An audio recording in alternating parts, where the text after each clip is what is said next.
Yaz to right center field and deep. On its way, and it is gone at Fenway Park. Mike Yastrzemski.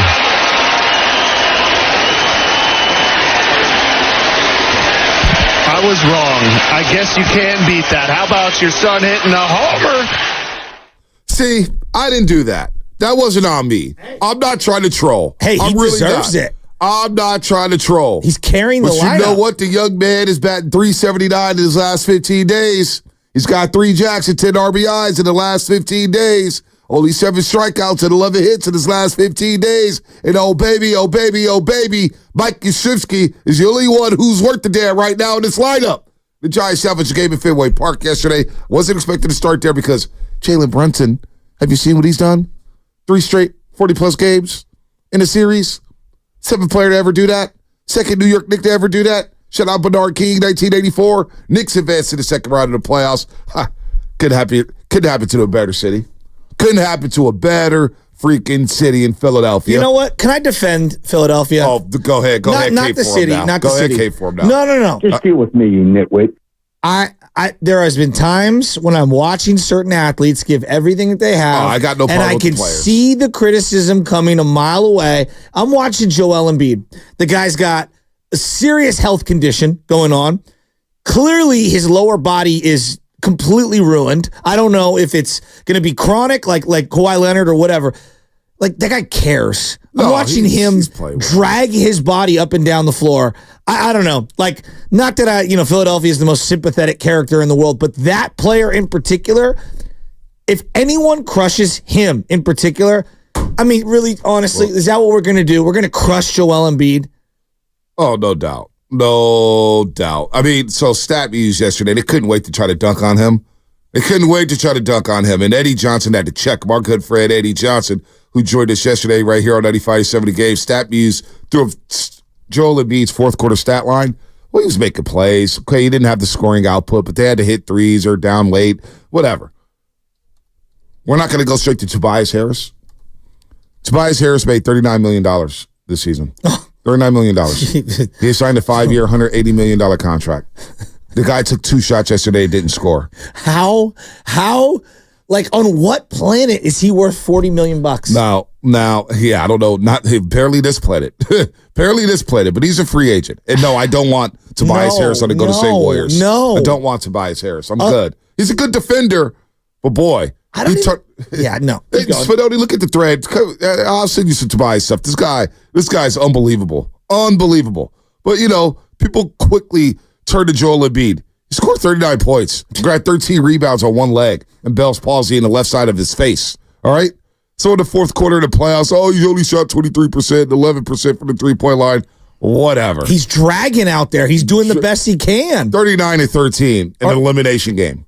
So, Tobias Harris doing tonight. I got does everybody do with somebody, Bonte? Yeah, there's somebody who went 0 for 10 in the playing game, Klay Thompson. He's got 4 rings. And he built his reputation on playing well in big games. No. So, okay, he had a clunker. Tobias Harris, they did diddly poo in this league. No, he's more Harrison Barnes than Klay Thompson. Are you kidding me? Even Harrison Barnes might have more playoff resume than Tobias Harris. What the heck? What is the signature Tobias Harris moment? Crickets. Yeah. I never understood that contract. I never thought he was some elite player. He's getting paid twice at most what he's worth. Yeah, no, at least. I mean, at least. I mean, $39 million this year for him. Now, you got other things happening in this league, and pull the Tobias Harris when you get a chance, Fedoni, because I want to play a soundbite he had in the offseason. He was talking that talk, and it did not age well. Some people thought he needed security out of Wells Fargo Center yesterday in Philadelphia. By the way, Philadelphia, best sports fans in the world. You needed your owners to buy tickets to keep Knicks fans out. Looked like it didn't help, Spinone. You see the guy courtside with the orange shirt stunting, flexing. I did. Kind of wanted to be him for a night. There was something that I did want to start with. Society, for a variety of reasons, and you and I can examine some of them, it bleeds into sports, and sports bleeds into society. They go back and forth. I'm noticing a trend of just an utter lack of respect across the board. You and I have talked about this. Fan behavior. We've talked about player behavior. We've talked about people's online behavior. We've talked about podcast-itis. And I think they're all into the same bucket. There's just a lack of respect. What? You like podcast? No, I love it because we're going to get into it when it comes to Patrick Beverly. And I know he issued an apology this morning. Did he really? Yeah. I didn't see it. He already issued an apology. Well, he's got to be better. Too late. Exactly. It's too little too late. Exactly. So, like, there's a fan behind in Indiana that had a basketball. I don't know where the basketball came from, but he fired a basketball, not hard, but fired a basketball over in the direction of Pat Bev after they were jarring back and forth. I have no idea what was said, but to me, it's like, all right, you, the fan, you crossed the line. Just to me, lack of respect for the players. You don't throw things at the player. I don't care what it is. I don't care if it's a ball. To me, you never run on the field. You don't reach out. You don't touch them. Like, no, you've crossed the line. And then Pat Bev crossed the line simultaneously and threw the ball back at the guy. Now, it's the heat of the moment. I'm not condoning the behavior. But at the core of everything, it's a lack of respect on both sides. No doubt. And then in the post game, Pat Bev's getting interviewed, and he says, "Do you subscribe to my podcast?" Well, let's play the sound. Let's play the sound. So earlier in the series, here's what he said about guarding Tyrese Halliburton. So what have you seen trying to defend Halliburton in this series? Check the numbers. For him, I think you shoot 19% from the three. Just for him, outside of shooting, just as a playmaker, how have you guys tried to, I know Doc has said, hey, we tried to force him to his left. If I gave you the ball for 41 minutes, you'll have 10 assists also. So that's Pat Bev not giving the respect to Tyrese Halliburton. Yeah, when you play 41 minutes out of the ball, you have 10 assists also. Blah, blah, blah, blah, blah. Now, we're going to get there, Shasky, because that was the other day. I'm just setting it up here. Because what happened last night, we got it. Because what happened last night, as you bitching the ball getting thrown at the fan and it goes back and forth and hits another fan. First of all, you hit one female, and it's just like, why are you disrespecting the fans behind courtside? So they're talking trash. Why do you have to get into it? This is another example of Patrick Beverly being a sore-ass loser. Yes. Don't forget the Western Conference Finals, pushing Chris Paul in Game 6. That was uncalled for, and he's talking all this talk. Now, we get to the locker room. And I think this is a situation where he's been in the league for 12 years. What is he, 36 years old? He played overseas for 5. Patrick Beverly's not good enough to pull acts like this. I truly believe, and I tweeted this last night, I'm not even trying to be hyperbolic. Yeah, it gives me. I believe he may have played his last NBA game. Why would a team sign a guy like this when he's doing things like this in the locker room? Here. I'm sorry. Before I finish. You subscribe to my pod? Do I subscribe to you? I do not. So you can't interview me then. No disrespect. Well, Jamal is here. You subscribe? Okay, cool. Yeah. That's cool. Again, there were a couple times within a bucket or two. In previous games, y'all have been able to kind of get over that hump, or maybe. Was it anything they did in particular, or was it just one of those where the bucket didn't go down, there wasn't the stop, they made one? What kind of prevented that you all from being able to get over? Kind of like you have in the past. Could move that mic, please, or just get out the circle, please, for me, please, ma'am. If you're not subscribed to my pod, I appreciate it. Thank you. So, number one, I didn't know you had to be subscribed to his pod to talk to him. I'm sure there's a lot of people who are not subscribed to his podcast who talk to him. And two, it's a female in there, a producer who a lot of people know. I saw Brian Windhorst tweet about it. Mark Spears tweet about her, and I'll get her name in just a second. But as Melinda Adams. Melinda Adams. Okay, thank you, Spadoni, ESPN producer.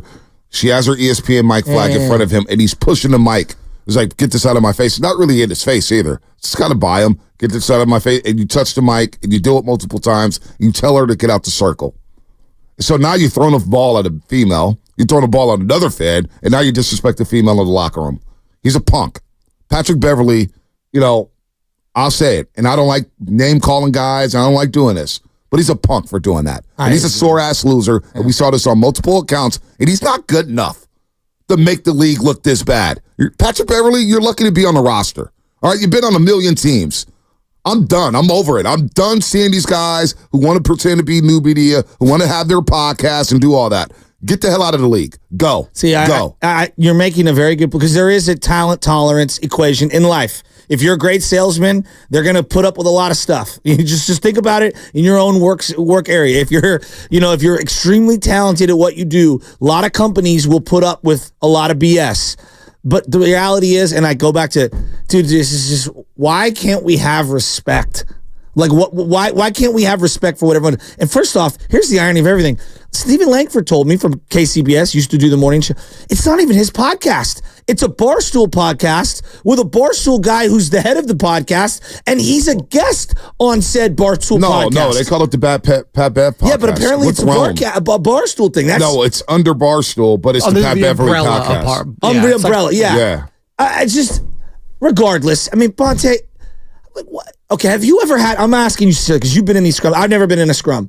Have you ever been in a scrum where a guy gets testy, like people are too close to them? Or yeah, absolutely. Okay, and what's common practice? Well, hey, guys, can you just give me some space here real quick? Yeah. And we all take a step back and you pay respect. Have you ever seen anyone do that? No, absolutely not.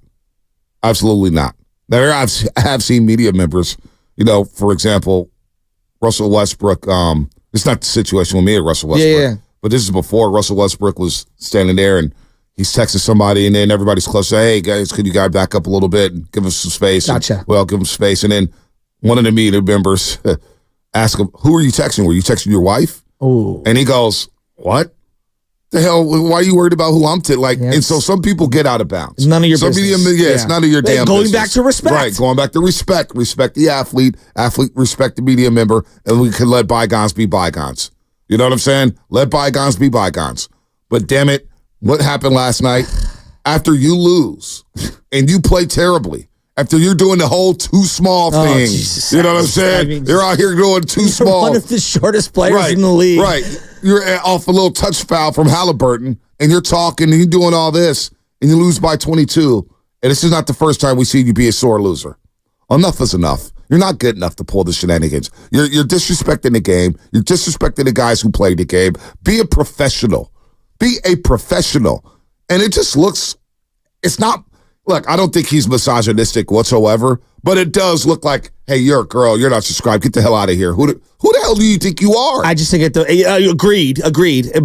I just go back, like, there's just a lack of respect. Like, and you see it all across, society. Right now, with social media being what it is, anonymously, people can just say whatever they want and do whatever they want. I mean, Bonte, this week you explained to me that somebody got your cell phone number and called you over and over and over again. Yeah. And to, like, mess with you, basically. Like, can we just respect each other? But I know, like, society has not been perfect since the beginning of dawn of man. Like, I understand all of that, but at the same time, I just keep coming back to this utter lack of respect on both sides. Look, I get it. You lost. You're in a very vulnerable state of mind. You're frustrated. There's a variety of things going through your head. You might be thinking about your career, all those things, but you talk about professionalism, and there are times in life where you have to take a step back and you just have to bite the bullet and go through certain things in life that you may not want to, but doing what he did, to me, is completely out of bounds. Both of them, both on floor, and I'm not going to weigh what's worse. But throwing the ball was ridiculous. Hit the female, and then you get the ball back, and then you throw it at another fan. You can't. What are you doing? You can't do that. What are you doing? Here's Charles Barkley on Inside the NBA after the game about what Pat Bev did. But tonight, it appears, we don't know the circumstances, but it certainly appears he crossed the line. Oh, he hit that lady in the head. Throws a ball in the stands. Hit that and then he hit the ball back, and he fires it back. Oh, he gone. He gonna get suspended. Man, he hit that lady in the head. That'll be next. Obviously, he was trying to hit that guy. It don't matter who he was trying to hit. Yeah. You can't hit no lady ever. Yeah. And then you can't throw a ball at a fan. I understand that, but you're like, listen, I've done stupid stuff, and and I got criticized. That's just wrong. He gonna get suspended for that, and that's gonna be a good one too, because he didn't do it once; he did it twice. Yeah, no doubt. Don't expect that from a 35-year-old, 12-year veteran. I don't expect that from an 18-year-old. That's just stupid. Ernie Johnson, Charles Barkley, the set on Inside the NBA. I was watching that live, and it's despicable.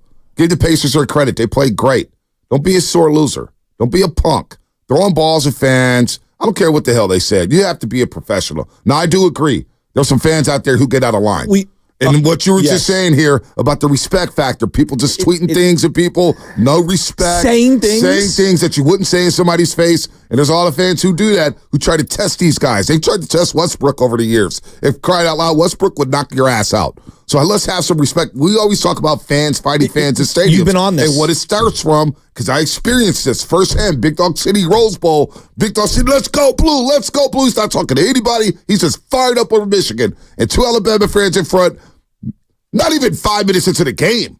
Turn around, shut the bleep up. That's enough. Shut the bleep up. Who the hell are you? But that's how people get knocked out. Well, that's how people get beat up. That's how people get put in the ambulance. And I'm not trying to, I don't like seeing that stuff. I don't like seeing fights in stadiums. We should all just enjoy a game because I love sports and it's paradise to me.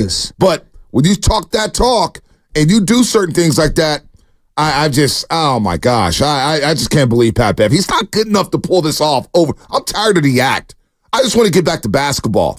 This is the type of stuff that keeps viewers away. This is the type of stuff that keeps sponsors away. But it's unfair because, look, Anthony Edwards, we were talking about, face of the league, right? And how he conducts himself. Think of how many guys act like Halliburton, Anthony Edwards, all the young guard, where they seem to get it. You know what I mean? They seem to understand how lucky they are, right? How great the fans are to them, how they are to the fans, and how they just do everything the right way. I mean, Steph Curry's the greatest example, but like even LeBron, we've never really seen LeBron do anything. 20-year career, totally in the sun, right? In the middle of the sun of the hot light, and has never done anything out of line.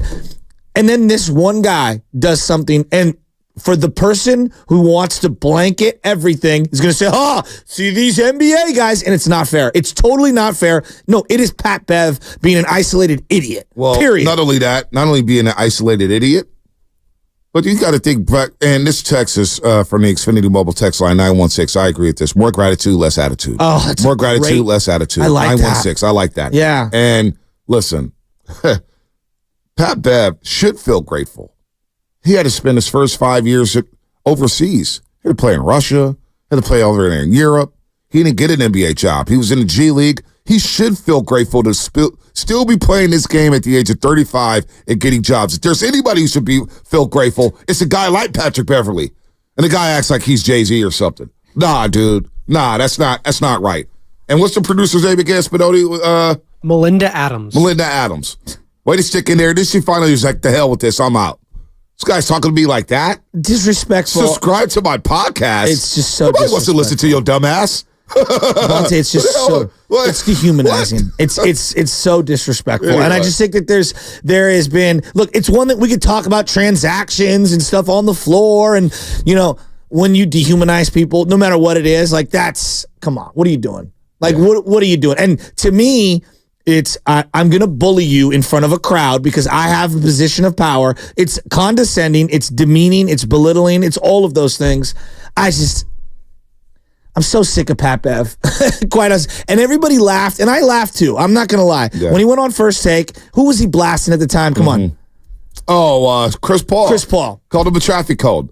Said, oh, man, I'm sipping wine. I'm having fun at night. But when I play Steph Curry, I'm getting a full night's rest. Girlfriend, leave me alone. Now, he went on one day and did it, and we all laughed. Then he did it a second day. And what did I say to you the next? I said, are you just a broken record? Do you have a changeup? Is there anything other than that? Because if you don't, you're not going to last long in this quote-unquote new media game. You got to be able to talk in a more diverse way. And it's like the guy just... you're right. I think he is done with the NBA. The more you say it, I think you're right. I think they should just leave him alone. Hey, we could find another Patrick Beverly. Not fair at all. So I'm looking at his page right now, Shasky. He quote tweeted Worldwide Rob, who's a great NBA fan. Not fair at all. Exchange between a fan and our ball club all night. We warned and asked for help all night. Not fair. But I have to be better, and I will. So he's basically not even really taking accountability. He hasn't brought up the locker room aspect of everything. I'm looking at him quote tweet what happened behind the bench. Not fair at all. Exchange between a fan and our ball club all night. We warned and asked for help all night. Not fair. Okay, Damian Lillard didn't throw a basketball at the guy. No. Giannis didn't throw a ball at the guy. They were on the bench all night long. No. Giannis was on the bench all night long. Doc didn't throw a ball. Thanasis Antetokounmpo was on the bench all night long. He wasn't throwing. He heard the same stuff. So you don't even really apologize. You just say, I have to be better, and I will. What? This is not even an apology. You're basically not taking accountability for what you did. In a situation like that, being a grown-ass man, hey, I was wrong for that. I apologize to those fans. Let me send them a care package. I'm a sore loser. And then, by the way, you still haven't apologized for what you did in the locker room. I guess he didn't think anything, oh, you're not subscribed to my podcast, get out of here. So that's what's going to happen all next year if Patrick Beverly gets a job. Nobody who's subscribed to your members should be like, yeah, I'm not subscribed to your podcast. You going to tell Mark Spears to get the hell out your way? You going to tell him to back up? You know what I'm saying? This is disgusting, dude. Well, that's my point. Like, I spend all year explaining to 12, 13, 10, 11-year-olds, I'm going to do it to my son. You have to rise above it. Right? I say it all the time. This is to 12-year-olds, B. I'm like, I don't care what this guy said or what this umpire did or whatever it is. You got to rise above it. You got to be the bigger man. You got to turn the other cheek. Like, all of the cliches that you tell people. Yeah. And a 35-year-old who is at the height of what the sport is can't understand that concept. Yeah. Again, I go back to the plain and simple lack of respect. There is an utter lack of respect in society, and it's driving me insane. Insane in the mid-brain. By the way, I do want to get on Knicks and Sixers because that was a phenomenal 6-game series. Gosh, the final difference was 1 point in the series. When you take all the scores, yeah. It was 1 point. Yeah, it was like 650, 649. But there was well-played games. There were a lot of fun games. Jalen Brunson.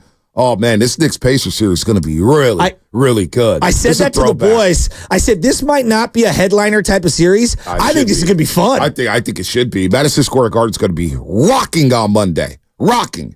We're going to have a fun show today. It's a Bay Area Friday, non-payday Friday here on The Roast. Shout out to YouTube, Twitch, and Twitter, brought to you by First NorCal Credit Union. Upgrade your savings dividend. Open a First NorCal First Class Money Market today. You can now download the Odyssey app directly from our YouTube and Twitch pages. As we've added the QR code on both pages, the Xfinity mobile text line. Shout out to our friends at Flowing Water Plumbing and Drain. If you're going to call it to the roast, you better bring it, because if you don't, you will be flush. Brought to you by Flowing Water Plumbing and Drain. We'll check on the Post of Philadelphia at 8 o'clock with Spike Eskin, the son of Howard Eskin. Couldn't get Howard on today because he's delivering a commencement speech. Where's he doing it at, Lubman? Where's he at?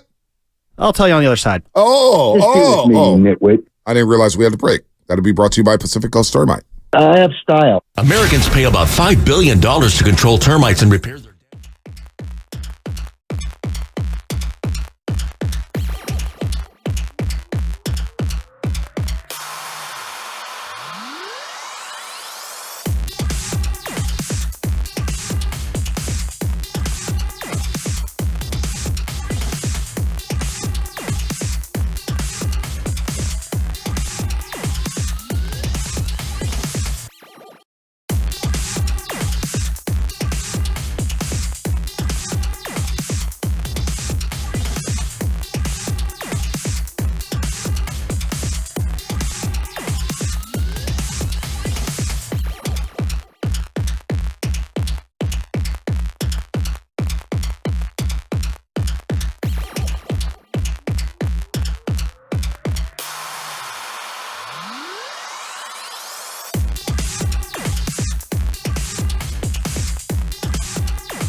All right. Hey, check this out. This is San Leandro Mo, and you're listening to 95.7 The Game, the Morning Roast with Bonte and Shasta.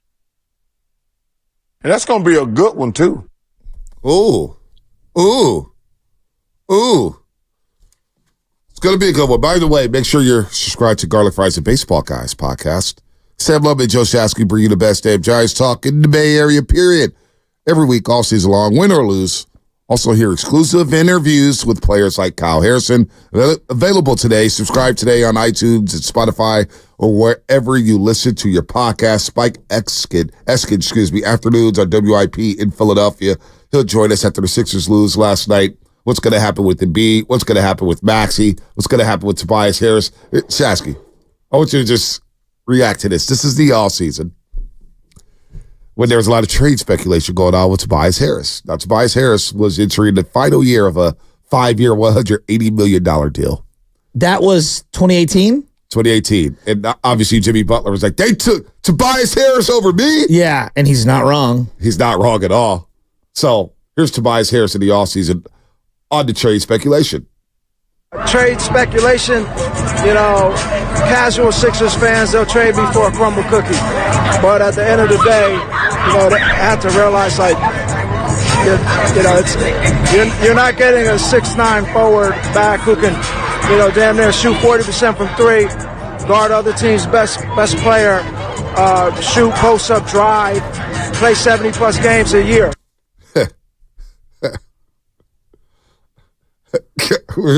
How many players do I name in the NBA before I name Tobias Harris? No, honest to God.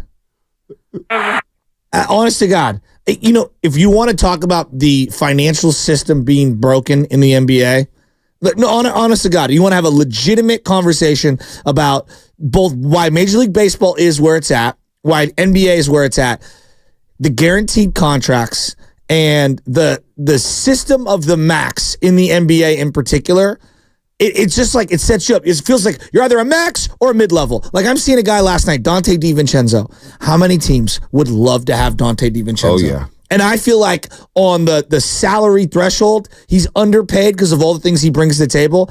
And then it's like you're either underpaid or overpaid, right? So like LeBron and Steph, and yeah. I'll throw, what's his face, Shai Gilgeous-Alexander, all those guys. You can't pay him enough, right?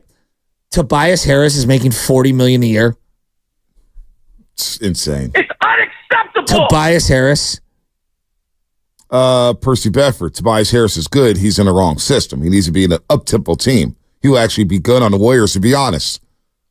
You imagine bringing him in after that game to the Golden State Warriors? Sure, I'm here for it. This is why the NFL is king. Tobias Harris would have been waived multiple years ago, right? They would have been like, "Oh, you're due how much? Oh, we like you at $8 million. We don't like you at $38 million." $39 million. Now the Sixers do have, I believe, like $65 million in cap space. That's a lot of money. Maxey's a restricted free agent, but they're rumored to be bringing in Paul George. I think he'd fit really well with them. He would. Now, Tobias Harris, look, I don't want to play him like he's a scrub. He did average 17 points this year, 6.5 rebounds, 35% from three, 48% from the floor. He's not a bad player. He does defend. Did you see Henry Hill last night? But he struggled in these playoffs. And you continuously see that he struggles in the playoffs.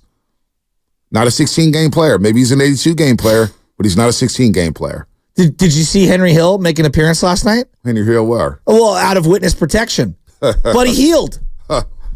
Buddy Hield. I mean, how many people found out Buddy Hield was on the Sixers last night? Probably. Let alone, oh my God, Buddy Hield, who had 2 points in the entire series until yesterday. And he hit some circus shots. We were just off our show call, and I was like, I hope Philly gets back into this. Like, we need a good game tonight. It's a Thursday night. There's nothing on. We need a good game. I don't want to play Madden all night. I don't want to try to sit down and watch a doc because I don't have the great brain capacity right now. Come on, Sixers. And next thing you know, baby, I obviously had to watch the Sixers on the iPad because baby Chaz was watching the Ladybug show again. And as I'm watching the Sixers, she's yelling at me, "You're Cat Noir. I'm Icy Ladybug." And I'm like, gosh, I don't want to be Cat Noir right now. I want to watch the game. Did you know that when you went to Best Buy to buy your 70 or whatever inch television, that you should have just brought baby Chaz to figure out which one she liked? Yeah, Same thing with the iPad. Yeah. When I bought the iPad, I thought I was bringing the iPad for work reasons, and I could watch all my film on there and break it down in bed. Yeah. No. It's not my iPad anymore. It's hers. It's not my 70, 75, 80-inch. Maybe I'll say 90, but I think it's 70 or 75. I forgot. I don't even know anymore. They're both big. Both big TVs, right? So knowing that she took over that TV, I did go to Costco like 6 months ago.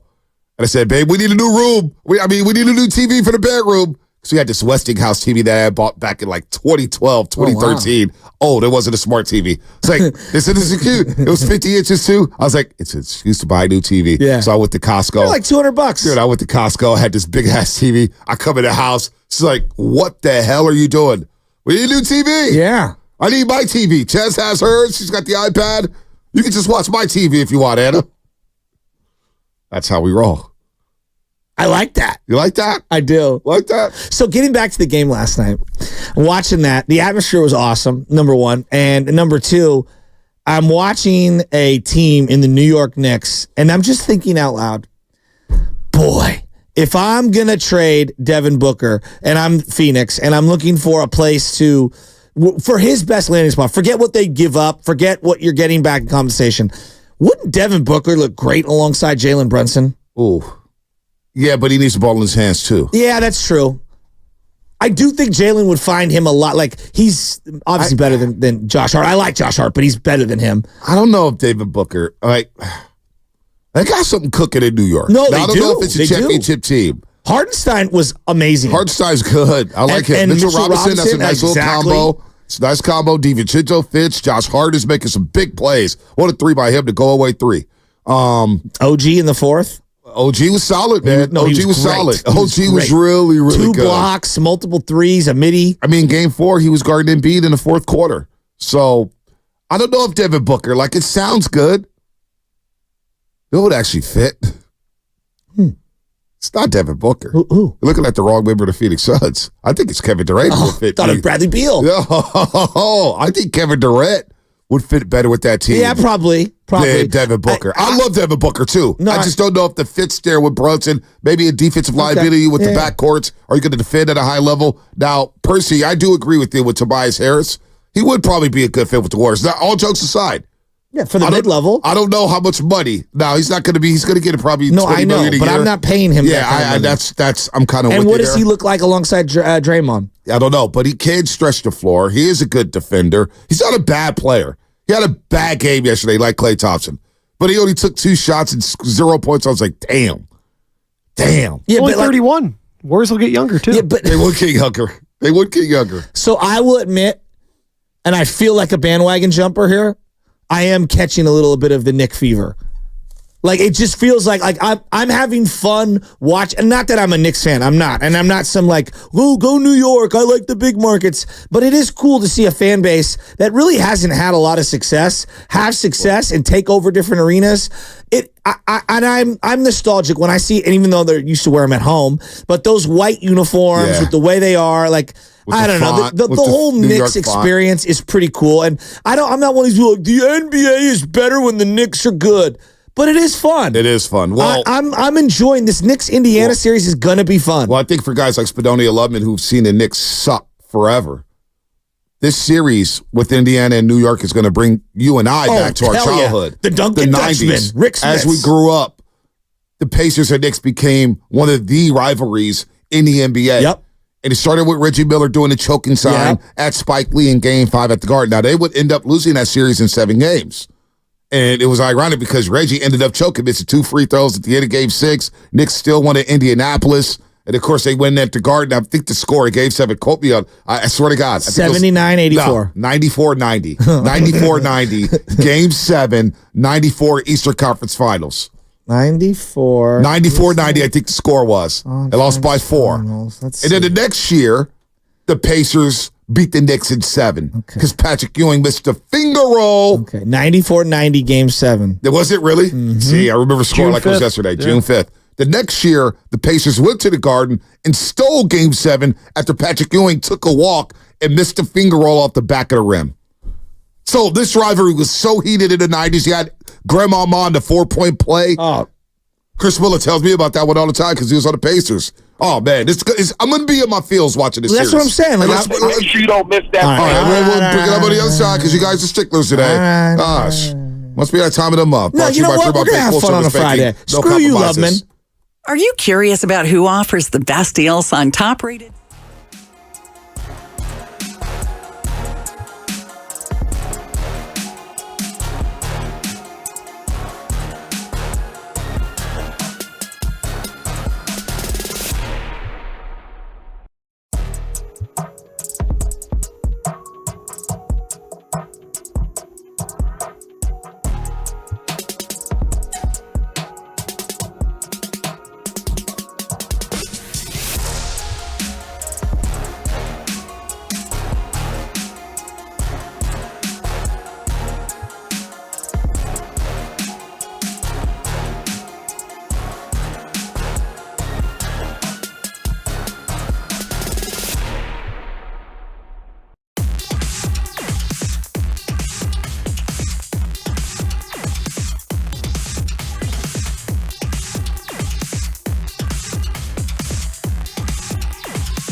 And I was worried. Hey, I got a lot of love for you, too, as you know. Bay Area is Draymond Green. The Morning Roast with Bonte Hill and Joe Shasky is live on YouTube and Twitch right now. Time for you to like and subscribe. All right, so we got Knicks Pacers second round. You got the Celtics waiting on the Magic and the Cleveland Cavaliers, my boy Paolo Banchero, Carter. You better understand who Paolo Banchero is. All right? T-Wolves, Nuggets, game 1 Saturday night in Denver. Cannot wait for that series. And what's going to happen tonight between the Mavericks and the Clippers? Is this it for James Harden and Paul George? I don't know if you were watching this side of the NBA, but they played Paul George's presser from the other night when the Clippers got beat by 30 at home. And Paul George was like, look, man, if we just, the pressure is what it is, but if we fail, we fail. And Shaq and Barkley was like, what? We fail. Nah, you're the leader, dog. You got to step up and play. Your legacy's on the line. Well, if he dies, he dies. If he dies, he dies. Do you know what that's from? Oh, Rocky. Okay, good. I didn't know if you knew. I'm a big Rocky guy. Are you? Yeah. Creed, Rocky. Did you see okay, so at the break, I got screamed at as we go franchises here. You got screamed at for what? Well, Lubman, break. Lubman always yells at you. No respect. Speaking of respect, you know what? You producers, hold on 1 second. These producers coming up in the radio. Oh, boy, here we go. Yeah, these producers coming up in radio. Yelling at the clouds. Don't have any respect for the on-air host anymore. You guys think you made it, and your stuff don't stink. I always hit the break. He says 2 minutes after the break. I'm just kidding. So I come in this morning. Can't wait to host with you next week, Monte. I come in this morning and I got the headphones on and I'm jamming. I'm blasting Hall & Oates. Speaking of screaming. Wow, this little beef between Lubman and Shasky. I don't know what's going on. I'm here for it. It's no respect. And I'm out on garlic fries and baseball, guys. I'm leaving. Thankfully, Lubman never talks to me like that. I just do it to you directly in between breaks. Dude, he is salty today. Hey, bro, dial down the sodium. Kyle Harrison pitched 5 yesterday. Giants got a win. They're heading to Philadelphia. We got our boy FP Santangelo Sr. staying at the Four Seasons Hotel because he's showing everybody on Instagram. I DM him. It's like, man, Booch. He goes, Bonte, you have no idea how cool this hotel is. Like, thanks, buddy. Thanks. Well, we're staying out here at Motel 6 as the day's in, but it's all good. No, we're good today. Shasky and I are just having fun. We're roasting each other. It's the morning roast. Today is May 3rd. Tomorrow is May 4th. Oh, May the 4th be with you, yeah. Well, I forgot, and I came flying in. I had the headphones on. I go, what's up, Carter? What's up, Sam? I slap Sam on the back like in a loving way, and he turns around, and he's wearing a onesie today. And I go, what the hell does this guy have on? Wait, he's wearing a onesie? All right, we're gonna get it up on Is YouTube. Carter a Star Wars fan? Thumbs up, thumbs down. Oh, God. Okay, all right. Go ahead, Shasky. Here he goes. I don't want to get Star Wars and fans. I'm looking at it, and I'm like, oh, it's Baby Yoda. And then it's got a hood, and he puts it on, and he looks like the Mandalorian. Do you see the outfit? Do you see it? Basically, it's a onesie like you would order on QVC late night, Star Wars style. Oh, my God. And he's now pulling it over his eyes, and the whole thing looks like he's wearing a costume. It looks like he's the Mandalorian. No, I ran into somebody yesterday. Are you a furry guy, Lubman? Whoa. Oh. No. Paul. I'm not even going to go there, man. It's a whole genre. No, my mind went to another place. Oh, no, don't talk about that. Yeah, let's talk about that. Stop! What do you think? It. What do you think of his outfit? How big Paul's, man. Don't talk about I just, I'm not going to rip, sir. I ran into somebody yesterday. I actually had to stop by the mortuary on Tit the Clement, pick up something, or Tit the Gary. The McAvoy O'Hara mortuary has been around, They buried the competition, obviously, is the tagline with that mortuary. And one of Dacre's co-workers was so excited about going to the symphony. It was the Empire Strikes Back symphony. Oh, that is cool. And she was like, that is so cool. giddy, the hyped score up. is excellent. Yeah, and she was like, Star Wars, oh my God, here you. Dun, dun, dun, dun, and I was just like, boy, Star Wars. Maybe I'll watch it one day. Maybe I will watch. I don't hate watch. I don't look. The Empire Strikes Back, The Return of the Jedi. I like those. I just haven't watched them in over 30 years. It's been a long, long time since I watched them. Do you know what the first one's called? Was it like the Ewoks or something? Well, the Ewoks from the third one. Yeah, okay, cool. That's Jedi? Return of the Jedi? Yeah, that was good. That was good. Don't remember the storyline, but I remember that was good. I have a theory that Bonte has secretly watched all the Star Wars movies. He just pretends that he hasn't. No, I wouldn't pretend. Well, he just said he has watched the original. Yeah, I just haven't watched. I was a kid. And obviously it was cool as a kid. But I'm thinking about my trip to Disneyland Thanksgiving weekend and watching people who are twice my age dress up in costumes in Star Wars. Oh, that's a little strong. Yeah, and that's why I'm looking at Love. It's like, you really got out the house. Can I defend them? No wonder did. Let me defend them. I mean, you kind of like when you go to a sporting game. At least people that aren't into sports, when you go to a game, they think that we dress up in costume. What? Because we wear a jersey? Yeah, and for the equivalent to them is they're doing the same thing. All right. Now, there are some outfits that are a little over the top, and I will agree, but if that's what makes you happy, yeah, that's then fine. so be it. Plus, I will say this: at Disneyland, Galaxy's Edge is sweet. I mean, it feels like you are in the Star Wars universe. Smuggler's Run, very cool ride. See, it wasn't available when I was there. We're having a fun Friday. I'm gonna respect all the Star Wars fans out there because Lord knows last time I went in on the Star Wars fans, they started tweeting at me left and right. You think you are. Your takes suck, Bonte. We don't even listen to you for your takes. We don't care about you. You think you're so cool and above Star Wars. Who would Bonte be in the Star Wars universe? Yeah, some of you Star Wars fans are too damn snobby. That's why. That's why. He might be Lando. He might be Lando. I was gonna give him Han Solo too. Yeah, I don't have to be the black guy. He could be the white guy. Lando's got swag. You don't want to. What? You don't want to have the swag of Lando Calrissian? Lando got that riz. He also double crosses everyone. No, but he saves the day. But he does save the day. I don't like to double cross people though. Well, he had to protect his people is what he had to do. Darth Vader was coming in. He had to do what was best for his kingdom, his planet, Joe Shasky, and then he did the right thing in the end. All right. Do you think is he the Empire or is he more on the Rebels? He's on that gray area where he's in between. Is he a bounty hunter? He might be. May 4th tomorrow, why we're talking about this official Star Wars day of the year. So there you go. May the 4th be with you. And also with you. Is the 4th with the Golden State Warriors, gentlemen? Is the Force with them right now? Or are they kind of down bad? They're trying to find their way. We're not playing right now. Quite honestly, watching all the connectivity of all these teams play, even the teams that are losing. I was watching Philly last night, and I'm going, they're going to get blown out of this game. And for them to fight back into that game the way that they did, I think the Warriors would have tapped out. They're saying Lando's not loyal. And we know I'm the most loyal person on this show.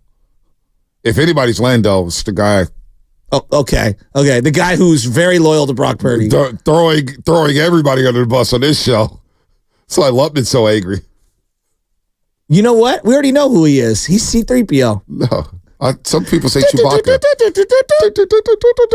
Who's that? That's R2-D2. R2-D2, yeah. It's kind of like I'm Chewbacca. You say I'm also Chewbacca. No, you're not Chewbacca. No. Does he do you're that? As tall as Chewbacca. Does Chewbacca do that? Yeah, he's also as strong as an ox. I would be Han Solo if you were Chewbacca, I would be You got Han the blonde Solo. hair, though, Joe. You'd probably be Luke Skywalker. If you grew it out, you could be Luke. You can pass. Growing up in the desert of the Excelsior. Tatooine. All right, you got to watch these Star Wars movies. Well, I could see Shasky could be a Han Solo because, Han Solo doesn't like being told the odds. Shasky doesn't like being told the data. So that kind of works out there. And I shoot first. Straight from the hip, too. Yeah, checks out. And I get the chick in the end. I don't know, Joe. Who would Sam be? We just say C-3PO? That's a good one. I like that. Oh, who's C-3PO? I don't even know. Spadoni's R2-D2 is this all a the new buttons character? and does everything for the show. I think Sam would be a very annoying Qui-Gon Jinn. They say I would be very stressed out and annoyed. They say I would be the Mandalorian. Is that a good thing? You are not the Mandalorian. Why? Because he's a savage. And what? Yeah, no. Oh, yeah, I am Mandalorian. I am the savage. Like the they're calling you Jar Jar Binks. Like the Saginaw Savage, Draymond Green. I am a savage. Come on. Shocked you talking to me. I am the Mandalorian. Damn it, I'm naming myself. I'm the Mandalorian, even though I haven't watched one episode. It has been screaming at me. We had Star Wars night. Obviously, they have it every night at Chase Center. And they're like, oh, it's Star Wars night. They're showing all of them. Yeah. Bully and I, we're just faking the funk about Star Wars. I can imagine all about it. I can imagine it right now, and we're going to get back into sports, but I can imagine right now the Warriors could get back into this. This is the way. I like Brock Purdy until he struggles. This is the way. I like Brock Purdy a lot. You guys with Brock Purdy. Are you watching my guy Yaz? This is the way. I'm actually man. excited about the Giants. I just take a lot of I take a lot of bullets for this show. I do. I get it. People see too much of me. I take a lot of bullets. I'm the shield for Joe Shasky. I'm the one getting yelled at by players for Joe Shasky. It's always fun. I'm the one out here saying Brock Purdy's going to help this team get 30 points a game, and I'd rather have him over Herbert, and then I'm the Brock Purdy hater all the time. And then when it comes to Mike Yastrzemski, when you and Lubman are going crazy on the Garlic Fries and Baseball Guys podcast, get him out of here, get him out of here. And all of a sudden, the guy's back 370 over the last 15 days. Carter, how about Mike Yastrzemski? Where would you be right now, Giants, without Mike Yastrzemski? Your ass would be in the basement. I mean, you're closer to the basement than you are the top. Well, probably, but, at least you got hope now. A new hope. A new hope. Yeah. I like that. Star Wars reference. Another one. I am feeling it right now. Bonte, I know we're going to get into sports. We had a great interview with Ricky Pearsall this week. Oh, did we? Was it great? It was great. I got a lot of great feedback. Now, who, from friends or just people just in the industry? Everybody, online, friends, family. Wow. I mean, clearly Eddie Johnson liked it. Well, the heck, nobody hit me up and said they liked it. Maybe they just liked your part. Well, no, I think it I'm was. kidding. I think the guy is really good, and he clearly wants to endear himself to the Bay Area. And he put out on social media a tweet where he was basically asking the Bay Area, explain to me the lingo, explain to me the culture, tell me where I need to eat, where do I need to go. And I want to ask everybody on one of these kind of wacky Fridays, because we love these wacky Fridays. Tell me when to go. If you were to put together the quintessential list of Bay Area things you got to do, because we could do food for days. Yeah. We could do lingo for days. Where's the whiteboard? What do you mean the whiteboard? Don't we have a whiteboard? Don't we have paper? We do in the other room. Should we get it? Put on the onesie, Big Lubman. Carter or whoever with the onesie. Carter, you're going to need to help Lubman because he doesn't have muscles. He's going to need help to carry it. Yeah. Carter's a big boy. Carter's like 6'6". 6'8". Don't short shit. Oh, he's 6'8"? He's 6'8". Wow. Warriors could use him right now. Wait, how come you're not in the NBA? Well, I guess it is true. White man can't jump, huh? Where's Carter at? Get Carter in here. Damn. This boy's a big guy. He's a roast. You're profiling him. No, I'm not. White man can't jump. You see DiVincenzo jump?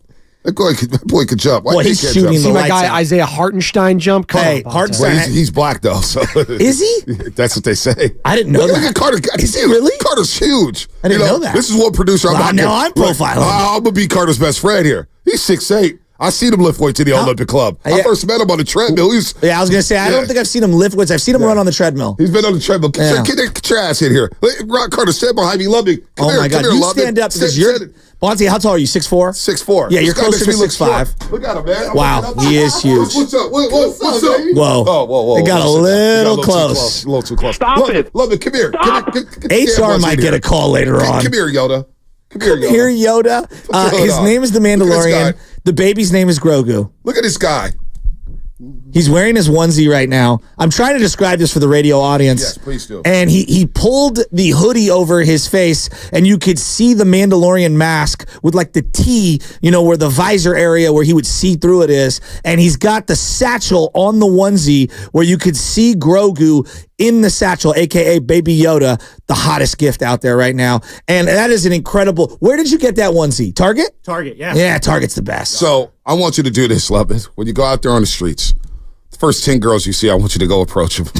I want you to go. You're going to get the police called on you. What are you doing? Hi, I'm in a onesie. Hey, no, don't even do it. Just, hey, how you doing? What's your name? You want to Star Wars and chill? But here's the thing, though. The one girl that says yes to that's the girl you marry. So. No doubt. No doubt. Slide in the DM but you know what, though, Lubman? I'm telling you, this onesie, now that I think about it, this is out of the Bonte Hill playbook. This is why I need to be Chuck Wolverine one day in my life. The Bonte Hill playbook says, you go outside the box like that, you think outside the box like that, you start approaching women with a onesie, a Star Wars onesie, they're going to look at you crazy. They're going to think you're insane. But they'll be intrigued? But they will be intrigued, baby. You are just being you. I'm figuring it out.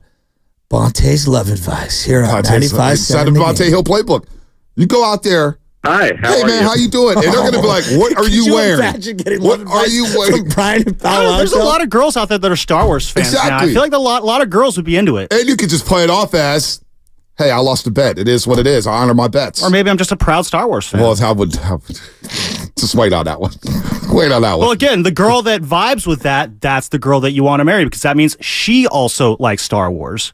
Women can like Star Wars too, Bonte. It's actually pretty cool. They do. I met a girl yesterday who was going to the symphony. She was all excited. She was jumping up and down about the Empire Strikes Back. Oh my God, I can't wait. She was like, store lipstick on in like 2.5 seconds. Threw her outfit on. I was like, damn. I did not. I am engaged, Lubman. I don't ask girls if they're single anymore. Hey, man. Are you single? It's not for me. It's for my producer. He's great. Yeah, well, that's what they always say. I'm not thinking of you. That's weird. At 3:00 in the afternoon when I'm going to meet up my boy or I'm not something. setting people up at this age. Well, no, I will set you up. Yeah, but not I have that no directly. Problem. But I'm not thinking like out and about like, hey, I got a princess. Now, I tried to throw Lubman a lob at Chase Center. And the girl was just like, she heard him say something. No. You threw the lob and it hit the backboard? Oh, it went to the seventh row. It was not the best of lobs. It went to the 7th row. It was not Blake Griffin and Chris Paul? It's one of those situations where I think it was a perfect pass. He thinks it was a terrible pass. Hey, you thought you were LeBron and Dwayne Wade with the alley-oop photo where the hands are out? Maybe. You thought you were Kobe throwing it to Shaq against the Blazers? I did. And come to find out you were throwing it to Richard Jefferson against the Spurs when he couldn't hit that It was Reggie Miller going up and Tayshaun Prince blocking him, or Iguodala getting pinned by freaking LeBron. Hey, we don't bring that up around here. Yeah, I know. Don't. Every time ABC shows that highlight, I go, Bob Myers, every chance he gets, man, that block reminded me of one in 2016. Bob's getting crushed too much, by the way. He's doing fine. Leave our guy alone. It's time for you to do the legal. Oh, yeah. Last segment brought to you by Go to Say Lumber, serving the Bay Area for 3 generations. When you succeed, we succeed. Visit GoToSayLumber.com. Phil and Mike said, do legal. All right. You're listening to 95.7 The Game, KGMZ, FM at AC1 San Francisco, and Odyssey Sports Station, always live on the free Odyssey app. And don't forget that you can also watch us every single day on YouTube, Twitch. Oh, we're on Twitter and X now? Oh, they really gonna be roasting us. Just log on to search 95.7 The Game. Be sure to like and subscribe to the channel while you are there. Powered by First NorCal Credit Union. Upgrade your savings dividend. Open a First NorCal First Class Money Market today. And shout out to the Xfinity Mobile text line. All right. Ricky Pearsall, list. What does he have to do? So, like, if you were to tell somebody, like, I always have this question.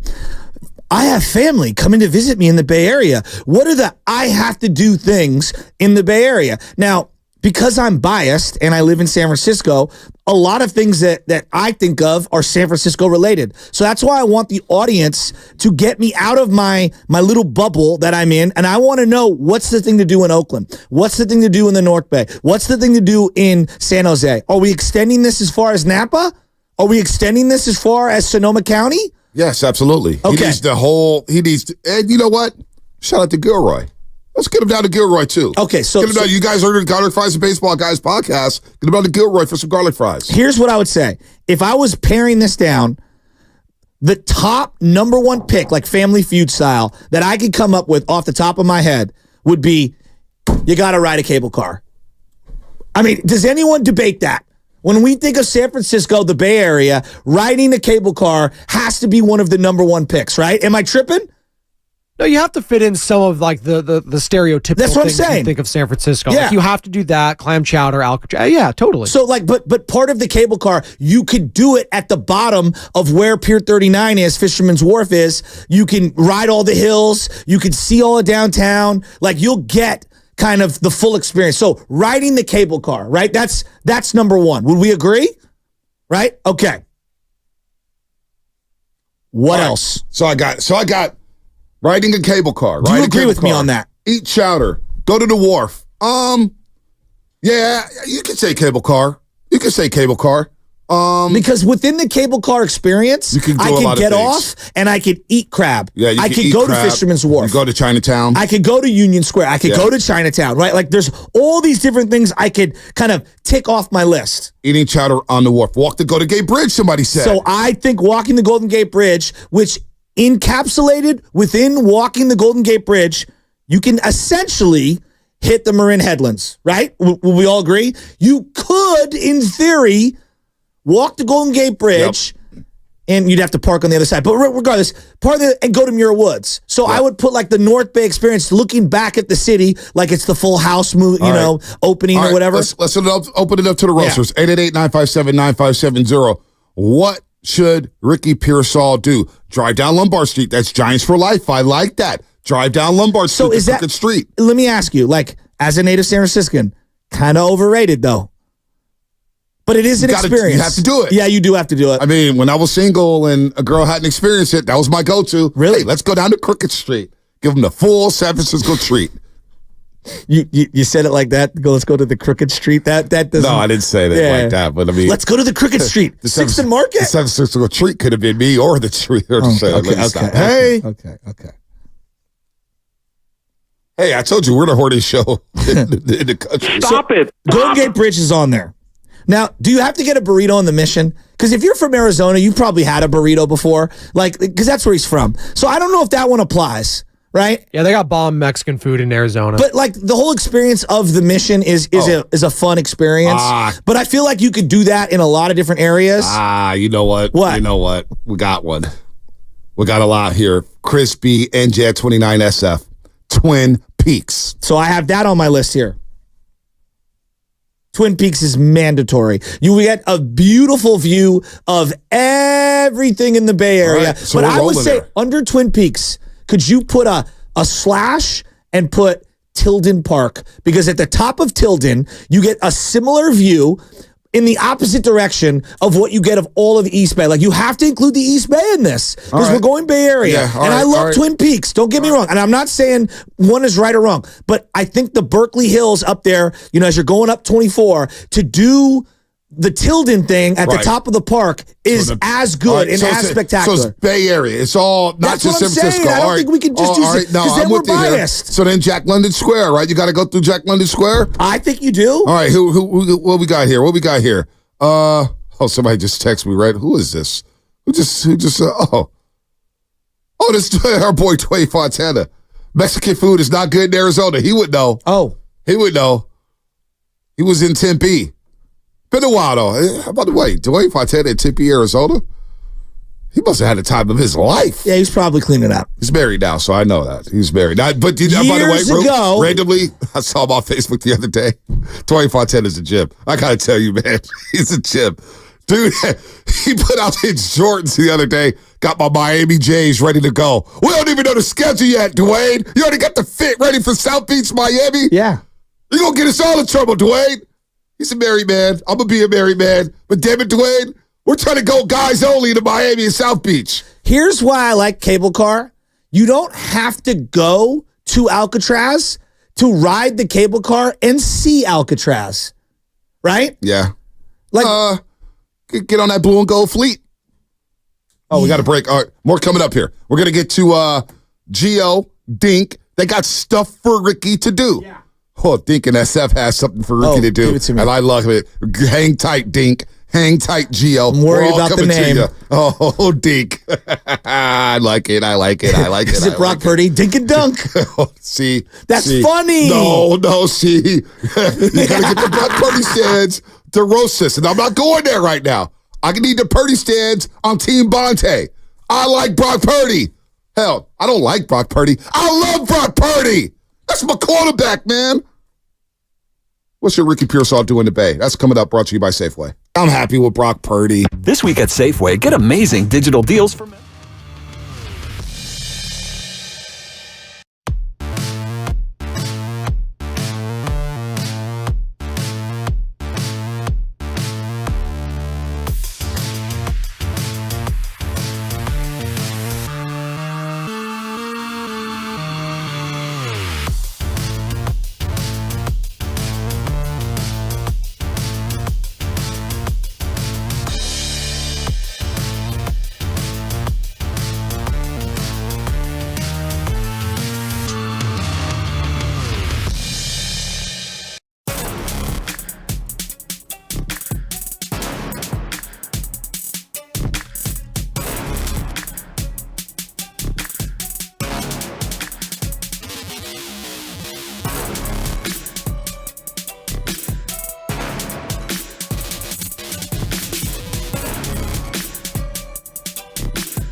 95.7 The Game. Oh, we got more of those coming, baby. Got more of those coming. Man, I thought I was feeling pretty confident with that, but all right. Oh, got more of those coming. Shout out to Adam in San Francisco. Shout out to all the roasters here on a Friday.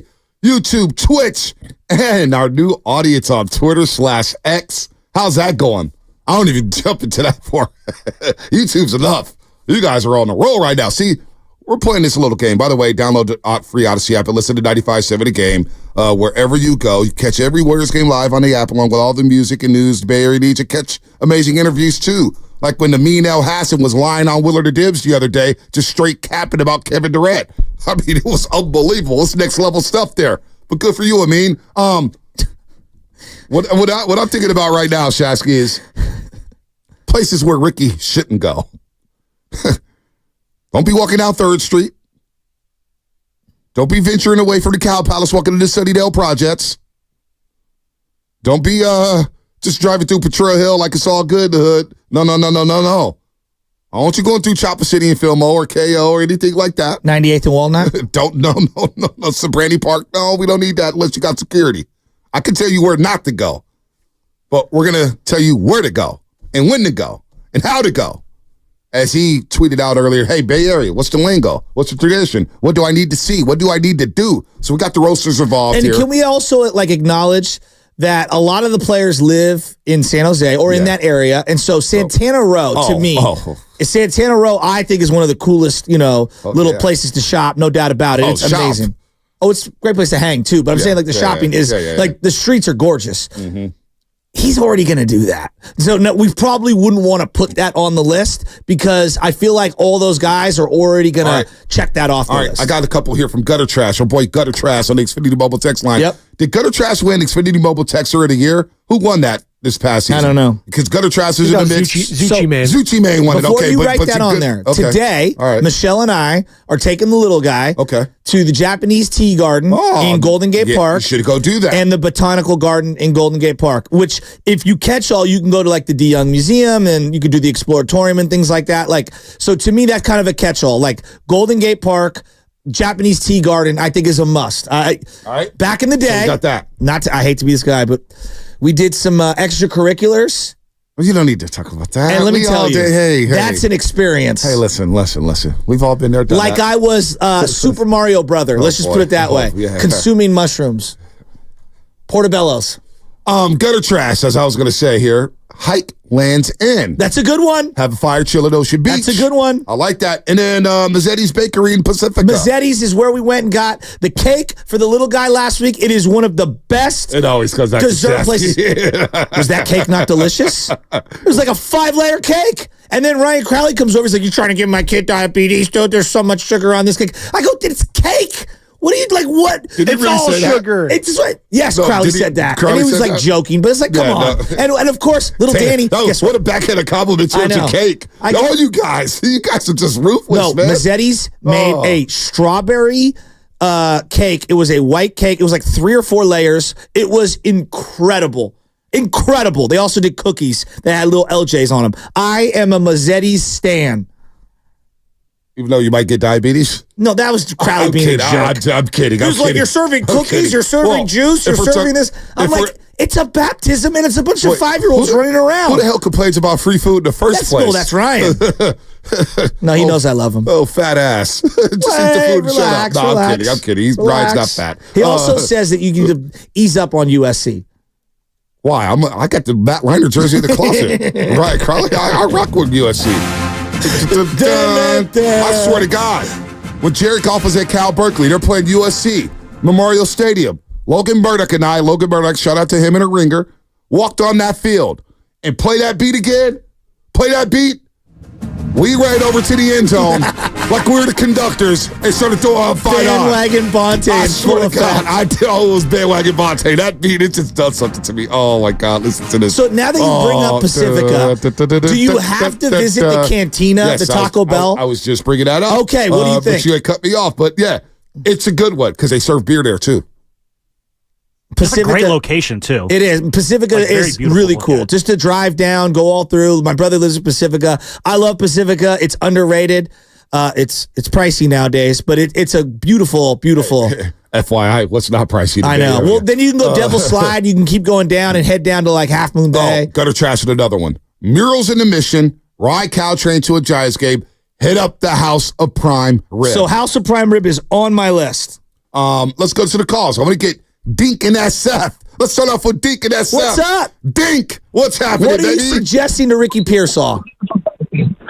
I'm not in SF, but I'm in the Bay. I'm in Fairfield right now. Let's go. This Dink I'm from Richmond, been in Oakland for the last 20 years, but I've stayed in the city for a minute. However, getting on a ferry, no. Getting on a cable cart, no. Man, go to Columbus and Green. Let them hang out there, man, with some security and some good friends and get some good strip clubs in his jeans. What strip Simply club? going to a Dink. strip club is not unprofessional. What strip club should he go to? I'm asking for a friend. He can have a drink or two, man. Come on, man. Dink, which club do you recommend? Little Because I'm Gardens? asking for a friend. I got some friends who really like the strip club. Man, you can go to Centerfolds, man. You can. There's a few of them. I'm married. I ain't been in about 15 years. Yeah, I love you, wifey. I'm doing kettle corn right now, man. That's what I do for a living. I quit FedEx, and now I'm doing kettle corn, but I still watch my ball. I love football. I got boys. I got some studs that's growing up. Let's go. You know, from out of the Oakland town, you know. I love that, But baby. anyhow. All right. So you said Centerfolds. What else? What do you think about Gold Club and the buffet? The fried chicken I heard is good. Fried chicken is off the hook. Make sure you. I just gotta go really taste the fried What a chicken. call. Right, There's Dink, like I 10 that. drops from this call alone. Dude, I do. By the way, yesterday I ate at this place called Fang on Howard, Chinese food. Really? Yeah, after work. Yeah. And Gold Club was right next door. Mm-hmm. You could smell the fried chicken. And the person I was eating lunch with was like, yo, the chicken is good. I was like, what? Chicken's good. We do get off early enough. What time does Gold Club open for the brunch or buffet? Do you have Maybe to? I could sneak in some lunch. Baby Chance gets out of school at 12:45. We get off at about 10. You and I am uncomfortable with this entire situation. We could have a work trip. It could be a show-related trip. I'm good. A show bonding trip at the Gold Club while we're eating fried chicken and eating mashed potatoes and just chilling. Garden of Simply Eden. going to a strip club is not unprofessional. Thank you. Garden of Eden, Botanical Garden with my son. I think I'm going to go Golden Gate Park. Dude, you don't want to come, Lutman and I, Gold Club? It's on me. Buffet. It's a show bonding trip. It's the all season. We haven't had one of these in a long time. Well, that's what the 31st is for. Carter, you 21 yet? No, your mom's listening. You can't. You just started here, buddy. I'm not trying to get you in trouble. How about the painted ladies? Is that too stupid and too cliche? Speaking of painted ladies. You know, the Victorians. Speaking, that's actually not bad, Loveman. That's not bad, Loveman.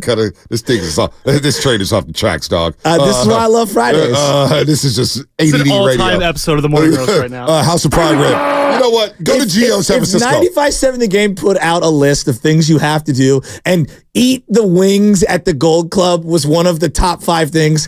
That would be a low point for the station. But very on brand. What? A low point? Very on brand. That'd be the best thing the station's ever produced. You know how many likes we get and retweets? If we're always looking for content and clicks on social media. Sponsorships? What about, this is something. I want a Gold Club sponsorship. I would love that. This is something that my mom thinks is like one of the classier things you could do. What about going up and having a cocktail at the top of the Mark? Okay, the Mark top of Hopkins, the Mark. where you're overviewing everything. Is that like when you think of like a classy, nice drink, something to do? Slick Rick does have money. That's what I'm saying. That's what I'm saying. That's what I'm saying. And like, to me, Fairmont, and then across the street, you go to the top of the Mark, you sit up at the top floor. There's an ambiance to that. Do I sound a little bougie? Oh, you are bougie. That's what he's speaking my language. Sang tongues for the wings. For the wings. Yeah, sang tongues is off the hook. It's like, get Gio in here. I need Gio. Gio, what should Ricky do in the Bay, Gio? What's happening? You're on the roast. Good morning, gentlemen. Good morning. I would say at the beginning, for like breakfast, Mama's out in North Beach. Yeah, you gotta get a reservation, but it's definitely really good. Yeah. But like for lunch and whatnot, I know you like Little Luca's, but in my personal opinion, Submarine Center out in West Portal. Oh yeah, I go there. Recommend it. What do you get? Do you get a? Wait, no, I'm cutting you off. What do you get? Italiano center. Oh, centers, yeah. The center. The mini is just too small for me. You know what I mean? Got to toast it, and you got to have the Italian dressing on there, right? Most underrated sandwich, Gio. Lou's Cafe, baby. Shout out TJ. Yeah, good call. Shout out TJ at Lou's Cafe. Good. Oh, Roxy's too. Roxy's is still good. You got to go in and give love to City College, Balboa Park, baby. Let's go. My side of the hood. When I first was able to leave the house as a young man, mom and dad would give me $5, and I'd go up to Roxy's. I'd get my pack of trading cards. This goes out. This is how long ago it was. Pack of trading cards and whatever, milk or chips or whatever the family needed, and I'd have to come back to the house. Well, I was a young man. Well, you know what? That was like going out. That was like a journey. You know, Lou's Cafe was good, and you ain't Roxy's. You ain't getting nothing for $5 up at Roxy's. Not anymore. They get a bag of chips. Let's get Danker to City. Danker, he's a 6th generation San Franciscan. What should Pretty Ricky / Slick Rick do in the Bay Area, Danker? Oh, man, I'll put you all on game. So we're talking world-class food here. Across the street from Mama's, you got Ligoria's. Yeah. That's internationally the best focaccia in the world. The original, the guy who started it, he was banned from competition. So that's number one. That's just fun. North Beach, not expensive. And then also out there you have Sotomore, which is the best Cioppino. Yes, it is. Cioppino was invented. Yep. Cioppino was invented in San Francisco. Shout out the Azolinos. Yes. And then go out to the avenues. If you like tequila, the best tequila selection in the world, Tommy's Mexican. Good call. Tommy, the son of the original Tommy Jr., or the third, I don't even know which one. He's a judge. So, he always has the best tequila and stuff. And then you got to go out to the Pacifica Palace, Taco Bell. I like it. I like it a lot. Are we going La Taqueria? If we were to have the definitive burrito spot, what is the definitive burrito spot? Because I would go Gordo's. Just if you're in the city, you got to go to Gordo's. Dog. It's a good burrito. Come to the other side of the city. I've been to the other side of the city. I will fight you to the death on this. Hold on. I love Gordo's, but it's not the best. I didn't say it was the best. Number one, I didn't say it was the best. But if you're out there in the avenues, Chinos and Gordos, show them love. No, I go to the Mission to get my burritos, El Farolitos or whatnot. La Vix, Cancun on 19th and Mission. It depends what time of the day it is. So it is what it is. But don't you slander Gordos. I'm not slandering and my great people it, at Gordos. but this is a fight that I have with my uncle. I'm like, Doug, you're from the Sunset. Come to the other side of the city. We go to the other side. See, unlike you, Shasky, we've gone to the other side of the city. I'm at West Sunset every day. Good for you. You stay on that side. My point is When the last time you came to the end of Richmond? When the last time you came to football, California, other than Kimball Park? All right, so stop. Gordo's, there will be no slander. Matter of fact, I'm wearing the Gordo's hoodie on Monday just for you, buddy. I love you so much. 888-957-9570. Honest to God, it drives, because I know the Gordo's, and whenever someone says Gordo's is my favorite, I'm like, you're not wrong, but you clearly aren't from my side of the city. No, I've had burritos There's everywhere. a line in the ground. Gordo's is always packed, baby. Carter, you feel me. I see Carter, get on the mic. You feel me on this. Be careful what you say, Carter. Be the last words you speak on this show, buddy. Hey, Gordo's is delicious, but what I'm saying is, if it's one burrito, the definitive burrito, it comes down to Farlitos, La Taqueria, Taqueria Cancun. It's something from the Mission. It's one of those. Guadalajara for some people up in the Excelsior. What about Oakland? What about San Jose? What about Sunnyvale? Go ahead, Carter. Get in here. It's La Taqueria till the end. Thank you. It's La Taqueria till the end. Thank you. With the green squeeze bottle. By far. Thank you. It's a $40 burrito, but it's freaking incredible, and it's loose. Oh, y'all got big money. Y'all paying $40 for burritos? Well, that's a joke. It better be good. I almost dropped the S-bomb right there. It better be good. See, Gordo's is still affordable for the common folks. For the guys who are living in Section 8 housing and paying it and living check to check. We can still afford Gordo's. And my wife will go to La Cornetta, and I love La Cornetta. La Cornetta is excellent. But La Cornetta, to me, is just a different kind of burrito. I need more burritos in Oakland. I need more burritos in Sunnyvale. I need more burritos in San Jose. Because it's not just about San Francisco. We want to show Slick Rick. We want to show Slick Rick everything. We want to bring him to Hayward. We want to bring him to Fremont. We want to bring him to Dublin. We want to bring him to Richmond. You know what I'm saying? Bring him to Hercules. Ricky, we want to bring you everywhere. Unlimited possibilities. Adam, it's too much for me. By the way, we haven't brought up Campbell, California. I think they got a spot, or is it San Jose? Cheetahs? Speaking of which, Cheetahs. Fried chicken is off the hook. Is that a zoo? You can look it up. Cheetahs. Just say that. Go to Cheetahs one day. I said what I said. You'll never regret it. Oreo cookie, Oakland. You'll never regret it. What's happening? What up, man? Just a couple of things to do in Oakland. You got to check out the First Fridays at Jack London Square, call. man. Those things be popping. And as far as Mexican food goes, you guys know that the worse or the harder the neighborhood, the better the food is. So good luck with that one. Hey, you know what, Oreo? You never lied. There's a little hole in the wall spot in San Bruno. They're big fans of the roast. Forget the name. But if anybody out there is San Bruno. No, Taqueria San Bruno on El Camino is fire. It's not on El Camino. It's like an old Arby's or something. It's not on El fire. Camino. It's going towards Bart. It's in the back cut. It's going towards San Bruno Bart. It's small, but it stays packed. And then obviously South San Francisco, they got, right there. I don't know if it's on Grand or Miller, but La Tapatia is killer too. If we're going outside of the city. So we got that Mexican food. Let's go to Don and Concord. Don, what's happening? Hey, how you guys been out there in football land? Hey, you know what? I'm going to tell you about the best Mexican food, tacos and burritos on Monument Boulevard, Concord, California. It's called Morisco's. You got to visit Diego. He's the guy who works there. Awesome place. Ooh, I like that. Where else you got to go if you're telling somebody who's coming out here for the first time, what are the things you got to do in the East Bay? Because I wrote down a couple, it's just...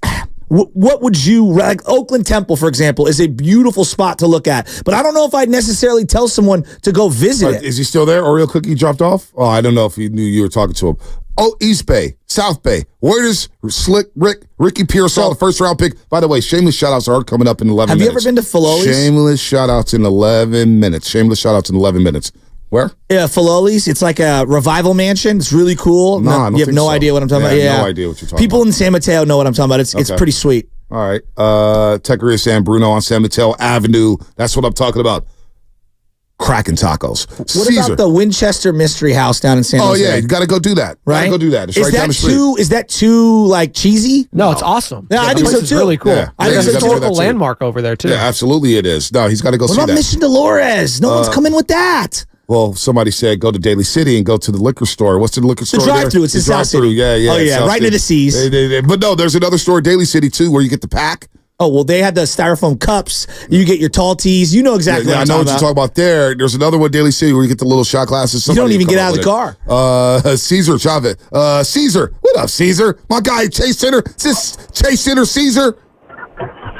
This is him, Bonte. What's up, Shasky? Chase Center, Caesar. Chase Center, Caesar. Where does Slick Rick need to go in the Bay Area? Chase Center, Caesar.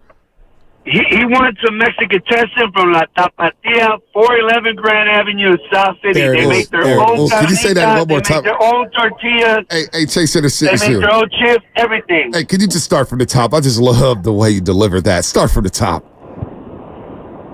Everything.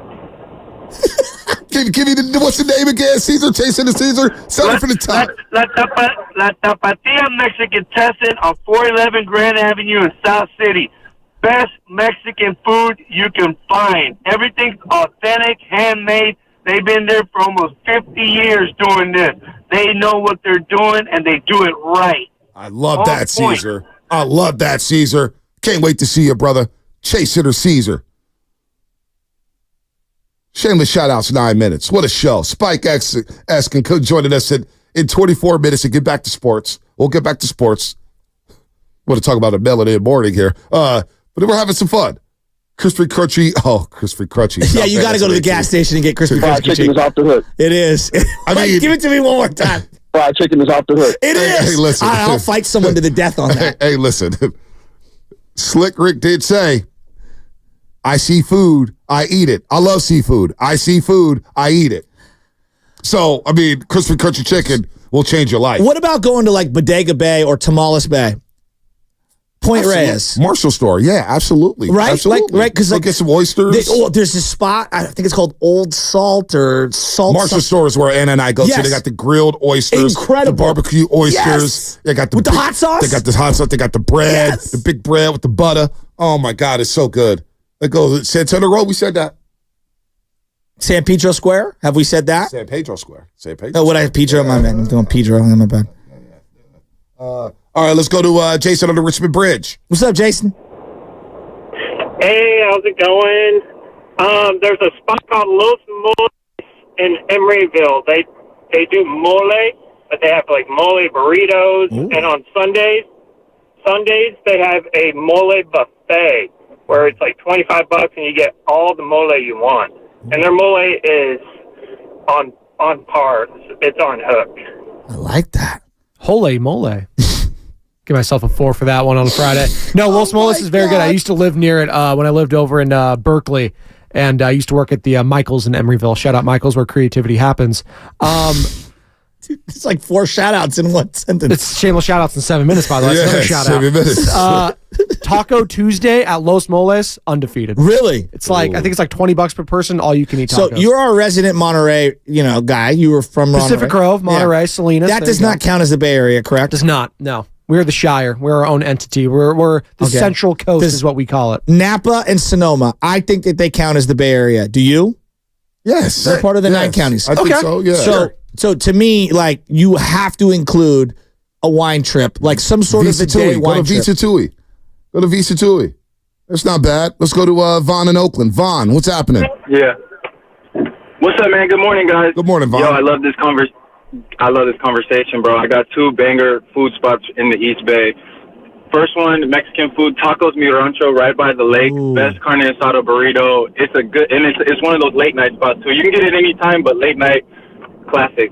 And then also in another one right by the lake in Oakland, Shandong. It's a Chinese spot, but they do authentic hand pulled noodles, man, and their dumplings. All the dough's made fresh. 2 spots that you definitely got to put somebody on when they're checking out the East Bay. I love that. Love that. By the way, what does Ricky Pearsall have to do at the Bay? Historical landmarks. Not just food. Food, but historical landmarks as well. And it could be all over the Bay Area. Let me throw one at you. And this is a sports one. And this might be a little, because look, think about it. You want to do something that's unique, right? Oh, go to a Bruce Mahoney at USF. Like, that is unique. Go to a Bruce Mahoney at Kezar. Very unique. What about this? What about a Cal rugby game? Interesting. I mean, they're one of the greatest programs on the planet, no? Yeah. If you had to pick one college game to go to, is it Gonzaga St. Mary's at St. Mary's? Cal Stanford. Got to see Cal Stanford. The Battle of the Yaps. Does it still hit? Like, so I'm asking. See, to me, if there was one thing, I think a Cal rugby match would be pretty sweet. Yeah, Cal Stanford. Okay. The game. The play in 1982, one of the 5 most iconic plays in Bay Area sports history. Are we sleeping on something? You could go to Urban Putt. Beta Breakers? I mean, look, Ricky has a girlfriend. He's got to take her out to the town. Hey, go to Urban Putt out there in the Mission District. Right? Carter knows all about that. He knows all about Urban Putt. Get your game on. Marquise. Oh, Marquise. Excuse me, Marquise in Sunnyvale. Marquise, talk to me. Hey, what's up, fellas? It's Marquise for Sheezy. You got to take it easy. Hey, guys, y'all sleeping on Alameda. Saxon Brewery, Hangar 1, vodka. You could do some tastings down there. I like Saxon Brewery, great brews. But the best fish tacos in the East Bay, in the Bay Area, Calafia Taqueria in Alameda, the best fish tacos. Amazing. Y'all got to hit that up. I like that. No one said Coit Tower yet. Is that surprising? Some of the most basic ones. Another one that that is surprising as I'm writing. Sorry there. Yeah, no, it's okay. There. Another one that I was thinking about that no one has brought up, Muir Woods. So to me, MuirOods is maybe I'm just a hiker. Like hey, I'm gonna give San Jose Jazz fans some love. He's out of Alcatraz. Give it to me. Stanford Jazz Festival. See, concerts what about all summer. Stanford as a campus? To me, it's one of the coolest campuses in the country. I think the whole Stanford experience. Listen, Ricky went to Florida, okay? Yeah, it's true. The experience at the University of Florida. I think the Stanford campus is nicer than the one they got in Gainesville. I mean, the might be a little biased. I love how the guy from the U chimes in. Well, I don't really like Stanford either. You're a Cal guy.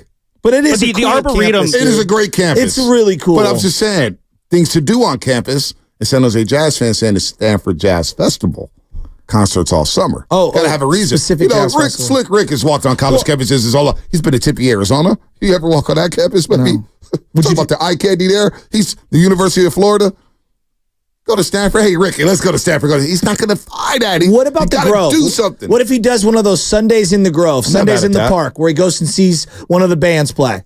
Not bad at Hippie Hill, 420? Outside lands? Want to keep Ricky away from Hippie Hill. Shameless shout-outs coming up in 3 minutes. I don't even know if we're going to get to them. Chris is Sack. Chris, what's happening? Hey, guys. How's it going? Good. I got a couple spots in the East Bay that Ricky needs to go and check out. A deli. If you want a really good sandwich, you go to Marucci's in Walnut Creek. I've been there. And excellent. If you go there, you have to get the ciabatta bread, because if you don't, that's a huge mistake, because it's fresh semi-freddies. You know how that goes. Absolutely. I'll tell you good. This sounds like a man that knows. Go ahead. I Chris. like this guy. Keep rolling, Chris. Keep rolling. You're on the roll. The Capicool. If you go to Oakland and you go off of the first exit after you come out of the Caldecott, you go to Cactus, which is right next to the Rock Ridge Bar, and you get the crispy chicken tacos. They melt the cheese in the bottom and everything. Oh, my they got God. the sauce bar. Oh, my God. What is this called? Cactus? It's called Cactus Taqueria. Oh, my God. Yeah, it's special. Absolute must you have to go do. What about a spot to go to?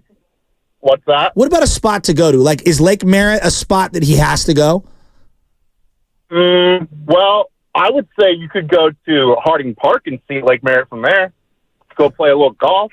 Yeah, that's not bad. That's not bad. That's Lake Merced, but that's okay. That's not bad. I met Lake Merritt in Oakland. My Grizzly Peak, our boy J-Dub. J-Dub. See, that's what I was talking Jordan about Watkins, with Tilden. Grizzly Peak. Yeah, that's the spot. I think that's one You of the can see coolest everything. views. Yeah. Grizzly Peak.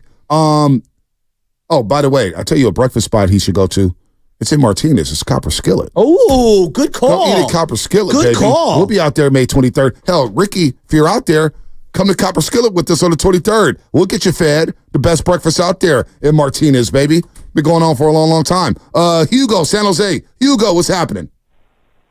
Hey, what's up, fellas? How you guys doing today? Good morning. Good. I got a couple spots. You can't bring up South San Francisco without saying Little Lucas. Good call. Little Lucas sandwiches on right there in South City. Do you get the nothing spread? like them, man? Oh yeah, everything. Extra garlic on there. That's what I'm talking about.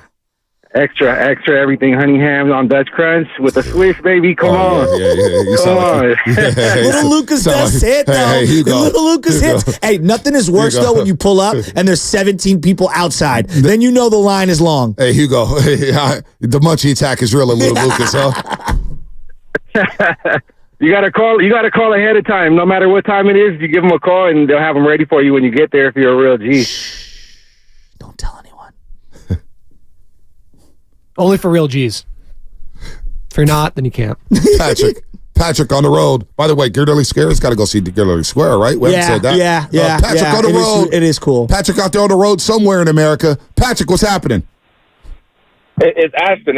But I wanted to talk about the taco trucks, man. We in the Bay. You know, I ain't hear no love for the taco trucks. We got some taco trucks in Richmond on 23rd and McDonald. A whole bunch of taco trucks in Oakland. But also, man, we ain't hear no soul food. Everett and Jones on Broadway. Good call. On Broadway. Yep. You know what I'm saying? But you got to take the Uber so you don't get bipped, though. You know what I mean? So, yeah, if you wanted to give them some spots real quick. Love y'all, Bonte and Shasky, man. Y'all keep it going. I'm going to pull up to work. Let's go. I love that. Pulling up to work. That's a real Bay cat right there. You can tell. Real Bay cat. Hey, 888-957-9570 is the number. If you got recommendations for Slick Ricky Pearsall, to go visit places. It's not just Ricky Pearsall. We got to hook up our boy Green out of Florida State. Yeah. We got to hook up our lineman. How about Cowling out of Arizona? He left a thank you note for the 49ers after his pre-draft workout. Got some brownie points, and he got drafted, baby. Welcome to the Bay. It's for all these guys. Got a long list here. We got a lot of recommendations. I think we're going to have to start paring it down. Well, we got a lot. We hope that Rick and the rest of his draft class is around for a long, long time. And if he's around for a long, long time, he could check all these things off the box. True. That's now, true. if he's a bust, he may not get around to all these spots. Nobody referenced the Oakland Greek Festival yet. Oh, wow. Because I have that on my list, and I haven't heard that from anyone. I think that's one of the coolest events you could do. I made Spotacopia up there at Greek Fest with Eddie Kagarakis. I was up there with the demonstration. It was great. Dude, some of it's like a shredded beef over rice. I don't even know what the dish is called. Someone's going to come in with it. It's just chef's kiss. I think the church is Annunciation, because my brother went to Holy Trinity, which is here in the city, and there was one out in Oakland. I want to say it's Annunciation, and I apologize if I'm messing it up, but they go back and forth having the different festivals, and it's really fun out there. Shout out to Elena, who I think about her every time I go to Greek Fest. Obviously, she was Greek. Our old friend, she's now doing big things over there. Where K-Fox, she's on every commercial, too. Every freaking commercial. I love Elena. I miss her, man, so much. Saw her last time at Warriors season, but her and her father, rest in peace to her father, they always had a good time. The Mazorcas' Elena, shout out to you as we get to share the shout-outs here on the Morning Roast on 95.7 The Game. Line them up. It's Friday. Yeah, I'm a shameless.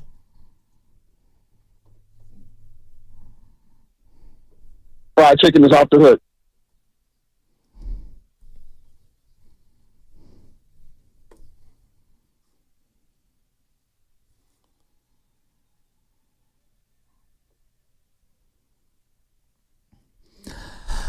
I'm going to start us off. There's a lot of shout-outs that we got going here, but my first one, as we get ready for Cinco de Mayo, shout out Bonita Taqueria, my boy JJ. What up, bro? Hey, they got killer deals all weekend.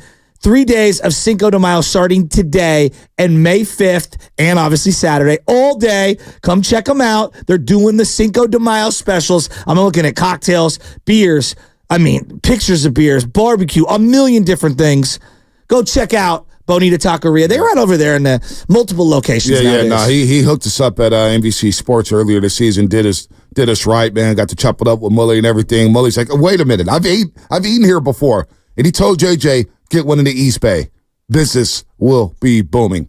Spadoni, what you got for shameless shout-outs? I'm going to shout out my son, young Benjamin, completing preschool. He's going to start TK in the fall, so shout out young Benjamin. I'm so proud of you. Let's go. I'm going to take him to see Star Wars this afternoon at AMC Theaters in Emeryville. I like the Emeryville little plaza, Bay Street down there. Ricky, go visit over there. They're building a lot of stuff, a lot of new shops and stuff. Yeah. Shout out that. Oh, yeah, I like that neighborhood. That's a good neighborhood. Love it. What you got?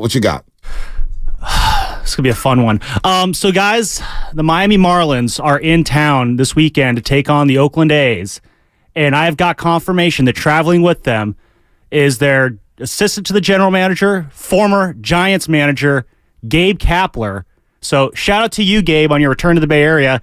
And may or may not try and run into him tonight at the Coliseum. So I heard from Craig Mish, who's been following the Marlins, for the entirety of their franchise, said this might be the worst month in Marlins baseball history. There's a lot of bad months they can choose from, too. Damn.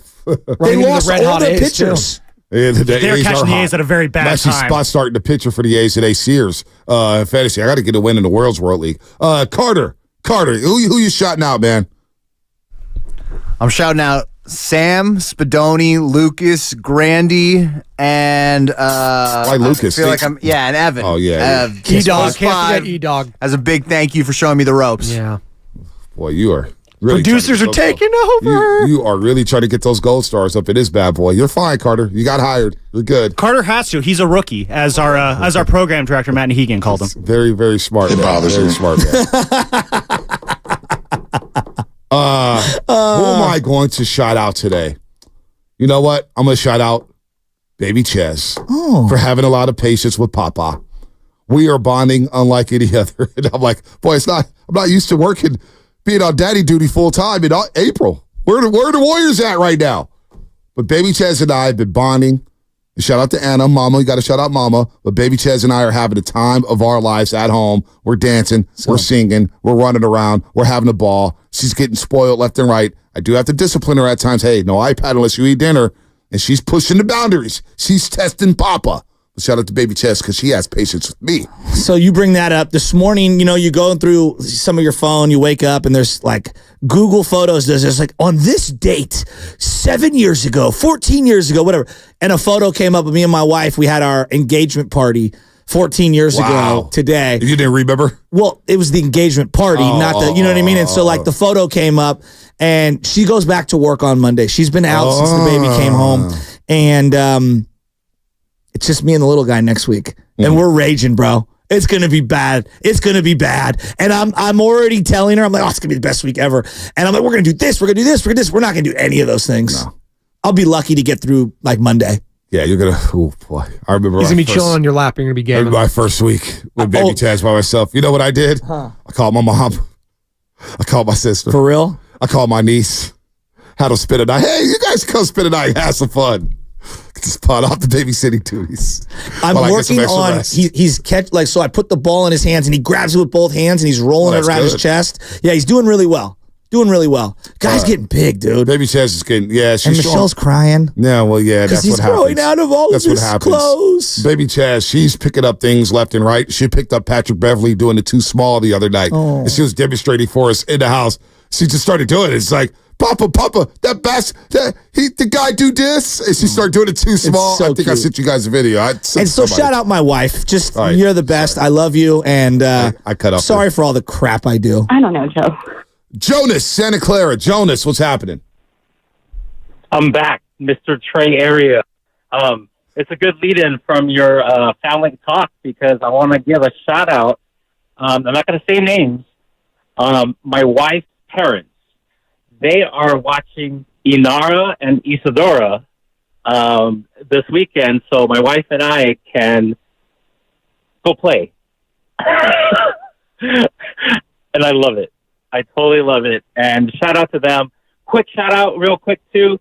Inara, first communion this past Sunday. Congrats. Nice. Welcome to the club. Love that.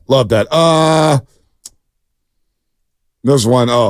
Shout out to the Force 510. Do or do not. There is no try. Yoda. 650. Shout out to all the pretty ladies out there doing y'all thing. It is sundress season. Go out there and do your thing, girl. Do your thing. Go out there. Do your thing. Go out there. Do your thing. You do your thing. Richard and Conquer.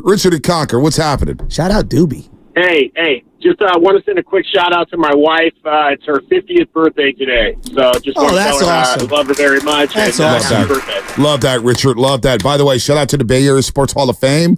Monday. I don't know what you're doing. Ceremonies are Monday. I have a PAL meeting because we have a big baseball tournament in June. So I'll be there with baby in hand. I got one more real quick before we hit this injury report. Next Sunday is Mother's Day. Oh. You sons and daughters out there better be paying attention this weekend. What you're going to get your mom. Oh, gosh. What do you get the woman who has everything? A pat on the back. Payday's next Friday, right? Well, we know where that check is going. Damn. Unbelievable. By the way, the class for the Bay Area Sports Hall of Fame. Give it to me. Patrick Marlowe. Brian Sabian. Sabie Saves. Oh, wow. John Taylor. Oh. Jenny Thompson. By the way, I don't think Sabie Saves on the Wall of Fame yet. Why? Why not? I heard he's going to be back in town. He's going to be at a baseball game He's today. going to be here Monday. Yeah, I've at heard the Bay Area Sports Hall of Fame. from my buddy Craig was telling me, you got to come out. The whole Sabian. So he's going to be in town for this. Should be on the Wall of Fame. Why the Giants haven't celebrated him yet, I have no idea. But Brian Sabian, my guy John Taylor, Jenny Thompson, and Chris Wondolowski. Another great class. Wando. Bay Area Sports Hall of Fame on Monday. Free invitation for you, Shaska, but you got things to do. Sorry. I'm going to be by myself. When you volunteer in the community every single day and you have to, be a part of all of these great things that we're cooking up right now. We have, honestly, it's going to be a great tournament. I want you out there. All right? It's a who's who. Let me check my schedule. PAL, Father's Day weekend, June 13, 14, 15. All right. Injury report. I'm going to go eat breakfast. Where are you going? Wait. All that food talk. I need you. You just leave me by myself? Just leave the show? Well, on this, by the way, Shasky's listening because he should be on the injury report. A little birdie told me last week in softball, Shasky may or may have not injured his groin. Had some groin issues last week, and I heard Shasky was wearing turf shoes on grass. I do. I knew I could get him back. How did you hear this? I got sauces everywhere. I did. Sauces. So I went to like this little blooper came in. I came flying and I missed it like on a diving play. I go to pick up the ball. It was slick on the grass, and I literally did the splits. I'm fine. Don't talk about that. Well, from sources,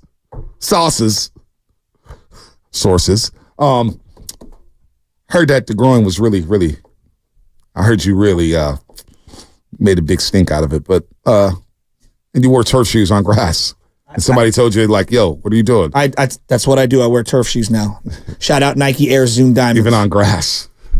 You show off. Kawhi Leonard, he's out tonight. Yeah, Clippers are done. That's it. Injury report brought to you by Boxer Garrison, Northern California's premier workers' compensation law firm, helping injured workers get their lives back for over 40 years. What's coming up in the game? Brought to you by Fremont Bake, full-service baking, no compromises. Let's go to the city of brotherly love and talk to Spike Eskin, 94 WIP, and laugh at those Philadelphia 76ers and that fraudulent fan base who can't even sell out the Wells Fargo Center. How dare you guys let all those Knicks fans come into that building and yell effing mean. I thought you guys were tough. I thought you were the best sports fans in America.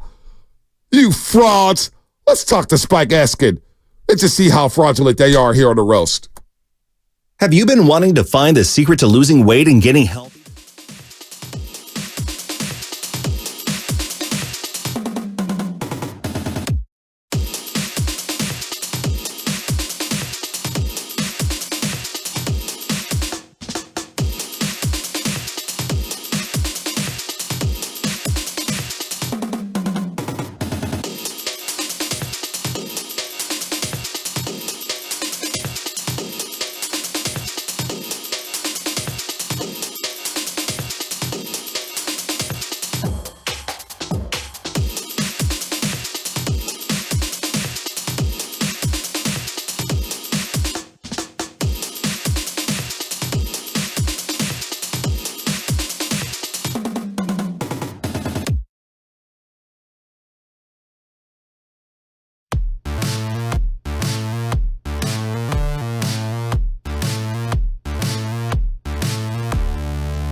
What is happening here on a Friday, a non-payday Friday, a Bay Area Friday on the Morning Roast? Shout out to everybody out there getting off the graveyard shift. If you're at work, what is happening?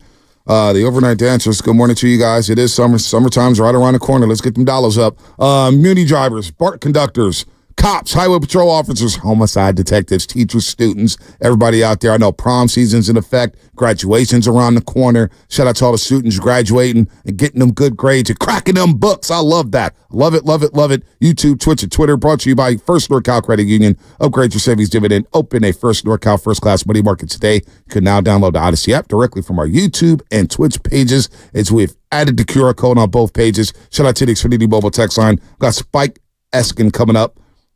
Host on the afternoons on WIP, 94 WIP in Philadelphia.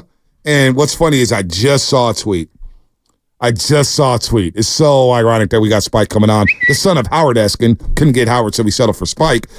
Just deal with me, you nitwit. Yeah. I would like to deal with you, Howard, but you left this in the cold for your son, who's wet behind the ear right now. No, I'm kidding. Spike's a good dude. But Spike, good morning to you. Welcome to the Morning Roast here on 95.7 The Game. It's your best friends from the West Coast, Philadelphia's most loved, Joe Shasky the Butcher, Bonte Hill. And I just saw a tweet where it said the Philadelphia 76ers are monitoring the situation with Jimmy Butler in Miami.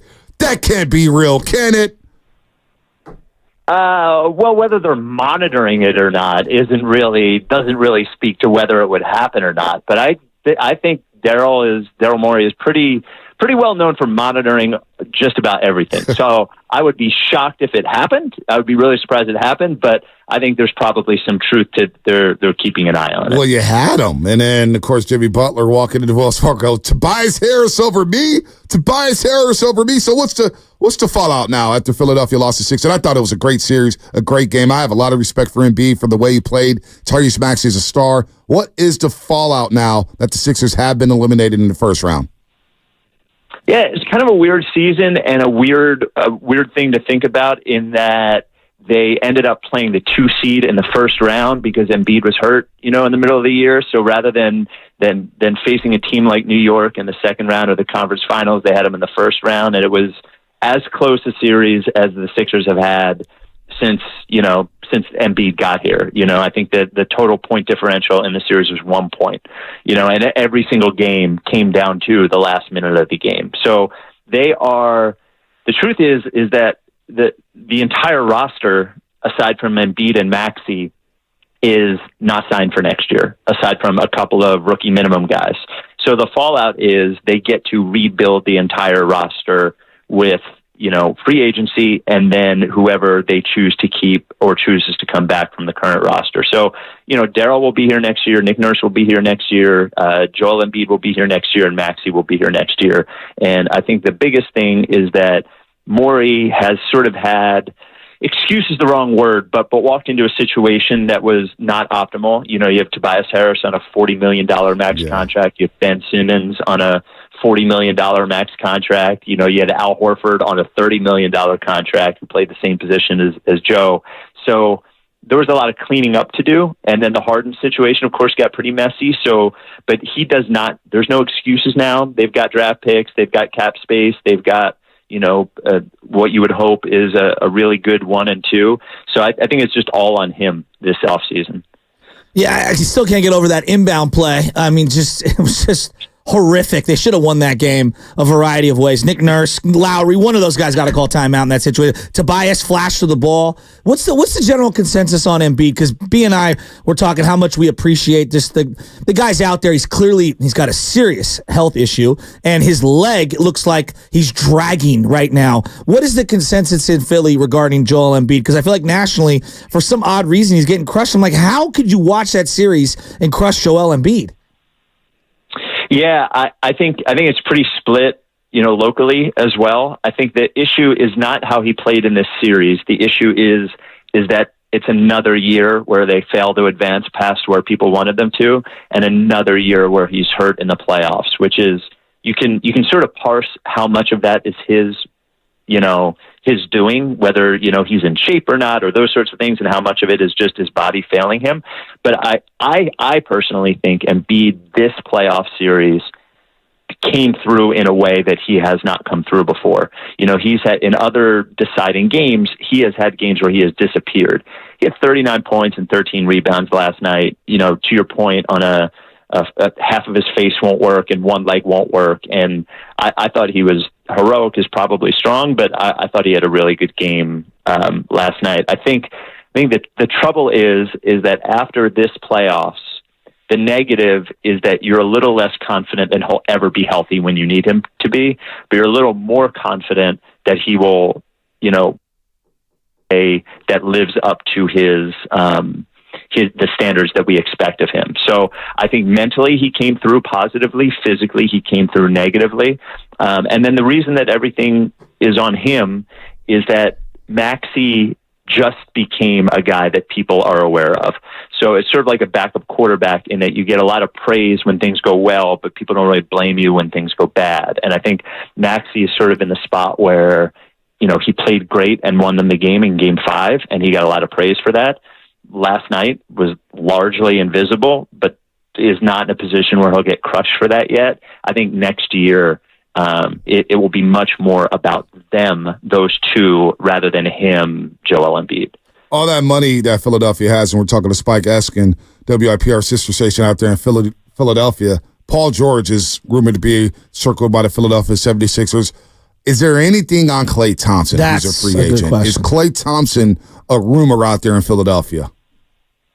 So I've only heard his name as a rumor of people just sort of bringing up his name because he can shoot and because he is a free agent. Mm-hmm. So I think he would largely fit. I think the thing that you worry about Klay is what does he have left? Which, by the way, is a fair question for Paul George as well.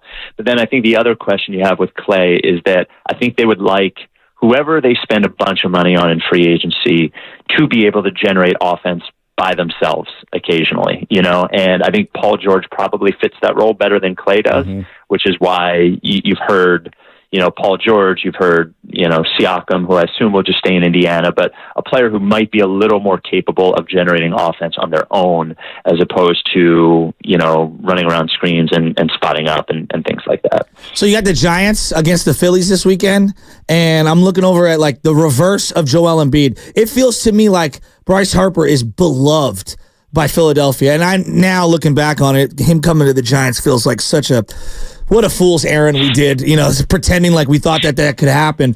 How popular is Bryce Harper in Philadelphia right now? Most popular athlete in the city, I think, bar none. Really?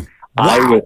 I would say currently, yeah, for sure. I would say that, more popular. Jalen Hurts may have had that mantle 2 years ago, but after the way last year ended, doesn't have it. I think Bryce Harper proved me pretty wrong. I think Harper came here with not a great reputation as a, clutch playoff performer. And if you had talked to Nationals fans, they would brag that they won the World Series the year after he left. And he came to Philadelphia sort of, I made fun of him for pandering, wearing Philly Fanatic socks and headbands and all that kind of stuff. But he's more than lived up to his contract and more than lived up to the expectation of a star. I think one of the things that you see with Harper is he finally he's been in baseball so long, from so young, that you forget he's really just 30-ish now.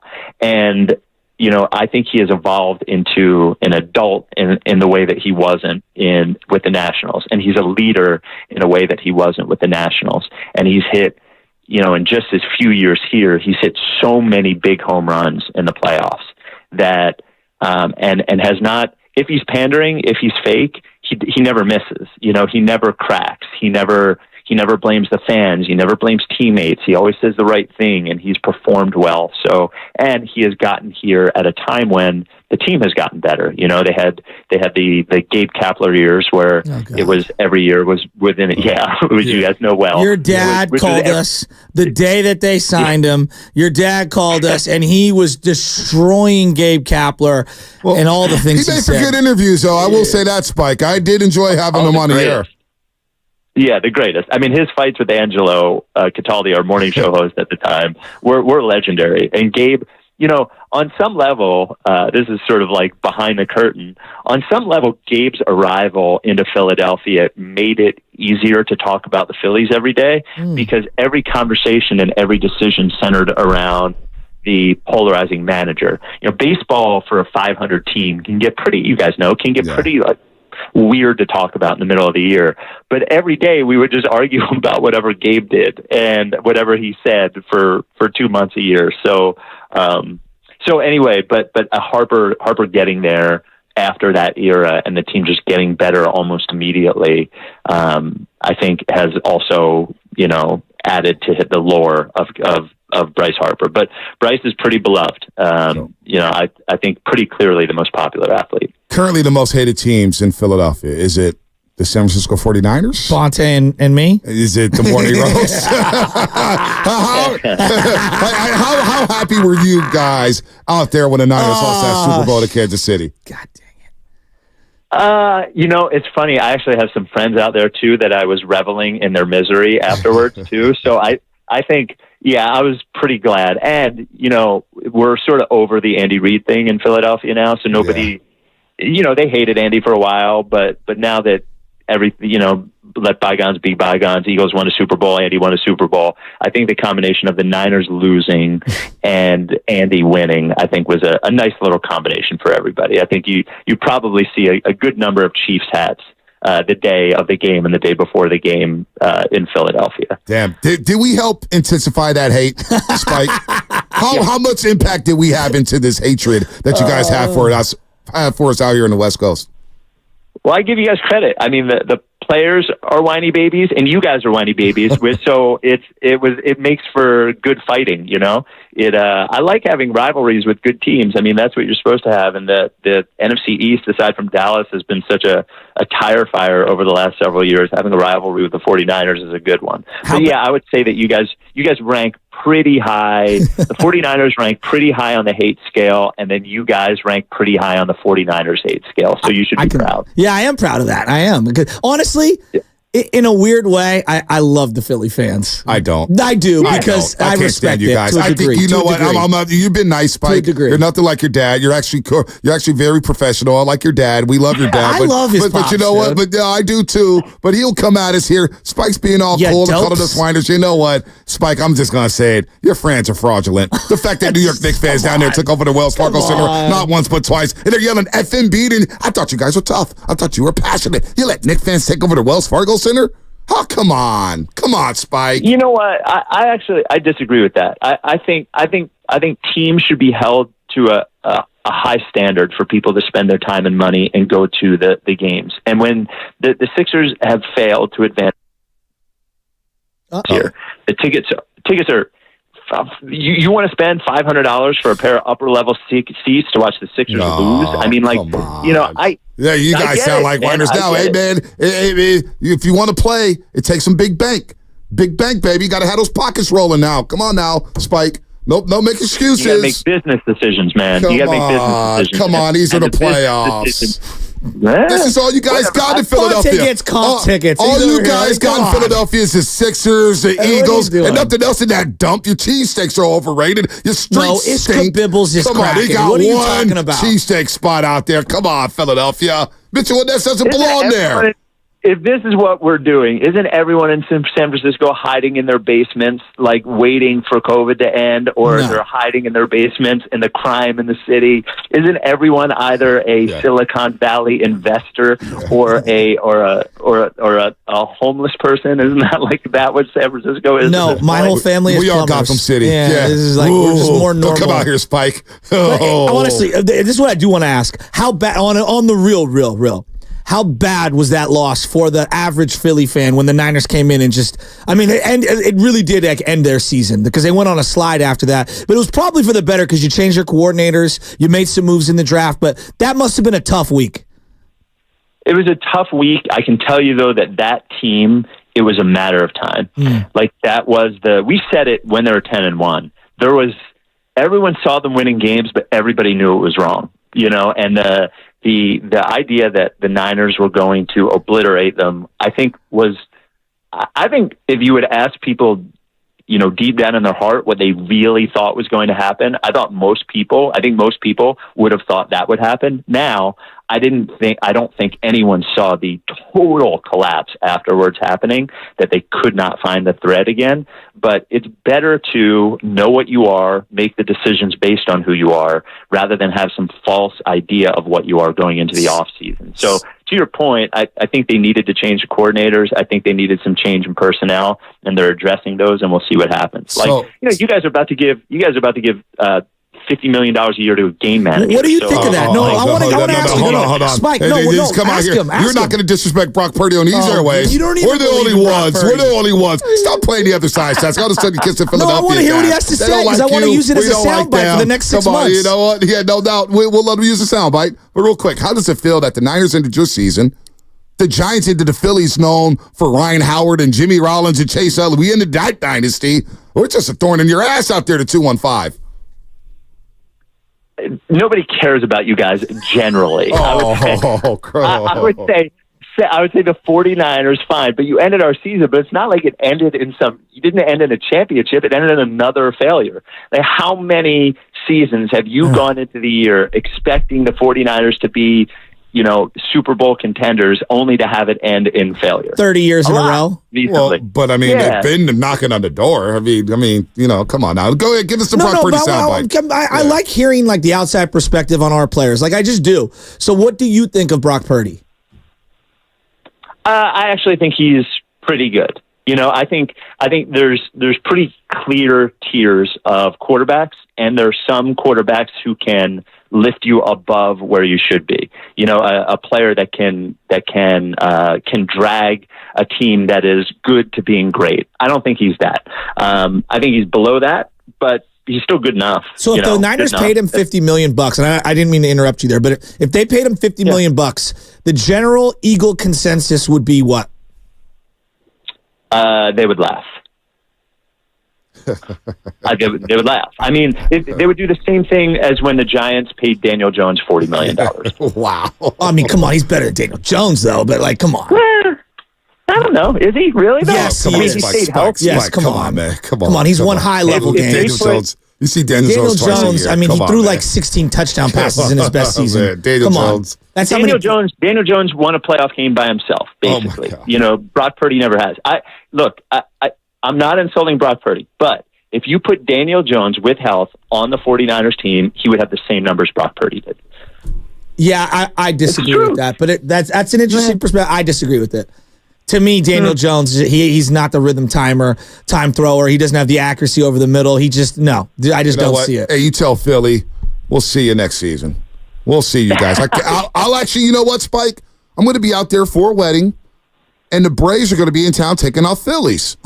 I'll get you guys up. Biggest fan over here. Yeah, you know what? And I'll wear my Giants hat, and we'll go have a beer. And we'll tell Philadelphia we'll have some fun. Is that a threat or a request?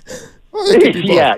Don't I have to agree to have the beer for us to have the beer? Well, you don't have to, but I'll be there. I'll call Howard then. I'll be there. I'll call. Yeah, I want to hang out with Howard anyway. He's bougie like me, so I like that one. Shasky, you can hang out with Spike. I'm not going to lie, though. I always laugh at hearing the Eagle fan talk about Brock Purdy in general, because I think he's the most lovable. If he was an Eagle, he would be one of the most lovable stories in Eagle history. I would agree. I have no doubt. I would totally agree that he's, last pick in the draft, ends up being 100%. I totally agree. You guys would love him. He's not, so we'll be realistic about him while you guys will overrate him. All right, Spike, you're a good sport. You're a good sport. Good stuff. Totally different than your dad, but that's not bad. No. I am who I am. He is. I always say he is the best sports talk radio guest in America. If you need somebody to come mix it up on your radio station for 15 minutes, he is absolutely the best. Is the mink coat real? Oh, yeah, dude. He had... So when I was in my mid-20s, when I was a rock radio DJ at night, I drove into the radio station one day, and there was a billboard on 676 with Javon Curse and my father, both wearing fur coats, both with their shirts unbuttoned under the fur coat showing their chest. I love that. Wow. I love that. That's my type of guy. That is what my upbringing was like. Spike, you're a good sport. We call it taco meat out here. Yeah. Bonte calls it a little taco meat showing, a little chest hair. On your chest hair. Yep. Hey, will you go have fun in that raggedy-ass city, Spike? I feel sorry for you now. Right. You made the worst decision in your life moving from New York to Philadelphia. That damn Spike dump. was way too cordial for me to be No, mad. the hell with that. That city smells like piss. Bye, Spike. stop. Get the hell out of here. All right. Get the hell out of here. Oh, Get the hell out of here. Get the hell. I got my middle fingers up in Philadelphia. You're out here playing nice with these guys. These guys disrespect. No, I'm not letting it go ever. I hate that city. And I hate that fan base to the day I die. The hell with Philadelphia. The hell, you out here playing nice with these guys playing patty cake and Spike Eskin. The hell out of here. Time for the call of the week. This week's caller is Dink in the city, who has some suggestions for Pretty Ricky, a.k.a. Slick Ricky Pearsall. Dink, what's happening, What are you baby? suggesting to Ricky Pearsall? Getting on a ferry? No. Getting on a cable cart? No. Man, go to Columbus and Green. Let them hang out there, man, with some security and some good friends and get some good strip clubs in these jeans. Dink, which club do you recommend? Little Because I'm Gardens? asking for a friend. I got some friends who really like the strip club. Man, you can go to Centerfolds, man. You can. There's a few of them. I'm married. I ain't been in about 15 years. I love you, wifey. I'm doing kettle corn right now. Man, that's what I do for a living. I quit FedEx, and now I'm doing kettle corn. But I still like my ball. I love football. I got boys. I got some studs that's growing up. Let's go. You know, from out of the Oakland town. You know. I love that. But baby. anyhow. All right. So you said Centerfolds. What else? What do you think about Gold Club and the buffet? The fried chicken I heard is good. Fried chicken is off the hook. Bronte writing down the names of the clubs. Tells caller of the week. You've been on a rare one today. Call it to the morning ride. You disappointed me with that last one, man. I'm not gonna lie, man. Fried chicken is That's off the the hook. enemy over there. They're not our enemy. friends. Yeah, They're not yeah. our friends over there in Philadelphia. Called us whiners. You're gonna let them get away with calling us It whiners? just doesn't matter. Oh man, it does matter. We got to see them jokers in the playoffs in the NFC. It is on. They want to kill us. We want to kill them. Not literally. What It's if we just recreated that photo? You and me in mink coats showing taco meat. football. I don't want to be in a mink coat with you. I now. feel like a beached whale. It's me and Howard. That's exactly. No. I don't want to dude, be I in a had my mink coat shirt with you no off more. yesterday, and they were doing the cupping on the back of my shoulder. I don't even Very know if I want to vulnerable. be affiliated with you anymore after that stint you just pulled with Spike. I think we try to get a job in Philadelphia for crying out loud. Call it to the morning roast. Do they pay well? If a call is better than the rest, you could be named the caller of the week too. Where are we going from here? And that's going to be a good one, too. Brought to you by Alameda County Probation Department. Let's get to what Chris Russo said about the Giants. We got John Lynch down about Ayuk and Devo. A lot going on here on the roast on a Friday. I got a joke for you, Bonte. Want a career with purpose, great pay, outstanding benefits, and a promising future? The Alameda.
What up? What up? This is Big Pun from South City. You are now listening to the morning motherfucking roast with my boys Bonte and Shasky on 95.7 The Game.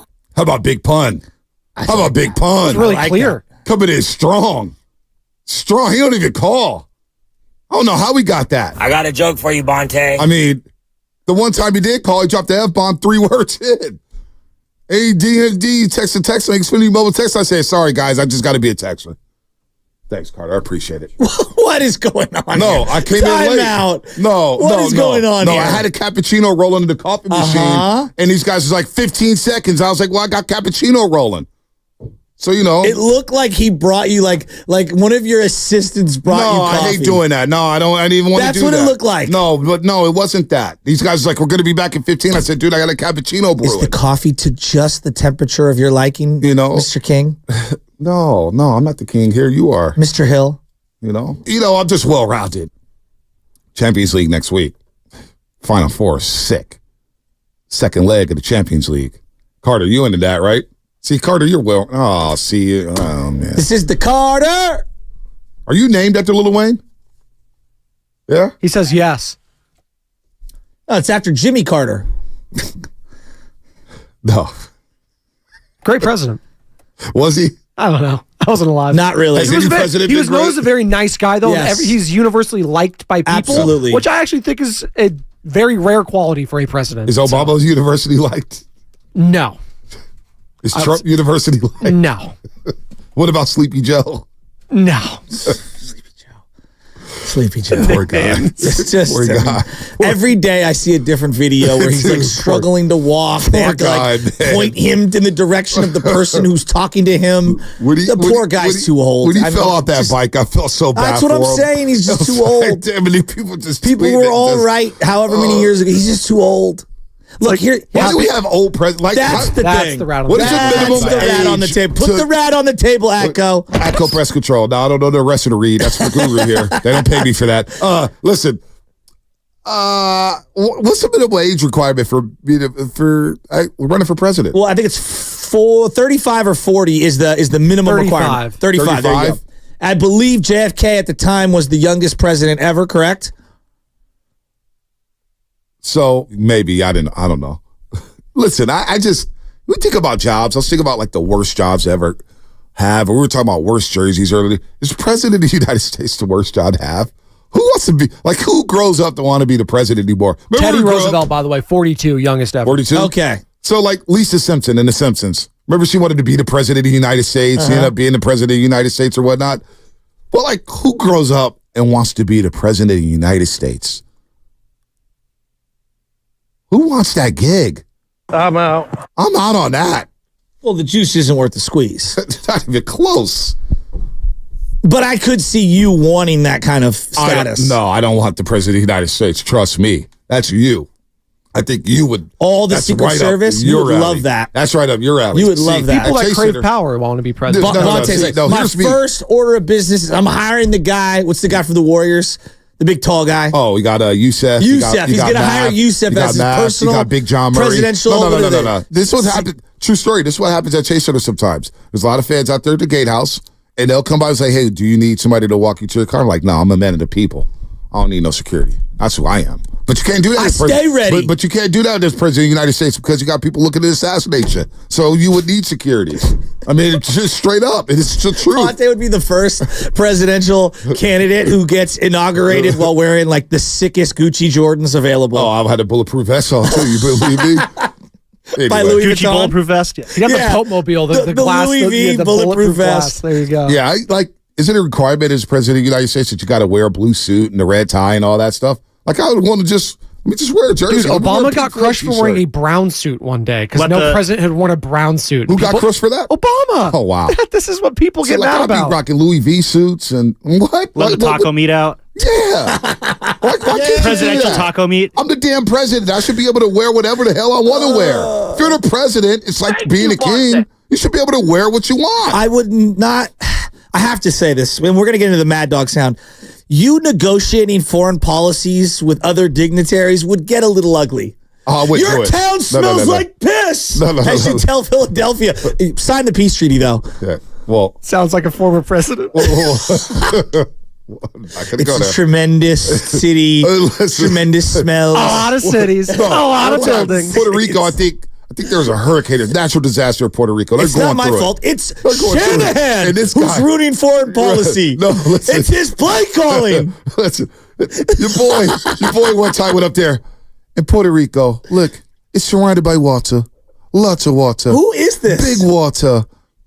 Sound British. Yeah. All right. Sorry. I sound British right there? I didn't know. All right. You know what? The hell with that. Dude, do a better Trump than that. I don't have a Trump. One. I don't practice my Trumps. The guy's a terrible human being, for crying out loud. My favorite is there's all these TikToks that come out and they're like plan. We didn't have a plan. I didn't have a plan. We didn't have a plan. No plan. We didn't have a plan. Yeah, we didn't have a plan. What is the Giants' plan right now, guys? Do you guys know the Giants' plan? I don't know, but I know my plan right now is to go to Jay and Copper Skillet to save this segment, damn it. We got Jay and Copper Skillet. Martinez, the best breakfast spot out there in East Bay. My man, Jay, I can't wait to see you in a couple of weeks. What's up, Jay? Hey, what's going on, guys? Right back at you. I'm very excited for the show. I'm excited, man. So what, first of all, we love food. Who would make a better president? Oh, yeah, well, Bonte? I guess you want to go there. Who would make a better president? What? Of the United States. Who would make a better president? Me or Bonte? I love you both. That would be a hard one. How about one's the president, one's the vice president? No, I'm not working. Well, either one of us doesn't want. Yeah. I'd take him out so I can get that top spot. I would take it. Yeah, it would work. But I got to tell you guys, I called for, you guys were talking about food. You got me hungry, first of all, with these great callers and whatnot. But I gotta jump in. I gotta jump in and tell you guys, you missed out on a spot that no one really talks about. Okay. And it's Zushi Puzzle, Zushi Puzzle in San Francisco. Best sushi I have ever had in my life. I'm going to go there on Saturday. I'm going to write that down. I'm telling you, go back there. Make a reservation and ask for Chef Rogers' table in the back, and you guys will have the best experience of your life when it comes to fresh fish from Japan and just crazy things you've never even thought of. Sushi? Jay, by the way, Zushi Puzzle. It's sushi with a Z. Okay. Yep. So, by the way, we got some breaking news while you're on the air, Jay. Odell Beckham Jr. signing with the Miami Dolphins on a 1-year, $8 million contract. Odell Beckham down to South Beach, Miami with Tyreek Hill and Jalen Waddle. Yeah, I love that. Hey, listen, Jay. Anna loves some sushi. And you mentioned a private room in the back. Now you're talking my language. We love being bougie. We love VIP, Jay. We do love that on the show. Shasky's lying like he's blue collar. I love but his hands are softer than the baby's booty. Come on now, Jay. That's the Neutrogena. I'm telling you. And then here, I got to leave you with another one. El Patron in the East Bay. The best tacos. Ooh. People talk about tacos here and there. El Patron. Okay. The best burrito you've ever had. The best shrimp tacos you've ever had. I'm not even playing with you guys. They're so big, they're blowing up all over the United States. You're on the breakfast spot. We know you're not playing, Jay. You don't play about food. I know you don't play about food. 300 pounds. I'm 300 pounds. I ain't playing with you when it comes to food. That's all I do. Hey, man, I had the soda diet. I would have been up there with you if it wasn't for soda. Damn it. Come on now, Jay. Hey, what are you thinking? All right, real quick. Let's rat-a-tat-tat. Your thoughts on the Giants so far in the first month of the season? All right, so Weber's a beast. I think the Giants are way more legit than I ever thought they were going to be. Real talk. I went and watched Weber. I think it was last week. He was lights out. That guy's a beast. But I want to leave you guys with something else. I thought you guys flushed callers. What happened? Spike called and he talked dirty on Purdy like that. I'm a Raider fan and I don't respect Jones over Purdy. Hey, Shasky just let that. I did not defend it. I cannot let him slide with that. And he came in here all willy-nilly, all confident. Yeah, Daniel Jones. I couldn't believe it. In that dirty-ass city in Philadelphia? Hey, it's not Purdy's fault. It's not Purdy's fault that the Niners choked. Blame that on the coach, Purdy the Beast. There it is, Dude, Jay. I love it. I wish we had more sports conversations. Like, imagine if politics was described the way we do sports conversations. He's not a 2-term full max president. You can't full max him. Well, Jay, real quick, thoughts on the Warriors offseason? Oh, yeah. Man, It's gonna be interesting. Like I said earlier when we first talked, I thought Coach Kerr was doing a good job trying to figure out who he needs on the team and who's gelling and who's not. But I got to leave you guys with something on the offseason. I thought Kuminga had a lot of skills. He was looking really good. But then when we gave him the ball to do things, man, he choked, in my opinion. I see a lot of rawness in him still. And if you want to team him up with Curry, what he wants to be the starter, all that stuff, it really is starting to remind me of Poole a little bit. Just pulling up crazy shots, doing some crazy things, turnovers, not thinking, strategically. I get it, he's young. But, man, if you're looking for a championship and you want it now with Curry, you might use him as the piece to get something you want. I'm coming closer to that side of the fence than I am retaining him and paying him $30 million. I agree. Jay. Yeah. And listen, I love Kuminga. I love him, guys. I love him. I really do. But I'm just saying, it's that towards the end, I just saw some things. I was like, what's happening right now? It was selfishness. Well, Jay, we'll talk more at Copper Skillet. Thank you for the hotel recommendations. Because God knows I don't want to wake up at 3:30 in the morning to drive out there. So I'm going to have some fun in Martinez. I may come see you the day before and then see you the day we broadcast from there. So I cannot wait. May 23rd, the Morning Roast on the road. We're taking the show on the road to Martinez with Copper Skillet. And we're going to be hanging out with Big Jay. Y'all take care. Have a beautiful day. Look forward to it. Let's go, Jay. Let's go. Oh, boy knows food. Said, I'm 300 pounds. I didn't work hard to get up to this weight, baby. I'm not mad at that. Can't wait to get to Copper Skillet. Cannot wait. Now, there's a poll up right now, 95.7 the game. Who would make for a better president of the United States, Bonte or Butcher? Every time I think Butcher will be the better president because you think about the way he talks about Lake Merced and all the camper trucks out there and how he wants to get the camper. Now, he would cause the most controversy as a president. Absolutely. Me, I would be laid back and smooth. I'd have cigars at the podium. What up, y'all? What's going on today? I'd be a systems president. Like a system coordinator. I'm not a system player. Thank you. Thank you. I'm a little more outside the box when it comes to president. Oh, man, we'd be taking the Air One. What was it, the Air Force One? That's what's called, the Air Force One. Hey, babe, you ready to go to Spain? The Eagle has landed. The Eagle has landed. And they're thinking like, oh, he's going to Paris and be with everybody. No, we go to Nikki Beach and smoke hookah, baby. We would be on vacation every single day. Blair Blue. Like, why do you have to wear suits? Impeached immediately. Yeah, they would. They would not like my black ass whatsoever. Get out of here. Just pull up to the White House. Come on through. Let's go. Slide through. We be having barbecues out there on the lawn. Who ordered Ease? Your Ease delivery is here. Every single presidential speech. Oh, baby, we got one for you today. Oh, baby. We got to talk about China. Line them up. 888-957-9570. Woo! What are we going to do about this border? How we feel about China today? What are we going to do about the border? That's good stuff right there. Come on. You can't make that up, man. You can't make that up. It's Putin. It's Putin. He's the problem. Hey, listen. Will there be a TV president and a radio president? Oh, my God. Oh, my God. TV presidential Bonte versus radio presidential Bonte? Radio Bonte would do hits on sports radio. President of the United States. Well, Obama picked his Final Four team. Yeah, I know. All the time with Andy Katz. Oh, that would be me. Oh, I had take for days. He would have a direct line to Stephen A. Smith. I'd be tweeting nonstop. Damn it. I'd be tweeting about to go, hey, I'm not feeling the Steve Kerr rotation right now. It's not good. I mean, live back tweeting when games. I was doing pre and post. So if you were president of the Giants right now. Oh, my gosh. Well, that's technically Farhan. But let's say you were in control of the Giants. How would you view Farhan?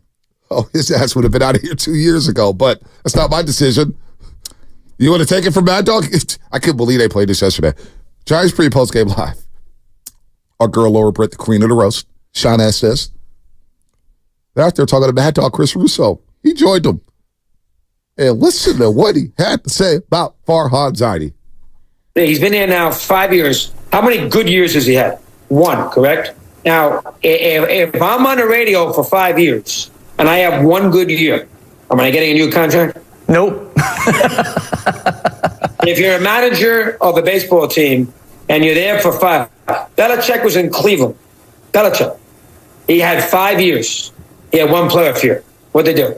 They fired him. That's Bill Belichick. Zaidi's not Bill Belichick. And they had Brady. Eventually, you got to win. That was actually tame.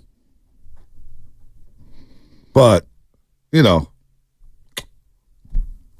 that's Mad Dog. So I put out on Twitter, do you agree with Mad Dog? That's all I said. And the amount of comments in both directions were kind of wild to me. So it was 50-50? No, I wouldn't say it was 50-50. I'd say it's closer to 65-35. 65 saying he should be gone, and they're louder than the 35 defending him. And this is just a rough estimate, and of course Twitter's not everything, but the amount of people caping up for what he inherited is kind of wild to me. Like, it really is. Like, if you're going to give him all this credit for 2021, a lot of those guys are already here. So clearly he inherited something that was good. We act like he inherited something that was nothing. You had a war chest of money, all right? You have not traded away any significant prospects in 6-7 years. Name the last big prospect trade. A top 10 prospect being dealt by the Giants. Listen, man, I'm straight out of the way. So here's the way I look at it. You brought him in to draft and develop. He's failed to do so. Yeah, we haven't seen any of these guys. I just listen. Harrison looks really good, though. I'll give him that. The pitching, he's found pitching. Yes. I'll give him credit for that. Yes. We need some bats. We need some lineups. We need some lineups that can compete with teams like Philadelphia that we're going to see today. Teams like the Dodgers that we're going to see.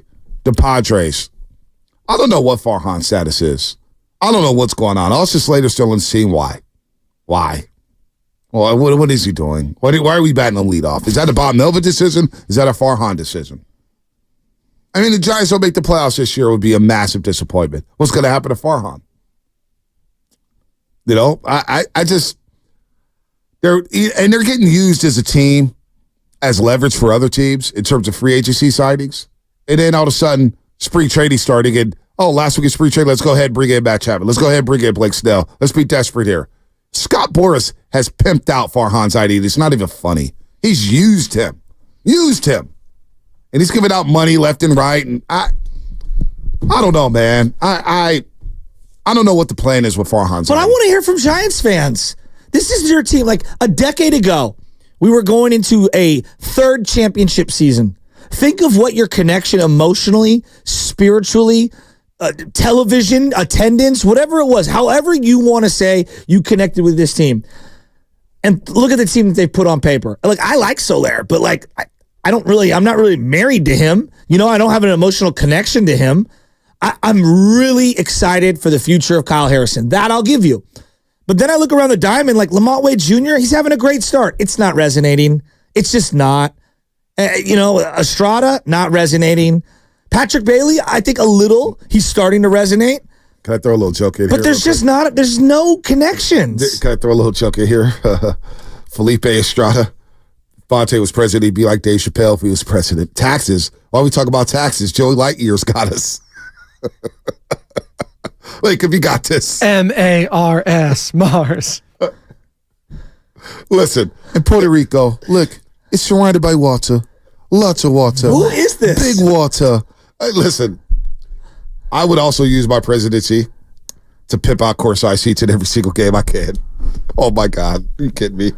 I'm sitting next to Roger Goodell in the Super Bowl suite. I'm behind home plate for first pitch of the World Series, Game 7. Oh, you, my gosh. Marlins man, E40. Oh, Beat me right to it. Cheers it with E40. Beat you to it? Oh, cheers it with E40. Because E40, his photographers be on point. Oh, I'd had that picture up so quick. Me and Fody water dipped in sauce. All my captions would be, they'd be so hood. SF Bay drummer, what's happening? What are you doing, Farhan Zaidi? Oh man, I'm packing up his office and telling them to go the other way. He's fired. John Jonah Jameson style. Damn. He's fired. Damn. But he really ain't done nothing. Like, he hasn't done nothing. It was like 5 years, and then you get an extension and everything. Like, man, just get out of here, man. You're not even a good like GM, man. Like, you got people, you got the agents using you. We can't get like a free agent to come here. San Francisco's not bad. It's like on the revival, really. Like, it's popping. Like, and we got some bats. Like but we need more bats to. And then you need relievers too now because like the relievers they stink now too. Well, Miller's Miller's showing promise.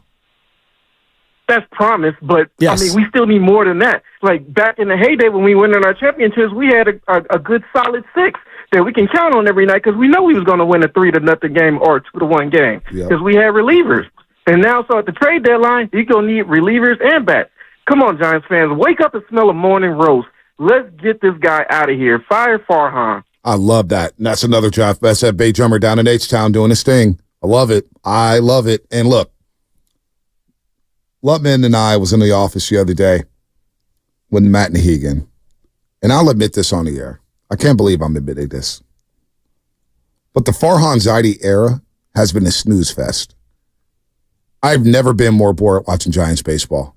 I think a lot of people agree with you. Like, I'm sorry. I hate to admit this. But Bonte, do I love baseball? No, you love baseball. I think and we all love get baseball. bored. So, I didn't know that. Yeah, no, I'm watching and I'm like, oh, this is a struggle.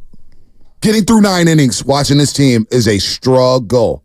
Now, I love watching Webb pitch. Yeah. I love watching Harrison pitch. Yeah, I'm enjoying Keaton Wynn and Jordan Hicks. I think they've been phenomenal. I really do. I love Camilo Duvall coming in the 9th inning and the lights turning orange and all that stuff. I love all that. Jung-Hoo Lee. I love the passion. He loses the ball in the sun yesterday. Next thing you know, a couple batters later, he makes a great play in center field. He gets fired up. Mad at himself. But you know what? I love that passion. Me too. He cares. I could rock with Jung-Hoo Lee. I totally got no problem with him. Totally agree. I don't even care if they overpay for him in $100 million. Yeah, they did, but that's okay. You know, what it is what it is. But damn, I'm sitting there watching them like, we work the mornings. I'm trying to stay awake. I need to sip coffee at 6:45 to stay up for these damn games. 6:45 p.m. And I need another cup of coffee to get through 9 innings because they're just...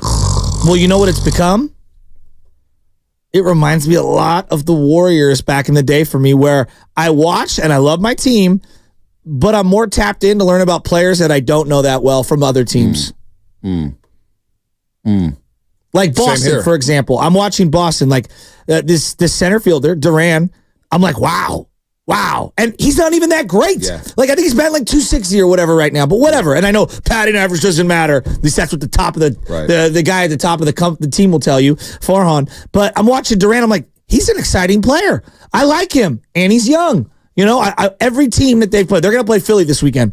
Bonte, how many guys on Philly would be the best player on the Giants? Oh, Trey Turner, Bryce Harper, JT Realmuto, Castellanos, who Giants even though he's been struggling. The Giants fans telling me, we don't need Castellanos. Get him out of there. He ain't worth it. Yeah, how you feel about now? Aaron Nola would be great. That Zach bullpen Wheeler would be close. Zach Wheeler, that bullpen. I mean, crying out loud.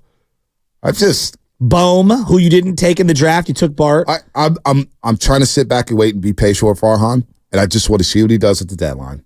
Do you believe if I asked you and a bunch of the fans, it's either or? This is the guy who will get us into the playoffs multiple years in a row, or we're just going to keep dragging our feet as a 500 franchise, give or take? Because 500 to me is not good enough. No, it's not. You're not the Pittsburgh Pirates. No. This is the Giants. It's the Giants. It's a household name. It's a household brand. How many other people? I see all these pictures on Instagram and Twitter. How many people in other cities are rocking Giants hats? Just because of the colors and how cool it looks, and they know what the Giants are about. The brand is strong. Yeah. I'm going to give it to the deadline. I want to see what Farhan does at the deadline to bring in some bats. Get creative. Let's go. It's time. It's 5. Come on, man. Like, think about how much pressure we put on Shanahan and Lynch during their tenure. It's not even close. Not even close. But guys had Shanahan on the hot seat after going to back-to-back NFC championship games. But I think that they thought Matt Chapman would be this big sell to the franchise. No, it's not. We kind of saw him before, and he's just not that kind of guy. He's fine as a 7th hitter, but as your number 4 hitter, he's just going to strike out way too much. And he's ho-hum. Like, the most flashy thing about Matt Chapman, obviously his glove is incredible, is he wears an orange sleeve under his right arm. That's not doing it for nowadays. Matt Chapman has 23,000 followers on X. Matt Chapman does? Yeah. How many do you have? Like 35 or 36 or something like that. How's that even possible? That's it. That's kind of crazy. That's the Giants. That's kind of crazy. Like, we don't have anybody who We got to get some poppin' dudes here, man. We got to get somebody who relates to the. Not trying to rip on Matt Chapman. I'm really not. But you're He's using a fine him as player. a vehicle to have a bigger conversation. But remember when it was signed and I was lukewarm the whole time thinking like, okay, I know he has a great glove. Yeah. But honestly, with the way he's hitting, I'd actually like to see your boy Casey Schmidt, see if he's a major leaguer. He has a glove. That's a good glove, right? And I know he could bat around 200. Why not just see that instead of spending... How much did they spend on Matt Chapman? How much is he making this year? Well, it's a $20 million 1-year deal. And if he doesn't play well, it opts into a $54 million deal, which I don't want him for 3 years now. Do you? What do you think? So I was listening to different baseball podcasts. There were 4 different listings of the top 5 stories in baseball. The Giants were a part of all of them. Do you know why? Why? Because they had the biggest, horrible strikeout in free agency in every one of them, and that was Blake Snell. He's pitched more, or he's given up more runs than innings pitched. He's obviously on the sidelines right now because he's hurt. It's, it is what it is. And that's what everyone's talking about. The only thing they're talking about the Giants is they gave Snell a 2-year deal, and he's been a huge disappointment. And that's overshadowing the great job that Jordan Hicks has done. I would agree. There has been some positivity about the Giants. And Jordan Hicks is one of them. Keaton Wynn is another one. Logan Webb is another one. Jung-Hoo Lee is one. Other than that, same old Giants, huh? Under Farhan? I don't know where this is going. That's the problem. The farm system's ranked 19th, right? The farm system hasn't really gotten better. We're still waiting on Luciano, Matos, and Ramos to see if they're major leaguers. Some people tell me kick the tires on them. They're never going to make it at this level. You traded off of Joey Bart after not really seeing Joey Bart. And he's had a good stint in Pittsburgh so far. Looked a lot better than Tom Murphy. He's got more extra base hits than I think 3 of your everyday starters. So I really don't know what the plan is, and I have no connection. But I'm trying, and I've been patient. I told everybody to be patient with the Giants. I'm trying my best to be patient. But I don't know, man. I was watching some of the videos of the 2021 season. It was like a montage while Mad Dog was talking about Farhan on NBC Postgame. And maybe I just wasn't tapped in as much, but I'm looking at it now and I'm seeing him on the field celebrating with everybody. And it was just so awkward. And he just doesn't fit in. And like when you're not doing the job and then I see you in front of all of the players and everything like that, your job is to create the best roster. Right. Like there are many things to worry about, but creating the roster appropriately is the number one. And I think that's the number one failure is the farm has produced nothing. But then I just see he's just an awkward dude. And I think he's a tough sell to the organization. When John Lynch stands at a podium, he commands. There's a gravitas. Yep. When Mike Dunleavy, who was, let's call it what it is, Mike Dunleavy, as a player, was one of the more scrutinized players in Warrior history. Mm-hmm. They're booing him when he touched the ball. Booing him. He's come into the situation with the Warriors, and it's almost a no-win situation. Yep. And when he sits at the podium, you can kind of tell, like, all right, his dad's been a lifer. He's a lifer. There's a gravitas to them. Farhan doesn't have that gravitas for a variety of reasons. And I look at what his body of work is right now. I just want to know, like, why would anyone say 3 more years of Farhan? Well, I'm eager to see. What's that argument? What is that argument? Well, because the Bay Area Sports Hall of Fame, I don't have an argument for it. Number one, I don't have that. I'm in your camp. I'm with you. I thought he should have been expired last year. Whether or not people believe it, but Bochy was gone under your watch. Bochy was gone. You hired Kapler. Coming out of Philadelphia. We just heard how Spike Eskin spoke about Gabe Kapler. It's probably one of the few things he said that was, interesting. Yeah. And then he fires Kapler, makes him the scapegoat of what was going on. Well, we all know Kapler wasn't writing down a lineup card. It was getting sent from Farhan Zaidi. Here you go, Gabe. This is the lineup for today. This is what you're going to do in this situation. You're going to pinch hit for this guy. You're going to do this. You're going to make double switch. You're going to platoon, all this stuff. No, I don't think Kapler's great. But it should have been a package deal. Then, as you're hiring Bob Melvin, you're going through the introductory presser. In the middle of it, Greg Johnson just slips in, oh, yeah, by the way, we're going to extend Farhan Zaidi. Huh? No pressure for that? Huh? Wait, what? What's going on here? Quick point of interest on that. I don't know for sure Farhan has actually officially signed the extension, though it is still out there. That's been this whole weird thing where it's like it's on the table, but he hasn't signed it yet. Why would he sign it? I have no idea. That's just what I've been hearing on it. Yeah, something's off there. If there's an extension, you sign the extension. Yeah, I just want to throw that in there. So are we under the? So I'm going to be under the impression that he's on a 1-year deal. But I also see Farhan, and I want to talk to Farhan. I really do. I want to have a grown man conversation with him because I don't like the interaction we had that at the clubhouse, the back and forth. I was just, trying to figure out because nobody did. I didn't hear anybody ask him about some of the things he said about the city or how hard it is. I don't want to hear that from my GM. I've heard from other organizations. It was like, even if you believe that, you don't go out and say that because it looks bad. The PR is bad. And now you get the fan base and gets to talk about the city and the area and how tough it is to sign free agents. And it may be truth to that. But you don't come out and say that. But I've seen him out and about at events. And I've heard people try to talk to him. But he's like, yeah. And it's just kind of awkward. Got to relate to people. Got to be a people person. That's the job, man. We're talking about being presidential and engaging. You don't have to be that way if you're excellent at building the roster and the results speak for themselves.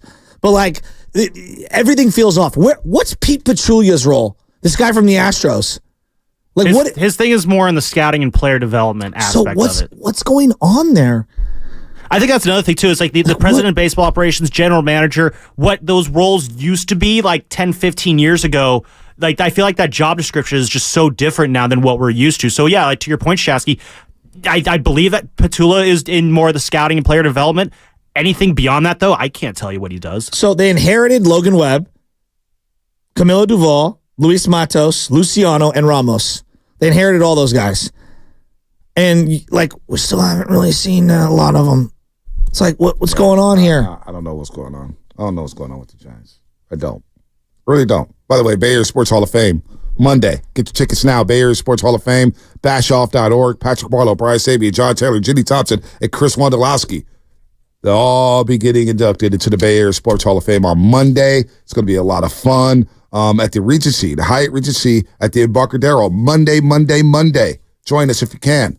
Vontae, it's time for you to do the legal. You are listening to 95.7 The Game, KGMZ FM, and HD1 San Francisco and Odyssey Sports Station. Always live on the free Odyssey app. And don't forget, they can also watch us every single day on our YouTube, Twitch, and Twitter streams. It's all got to search 95.7 The Game. Be sure to like and subscribe to the channel. While you're there, powered by First NorCal Credit Union, upgrade your savings dividend. Open a First NorCal First Class Money Market today. And shout out to the Xfinity Mobile text line. How about this? Can we put this one to bed?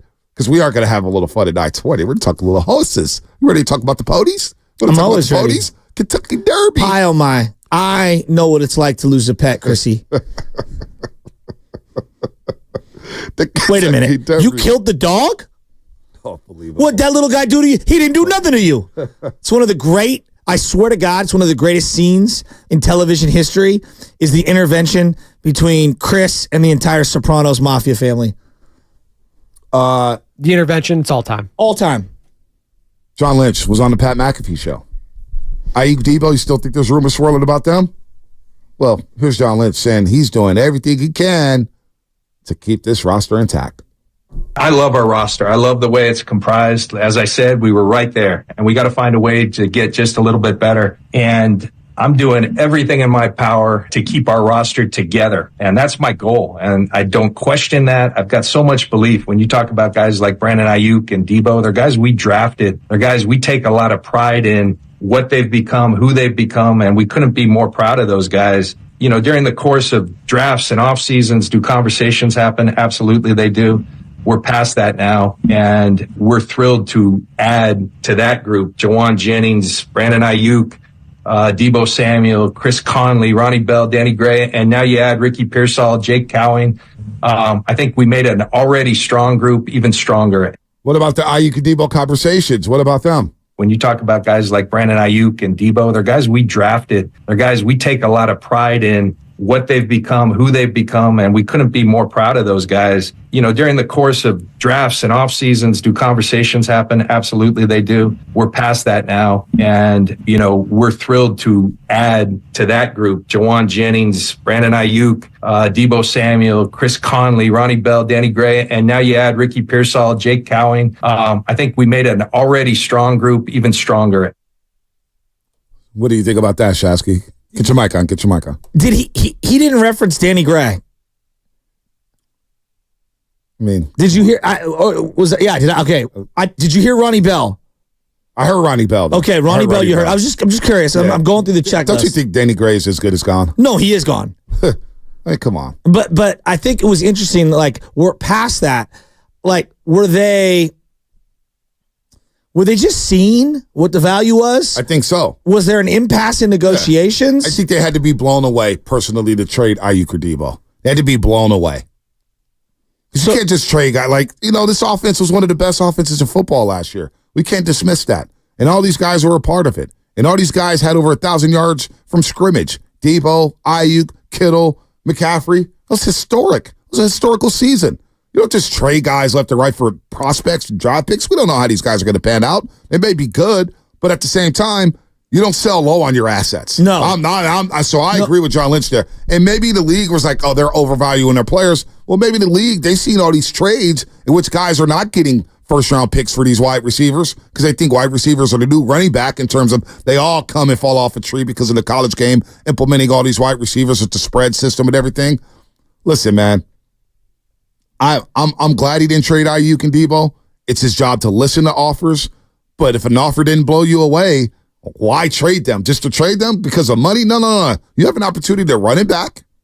Run it back. I guess he did mention Danny Gray. We need to listen to it again. There's so many names there. That's why I wanted to make sure. But, it's going to be competition to trade Kev. Yeah. But overall, I'm glad these guys are back. I'm glad they're back. Well, I think the other thing is that, when I look at just what's going on in the league with the Niners, I got to believe that this contract with Ayuk is going to get settled sooner rather than later. I bet it's the next month. They have a great track record. I think they'll have him ready for all the mini camp stuff. I don't know. You think it's going to take longer? The number's the number. I mean, they've been doing it at training camp or right before training camp over the years. So. I would like him to just work with all these guys. Like, I want all the youngsters playing with him. I do. I want him setting the tone. I want to see him with Brock in the offseason. Yeah, he's a leader. By the way, Melinda Adams, the young lady who was berated by Patrick Beverly yesterday, Melinda Adams, producer at ESPN, who he said, are you subscribed to the Pat Bev podcast? And no, put your mic down. Yeah, I'm not talking to you. Anyway, she just tweeted, said, I want to thank everybody for their kind words of support. I am humbled. Pat Bev just called me and apologized. I appreciate it and accept it. The Bucks also reached out to apologize. I've been in the news for over 40 years, and kindness and grace always wins. So, you know what? Good for Pat Bev for doing it. Hopefully it doesn't happen again. I still think it should be popped because what happened last night was unacceptable. It's just disrespectful. That was a bum. All right. You don't know Jack. It's time for You Don't Know Jack. Shut up. By the way, nobody said Jack's Restaurant and Bar. Slick Rick. Get your ass to Jack's. We got locations everywhere. This week, Sun GM James Jones does not know Jack about how good Kevin Durant has been. Figure out how to maximize Kevin Durant. No one's done it yet. I believe we'll be the first team to do it because if we can maximize him, we can maximize our entire roster. We're a better team. But that's not an issue. I think Kevin had a phenomenal season this year offensively. And when he's playing at the highest level, he makes us a really, really good team, and we're damn near unbeatable. And you saw that at times this year. But like every great player, what we may view as being like awesome, Kevin thinks isn't good enough because he wants to be great. That's why he's a Hall of Famer. And so the moment he becomes satisfied with the way he's playing, I think that'll be the moment he'll tell you that it's probably time to think about something different. Maximizing Kevin Durant. Nobody's done it yet. Come on, James Jones. I know you hate the Warriors. I know they kept you from winning more rings with the Cleveland Cavaliers. You wrote LeBron's coattails in Miami and in Cleveland. But come on, man. Kevin Durant. It's just... Say that with a straight face. More power to him. That was You Don't Know Jack, brought to you by Jack's Restaurant and Bar with locations in Pleasant Hill, San Bruno, San Mateo, San Jose, and Newark. Slick Rick, get down to San Jose. You can also order on DoorDash. Learn more at ilovejacks.com. I actually stopped by the San Bruno one. I went incognito, Shasky. That's how I roll. I don't say, hey, I'm Bonte Hill. You guys sponsors. No, I ordered an omelet, grabbed the omelet, and went to my car and ate it. Kind of just snuck in. Went to the San Bruno location. That's it. That's how I roll. That's how I roll. What's wrong? Imagine pulling up to a parking lot. You're going to go shopping somewhere, and Bonte's stuffing a burrito into his mouth as he's in the Charger with the all-black windows. I'll tell you can't see me. Can't see me. Well, the fronts are legally supposed to not be tinted. Oh, trust me, I know. Thanks for snitching on me. Thanks. Now people are going to be looking. Now the next cop, one of your friends is going to pull me over just to pull me over. Thanks, Shasky. Appreciate you. Drop my name. That's when I'm Bonte Hill. I know you got There's cops. no incognito on those. You probably do got more cops than me on the payroll. I got a couple. I know a couple. They're not on the payroll. They're just, they're good people. Yeah. Coach their kids. Sometimes we work out at the club together. All right, what's coming up on the game? Brought to you by Chilled Auto Body. You watch the Kentucky Derby? You ever watch it? Of course I do. Come on, man. Josh Roop's going to All join 4 us. minutes of and it. it's Sophia Dual TV anchor, horse racing host, at Todd TBG on Twitter. What I do? Pause. Horse racing host. We're going to Churchill Downs. Let's go to Churchill Downs. Bye. In Puerto Rico, look, it's surrounded.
Now, back to the morning roast with Bonte and Shasky.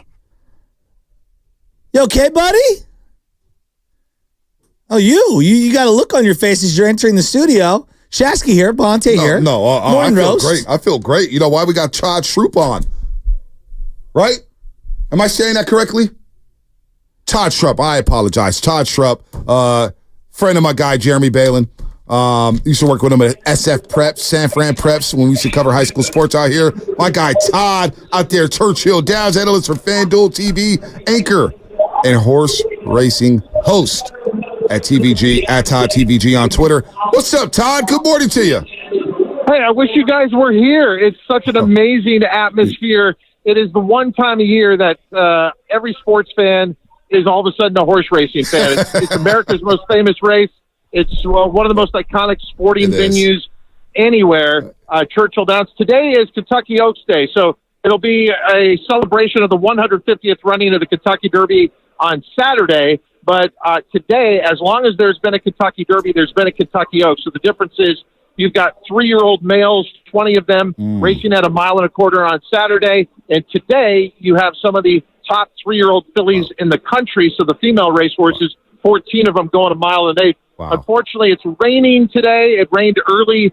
It's lightened up, but the main track is sloppy. It's not going to be a concern for Saturday, though. Derby Day, we should have a fast track and be ready to go. Todd, my guy Festus Ezeli is out there at the Kentucky Derby. You'll look for him. Big, tall 7-footer. Used to play with the Warriors, NBA champ. I got to ask you, because he outfits at the Kentucky Derby. I need to go. I need to go to Churchill Downs. You're right. We should be out there. It's a bucket list item for me.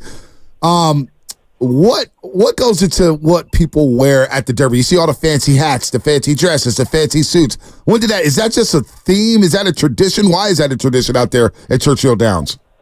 Here's the thing. The only thing that holds you back when it comes to your fashion at the Derby and Oaks Day is your imagination. Whatever you want to make your theme, you can make your theme. Now, I will say this. On Fridays, it's all about pink. They have breast cancer awareness here, and also awesome. It ties into the fillies as well. So there's a lot of special events on Friday. So pink is kind of a dominating color here. Unlike you, who has a better fashion sense than me, I had a fashion advisor, and so I'm wearing a carnation pink jacket today with a bow tie. And I've never worn a bow tie, and I never thought I could wear a bow tie. I'll tell you this, I didn't tie it. I had to have someone do it for me. But it's going pretty well. How it started and how it's going, pretty good on the fashion front today. But really, people get outrageous with their outfits, and the more outrageous, the better. The more conservative you get with your outfits, the more you actually don't fit in. I see it right now. Oh my gosh! Look at the glasses. Look at the hair. Oh my gosh! You look like $1 million. I'm looking at your Twitter feed right now, Chesky. Look at this guy here. Man, wow, man, that is next level right there with the nice little baby blue button up right there. Oh, I see you out there. You got the hair spike, got the little gel in there. Now look, man, I need to come out there and hang out with you, Todd. This is fascinating here, Shasky. What you know about horse racing, man? Because we're a fan. I don't know anything. The only thing I know about horse racing, which is good, is that Pile My got blown up in Sopranos. Well, here, 2 years ago, I went to more prep races. So there's a series of races that lead up to the Kentucky Derby. Horses earn points in those races to get into the starting gate for the Kentucky Derby. So they limit it to 20 spots. And so the horses you're going to see on Saturday are the top 20 point earners that are able to go. There's some horses like Encino who had an injury and had to go to the sidelines, and that allowed another horse to get in. But 2 years ago, for FanDuel TV, I went on the road to more prep races than probably anyone in the history of the company. It certainly was a personal record. Over a 10-week span, I went to the Louisiana Derby, straight to the Florida Derby, straight into Kentucky for the Toyota Bluegrass Stakes, and then over here for the Kentucky Derby. I thought I had no better feel than anyone in the country. I thought I absolutely was dialed in, and then a horse named Rich Strike draws in off the also eligible list, wins at 80-1, and my expertise was thrown to the sidelines. It's the one thing about the Kentucky Derby. It has great surprises. So even if you don't have a great base of knowledge, sometimes that's an advantage. Todd, have you ever gone to Dubai? Because I've seen our friend Jeremy, he was at a track, and it was next level. It looked like luxury suites on top of luxury suites. Well, look, the ruler of Dubai is Sheikh Mohammed Al Maktoum. And his passion, he has two passions away from his regular job, and that is falcon hunting and horse racing. And so he spends at the highest level in those two endeavors. And so one of the goals he's always had is to win just about every big race around the world, which he's done. The one he has not won is the Kentucky Derby, and he's thrown tens of millions of dollars at it. But he's also built one of the most beautiful racetracks in the world. It is truly a palace amongst racetracks. So the Dubai World Cup they hold late in the year. It's for older horses. It's a $10 million race. Wow. Saudi Arabia, who kind of competes with them, came up with a $20 million race. So then the Dubai World Cup has had to keep up. There is an extraordinary amount of money offered in horse racing around the world. It's a global sport. Yep. I know we think of it in terms of our local racetrack, wherever you live, and you think of horse racing as that track. No, it really goes beyond that. And that's what's great about the Kentucky Derby. Even someone like Muhammad Al Maktoum has not been able to win this race, and he really, really wants to. There is a horse that is coming from Dubai World Cup Day, a horse called Forever Young. He's based in Japan, but he won the United Arab Emirates Derby, and a lot of people like him. He's getting a lot of early play. They've been wagering on the Kentucky Derby since yesterday. Obviously, the race is tomorrow about 6:54 on Saturday here local time. But Forever Young, Japanese-based, winner of the United Arab Emirates Derby at Maidan, and he's getting a lot of play. Todd Schrupp here on the Morning Rush on 95.7 Game. Baldinger of horses. Oh, I love it. You got to have you back on, Mr. Schrupp. Hey, listen, my best friend owns a horse. Hashtag, my boy Wet owns a horse out here, competes in Pleasanton, local tracks here. So he's gotten into horse racing. We had the TVG on. So listen, who are we betting on for the Derby? Who's winning here? Who should we put our money on as we're locked in on the Derby? Well, you are an athlete, and you look like Adonis. So I'm looking at a horse that is the Adonis of this. Hold on, real quick. Todd, hold on. Even my wife doesn't tell me that, okay? How big is the hat you're wearing? Gosh, you're making me feel way too good, Todd. I need you on every single week. Heck, you want to co-host? We may have a seat open for you. I'll be your hype man whenever you walk into the room. Oh, my gosh, I love you, He's Todd. his own hype man. I love you, Todd. So who are we betting on? So if you were just to look at this field and judge them on looks, there's no better looking horse than Just a Touch. I've been following him throughout the year. He's trained by Brad Cox. He was second in Toyota Bluegrass Stakes last time out. He looks like Adonis. He just needs to run like it, and I think he's ready to do that on Saturday. Sierra Leone is one of the favorites. He lost to Sierra Leone last time out, but I think he needed that race. It was his first time around 2 turns. Brad Cox is one of the best trainers in the sport. I think he's going to win many derbies to come. He's got 2 horses in here, Just a Touch, and the Louisiana Derby winner, Catching Freedom. I think they both have chances, but you can put me on record with the 8, Just a Touch. Wow. Any Triple Crown winner this year? You think we're going to see a Triple Crown this year?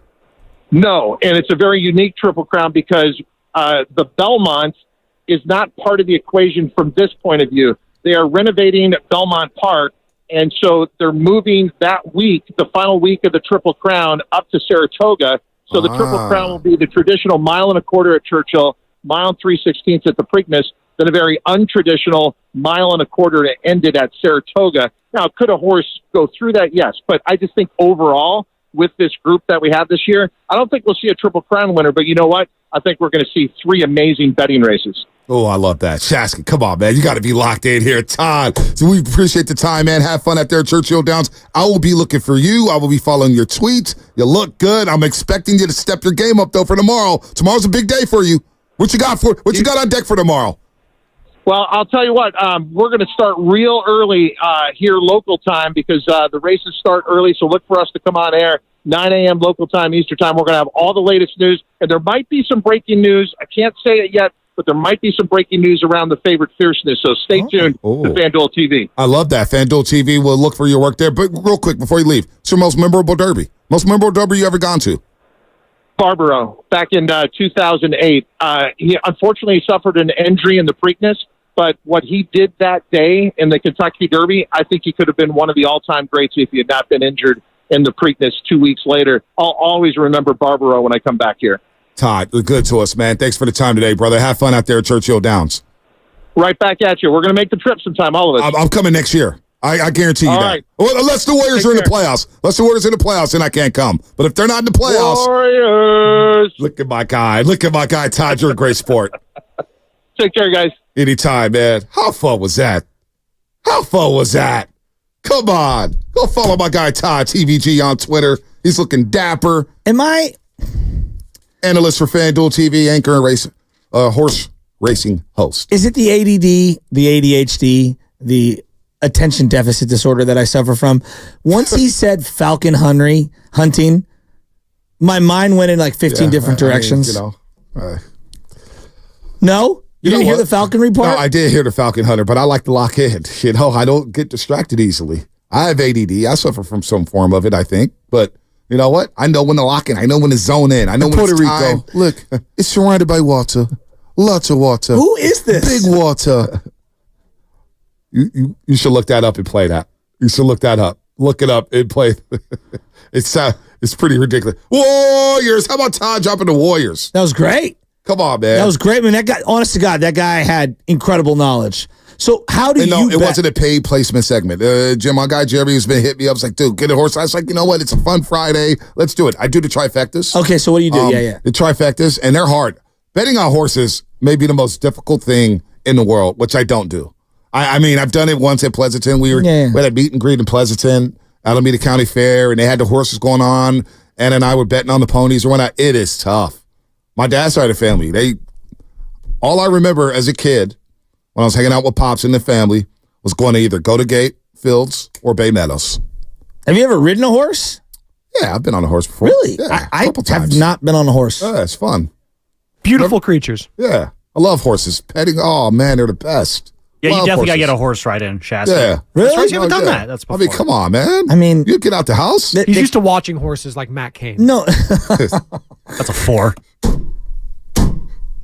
That's good. I didn't see that coming. That's good. When Superman, got paralyzed on a horse, that was like devastating to me. Boy, Mike Gomez, my guy. Wet. You met him? Did you meet him at field work? You know Wet. Anyway, he's got hashtag. He's been into horses. Went out there. His horse won in Pleasanton. We went out there. Is Wet the guy that likes the Australian beer? No, that's Nance P. That's Nance P. Yeah, that's Nance P.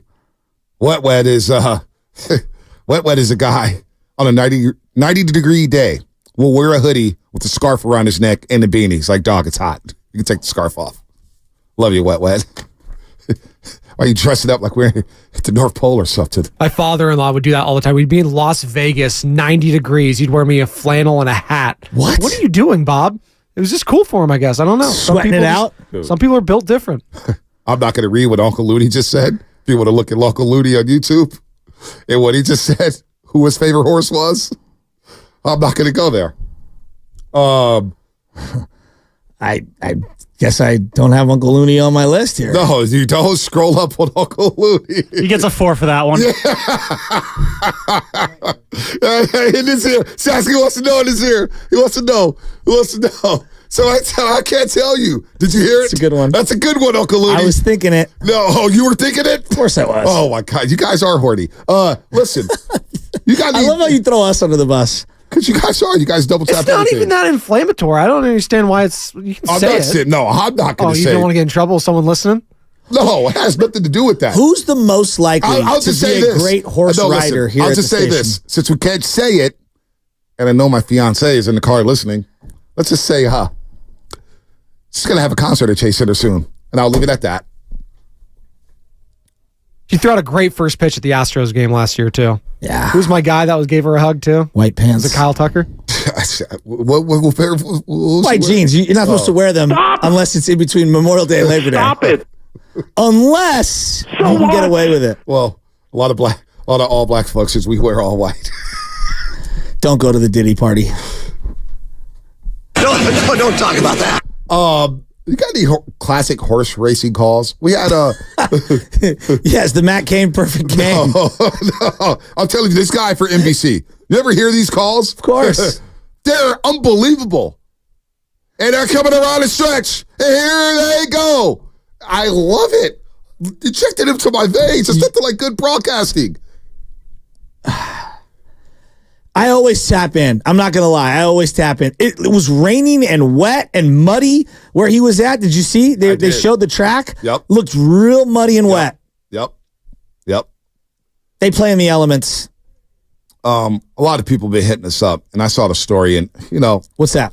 SF Gate. they picked up our content with Ricky Pearsall, and I shout out Alex. I haven't heard from him. But last time it hit me, I was like, hey, thanks for the content on Ricky Pearsall. I owe you one.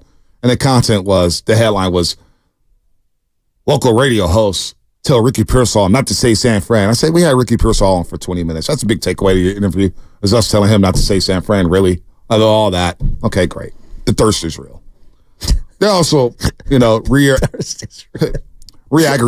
aggregated the awful announcing rankings on the worst broadcast teams in the league, and they had Fitz and Buki as dead last. And I watch NBA League Pass. And I'm not just saying this because Fitz is a good friend of mine, and so is Buki. They are not the worst broadcasting tandem in the NBA. I'll put my bottom dollar on that. I'll put my 401k on that. They are not even close to being the worst broadcasting tandem in the league. I watch League Pass, and I hear some of these broadcasters. And look, I'm not trying to roast them. Like, it's a great profession. But how the hell is Fitz and Buki the last? And I see some guys in the top 10. I see some people in the top. I'm like, come on, man. And people are just dunking on them left and right. And you're talking about morals and negativity and having respect. And SFK want to surrender. Fine, whatever. But that's come on, man. Well, it is interesting to me. Hold on, real quick. Unfairly. Fitz is so bad that he's been calling Olympic games to Team USA for a long time. And they called him to the bubble. Buki's so bad, he's doing ESPN radio right now during the playoffs. So it bugs me. Do I think that Fitz is Bob Costas reincarnated? No, he's different. He's Fitz. And Bob Costas wasn't team affiliated the way Fitz has been for his entirety of his career, right? And to your point, I just feel like we don't give him the level of dignity that we give to other people. And look, I love Kruk and Kipe. I grew up on Kruk and Kipe, right? And they're getting up there in age. And with that, the banter isn't as sharp as it was years ago. And me even saying that, I feel like I'm being disrespectful, and I'm not trying to. Like, dude, like, my grandfather's 88, at this point. He's older than those guys. Like, he's slowed down a bit. And that's the beauty of those guys. They're still so good at what they do. We're allowing them to age gracefully. And there's a level of dignity and respect we bestow upon Kruk, Kipe, John Miller, Dave Fleming. I think we do this in football. I think, Ted Robinson was somebody who got really criticized, and I never understood it. And I always liked Ted Robinson. Now, I grew up on Joe Starkey. My dad grew up on Lon Simmons. But when Ted Robinson took over, it's fine. Came back around on him, and now I miss Ted Robinson. I realized how good he was in retrospect. But I feel like for some reason we pick on Bob Fitzgerald. Yeah. And I just think, to me, we go overboard and it's not fair. And I don't think it's accurately representing how much good he has actually done over the body of his career. Okay, yeah. He's trying to doctor up a boring game in the middle of March when the Warriors have been playing like poop for 2 months. What do you expect? Yeah. Honestly, people, what do you expect? Come on. Be realistic here. No, Kruk and Kipe never get the heat. And I love all of them. I love our homers. I love our guys. What do you want them to do? And always people say, well, if I was in that seat, I would do this and I would do that. Well, and I would do this and I would do that. Trust me. If you're in the seat with Bob Fitzgerald exactly. and you're getting them checks for the Warriors, you're going to be, yeah, please. You'll be towing that company line a little bit. You would. We're partners with the Warriors. We don't go overboard with our criticism. You know what I'm saying? Same thing with the 49ers. Think about what you do. We have significant others. I don't bash her family in front of her ever. Not that I would, but I'm just saying, you know why? Because I know where my bread is buttered. Yep. And I know that that's barking up the wrong tree. And everyone else would do the same. I just think we're very mean to Bob Fitzgerald in general, and I don't think it's fair. I don't think it's fair at all, and I don't think it's representative of how he's viewed around the country. Listen, man, I got to say, Fitz, when I was a promo intern at the other station, one of my first events was setting up digs at Sears Point Raceway. Me and Rob Brooks were doing the show. It Fitz every single break, took off the headset, and we just talk hooped. And I remember driving back from Napa, I was like, damn, that was really cool. Just story after story, nuggets about this, the game, and ever since then, even when I'm doing the crossover with Fitz, I may throw something awkward at him, and he always cleans it up and protects me. Always. We talk all the time during games, and Fitz is as good as he's been great to me. And that's why it does bother me. Kruk and Kipe, I see Kruk there in the studio. What's up, Bonte? What's going on, man? What's the word with the Warriors? And they're one of our guys. I know. If anybody's going to protect us, so I get a little And I get it. We got to criticize our players. They're not playing well. We do it. We get it. We see it with Klay Thompson. We see it with Debo and all that stuff. But honestly, Fitz and Bookie are not even close. I saw these rankings. I'm like, all right, 30th in the league, really? I watch League Pass. I listen, I think Ryan Hollins is better than Bookie. Like, come on, man.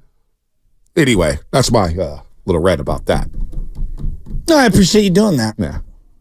Oh, you got to get to, hey, Shasky, horse race. We'll get to the calls in just a second. Did you get my falconry video? I'm efforting that. Don't worry. I'm sorry. Well, I got this right here. Tell me you don't get goosebumps when you hear a call like this. Turn. It is Crown Pride battling with Messier. They're stride for stride. Epicenter and Zozo's in behind them. Cyberknife swings up to the outside. Sandon gets the rail run, and they're into the stretch. And it's Messier, Crown Pride, and Epicenter is coming up on the outside. Epicenter has taken the lead as they arrive into the final furlong. Sandon is coming after him. Epicenter and Sandon, these two, stride for stride. Simplification down the outside is next. They're coming down to the wire. Epicenter, Sandon, Rich Strike is coming up on the inside. Oh my goodness, the longest shot has won the Kentucky Derby. Rich Strike has done it.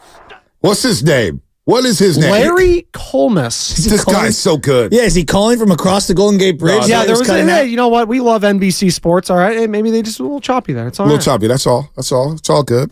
His calls are great. I can't wait. I'm looking forward to that for the Kentucky Derby tomorrow. I'll be locked in. Let's go to Nick in South City. Nick in South City, what's happening? You're on the roast. Hey, what's up, guys? Hey, thanks for taking my call. Just want to give a big shout out to you, you and Joe. You guys are awesome. I love listening to you guys in the morning. Real quick on the Niners. I really liked your interview the other day with Ricky, but my guy that I'm excited to see that I think is going to make a huge impact, the Renardo Green, our second round draft Is this pick. Sopko? I think he's going to come in and start competing for DB action. Yeah. Is this my guy Sopko? Yes, sir. What's up, bro? How you doing? Bonte always hating on my softball skills, bro. Like, I don't be hating on something. No, Nick, listen.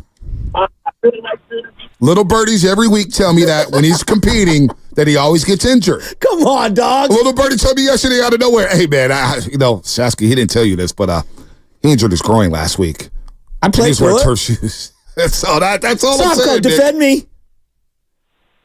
Well, in Joe's younger days, he always competed. He showed up and played whether he was hurt or not. Thank you. But, like anybody, when we get older, all these little nicks and dings ask us to take a day off or here and there. That's totally understandable. Thank you, man. Nick. And congratulations on the engagement, bro. Yeah, congratulations, Nick. Congratulations. That's beautiful. Thanks, thank you. I really appreciate that. Yeah, I was in Texas doing the Total Eclipse, and then 30 seconds before it happens, it's called the Diamond Ring, and so that's when I did it. And she said, "Yeah," and it was great. We had a lot of friends and family. I love that. That's pretty sweet. That's pretty sweet. That's romantic. I did not expect that from you. Yeah, that's what a lot of people say. It's a common phrase. Call him more often, bro. The streets do say, man, the intensity level you bring to the softball diamond is through the roof. Oh, well, come on. You know that. Like Papa Shasky. You know that. Like I only know one way to play. Go hard or go home. Dude, nothing bugs me more than like the ho-hum guy. I'm out here to just play. Yeah, that does bother me. Like the next day. Out here to have some fun. Yeah, I hate that. I don't like that. So like the next day, we lost a tough game the other day to a bunch of young guys, and they beat us in the last inning or whatever. And they're a very good team. And I'm super angry. The next morning, one of my buddies texted me. He's like, "Dude, I can't believe we lost that game." I'm like, "I know." I was like, drives me nuts. All right, here we go. Oh, you got the commercial? All right. So he brought up falconry. Okay, all right. Let's get to Liz. All right, let's do it. Liz and Casey, hang tight. We'll get to you right now. We'll get right to you. He said falcon hunting, right? Yeah, it's falconry. Okay. Whenever I hear falconry, I think of an image from a commercial that popped up randomly on a Sunday when I was watching golf one day. And I only found this guy that screen recorded it because I could not find this commercial anywhere. But the audio's fine enough where you can understand what they're saying and stuff it's like Phil that. It's Phil Mickelson doing a spot about the Greenbrier and all the things he likes to do there. And there's an image of him talking about falconry. I'm Phil Mickelson. My family and I have traveled worldwide But when we first visited the Greenbrier, we knew we found something truly remarkable. So much so that we're proud to be new property owners at the Greenbrier Sporting Club. From falconry to off-roading, with tennis, fishing, and unparalleled golf, there is so much to do in this West Virginia paradise. Come to these mountains and find out why family legacies are born and thrive at the Greenbrier Sporting Club. And that's the place the 49ers like to stay at, correct? Yeah, a lot of teams practice here at the Greenbrier, West Virginia. Pretty damn good. Could you imagine Kyle Shanahan doing falconry with Phil Mickelson? In a weird way, I can. Possibly. Who gets redder, Phil or Kyle? Oh, the lobster man, Mike, might make an appearance. Be careful. You know man. Phil's betting on who's going to win and who's not. Be careful. We want to get more 49er players on the show. Just be careful.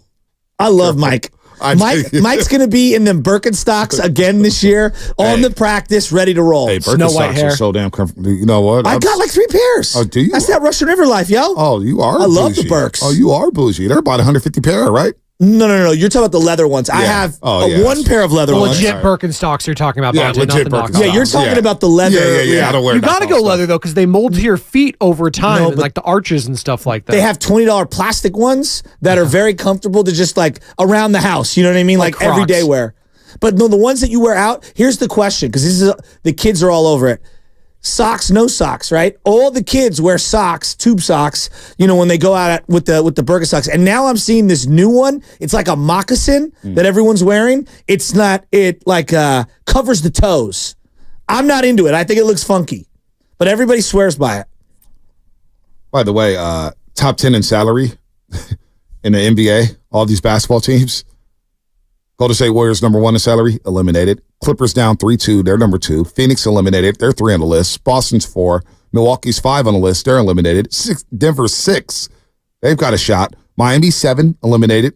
Lakers 8, eliminated. It bothers me. Pelicans 9, eliminated. Sixers 10, eliminated. So it doesn't matter whether or not you got a big payroll. Does not. We've seen this in baseball before. Money can't buy you happiness. Can't buy you championships. Let's go to Liz in Oakland. Hey, Liz. What's happening? Hey, guys. Thanks for taking my call.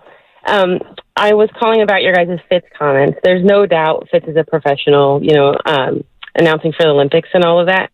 But many of us fans, I've talked to tons of my friends about this as well, just feel like he's gotten increasingly more negative over the years. So, for example, if you're watching a game and there's been a number of turnovers, and we all know turnovers are a problem with the Warriors, he'll mention it like 6 times in 1 minute. Meanwhile, there's a number of other things happening, including positive things, like maybe our guys got an offensive board or something along those lines.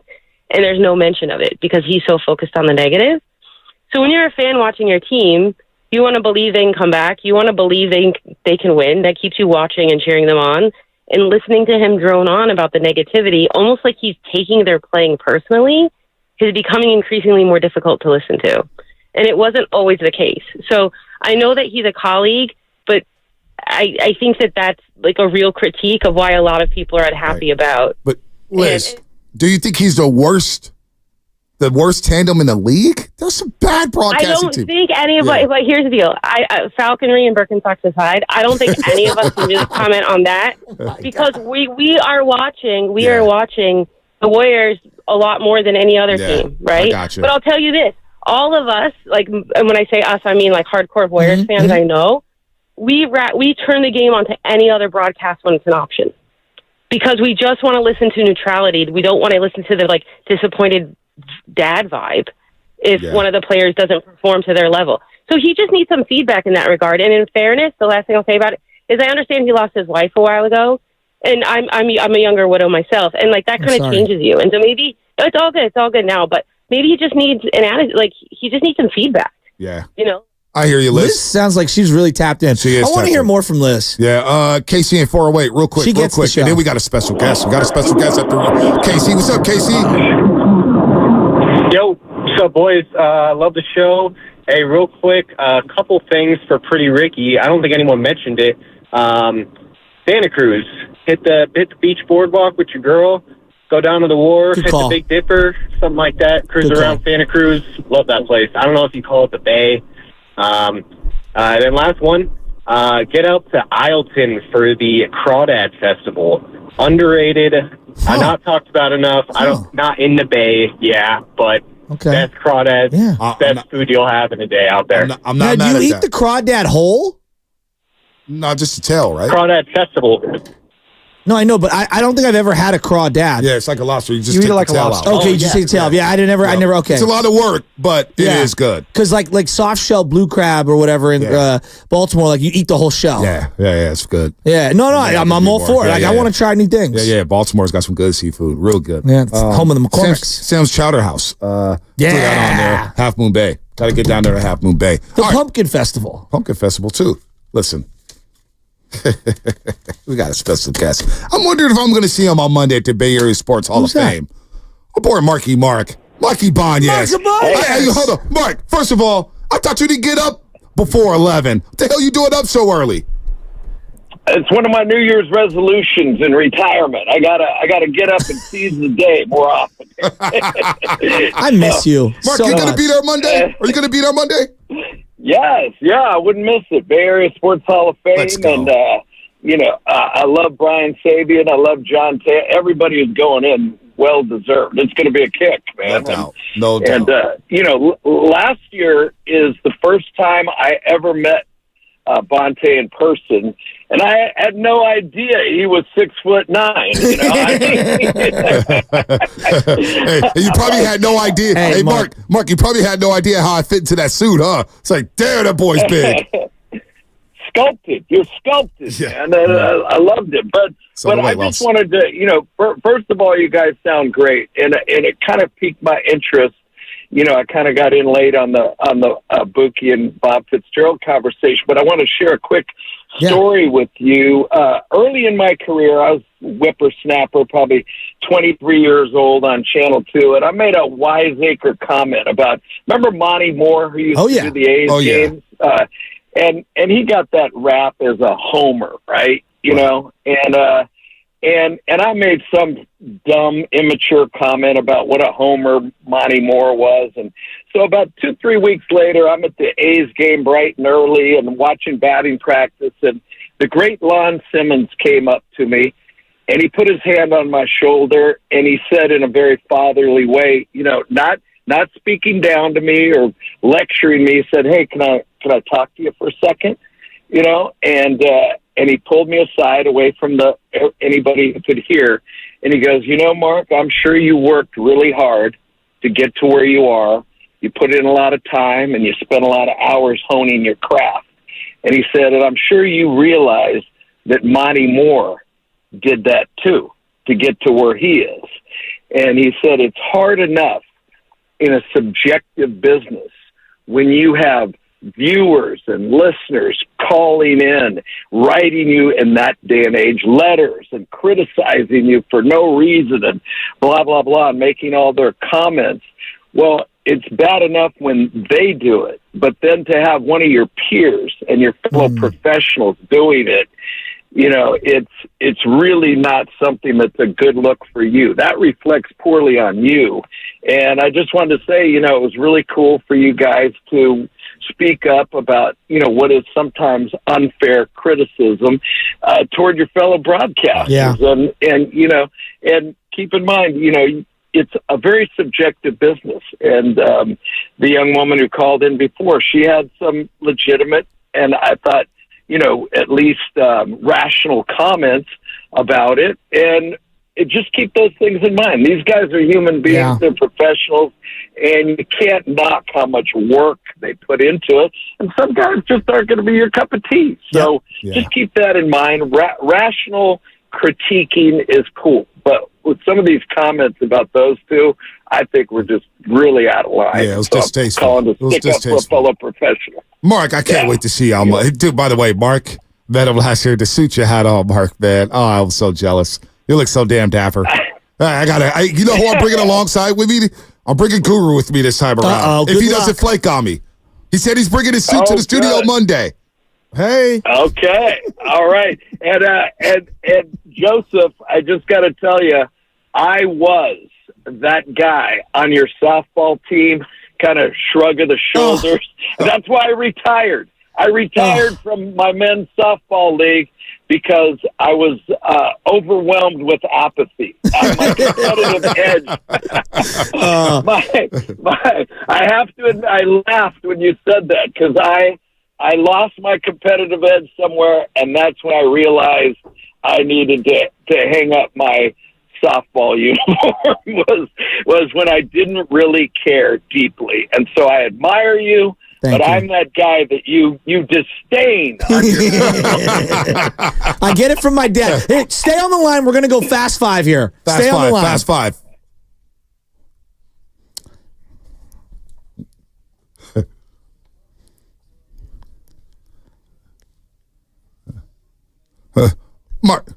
Mark, you're the guest. What's your final thought heading into the weekend? Final thought.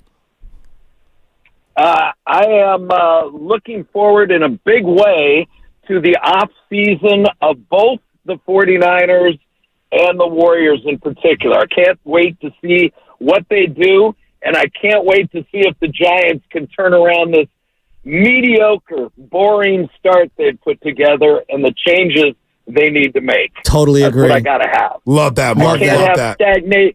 Stagnation cannot happen. Nope. All right, you opened up the door for me to tell one of my favorite stories.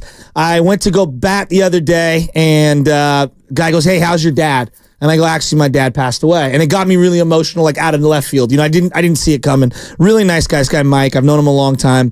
And so we play the game, and I didn't have the best game or whatever. We get into the handshake line afterwards, and a couple of the guys knew my dad for the last 30 years. He goes, "Hey, I think I played in one of your dad's last games." And I go, "Yeah?" Because me and my brother were talking about this. He goes, "Yeah, he hit a walk-off. Remember that?" I go, "Yeah, I do." His last at-bat ever in softball, they brought in all the out. He's an old guy, and they brought in, "Bring it in. He can't hit that far." And he smoked one at Jackson Park over everyone's head, ran around like Barney Rubble, slid into home even though there was no throw there, and that was his final ever at-bat. The reason why I play the way that I do is because of my dad. And I love you, Dad, and I miss you. It's tough to follow that up. Tough to follow that one up. So my final thought will be, shout out to Vanessa over there at Pete's Coffee. Hooked us up with some cool mugs. Proud partner of the Warriors, Pete's Coffee. And it says on the other, for people who believe in strength and coffee, she hooked us up, and all the love that we get from whether it's Pete's Coffee and Vanessa, whether it's, just people down the street saying, "What's up? Hey, I'm a roaster. We love you guys. Have a great weekend." Spadoni, Lubman, and Kata, who's named after Lil Wayne.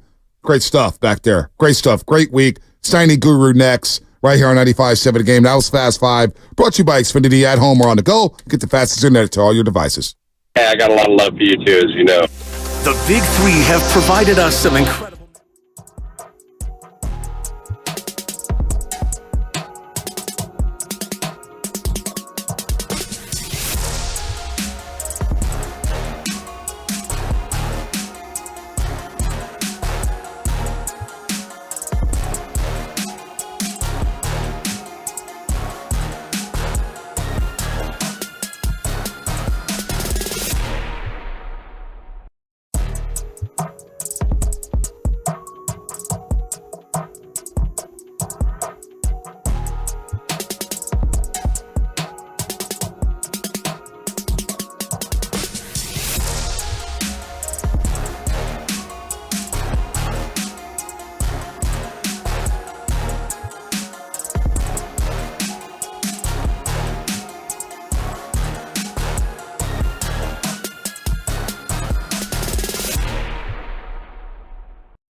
I'm mentally invested. Don't tell me to pray and you don't say what for.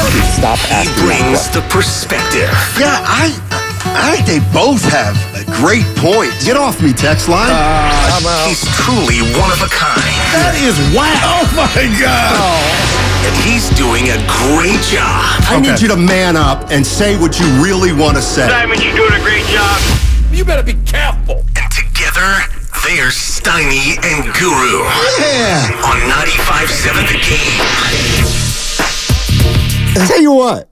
I got a real good feeling about today's show. What if I told you that? Yeah, I love when I can see your pearly whites. That means you're in a good mood. I got a feeling we're about to embark on something pretty fun today. I got a feel. Who sings that? I got a feeling. I don't know. Well, so much for the good start. No, there's somebody that sings that song. Come on, it's on the Madden. I got a feeling. And it's a I'm sure. I got a. They'll tell me. I'm sure tonight's going to be a good night. There you go. I'm mad at Spadoni. You know what? I'm not happy with him either. What's your beef with him, real quick? Apparently, he was talking S about me. In the last segment of He said I was crying about something, a goaltending call. Wow, Spadoni. Is that true? Yeah, you were crying about the right call that was made last night in the Sixers and the Knicks game. You know what? You guys don't understand subtlety or nuance even a little bit. I'll try to help you as the show goes along and the day goes along. Well, let me get Spadoni. What's your problem with him? I gave him some Phil Handy Laker merchandise yesterday. Hey. Straight from the club. Mm-hmm. I want him to wear it today. He ain't one, so he didn't like it. Not today. Bring it back. No. Where's it's okay. it at? It's okay. It's okay. It's like when That's you buy too on the nose, Goo. If I'm wearing it there, you'll see me in a random day like, hey, I got him that. That's why I also am a guy that washes my clothes first before I put them on. So if I buy something new, I wash them. That's smart. I'm a guy who, when I get clothing for Christmas, talk to me. I do not wear it until the new year starts. What that is? I'm not mad at that. Because everybody, the week between you Christmas. want to look clean on Christmas. Yeah, but everybody knows. No. On Christmas is I'm talking about the week between Christmas and New Year's. Everyone's like, hey, that's a new shirt. No new doubt. Shirt, new pants, new shirt, new socks. Mm-hmm. It's like, no, I'm not doing that. I do appreciate it, though, Goo. It was awesome. No doubt. And then I got to tell you, before we get out of here, we're in a new building. The Evan and Guru bathroom story. Yeah. Let's wait, but we have to hold off on that. Let's go to what we were originally. Okay, let's go. Yeah, let's go ahead and push that. That's a one. You know what I was thinking about? I like to sometimes bring it all together. This was kind of a week we talked a lot about free agents, free agency, the offseason. We got a lot of free agents in the NBA out there. Paul George, DeMar DeRozan, LeBron's probably going to opt out and become a free agent. How many coaches should we put on that list? You know who else could be a free agent today? Charles Barkley. Man. I guess TNT is going to find out whether or not it keeps the NBA rights. Wow. And if they don't keep the NBA rights, Barkley can walk, which he will. And he said as much. Yeah. And Evan said in the green room, younger than us, that show inside the NBA is his Monday Night Football. And that hit me like, damn. So there's a lot of big-name free agents out there, and I got another one. We haven't talked about this one. Daryl the Guru Johnson. You're apparently a free agent. Now, I didn't want to play into this, ladies and gentlemen, but I'm gonna, what's the phrase? I'm gonna lean in. I'm gonna lean into this right now. Was that a Radnich? No. Lean in is now one of those corporate terms they use that means you are going to support something or accept it and try to contribute positively to it. Mm-hmm. So Daryl the Guru Johnson right now is a free agent. He has apparently denounced his Pittsburgh Pirates fandom, okay? He's denounced his Pittsburgh Pirates fandom. He says he's not rooting for him anymore. So we need Guru to get a new team. Yeah. We got to get a new team for Guru to root for in baseball. He's a free agent. Now, let's start this way. Why have you stopped becoming a Pirate? Why have you stopped being a Pirates fan? Because the ownership has just given multiple messages that running this team is not its top priority. Getting this team back to prominence is number 10 thing on the to-do list. All right. And Bob Nutting, you need to sell. They got people out there that are saying, Nutting, sell the team. So to me, Steiny, I've endured, I'm talking about decades. Since he's taken over, it's obvious that they're putting nothing back into the team. They got some young players, and that's it. There's no accountability at all across the board. And I'm getting older by the day, Steiny, and I'm done, man. I am done. I want a winner. And I'm not a bandwagoner. I've been around since 79. Okay, so the one place I'd almost want to go down is, does that mean that if you were an A's fan, you would have given up on him by now? No, that is totally different. The players have nothing to do because it's about the players. Yeah, you hate ownership, but wherever the A's end up, Steiny, I would still root for them, just like the Vegas Raiders and all the people I know, friends and family, followed them. Some turned in their license, and I understand that. But that's one of those, you know what? There's nothing to see here. If you want to give up on your fandom for the Oakland A's as a diehard, I understand this. This is no Diddy. This is a revolt. This is something I've had enough, Steiny, and I support it. I ordered the MLB League Pass, extra innings. I'm sick of it. And the owner doesn't give a damn. So I've been thinking, the Bay Area's, Oakland specifically, where I live, we've seen some teams move. And those fans have to figure out whether they're going to still root for the team or not. Oakland fans have to figure out whether they're going to root for the Raiders in Vegas.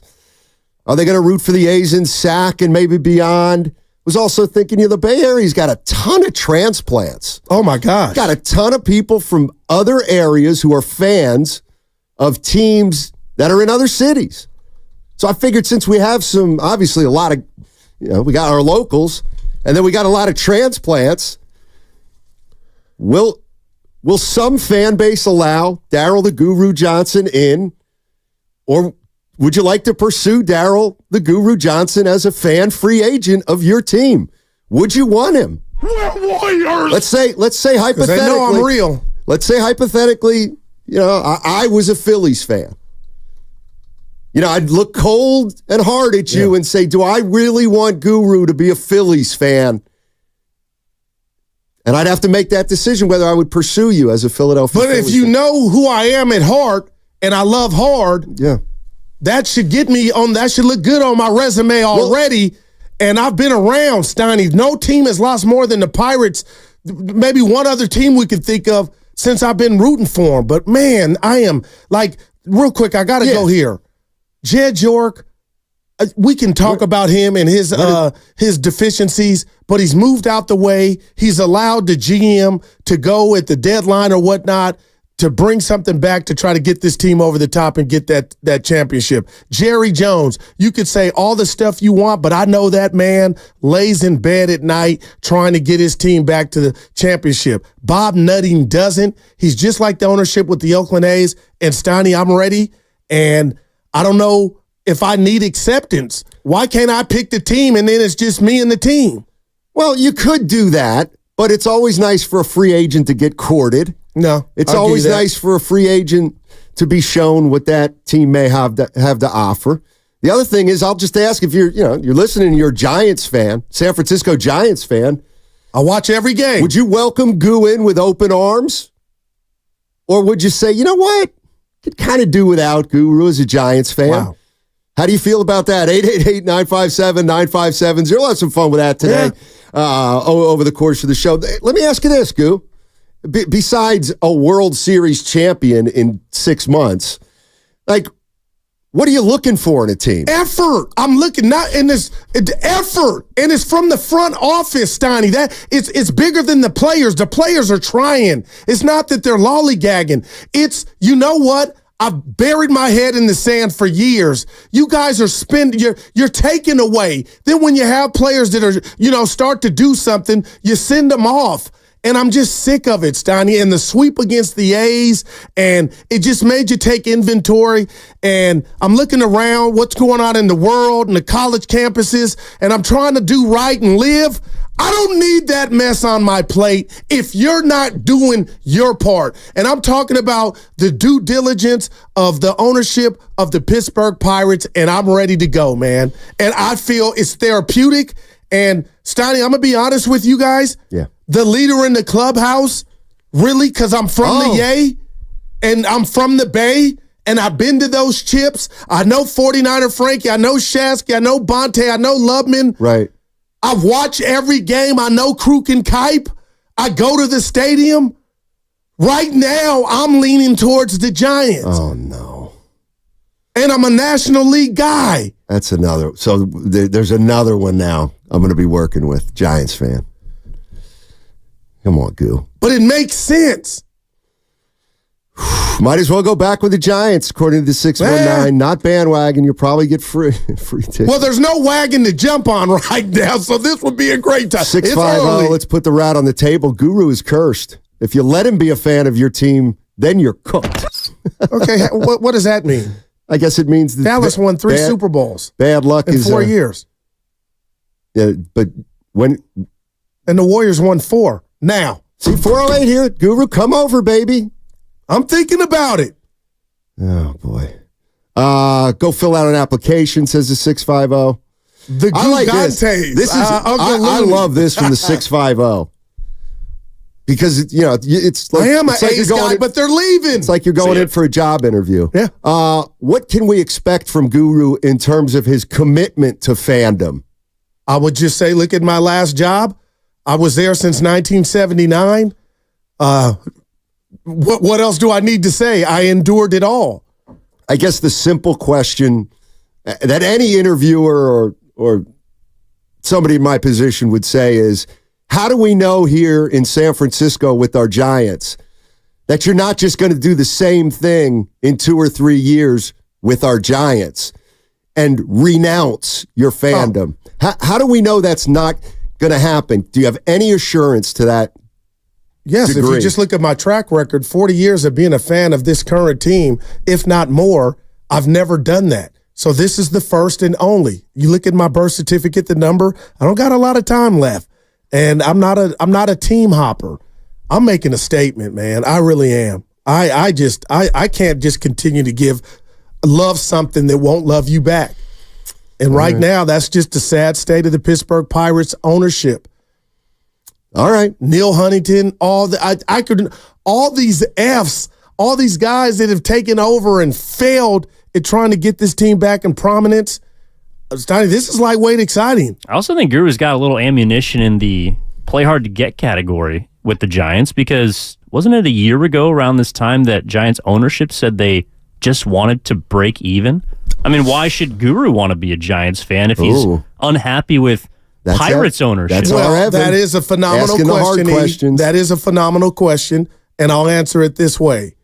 I think we are at the end of an era in regard to Farhan Zaidi, Steiny. I think, Evan, he is on his way out, but he did go shopping.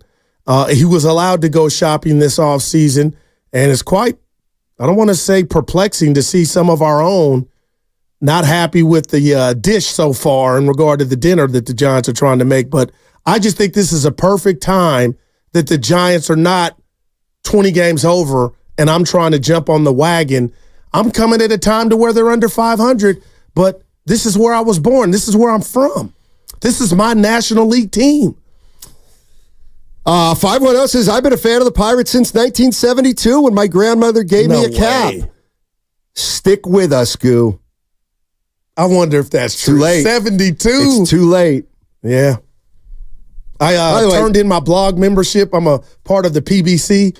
I have no idea what you're talking about. It's called the Pirate Baseball PBC Asylum, because you got to be crazy to be a Pirate fan. It's a blog. So I've met older and younger men throughout the last decade at Giant games, A's games. It's kind of cool. And I canceled my membership. I'm no longer part of the asylum. Okay. I was Daryl the Pirate fan. Okay. Yeah. Now it's over. Next is your gear. Bring your gear in Monday. Dibs did say that. And let's get rid of it. Is that real? Yeah. No, that you got to do that. Burn it? I would think so, yeah. That's the thing that's done when you're renouncing. It's not an official renounce until you burn the jersey. Oh, boy. Hey, you always like to give me a lot of grief about, I can tell 1 second in when I walk into the office when it's I have to. I could write a book. Okay, what about today? Oh, you're on. Something happened last night. You had a good night. No, something happened today. Why do you think I'm in such a good mood today? Something I don't know, actually. Well, you found out I'm going with Bonte to the Bay Area Hall of Fame. I didn't know. Shout out Bonte. I didn't know this coming in, but somebody did, and they made me aware of it. What? And it is something that idea. will always. Oh God! This is something. Every time I think about it, where's he going? Every time I think about it, my heart gets joyous. Every time I think about it, I'm gleeful. Substitutions now. Warriors empty the bench. They have defeated the Dallas Mavericks in 6 as the confetti comes from above. 111-86. The Warriors, we believe, 17 years ago to the day. Now that when I they did not knocked know. off the Dallas Mavericks. Still one of the greatest spectacles I've ever been involved in. And upsets. Yes, sir. I did not know it was 17 years ago today. 17 years ago today was Game 6 when they clinched. Interestingly, I wasn't at that particular game. I got to ask why. I've told you this story. Yeah, no. Why were you not there? No, it's nothing like that. Well, It's Thursday for you? No. I'm just thinking if it's too early. I've already told the story, so I feel like I can't be telling a story I've already told in the first 20 minutes. You didn't do a good job if your partner of 6 years didn't remember. Okay, so I was doing sidelines then. Yeah, I remember. So they make the playoffs, and now they're playing Dallas, and I'm doing the sidelines for the Warriors, but we didn't broadcast every game. We broadcast like game 1 and then game 3 and or that was a something like TNT that. game. Yeah, right, exactly. There's some TNT games we didn't broadcast. So anyway, every year, they finished 16-5. So every year I would go to Jazz Festival down in New Orleans, which is always the last week of April, first week of May. Always. It's 2 weekends. You could count on it. So, of course, they missed the playoffs 12 straight years, so I always booked a trip. Like in February, gone to New Orleans in April, gone to New Orleans in April. And sure enough, I got my tickets to New Orleans in April, and I'm like, oh, my God, the Warriors have made the playoffs. I might not. I can't. I don't think I can go to Jazz Fest. And it just so happened that we did not broadcast Game 6. Okay.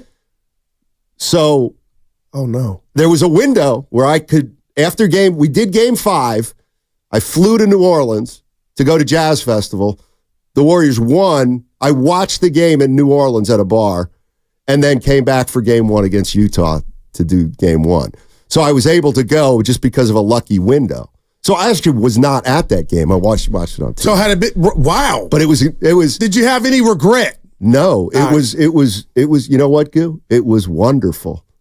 It was like the first time I've ever watched the game as a fan. Now that's I was in this bar in New Orleans. There's not a lot of people there, and that Warriors rolled that. The second half was unbelievable. They were making threes left and right, and I was just I was at an establishment just cheering. Man, could anybody even imagine me doing that now? I was in a cheering for the Warriors. Yeah, Steven Jackson. Yes, sir. Damn. Oh, man. Anyway, all we need now, Matt Barnes and Steven Jackson, is the documentary on that. Yeah, it really can't be made without me. You had to make it about you, huh? Yeah, pretty much. Nah, I'm playing. I mean, the whole segment's about your fandom, so I mean, it's the same. But I didn't bring it to the table. You guys brought that up. Kind of shocked me. I'm looking for a new team. How about somebody suggested Cleveland? Somebody suggested the Cleveland Indians. Make that the Guardians. See, if you let me correct me, then people know I knew it. But now people actually think I still thought they were the Cleveland Eyes. So anyway. 17 years, man. God, what an event. You know what? We were in Union City, just real quick, at Chili's. This thing was such The Warrior. Stanley, they were singing that in Chili's. Warrior. During the game. Yeah. And everybody, the timing was impeccable. It was like you were at the game. That will never. Petrus missed them free throws in Utah. That was Utah. I know, but they could have kept going. I can tell you the play-by-play of the last minute and a half of game. First of all, game 1, they had a shot to win it on a Steven Jackson 3. Game 2 is the game they absolutely kicked away. No doubt. Derek Fisher. Man, Igate. Oh, that's right. I can't bring that. I take that off the record. Baron Davis stepped out of bounds in the backcourt. Petrus missed 2 foul shots. When was the last game they were honored? Have they been honored since we've been at Chase? They get honored like every year. All right, I don't remember them being those guys back there. Those guys do a great job of honoring themselves. BD was just at a game not too long ago. Yeah, he's around. At the end of the season. He's out and about. Mm-hmm. Nobody believes me. Azubuike's there. Kalina. That's right. Azubuike's on the We Believe team. Well, we got to get to them. Oh, boy. Yeah, I'm not happy with the league. I'm not happy with Bay Area fans. Well, you want to save it? If you're going to be upset, we got to be upset at the right people. I've been battling all night. With whom? The Twitterverse. Warrior fans? Dude, it's incredible. By the way, after watching last night, you watched the Knicks Sixers? I'm mad. Okay. Proceed. This is the NBA. You can't send a double team to a smaller guy like Brunson, who I love, and make him give the ball up. You just keep letting the guy rat-a-tat-tat you. It's kind of funny to me. Like Pat Riley or Spo would not allow that. And Brunson's awesome, but send a double team. But, I don't get how he keeps just giving you the business. And it's happening in other arenas. No shade, but Philly, and your boy Tobias Harris. Oh my! Give your money don't back. Say that. People will think he's my boy, and I have no affiliation with the guy.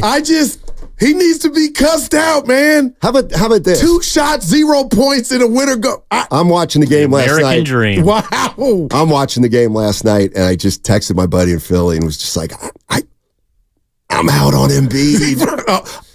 I'm out on Embiid. Well, he played on one leg. I know, and that's the problem. He had 39 seconds. I know. You got to give him that. I give him everything. He's a great player. Anthony Davis wouldn't have even played. The problem with him is there's such a difference between when he plays and when he doesn't.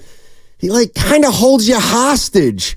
He plays 39 games, but then he comes and plays, and you have to go to him all the time, and then he's out, and you have to play without him. But don't you fall in love with him, though, Steiny, to where you keep taking that chance? Let me tell you something. Because if it works one time, listen to this for a stat real quick. Only MVP never not to play in the conference semis. Only NBA MVP never to get to that plateau. Yeah, I just... oh, my gosh. It's the injuries. I can't take a chance on those injuries. I just can't. I like Nurse as a coach. I'm sorry, Stoney. I ain't saying he perfect. By the way, I got an updated coaching list of current coaches. Current coaches, top 5. But I'll do that on the other side. Sounds like you're front running. No, I do them every year at this time. He's reacting to new information. No. I do these every year. Where has that been? Usually, it's usually May 1st. But it's going to be May 3rd. Yeah. Usually I drop these coaching rankings on May 1st of every year. And I do it in the middle of the playoffs on purpose. But I also take into account the whole year. So I've got my updated top five coaches. And by the way, you were mad at Spadoni. I was mad at Spadoni too because... But he had a great explanation. He washes his merch before he wears it. That's how your skin breaks out. Right. I just put it right on. He misconstrued.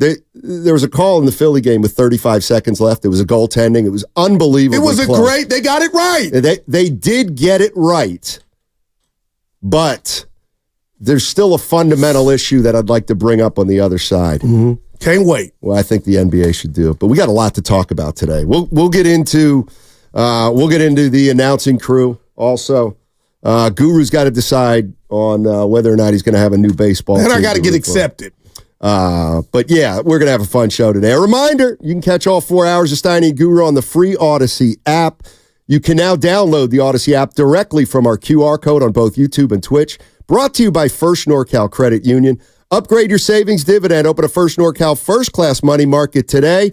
If you have any interest in having Daryl the Guru Johnson be a part of your fan base, whether you're a fan of the Giants, whether you're a fan of the A's, whether you're a fan of the Phillies, the Rangers, or the Red Sox, if you want Daryl the Guru Johnson to be a fan of your team, now is the time to sell him.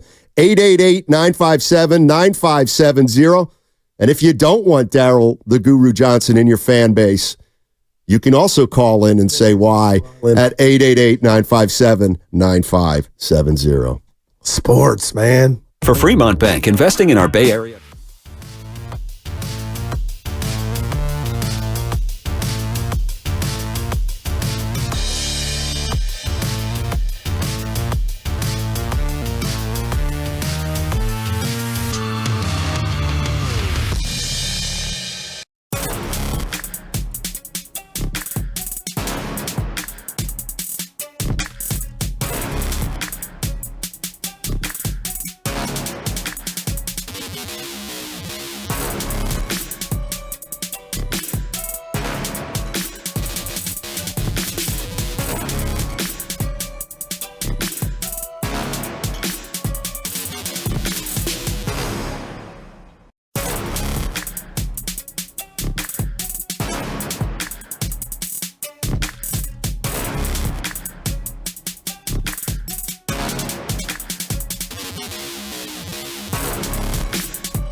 Now, back to Steiny and Guru on 95.7 The Game. Yeah, watch that whole Knicks-Sixers game yesterday. It's a good game, man. That's good. That was a good series. I just want... What? This is how I watch sports. I wanted it a Saturday game 7. Just like I wanted Indiana and Milwaukee, the game 7. Bucks eliminated. Let's talk about the ass of the year right now. And we're only in May 3rd. What was your boy doing? Hey, you got to quit that. And I'll tell you why. It's because our listeners are going to start actually thinking that's what that you I do like to me. these guys. You're calling my boy. Vernacular. I'm just, dude. Hold it. Hold on. Yeah. Do we have, you know what he's going to say right here, don't you, Evan? That's my brother. Okay, so I just want to make sure Evan gets ready. Right. Go ahead. You. Yeah. I thought it was Pat Beverly. Okay. Set it up. What he did last night on the outside, they got into a scuffle. He was on the bench with the fans, and he fired a Roger Clemens fastball, hit a lady in the head, had no remorse for it, and then went and did his effing post-game presser, and a young lady, I forget her name. Oh, we got the sound? We have the sound. Okay. This is Patrick Beverly. Yeah. After last night's game, when Milwaukee was eliminated, doing the media scrum, this is Patrick Beverly. Here. Excuse me, I'm sorry. Before I finish. You subscribe to my pod? Do I subscribe to you? I do not. So you can't interview me then. No disrespect. Well, Jamal is here. You subscribe? Okay, cool. Yeah. No disrespect. Again, there were a couple times within a bucket or two. In previous games, y'all have been able to kind of get over that hump, or maybe. Was it anything they did in particular, or was it just one of those where the bucket didn't go down, there wasn't the stop, they made one? What kind of prevented that you all from being able to get over, kind of like you have in the past? You'll move that mic, please, or just get out the circle, please, for me, please, ma'am. If you're not subscribed to my pod, I appreciate that. Thank you. So Patrick Beverly is in a scrum of, I would say, it looked like about 8 to 10 reporters. This guy is such a D. And this wasn't necessarily. This was a woman holding the microphone for ESPN, I believe, actually, and asked the question. ESPN producer Melinda Adams. There you go. So Patrick Beverly apparently has been doing this all year. And so all the Milwaukee writers obviously subscribe to his podcast, but he asks the interviewer if they subscribe to the podcast, and if they say no, he doesn't talk to them. And then he patted the mic. And then she just had a microphone under his, chin, like most people have a microphone, and he starts pushing it away. But he said he was not answering questions from her because she did not subscribe to his podcast. Like, who are you, and your podcast is not popping if you're doing it that way? So you're telling me all the other beat writers are subscribed? Yes.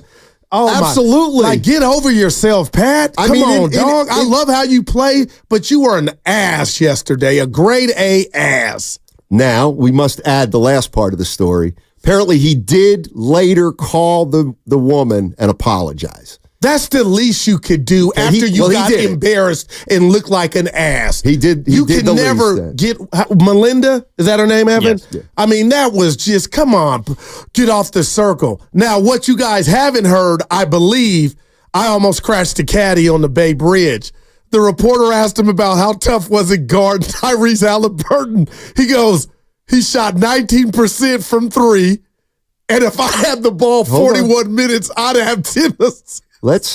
These are usually great opportunities to actually play the original sound. My bad. Okay, take a listen. Yeah. So what have you seen trying to defend Halliburton in this series? Check the numbers. For him, I think you shoot 19% from the 3. Just for him, outside of shooting, just as a playmaker, how have you guys tried to, I know Doc has said, hey, we tried to force him to his left. If I gave you the ball for 41 minutes, you'll have 10 assists also. You know what? That I agree with in the NBA. Something you would say. That I do agree with. If I had the ball 41 minutes, like if I were 6'6", I'm going to get 10 rebounds by accident in a 40-minute game. Oh, I'll give him that. A lot of people were calling for the NBA's not going to come down with a heavy hand on what? For how he treated Melinda and he's going to get suspended for throwing the ball into the fans. No, that's the one. That's going to get at least. I might get a 5-gamer. Yeah. I thought he threw it pretty hard. Dude, it was a heater. Yeah, he didn't throw it with one hand, though. But it was a really crisp chest passed. Wow. Guru, come to the AL and the Seattle Mariners. We've got pitchers just like high school, Guru. Young and older superstars. I don't like the broadcast Junior, team. Ichiro from the past. I don't like the broadcast West Coast team. game times. That's from gutter trash. Yeah. I don't like we the sometimes broadcast have their team. play-by-play guy Because the on. Pirates, Greg Brown, shout out Bob Walk, they're great. Just like Kruk and Kite. We're trying to get a new baseball team for Guru. Stoney, read the top text, 415. He supposedly has renounced his Pirate fandom and he's looking for a new team. So if you want him to be a fan of your team and you want to sell him on it, you can. Or if you want to tell him to stay away, you can too. It's kind of exciting. 9570. I'm going to make a decision by next Thursday. Oh, this isn't going to come to conclusion today? Are we going to milk it that long? Well, no, this is real life. I mean, you're going to milk it that long. No, I'm not. All right, we'll do it by today. I need your help, you and Evan. The first You don't get text. married in a day, Steiny. You court. That was new information. Yeah. It's fine. We can do it next week. I don't want to rush him into anything. Well,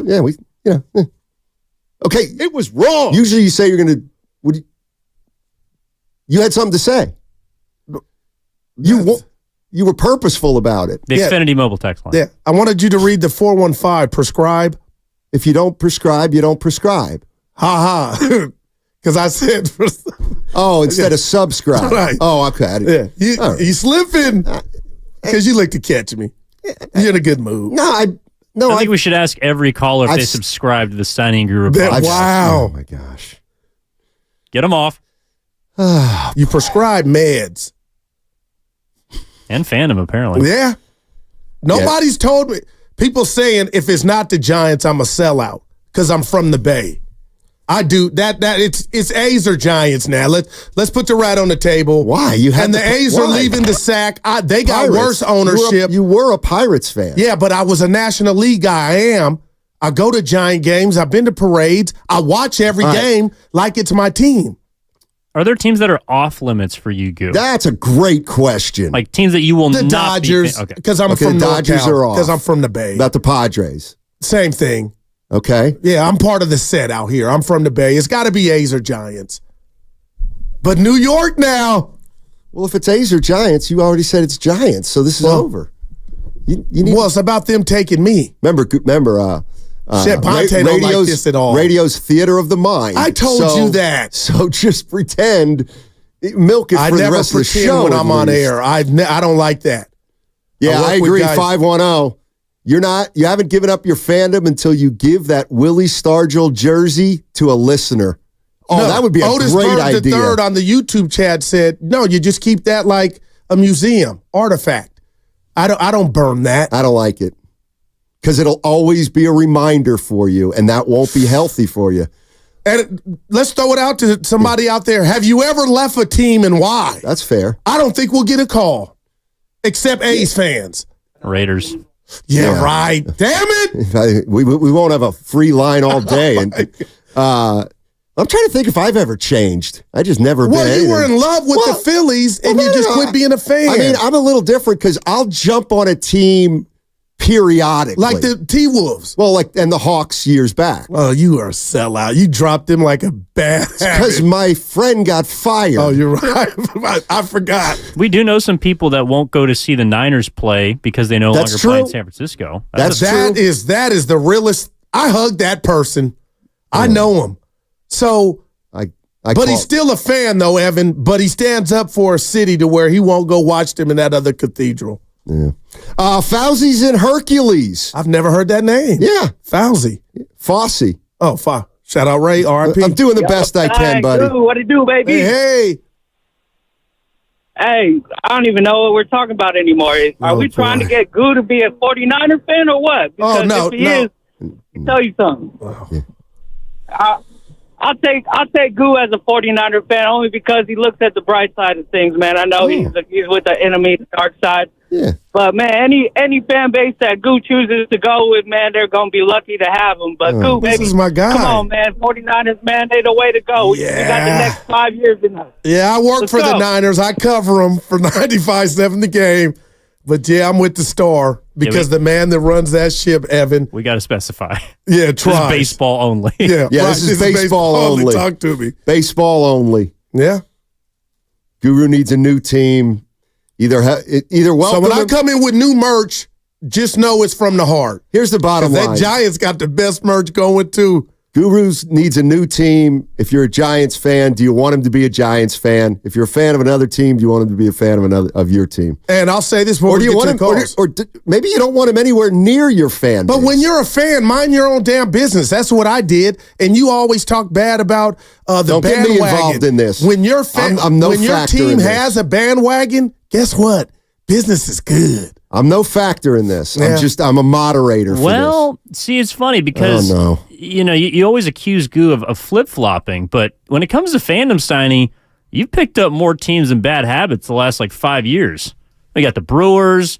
We got the Hawks. Brewers for free. We got the Wizards. Keep going. You were on the Padres last Vikings, year. Timberwolves. The Vikings. Yeah. The Timberwolves now this season. Tony. Yeah, you guys are right. Steiny's a bandwagon fan. Yeah. I am. But nobody's They got a word for that in the streets. What is it? I can't say it. Do you know spelling? Oh, yeah. TJ. I don't know what that means. Yeah. William Shatner. Yes, but don't he's black. See, but people are really going to think I jump ship. Nah, I watch the teams You're like that a pimp. You're there, and then the teams that I start to like as I watch them, and then I follow. Then I root for them. But nothing ever grows or manifests to where you plant your flag. Papa Steiny was a Rolling once Stone. a guy gets fired, and I get. lose a personal relationship with the team, I'm Kirk done. Cousins got ousted. So now you're a Falcon fan. Yeah, why not? Why not? Why not? The joy in his voice. This is all shtick. The Yeah. Brewers was because I went to a game at Miller Park. And you love Miller Milwaukee, Field. yeah. And Milwaukee's great. The Padres one was legit. That was like a week long, and I was like, forget this. I once rooted for the Warriors. Don't you ever forget it. And you Warrior work fans. for well, you do now too, but Yeah, well. Esteban's in Oakland. What's up, Esteban? How you doing? Don't forget my new list of top 5 NBA coaches coming up, and I've also done a bottom 3. There you go. I've done a bottom 3 NBA coaches too. That I'll let you go. What's up? What's up, friend? What's going on, guys? Hey. Just a heads up. I'm subscribed to all the shows. So. there you go. That's a 4. Hey, real quick, Guru, man, your reason for being a Pirates fan is the dumbest thing I've ever heard in my life, bro. Well, tell me if you know it. Let me know if you know. What's the reason? Because you saw highlights of Roberto Clemente. Come on, bro. Now that hurts. That's some of it. but Listen, hold on real quick. Willie Stargell. Willie Stargell's from the Bay, Alameda. I was a black kid with an afro, and I saw him with his afro and his pirate cake hat on, and I fell in love. Hey, Willie Mays was a hell of a baseball player, and I hate the Giants. My favorite player played for the Giants, Barry Bonds, and I hate the Giants. Oh wow! So that's not a valid excuse, bro. Stay with your team because that is the reason you love the Pirates. Just stay with them. Oh, you're okay. He's saying stay. You can't leave. Okay, I get you. Just I get that you're paid to talk about Niner football, but bro, it's hard to believe that you're even a Cowboy fan. The way you're the biggest Niner apologist I've ever heard, bro. Stay in your lane, Guru. Love your team and stay with those teams. Now, hold on, Snide. Let me get him. I don't have to get him. Hey, this is a friendly conversation, I love Esteban. this. I can write the book on fandom. It's coming. Okay? What I do for work is art, and I'm professional. And then this new world of social media, I got 32 teams in the NFL. We know all about. That's the fun about it. Now you could cover everybody. So why does that bother me? Because this is work. Don't try to come at me like that. There was a little bit of I don't want to say mean-spirited. Like I'm what are they? Fair weather. Shout out Mayweather, but fair weather. I don't like that. My buddy Curtis. I've never heard of this guy. And I think he's right on the money. There is something, if you become there's something that has irreparably changed. Here's what he says. Changing fandoms is one of the best or worst things you can do. You lose your diehard status no matter what.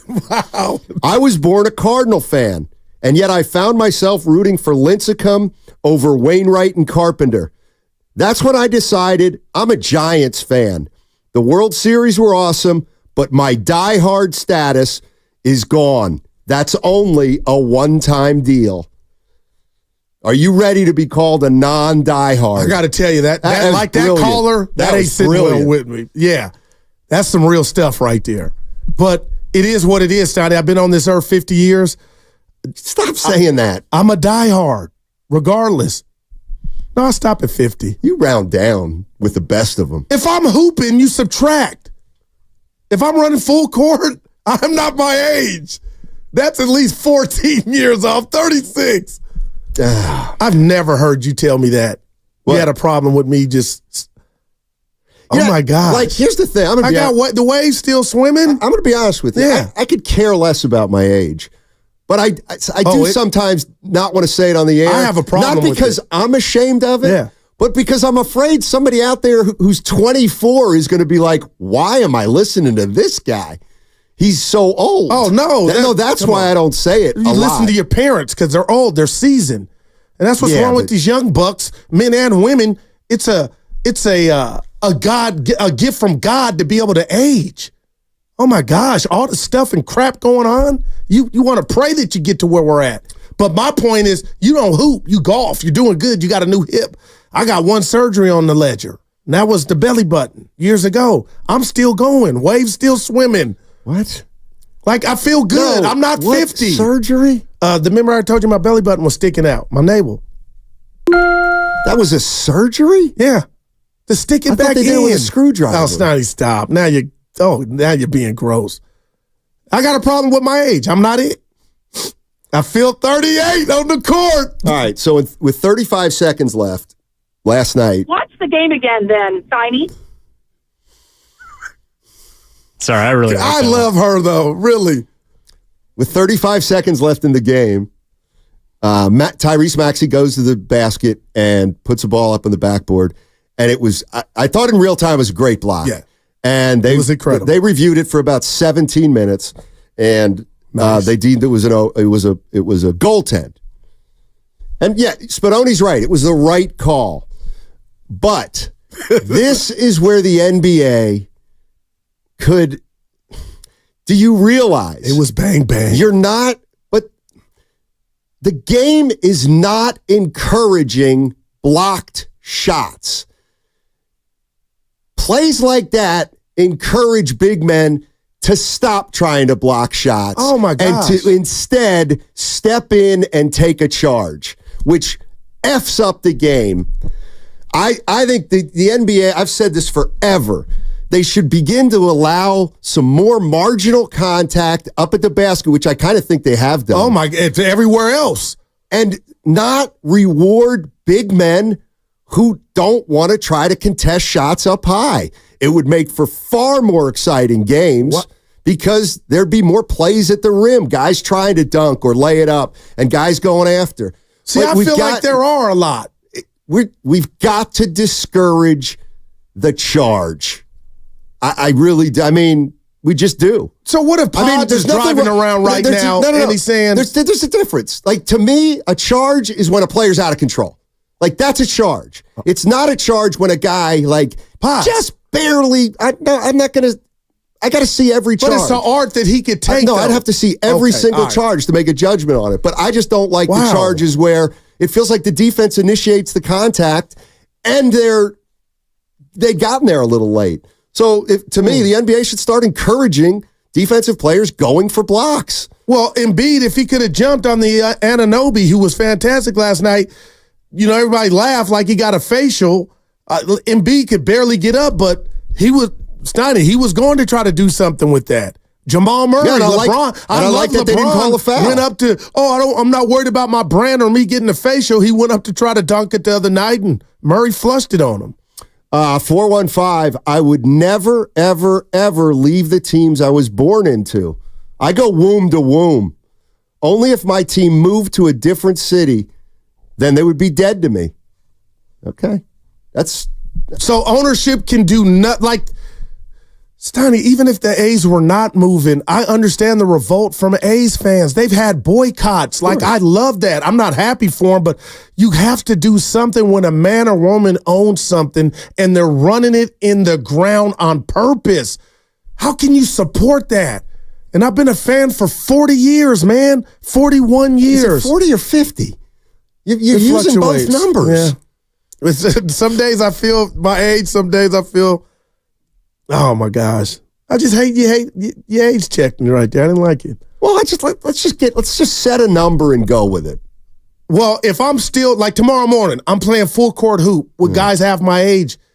You got to give me 12 years off the actual age. Okay. How about my top 5 coaches? Let's do it. I want the bottom first. You want the bottom first? Yeah, I do. Doc Rivers better be on there. All right. Bottom 3 coaches in the NBA. Jacques Vaughn. Well, how did he catch a stray? He's terrible. He's got nothing to work with. Oh, please. He's got 17 wings to work with in Brooklyn. All right, go ahead. I'm going to be quiet. Jacques Vaughn, Darvin Ham. Darvin Scam is and Chauncey Billups. Wow, you threw Chauncey in and there? I have a fourth because he always makes my list. Randy Whitman. Wow, Steiny. I know he hasn't coached in 10 years, dude. but still, he always makes the bottom list. Randy Whitman. All right. This is updated. These are my top 5 coaches in the NBA. These have just been released, ladies and gentlemen. Number 1, he remains at the top because he should. Eric Spoelstra, number 1. Coach Spo. Number 2, this guy I've watched develop from an assistant coach to a head coach. And then I've seen him develop from a pretty good head coach into an elite head coach. He's now in the circle with some of the greatest coaches of all time, and he's number 2 on my list, Michael Malone. Michael Malone. You're being real fair. That's right. Here. Wow. Number 3. This is a poll that's time is of the essence. And I'll tell you, I don't know if you can hear it. Sometimes as you put your head down on that pillow at night, you put your head down on that pillow and you roll over, you can hear something in the distance. You can hear a sound in the distance. And at first you don't know what it is. And then it becomes a little more clear and you realize, you know what? The wolves are howling. Chris Finch, Minnesota Timberwolves, number 3 on the list. Wow. Chris Finch. That guy live can coach. from the hospital. This guy squeezed into the list last night. Tom Thibodeau. That guy's incredible coach. And then I'll put, just because we're in the Bay, I'll still have Steve Kerr on there. No Popovich anymore. That's my top 5. Well, Pop, yeah. I ain't mad at it. So, but I guess what Tibbs had been on your list 2 or 3 years ago because he's a good coach, but his only thing I hear is he runs his players in the ground and then they have nothing. And they love it. Because he runs his stars into the ground and they love it because they get numbers. But look at that team. I mean, I get it. Like Brunson's he's really good. But just look at that team. Villanova Wildcats. Like Josh Hart. No, they got scrappers. DiVincenzo, Yeah. Brunson. What about that shot hard hit? Brunson gave it up. I'm like, what are you? It went in. I think they're the least talented team in the playoffs left. I think the Pacers got action.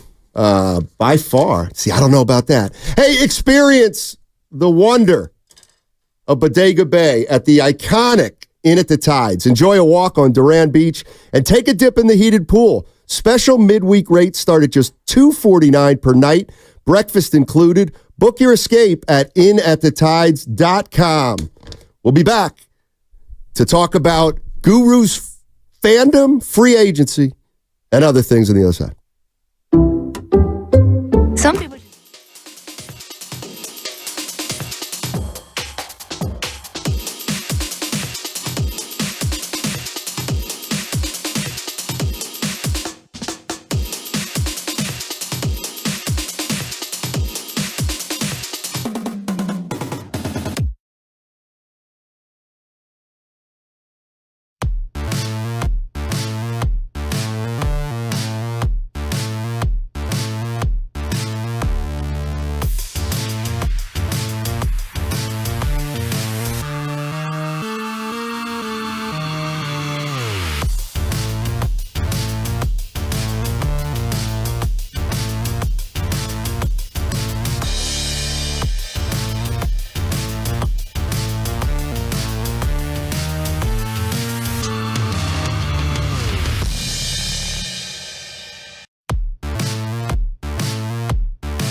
size matters. That's stupid. Don't say that again. What is going on here? It's the Guru Steiny show. Let's go. All righty, here we go. Couple things. First off, Daryl the Guru Johnson is no longer a Pittsburgh Pirates fan. He's renounced his fandom, and he's looking for a new team. So if there's anybody out there that's willing to have Guru be a fan of the same team they root for, call in at 888-957-9570. Try to sell him on the team if you want. You can do that periodically over the show. We'll be revisiting it, but we got to get into something else. But first, let's go to Antonio in Oakland, and then we'll jump into this other topic, this other touchy topic. What's up, eh? Hey, what's up? Yeah, so I'll always be all my teams fan, A's, Warriors, Niners, no matter what. I know the A's are moving to Vegas. The A's have no talent. The Warriors, they got a couple good players. They still need another star. The Niners have so much talent, they're going to have to get rid of either Debo or IU. So my three teams have three different situations, So at the end of the day, Guru, I do appreciate you for having the Niners back, even though you're a Cowboy fan. So, but yeah, Warriors, let's go get Giannis Antetokounmpo. That's what we're going to get next. All right. Thanks, eh? I do wonder what's going on there, and it may be nothing with Giannis. But my buddy, Harry. Dana. Oh, okay. No, this is Dana. Yeah. He's from Milwaukee. And his brother was in town last week, so I was talking to two guys from Milwaukee. Okay, and I said, Giannis, and they said, he's not going anywhere. So he's not going to be traded, because my two friends from Milwaukee don't think he's going to be traded. Okay. Right, let me set this up. Boy, do it, man. All right, so there's a website called Awful Announcing, and it tracks, it does a lot of media, content type stuff. And long story short, they came out with a list of the 30 NBA broadcast teams, and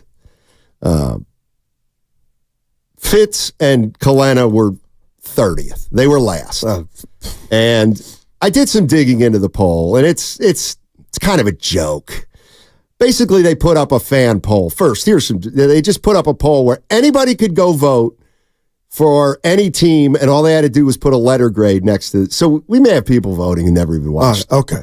But we also may have people who do know, who have been watching and are familiar. Anyway, they put up this fan poll, and they were last. Yeah. They were 30th. Okay. I don't. Go ahead. So I think. So it just got me to think. Yeah, I put you in best. But I like it's like I worked with Fitz. I get it. What do you want in an announcer? Like what are we looking for? What do you like? What do you don't? What don't you like? Like, and I'm saying like a lot. No, but why?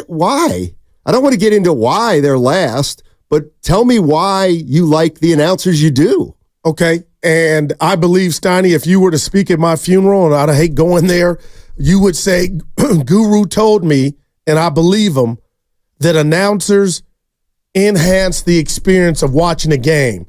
Like, Guru cares about the announcers. They are important to the presentation and the experience. So I want honesty. I want mechanics. I want a guy or gals to be able to captivate big moments.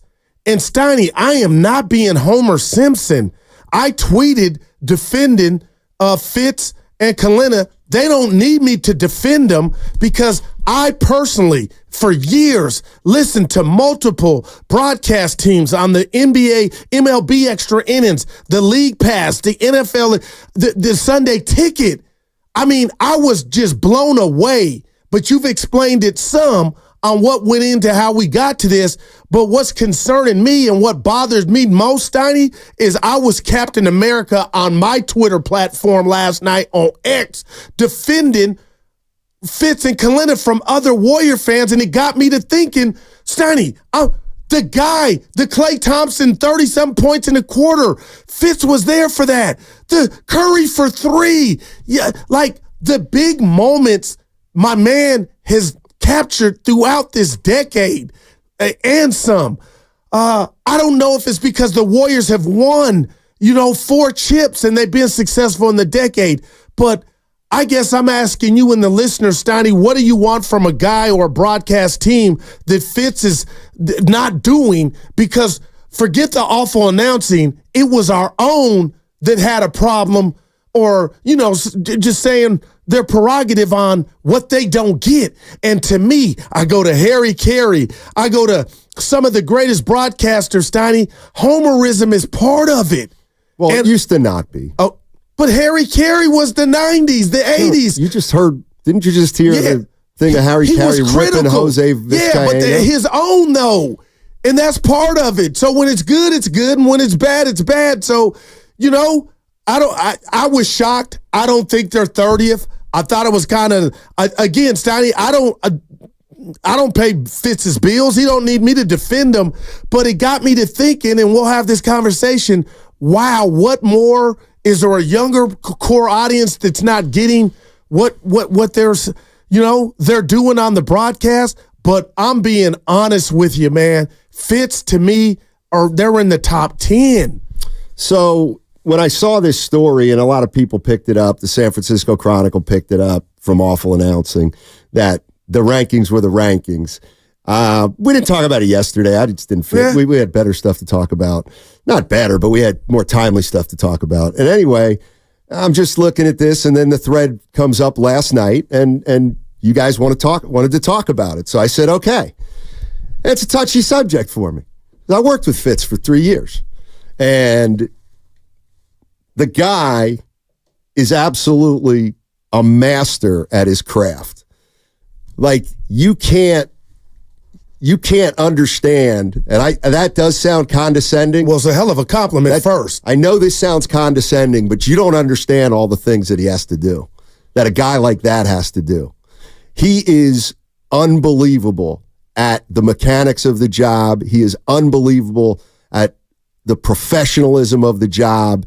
He is an unbelievable calming force on the broadcast. He knows how to make guys look good. He was incredible to work with. Incredible. I owe a ton to him because I was terrible on TV when I first started. Terrible. And he was money. He was just money. Like, he could have hung me out to dry at times. He never made me look bad, or he never made me look worse than I looked originally. So this is a tough one for me because, Fitz has been very, very good to me, and I think he's great. And here's the other thing about Fitz. You can not like him or his announcing, but we're talking about a guy who's done the Olympics, the NBA. He's done for so the TNT. Mechanics are there, Stanley. He's great. His resume is unbelievable. Okay. His resume is impeccable. So, okay, some people may not like him, but I'm here to tell you that the guy is at the top of his craft in terms of, ins and outs and how he works within a broadcast, et cetera, et cetera. Well, I'll tell you this, because we've watched him work with multiple partners. Steiny, when Barnett was retired, that hurt me. I thought that was the best fire and ice, or, black and white, because you need a variety, right? And I'm not talking about your ethnic background. You need a variety, and that broadcast was appointment TV for me. And I always want to feel like the announcer that I'm listening to every night, even before I actually met him when I was in the business, Steiny, you feel like they're your friend. You feel like you know them. You feel like you know their mannerisms and their personality. And that's why last night I was fighting off Warrior fans. And I guess, Donnie, I didn't know the people I'm fighting off, but we're just having a conversation. And I'm throwing this to you right now, and Evan, who's early in his young broadcasting career. So, Evan, we were talking about it. He was like, Goo, yeah, part of doing a broadcast, Donnie, is hitting the big moments, and I get that. And I gave Fitz an A+, and him and Kalina, 3-4 years in, Steiny? So there's other things to it, but I guess I'm asking you to help me ask Warrior fans, the some that feel like they want different. What are you looking for? Because Fitz, to me, if I'm great and Steiny is A1. And he wouldn't be allowed to be in this position this long for this team doing the bad, because it wasn't all good, and the good without being A1. Like, I'm really blown away. So I don't know what it is. Do you think some people think, or do you want your broadcaster to be a fan or homer? I don't know, Steiny, but I'm being real. You know, broadcasting enhances and can take away from any broadcast. And there are days on my DVR that the broadcasters were so great, I wanted to watch that thing again just to hear their lexicon and their dialogue. And I think Fitz and Kalina deliver on that. What we're talking about right now is poll on a website called Awful Announcing that has the Warriors broadcast team as the worst in the league. And that's wild, man. There's no way. Okay. First of all. I mean, the other thing is there's three things going on. The poll was about 500 people from all over, and you could vote for whoever you want. So that's the first thing. The second, I think there's two other things working here that are of a practical sense. One is, I do think there are a lot of people out there that hate the Warriors because they won so much. And so they're going to hate the broadcasting crew. The other thing is that a legend, Jim Barnett, was replaced pretty recently. So that always impacts things. So this one doesn't mean anything to me other than an opportunity to tell people that, you know, this guy behind the scenes was aces to me. Okay. Let's go to Mike's in Oakland. Let's start with Mike in Oakland. What's up, Mike? What do you want out of your broadcasters? I mean, you want excitement. Fitz brings excitement. No doubt. Hey, that's one out of Fremont. 3 out of Fremont. I mean, I think that's pretty original. Yeah. And that's pretty good. It lets you know how far the shot was. Because we know Fremont is pretty far from San Francisco. Yeah. So it's the little things. I think it's very exciting. I think Kalina with the breakdown is pretty exciting, too. I think they're good. My aunt doesn't like them. My Aunt Debbie don't like them. I don't know why, but she's a Lakers fan, so I love you, Aunt Debbie, but who cares? Okay? I love them. Those are my boys. Keep doing what you're doing. Thank you for having me, gentlemen. Thanks, Mike. Have a good day. I think the question's fair, though. Like, if you're, you know, I think we're smart enough to tell the difference between a national broadcast and a local broadcast. So when you're watching a game on ABC and it's the Knicks and the Lakers and it's Mike Breen, you're expecting something. But when you watch the Warrior game on their channel, NBC Sports Bay Area, like what do you want? What do you want out of Kruk and Kipe and John Miller? You know, what do you want out of 49ers announcers? Like, do you want the truth. blunt honesty? Yeah. Because I really don't think you can tell the truth anymore. It's not like it was when, Bill King was among the greatest of all time, maybe the greatest of all time. He was the opposite of a homer. He took on the teams that he was announcing for. Did all three sports. You can't really do that anymore. A team's not going to hire you to be their broadcast broadcast announcer if you're not pushing some positivity about the team. But people I'm sorry to interrupt, Steiny. People pick up fakeness. If the Warriors aren't shooting good from three, Kalina and I'm just saying Fitz, they point that out. It's not like, you know, the team's playing terrible and we got guys on the air saying nothing to see here. So I don't know how you last this long if you're not stellar. And I'll just take it back to the national broadcast, which was one of my favorites. Now it's broken up with Van Gundy, Bream, and Mark Jackson. Steiny, how about this? It just comes with the territory. Joe Buck gets crucified, and he is as successful as he is, and so was that team with Jackson and Van Gundy, and they're not around anymore. I want people to really just tell us, if they can, what you want to hear that you're not hearing. And to that caller's point, who Fitz is exciting. Who do they like? Who out there is somebody you like? Apparently, you want to do the breaking news? Darvin Ham. 95.7 The Game breaking news. And there it is. 10 minutes after making my bottom 3 coaches list, Darvin Ham's been fired. Who will be the next Laker coach? Not surprising news. I hope it's handy. Let's go to Dominic in Oakland. What's up, Dominic? How you doing, man? Hey, guys. I'm just here to defend Fitz. I agree with Guru 100%. what people got to remember about Fitz is he saw a lot of horrible basketball before he saw the best basketball of all time. And one thing that he always carried with him was the criticism of the team. If they were up by 8 and they were getting destroyed on the boards, he knew that was going to come back to bite them in the end. And now that he's seen the greatest basketball, he didn't lose that criticism of the team, and he's 100% honest about it. What I love about it is that no matter what is happening, he'll always point out what they're doing wrong to make sure that we know this is what is going to cost them in the end. The only people that are critical of Fitz right now are the ones that got creases on their jerseys from the plastic. People with Andres Biedron's jerseys and Mike Dunleavy jerseys, they love Fitz, and they know that he just loves the team 100%. My favorite Fitz line is psychological advantage, being within single digits before the half. I've never heard that before from anybody, but I believe 100% in psychological advantage because of Fitz. Thanks, guys. Wow.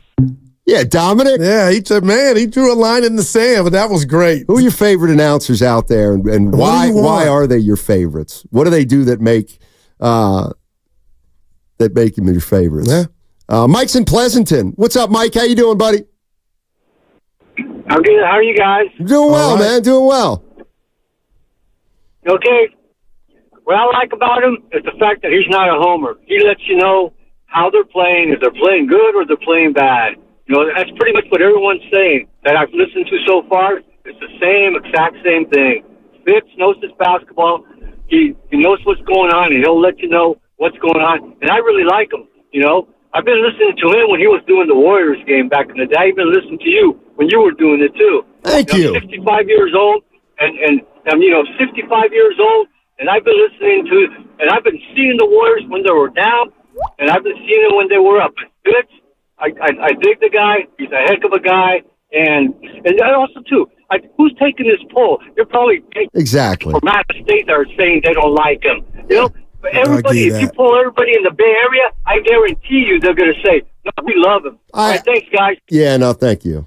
Well, Thank you. That's where I have my problem to the caller's point, This is a lot of just Warrior hate. Well, what about my Twitter mentions last night to where I was blown away that some fans were trying to pile on? It's still a big minority, I'll bet you. Even though it seems like a lot. What do you want in your announcer and your play-by-play man and your color man of your home team? Just give me the truth. I'm trying to think, the guys that Mike Breen obviously does Knicks games. He does Knicks games. They sound different. Yeah. They do sound a little different than when he's working for ABC. Don't you think, Evan? No, I never thought of that. If I ask you that, you might not know the answer if you don't, but it feels like Fitz does the Olympics. He does the Olympics differently than he does the Golden State Warriors. Now, when you say differently, well, he's not. He's more objective. Oh. He's not. Look, he I works for the Warriors. Right. He's their hometown announcer. He's their announcer. But that's he his wants team the Warriors too. to win. Yeah. Right, but he goes to the Olympics and he plays it straighter. I that's get what that. he does. But I like that as a Warrior fan. But sometimes you could do too much of that, Steiny, and then, act like you didn't see something when it's not going good. But I feel like he's 50-50. He'll give you the real, the raw and uncut. Well, the one thing that Brain does, because he also does a lot of Knicks games nationally, I don't think there's much of a difference between that sound. Like, the one thing that does bleed through on the MSG broadcast is his knowledge, his intimate knowledge of the New York Knicks, because he's from New York and he grew up watching the Knicks. He also happens to be with Walt Frazier. So it's a little bit different. Let's go to Tim in the Bay Area. Hey, Tim, what's going on, buddy? Hey, guys. First-time caller, but I listen to you guys all the time. Thank you. What I wanted to talk about was I'm an old-timer. I'm not an old-timer. I'm 60, but I used to be a Laker fan, used to be a Dodger fan, all that stuff. And I'm still a Dodger fan, but I'm a Warrior fan now. I used to be a Sacramento fan. But the thing that I really liked about certain announcers was play-by-play. I mean, Chick Hearn was the best. I love that guy. Vin Scully was the best for Dodger baseball. I really like the play-by-play that Chick Hearn used to give out. Sure. I don't see that anymore. I do really like Fitz's energy, and I like how he knows a ton about basketball, and he's an easy guy to listen to, but I still miss the play-by-play that we used to get. I'm going to listen to your comments off the air. Thanks. Appreciate it, Tim. Appreciate the call. 415 on the Xfinity Mobile text line. No one was better than John Miller and Joe Morgan. R.I.P. I remember they did Sunday Night Baseball. Yeah. And the Giants. See, I think, wasn't Joe Morgan kind of polarizing as an announcer? I loved him. I thought he was good, too. Me too. He was polarizing, but more of as a gatekeeper for the sport. That's it was right. less That's about right. specific teams than it was how the game was played. Yeah, but he you're right. did, we had him in the Bay. He was, before the Sunday Night Baseball, he was doing Giant games. And I loved it. Yeah, I just love the honesty, Oakland, right? Evan. Yeah, I love here, honesty, man. For sure. Let's 888-957-9570 is the number. What do you want in your play-by-play in color, guys? I mean, what are you really looking for? What makes a good broadcast? It doesn't even matter to you.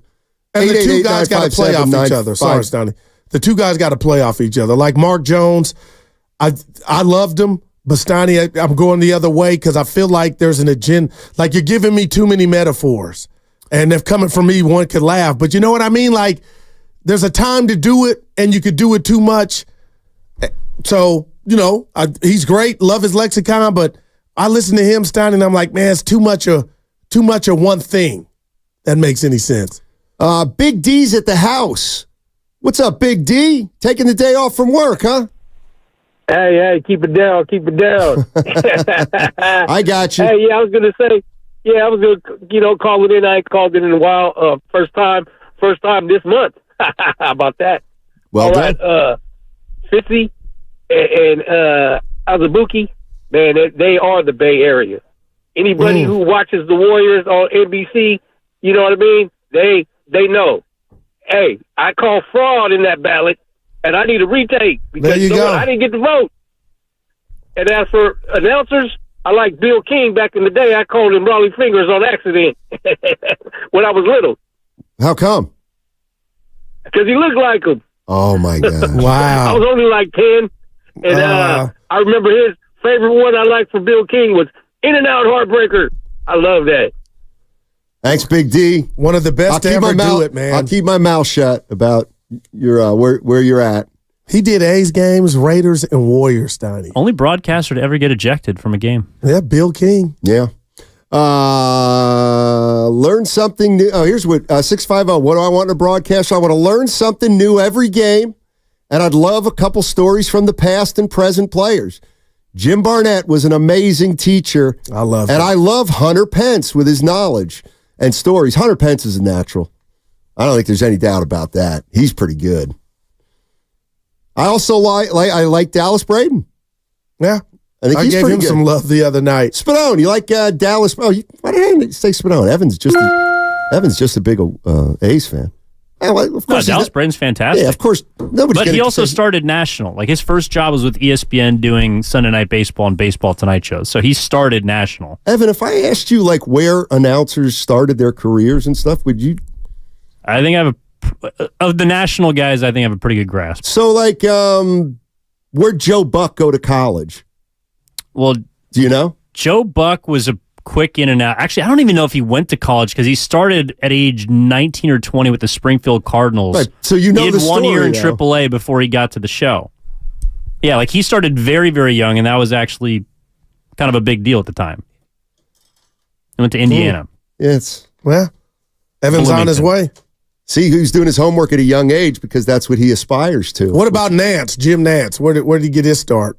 Well, he went to Houston, the University of Houston. I know that because he played golf there. Where did he get his start? I don't know. Well, but, I mean, he's phenomenal, obviously. 888-957-9570. We're talking about the media. We're talking about what do you want? Broadcasting. We're talking about your announcers and the games you watch and listen to. What do you want out of a broadcasting team? When you watch a game, what do you want out of them? What makes your viewing pleasure more enjoyable? And what, quite frankly, maybe makes it less enjoyable? 888-957-9570. Prize Picks is America's #1 fantasy sports app with over 3 million active members. They're the easiest and most exciting way to play daily fantasy sports. Unlike any other app, with Prize Picks is just you against the numbers, no sharks or competitive leagues. All you do is pick more or less on 2 to 4 player stat projections and watch the winnings roll in. You can now win up to 100 times your money on Prize Picks with as little as 4 correct picks. You can turn $10 into $1,000 with pro basketball, hockey entries as soon as today. Prize Picks is the best way to get action on sports in more than 30 states across the country, including California, Texas, and Georgia. They even offer injury insurance so that your entries stay in play even if one of your players gets injured for hoop games. If you have a player who exits the game in the first half and does not start the second, they have your back, and that doesn't count as a loss. Prize Picks is really simple to play. I can make my picks and submit my entry in less than 60 seconds. And tonight, I got Luka the Don with more than 26.5 points in a closeout game against the Clippers. Download the app today and use my promo code GURU957 for a first deposit match up to $100. That's code GURU957 on Prize Picks for a deposit match up to $100. Pick more, pick less. It's that easy. Download the Prize Picks app today. Must be present in certain states. Visit prizepicks.com for more details. The Big Three have provided us some incredible memories, and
you. I love you.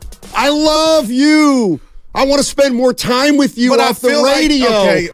Now, back to Steiny and Guru on 95.7 The Game.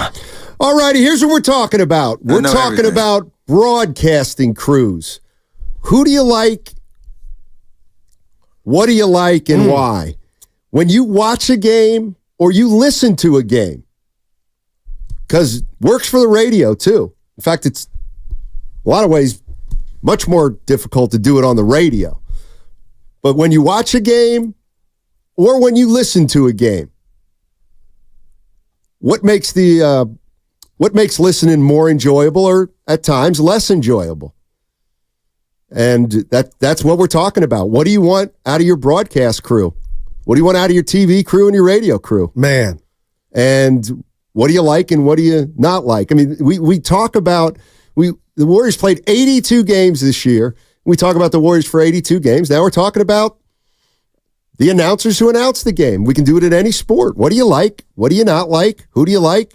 Who don't you like? All those kind of things on television and radio. I love the medium. Again, I keep patting myself on the back. I don't know why, but they are important. And I feel like, when I listen to broadcasters, they're at a bar having a beer and watching the game. And that's what made Madden and Summerall so great. I didn't feel like, there was somebody in there uptight or when you do hear guys that have a lack of rapport or gals, you can feel it. And it's not for a good listen, Steiny, but I'm telling you, Fitz gives me the energy. Kalina will give me the player insight. And I was just blown away. You helped me out this morning with how real that report is and who they surveyed and who got the vote. But at the end of the day, I was just blown away with some Warrior fans feeling like, you know what?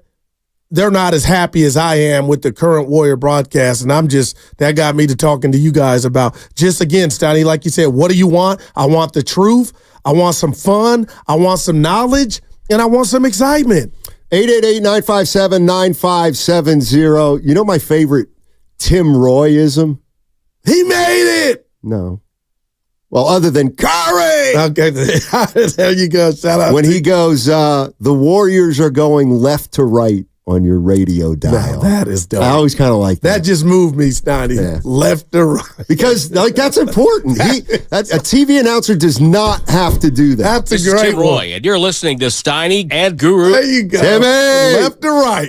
Let's go to Kevin's in Fremont. What's going on, Kevin? How you doing?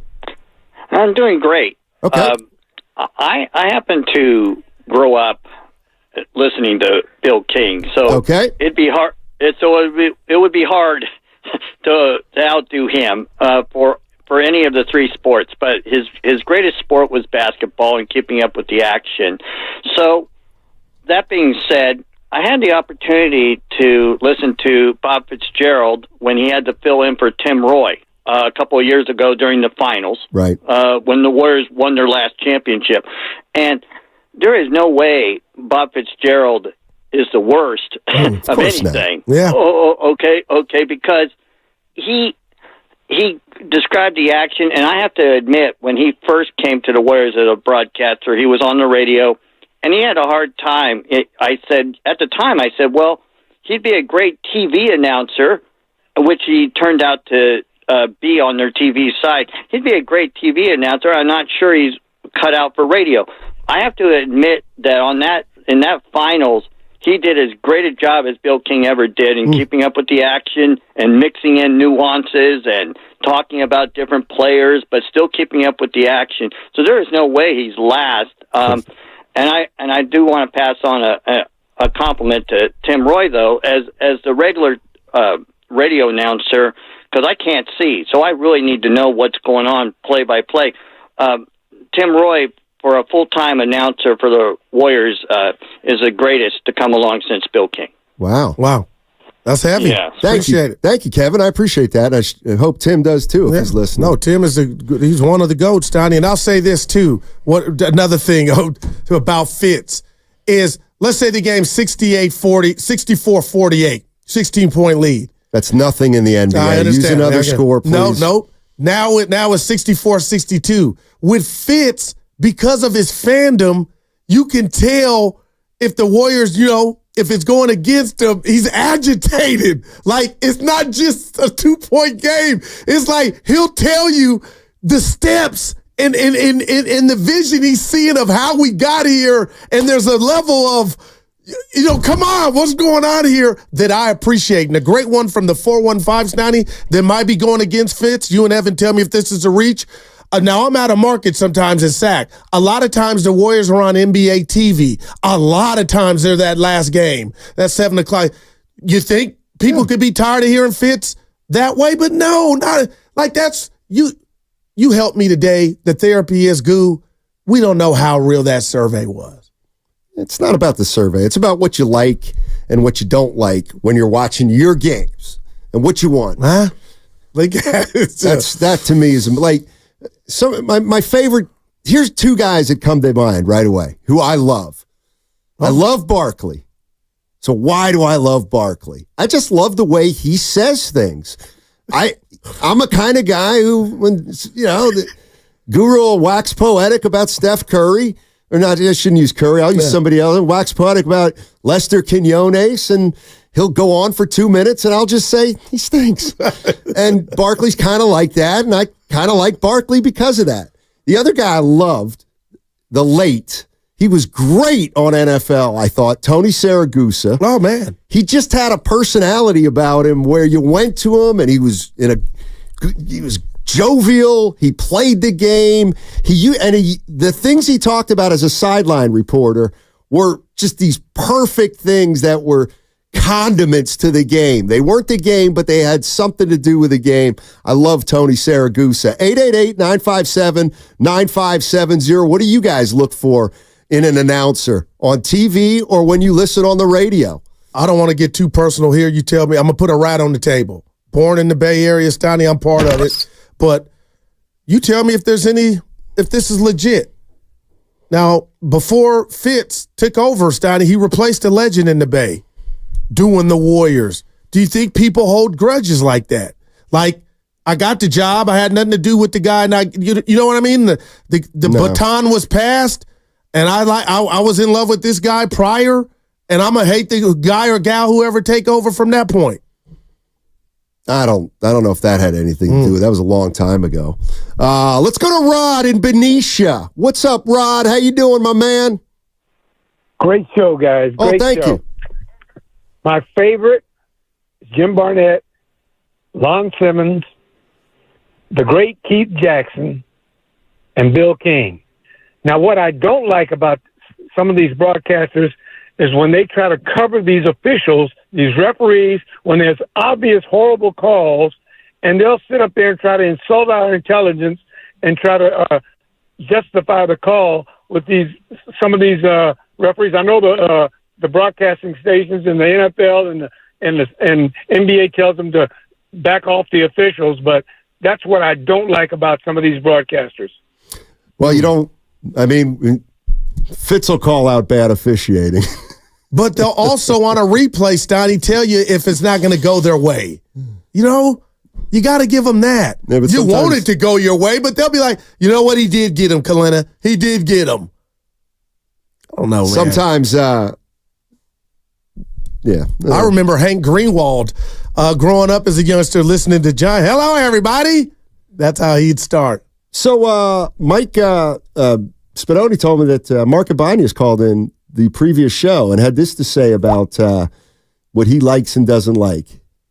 Early in my career, I was a whippersnapper, probably 23 years old on Channel 2, and I made a wiseacre comment about, remember Monty Moore, who used to do the A's games? And he got that rap as a homer, right? And I made some dumb, immature comment about what a homer Monty Moore was. And so about 2-3 weeks later, I'm at the A's game bright and early and watching batting practice. And the great Lon Simmons came up to me, and he put his hand on my shoulder, and he said in a very fatherly way, not speaking down to me or lecturing me, he said, "Hey, can I talk to you for a second?" And he pulled me aside away from anybody who could hear. And he goes, "Mark, I'm sure you worked really hard to get to where you are. You put in a lot of time, and you spend a lot of hours honing your craft. And he said, and I'm sure you realize that Monty Moore did that too, to get to where he is. And he said it's hard enough in a subjective business when you have viewers and listeners calling in, writing you in that day and age letters and criticizing you for no reason and blah, blah, blah, making all their comments. Well, it's bad enough when they do it, but then to have one of your peers and your fellow professionals doing it, you know, it's really not something that's a good look for you. That reflects poorly on you. Interesting. Well, you know, Spadoni told me to play that, and I said, what is it? And he said, just play it. It's pretty interesting. And it was pretty interesting. Thanks, Mark, for calling in and sharing that. I mean, he left out a big part. Which is? Did he go to Monty and apologize? Oh. He did. Oh, okay. Spadoni's giving thumbs up. Right. Oh, that just didn't make the cut. That just, okay, fine. All right. Of course he did. Well, you know, just speaking of that right now, you know, sometimes I'll be on the gram, flipping around, and I guarantee you this will just, I'll let Guru go after this. But Mark Ibanez was speaking about how guys in the business shouldn't talk bad about guys in the business, right? What's going on with Whitlock and everybody under the sun? Well, he's made a mockery of his career. But it's become like it's become like they try to bring their peers down. What's going on? Because he's that far from being irrelevant, Whitlock. So he knows I'll go at Steiny or Stephen A. or whoever's hot in order to get clicks. And you got to go through a damn maze and underground railroad to find where he's at on wherever he's working for. But Steiny, I don't even press play anymore because he worked with all these people and stabbed them in the back. And now all he has is I got to find out Stephen A. lied about his hooping career. And I'm not going to let go. I feel like I'm listening or watching a guy that doesn't believe what he's doing, but he has to use you or Evan or Spadoni for you to click to stay relevant. Yeah, and that's a shame, man. It sounds like a lot of that stuff is from things that have built behind the scenes for years, as opposed to Ibanez, who's speaking about, it didn't sound like he had a relationship with Monty Moore. Right. He just said something. If there was something that had brewed between them that might have been more fair or perhaps more foul, I'm not sure, but the Whitlock thing is just stuff that's spilled over from behind the scenes from everything I've read about it. Okay. Yeah. And I think in general, if you are a broadcaster, you work in the media, if you don't have a relationship with someone, I do think it's hard to just step up and criticize them. Like that does seem kind of out of bounds. I would tend to agree with you on that. No. He's in the city. What's up? No. Hey, you guys. I love your show, and I appreciate you guys every day. I can't believe this. Thank you. First off, the poll, what a bunch of BS. Well, exactly. We do need to, just real quick, we do need to figure out, it's so easy to populate a poll with bots and AI and everything these days. So I don't really, I don't take much stock in it, but I just want to give a shout out of support to Fitz and Kalena if they're listening. They do a great job. They're exciting. They're funny as hell. And the thing I like most about Fitz is he always takes time within his production to educate the viewers about what's happening on the court. One example is what happened last night in the game with the Pacers and Knicks, where they were working the clock with that second differential at the end of the half, and how important it was to foul at the right time so you could sequence the clock the right way to get possession back and win the game. Make smart moves. You know, he would always make points like that, and I love the guys. So I just don't know. I don't like hearing this bad talk about him. I think it's bad. No, hey, no. Real quick, his employer loves him. We've done a pretty good job of trying to keep it positive, though. Oh yeah, no, you guys have been really great. You've been super positive. I'm talking. I just think the fact that this type of poll comes out. That's it's kind of weird, you know? Yeah. No, it's all good. Thanks. No. Appreciate it. No, and once I read the story, I realized, well, this is a little bit cockamamie. Okay. There you go. We're talking about 6, but That's the thing. Awful Announcing runs a poll. 600 people populate it. They populate it the way they populate it, and then it becomes a big story that everybody picks up. So, and the people call please. Here we go for the Lakers. Shout out Spadoni, Stu Lance, and Bill McDonald. I listen to them a lot. They do a great job on the telecast, and it's two guys watching the game, just friend Steiny teaching you the game, and obviously letting you know who they're rooting for. But they do it in a professional manner, and that's what I like about Fitz and Kalina. Yeah. All right, 888-957-9570. We'll stick with this for a minute or two. What do you want in your broadcasters when you're watching a game or you're listening to a game on the radio? The great Mitch Richmond, Rich Mitchman, is paying $1.99 just so I can read Kalina can come to the cookout. Okay. So I'm asking the great Rich Mitchell. So play that at my funeral. I mean, I know this is gonna.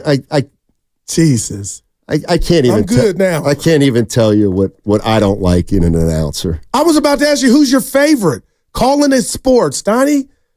You got to say Bob Costas. Well, okay, I got to say Bob Costas. No, but no, for you tell us. I expect it to be somebody like that.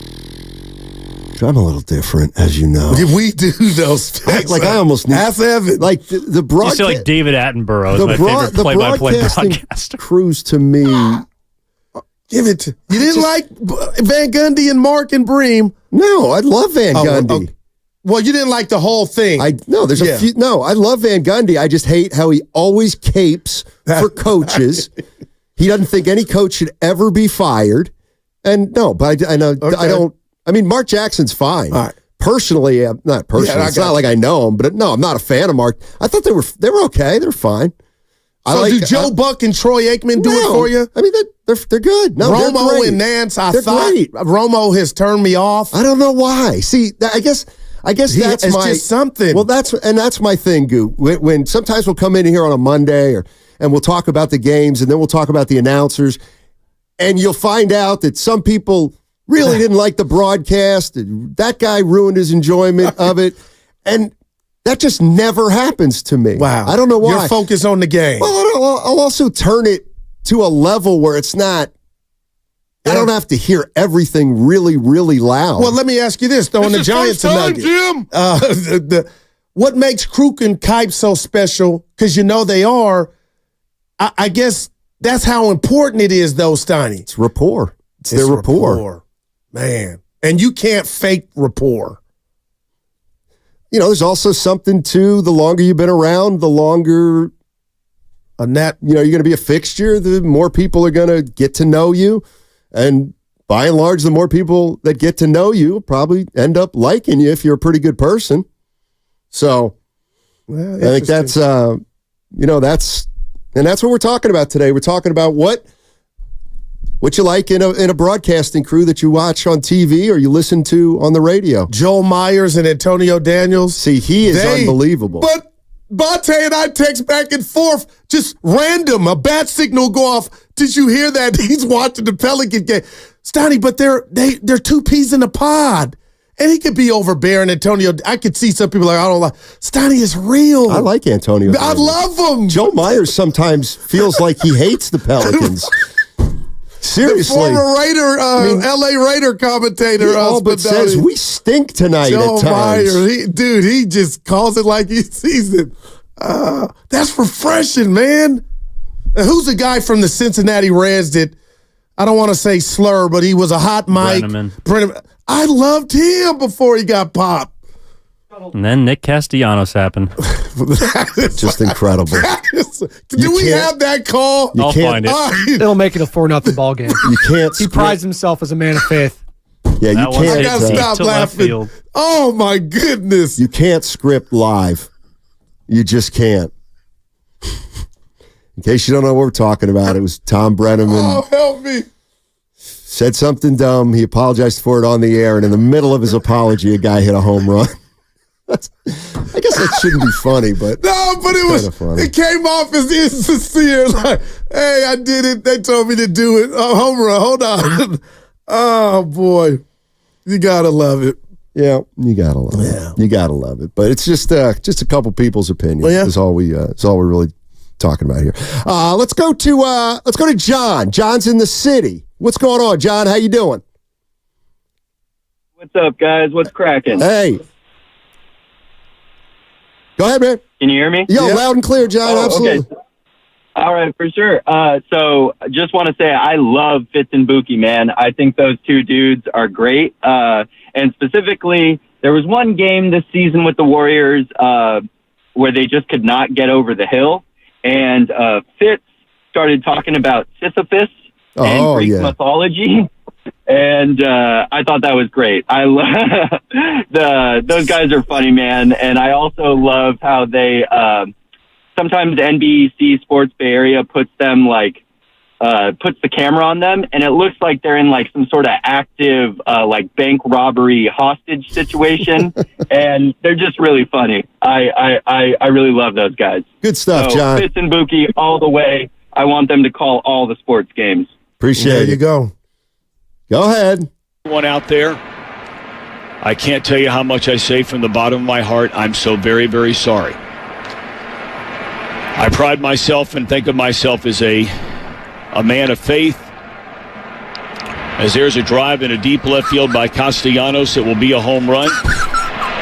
Oh! And so that'll make it a 4-0 ball game. What happened to the bottom of your heart? He said from the bottom of my heart. Oh, back to the ball game. By the way, my God. Our last caller did just have an incredible laugh. If you, it was isolated and it was from the bottom of my heart. It was pretty interesting. Let's get back to the ball game.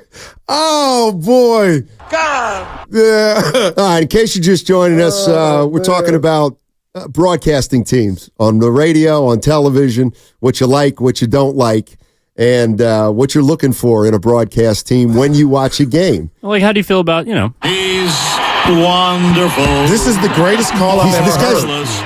That is some of the greatest theater and it was a home run. He was happy is why he was able to. He's wonderful. Dude, that is phenomenal. Sterling, stand up. This is where I'm going to channel my inner Mark. That is great. I'm going to channel my inner Mark Ibanez and not criticize another guy in the business, although in fairness, he's bigger.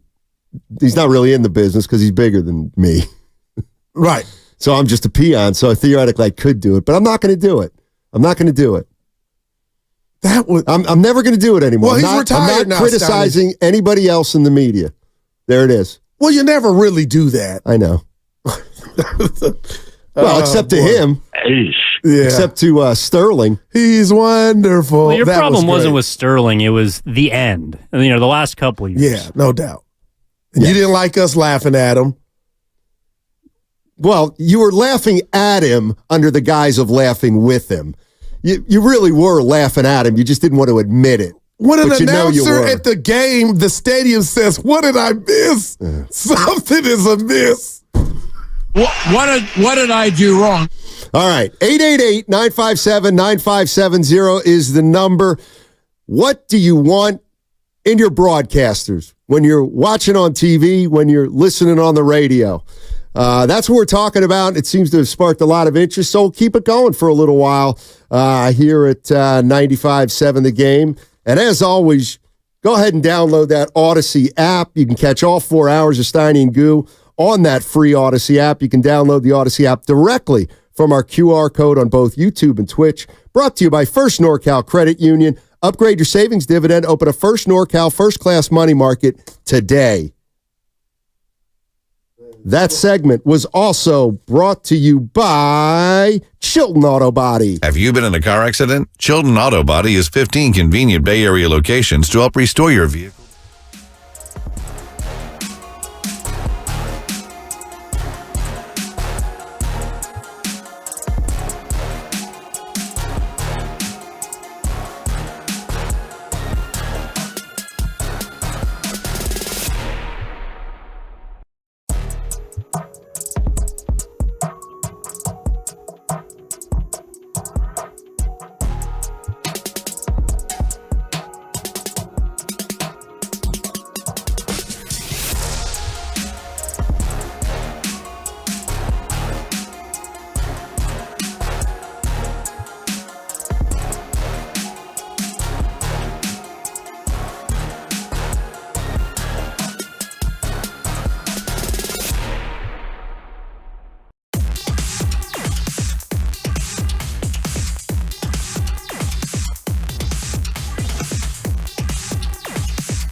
I met the criteria to be selected, but I wasn't. Now, back to Steiny and Guru on 95.7 The Game.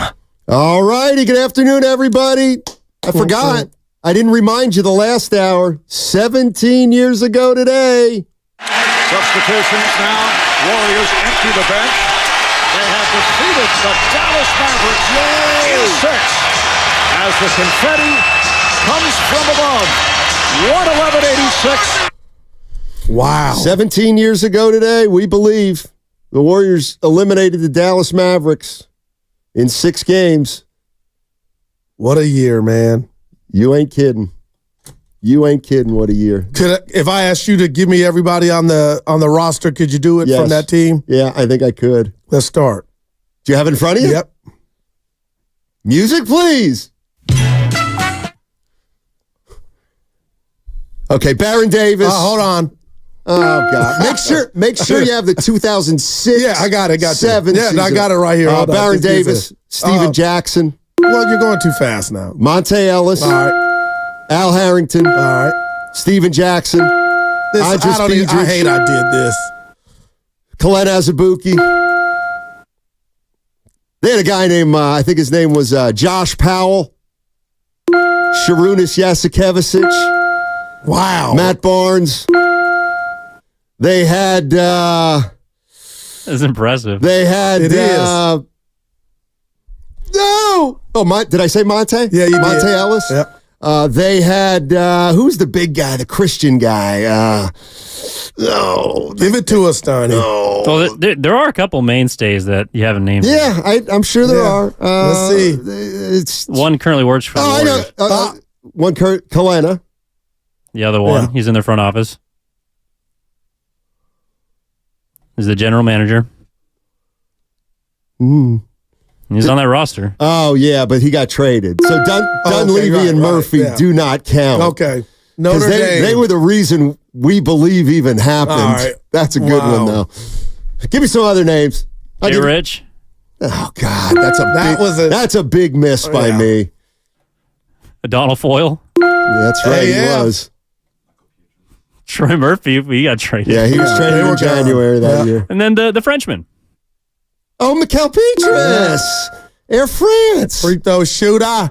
It's also a few. You said Sarunas what? Jasikevicius. Boy.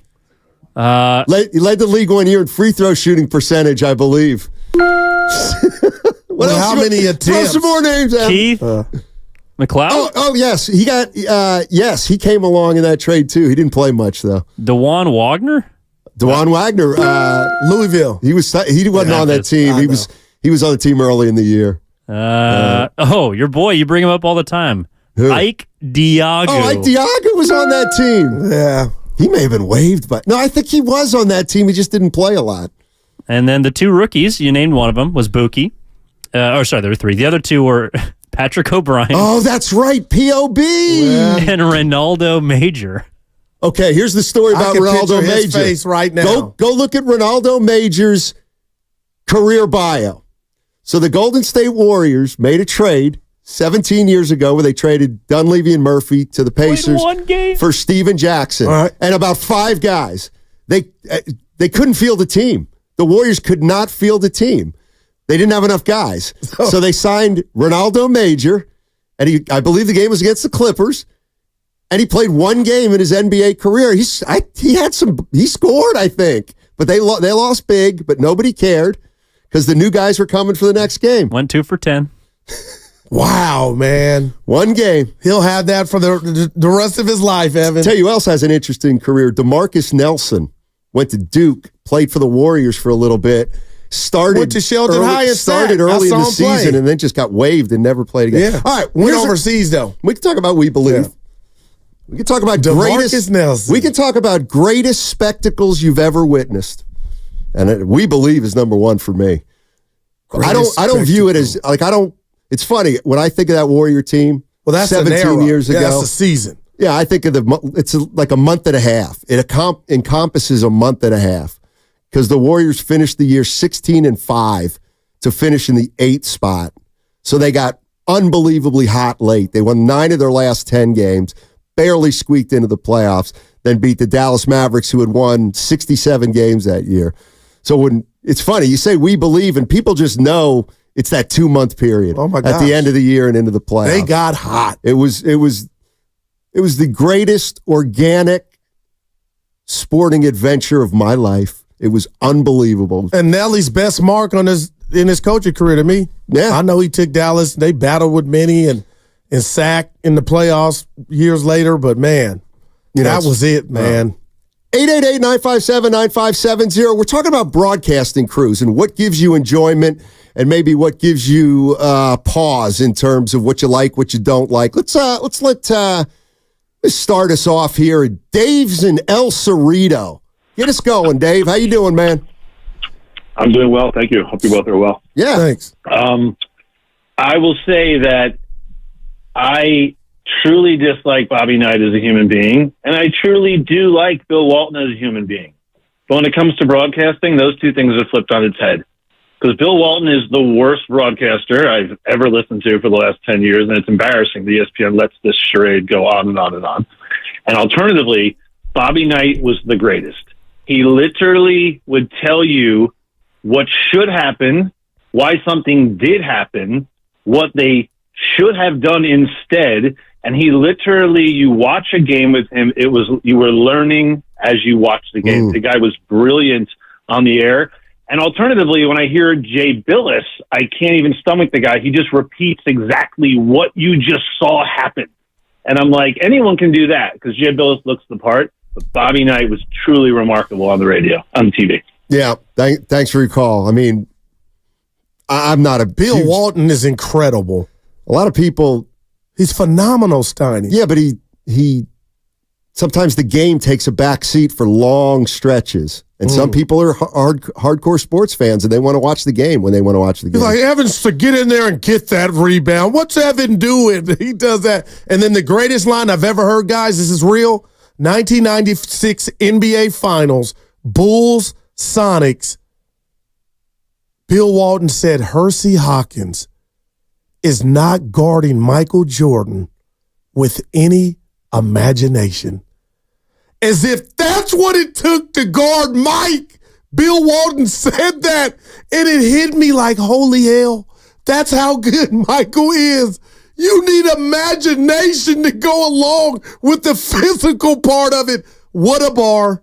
I can't speak about the NBA. Yeah. I could see him being a little he is the much because I love watching him on college because sometimes the college game is there's some ups and downs. You got peaks and valleys across some games, and honestly, I'm there to listen to Bill Walton. I'm not necessarily there to watch ASU. And Evan, to be fair, so you think he's become one of those guys that people watch a game because of? People absolutely tune in because Bill Walton. So it's like a good bartender. and the main guy is poking Bill to let it out. It's almost like we're encouraging you to go down whatever way you want. I will absolutely tune into if Roxy Bernstein is working. Man, shout out because Roxy. He knows how to get him. No doubt. No, good call. Yeah, to the last caller, I'm with him on Bobby Knight. I'm not a fan, but I hadn't heard him do many games. Whenever he talks, it's just great to listen to him. Let's go. You know what? We'll do it right away. He just called, but we'll do it. Joe's in San Jose, loves Bill Walton. What's up, Joe? How you doing?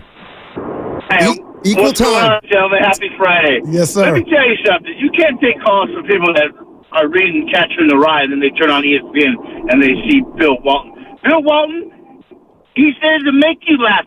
But he takes you back to the day. The best one was it was San Diego versus Arizona maybe, or UCLA, and he said that they had a Saturday practice or Sunday practice, and he walked in because he was on at some Berkeley party or something like that, and it was the best. Dude, he's a comedy show. That's why they had him on there. He's great. I say the best Fitz and Mookie. They're good. They're real good because Fitz will start kicking some knowledge, everyday knowledge, and the face that Mookie has on his face, and then he'll come back with you didn't get that education in Kentucky, did you? Yeah, they like or something like that.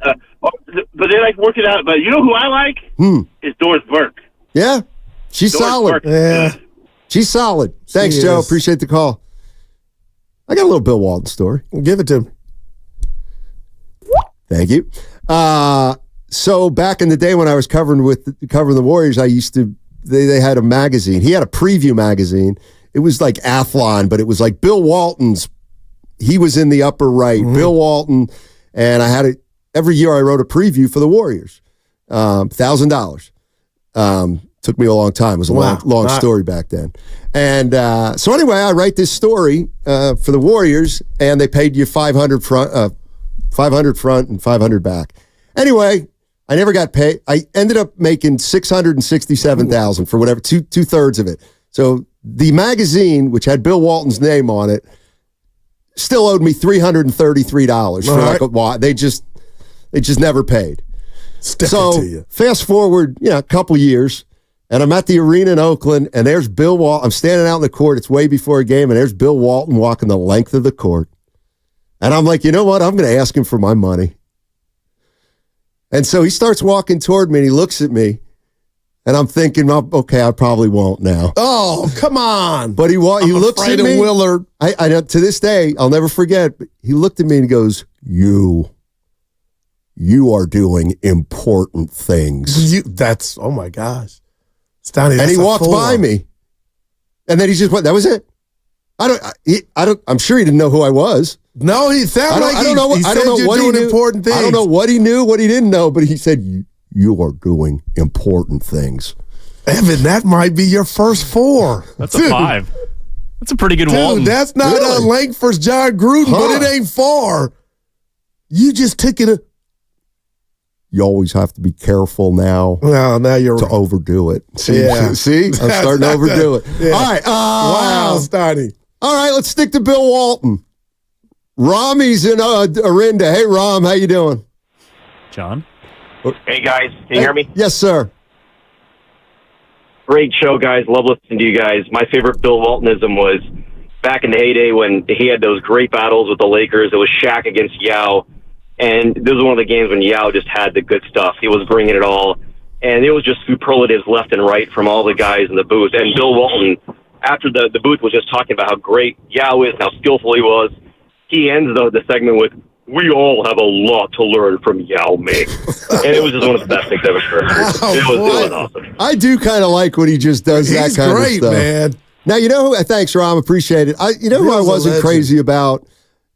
C-Web. Dick Vitale. Did you like Dick Vitale? Oh, my God. Why? It's too much. It was just too much. It was too much. For me.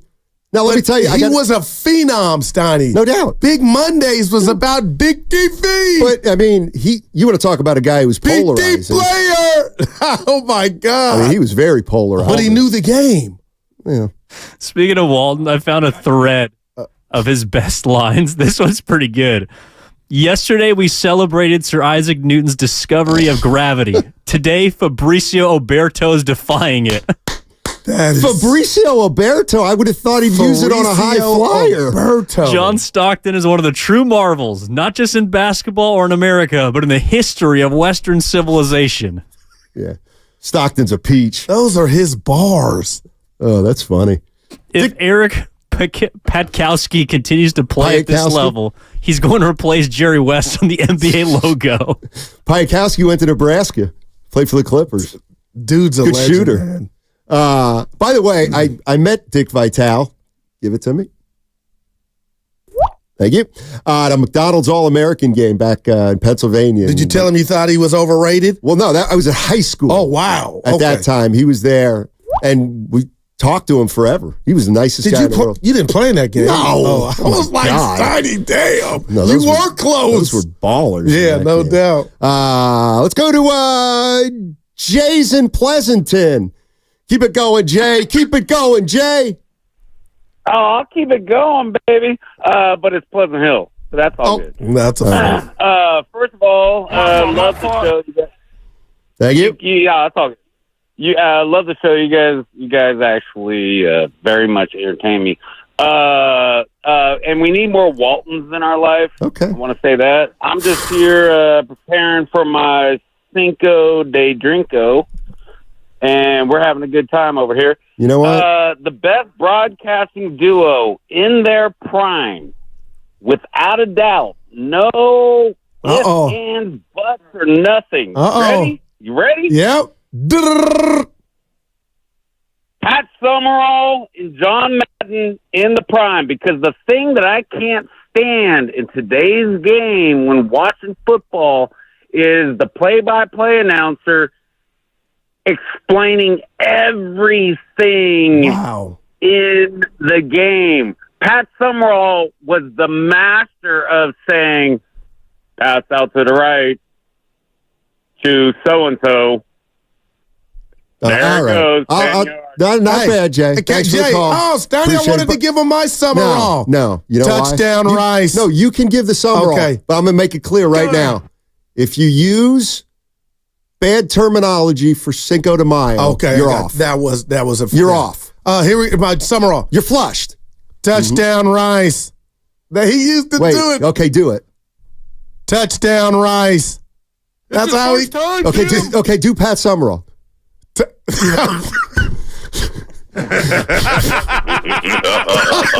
Oh, Stoney on fire today. He used to just do it just like this. They were great. Man. There was no doubt about it. They were great. Nobody's mentioned the great Howard Cosell. Oh, my gosh. See, I used to hate him growing up. But now his relationship with Ali, Wide World of Sports, he was it. He's in a group of one. Howard Where's he Cosell. from? New York. Yeah, I should have known. Come on. Evan, do you go? Is he an icon to you, Cosell? Do you know much about him? Of him. What are you talking about? You've never even heard of Howard Cosell, you youngster. Ernie Harwell? Dude. But yeah, Howard Cosell. Red Barber? Man. Thank you. Yeah. You got to have respect for the OGs. What are we talking about today? We're talking about broadcast teams. We're talking about announcers. What do you like in a broadcast crew when you're watching a game? What do you like in a broadcast crew when you're listening to a game? What enhances your viewing and listening pleasure? What doesn't? Who are some of your favorites? We're having fun. Well, on 95.7 The Game. It might not necessarily pertain to play-by-play and color analysts, but there is a potential free agent to be, and it's Charles Barkley, who is a big part of a lot of people's viewing experience of the NBA, and he was on Dan Patrick literally today, this morning, speaking about why he might not be a part of TNT moving forward. Of NBA on TNT, your show. I have zero idea. It's interesting you asked me that question because I think today is the deadline. I don't know. It's nerve-wracking for everybody. It's very stressful, but I don't think anybody knows. Listen, I love TNT. I hope we keep it. I love TNT. But right now, I think I talked to Ernie last night. I think they're going to make a decision by the end of the day. And I don't think any of us know what that decision is going to be. Now, they have to match NBC's offer. Yes, okay. But I don't think we know what's going to happen. But it's very stressful at work right now. But if the NBA goes away, are you a free agent? Yes. Is Shaq? I don't know their contract situations, but I made sure because we had a disagreement.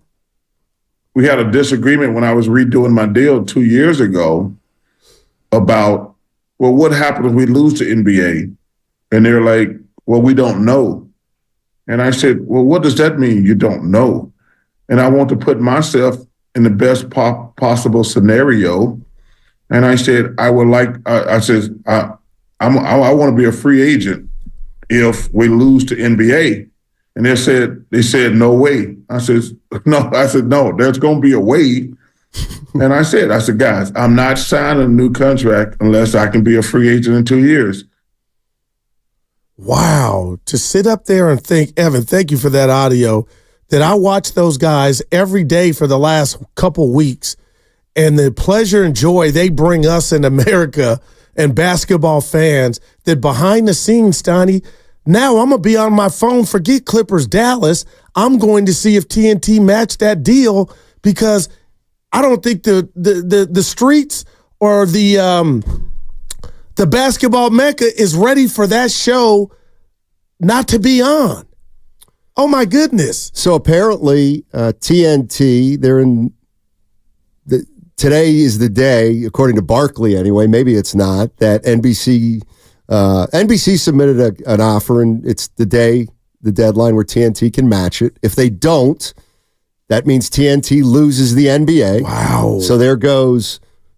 I mean, I guess they could still have an Inside the NBA show not attached to games, but it would never be the same. No doubt about it. Yeah, you know what? We talked about. Wow. Was this LeBron's last game as a Laker? Was it Clay's last game as a Warrior?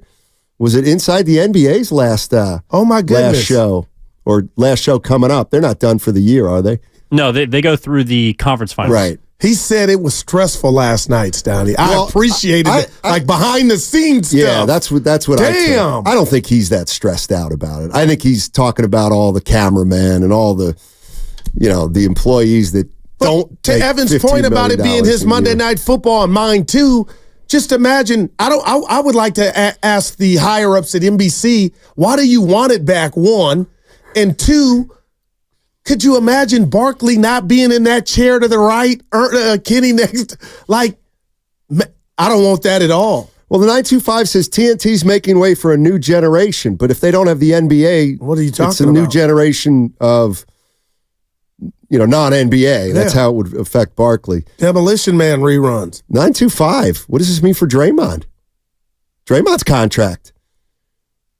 Seriously. Why are you laughing, Ken? Now, sorry, I don't think anybody caught what Guru just said. Demolition Man reruns. Yeah. That if anybody knows about that movie, that is a hell of a film. I'm sorry. Oh, my bad. Look, Kay got my reference. Wes Snipes, man. You gotta love him. I'm sorry. Look, I thought you were looking at Dre as this might be an opportunity for him to be the new Barkley without getting with Barkley out the way if NBC were to get it. Yeah, they don't have a show. They won't have a show. No, and that's why Barkley could be. Oh, because he's with TNT. I'm thinking Draymond could cut ties with TNT, get out his contract, and be the new Barkley over at NBC. I mean, but he's still playing. But I would, man. But how far are we from that? If this were to happen and the NBA TNT lost it, I don't know. I have no idea what Draymond Green's contract. I gotta believe it's much of nothing to get out of it, though, Stoney. Unlike Barkley. Yeah, I don't know. And why would TNT say, Barkley, you can't be a free agent if they lost it? They didn't want to. So they didn't want him to go? No, because they wanted, if they lose the NBA, they want Barkley as part of TNT, even if they don't have the NBA. Could you imagine? And he's saying, I'm not staying here if there's no NBA. So we're talking about announcing crews. And we'll be at the cafeteria looking for that news. We're talking about announcing crews and broadcast teams and what you like, what you don't like, having some fun today on the 17th anniversary of the Warriors We Believe team. We should have had somebody on. We do. Me. Next question. I was right there. I saw it all from the corner of the gym. I love you. I'm out. What do you want to know? Somebody with a jersey. They partied. Matt Barnes. 888-957-9570. I'll take questions today on the We Believe team. You write a book, damn it. I get off your keister and start writing. There's a lot of stories that I've kept. Did Dirk Nowitzki actually put a hole in a yes, he did. In the wall? Yes, he did. And they memorialized it, actually. And then eventually, I think they cut out the piece, put it in a frame, and he signed it. That was after Game 6? Yeah, after they lost the series. So do you believe the Cavs story that they put the money up there down 3-1 in the ceiling and they came back and got it? That was an interesting one. I believe it, Evan. That was an interesting story. They said they put it up. Everybody went around $100. Yeah. I believe that, actually. I do believe it. The 17 years before the Warriors missed the playoff 12 straight years. We were the Kings. And then Shasky and everybody laughs that I adopted a playoff team, and it happened to be the Lakers. What else were we to do during the playoffs? Well, I adopted the Sixers. I'll keep it real. But that's the lie, and you know it. What's the lie? The lie is when the Warriors were missing the playoffs for 12 straight years, you did not adopt the Lakers in the playoffs. You adopted the Lakers. Oh, no. Stop, yes, you did. Stop. And everybody knows. And I know a lot of you did out there. And I know a lot of you did. So stop fronting. Oh, boy, I was there. Fronting. Look at I was there. You became Laker fans. Boy. And then We Believe happened, and Steph Curry came, and everything changed. You think I don't know what's going on around here. All right, 888-957-9570 is the number. We can keep talking about announcing crews on television, on the radio. What do you like? What do you not like? Who are some of your favorites? Yeah, you want to talk a little We Believe? I can talk We Believe. I can talk We Believe till the cows come home on 95.7, The Game. Have you been wanting to find the secret to losing weight and getting healthy?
I just like the explosion of when it goes in my mouth. So what is that? That's the caffeine, right? What were you doing, scissor? Pause. Oh, man, I thought I was at work with. Oh my gosh! Now back to Steiny and Guru on 95.7 The Game. Like, what doesn't go in the vault? Everything goes in the vault. Oh no! Assume the mics are live. Right. Kid, grow up. You and I, you used to did not like the pull my fingers humor. No, it's growing on you now. No, I don't like that. I wouldn't call that. That's getting close. We got to have a conversation, Evan and I. It'll be at the bar today about the restroom incident. Guy told me something. Oh my God, the seat was warm. Stop. Come on. By the way, I don't like it. I heard that's on you, man. There's multiple options. Somebody told me something last night that is going to annoy you. Does that have to do with uniforms? Nope. Okay, because Major League Baseball's fixing You're that. going to hate this.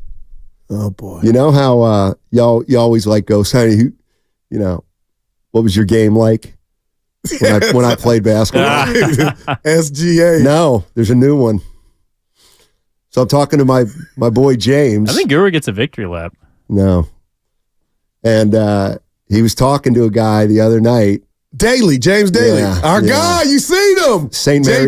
Mary's legend, played at St. Mary's and the University of Wyoming.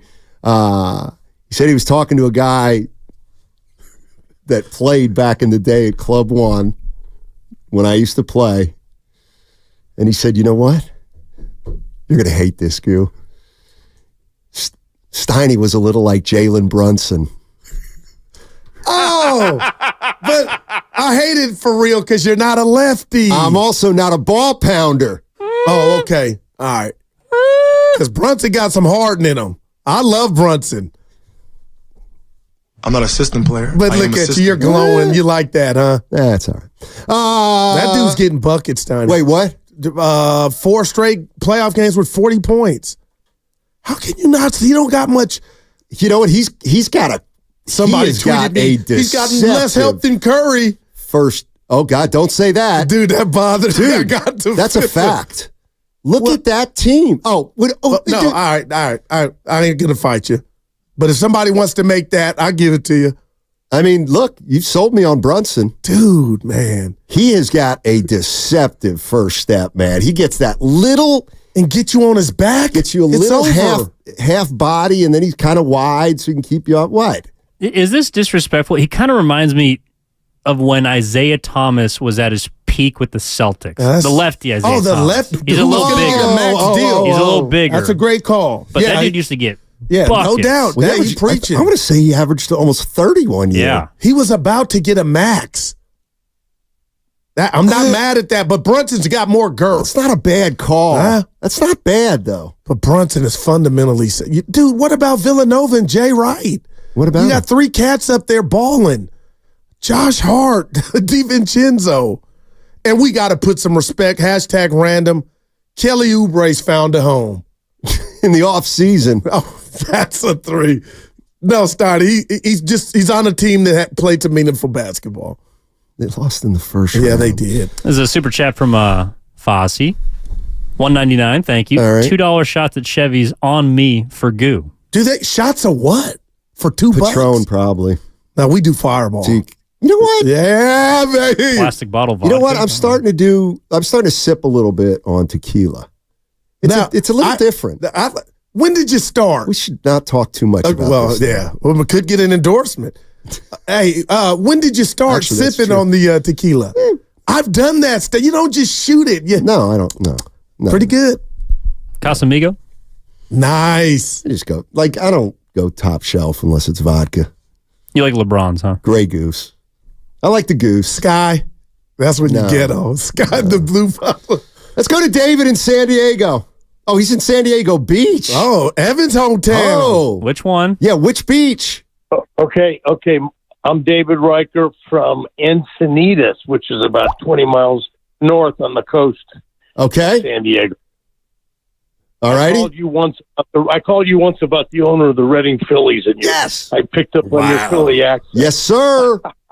Wow. Remember that? Yes, sir. Listen, let's go back. I'm an old dude, man. 50 years ago, I was working at LAX on Century Boulevard at a building called the Tishman Building. I was running a rental car office.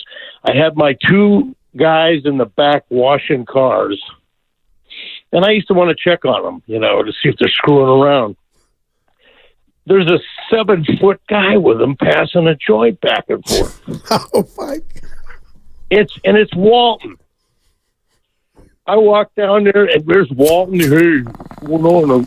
I'm going to go play the Lakers. It was right near the Forum. He was walking around smoking pot before a Portland LA Lakers game. Wow. Okay, let's go 5 years ago. I'm coming home on the train from San Diego. The Encinitas has a little theater that was built back in like 1920. It's a movie theater. And I look on the marquee, it says, "Tonight, Bill Walton on stage." Dude, I had to go in there. He was selling his book, Back from the Dead. That guy, I'm just leave you with this. That guy talked for an hour and a half, nonstop, and he was funnier than shit. Yeah, almost. Night night. Yeah, but we got the gist. Yeah, he was funny. I'm off. I'm out. Wow, man. Smoking a J, walking to the Forum. Well, he had chronic pain. I mean, that's a date. He absolutely did. You got the chronic? Wait, what? Chronic pain. You didn't get it, and I knew you didn't get it. That's hackney. That is an AIDS, Tiny. It's over your head. It did go over. It didn't. No, let me be honest. You were like, the pain hurts. You think I don't know that's what chronic means? No. I didn't catch it then, though. See, this is why. You know what chronic means, but you didn't catch it. This is why it's okay. Bob Fitzgerald is a master at what he does. Right. Because what people don't know is he's doing a game and he's got people in his ear and he's got directions he's got to follow and he's got cards he's got to read, just like me. So when Evan says something, I don't catch it. It's because I'm a little distracted with the show parts. Fitz would have gotten it. That's the difference. Yeah, I did ask you to ask him if he was at Moonlight Beach. It's a very popular Encinitas beach. You didn't. Yeah, I didn't. Damn it! I don't think it'll be a. I don't think it'll be a big deal. What is going on here? We're talking about you. Yeah, that's what we're doing, Fitzy. No, we're talking about broadcast teams and what you like and what you don't like from certain announcers, play-by-play men and women, color people. What enhances your enjoyment of a game? And what lessens your enjoyment for a game?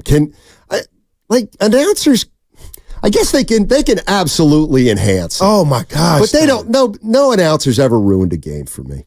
And no announcer's ever taken away from my enjoyment. And you mean that, huh? Yeah. I'll just turn it down a little bit.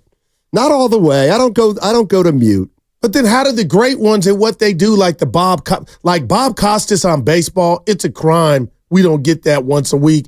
And he went and did other endeavors. You learn. He's great. He doesn't take himself too serious. He's naturally smart. But Steiny, I guess I'm saying, then how do you get to Summerall and Madden status if people just did what you did? I don't think there are a lot of yous to where, I'm not make or break. No, what I'm saying is I'll listen to a game, and if not just one time, but let's say if there's ever a guy I don't like, I'll just turn the volume down a little bit. Or sometimes you'll be watching a game and you'll be listening to the game and the announcers will start to annoy you. And then you turn it down a little bit. I just like that, the rapport. But the Joe Buck, Travis Ishikawa home run is one of the top 5 greatest calls of my life. There's a home run in a tie game. No, that was the one that they wanted to seal it, and he goes, I wish we had it. The Giants, I get all their iconic moments mixed up. Ishikawa hits one into right. The Giants win the pennant. It's right. Oh, it sounds like he hates the Giants. Oh, man. Thank you, Evan. That is incredible. Was against his Cardinals, too. Yeah. That's right. His daddy called those games. Like, when did Scooter-O stand in the rain with his hands outstretched? Look at it. We should. I would love to ask these, because there were a million. Like, when did? Oh, wow. What were the specific? Okay, what was? Posey hit a grand slam. What against the Reds? What game? What year? Remember? Posey hit a grand slam. That would have been Game 5. Latos. Yeah. Latos. Game 5, 2012 against Cincinnati. So that was that series where I'm cutting you off, Evan. My bad. Zito pitched for the Giants, right, to keep the series against the Reds. The same game? Zito pitched Game 6 against the Cardinals in the NLCS. The Posey moment, I believe, was the division series. And Scooter-O was the Cardinals too, right? I don't know. Yeah, it was Game 5. I can't remember. I just remember the moment. Like, when did Cody Ross's home run against the Phillies? That's the one I remember. That was 2010. What game? Yeah, 2010. I you know, Game 1. Shatsky and Bontel know. So Evan knows Game 1. I mean, I know Sandoval had 3 homers in a game. That was Game 1. Game 1. 2 off Verlander. Yeah, that was 2012. See? Yeah, that's right. Because 14 they beat the Rangers. $5 super chat, guys. Eric Collins. I don't know if you're familiar with him. I'm not going to front. I'm not, Evan. Who? Eric Collins. This is from Ian. Is why I watch Charlotte games. So I guess he's saying the Fitz is Eric Collins in Charlotte. He is electric. I got you. So, Evan, you want to switch it up a minute? No, I love variety. Oh. No Warrior talk for us. Yeah. What? No Warrior talk. Oh, boy. Break it out. Never mind. No. I'll go to sound. Not that I didn't want it. No. Back to I was Wiggins. having fun. Okay. This does not have to be long. I love it all. Long and drawn out. Let's do it. Evan, try to remember the exact context this came in. You said something like, I say a lot of things. Well, do the Warriors want to look like the Giants or something like that? Oh, so hold on. I'll find the piece of sound. Okay. Mad Dog Russo was on yesterday. It's on my board right now. Okay, yeah, so he was discussing Farhan Zaidi and the job that he's done, and essentially talking about how the Giants have made the playoffs one time in the last 5 years. Had one good season in the last 5 seasons. If he was doing radio for 5 years, had one good year, he'd be fired. So he's talking about that, and you guys had discussed this idea of a State of the Union for the Bay. And Steiny, you brought up how who's in a better spot right now, the Warriors or the Giants? Right.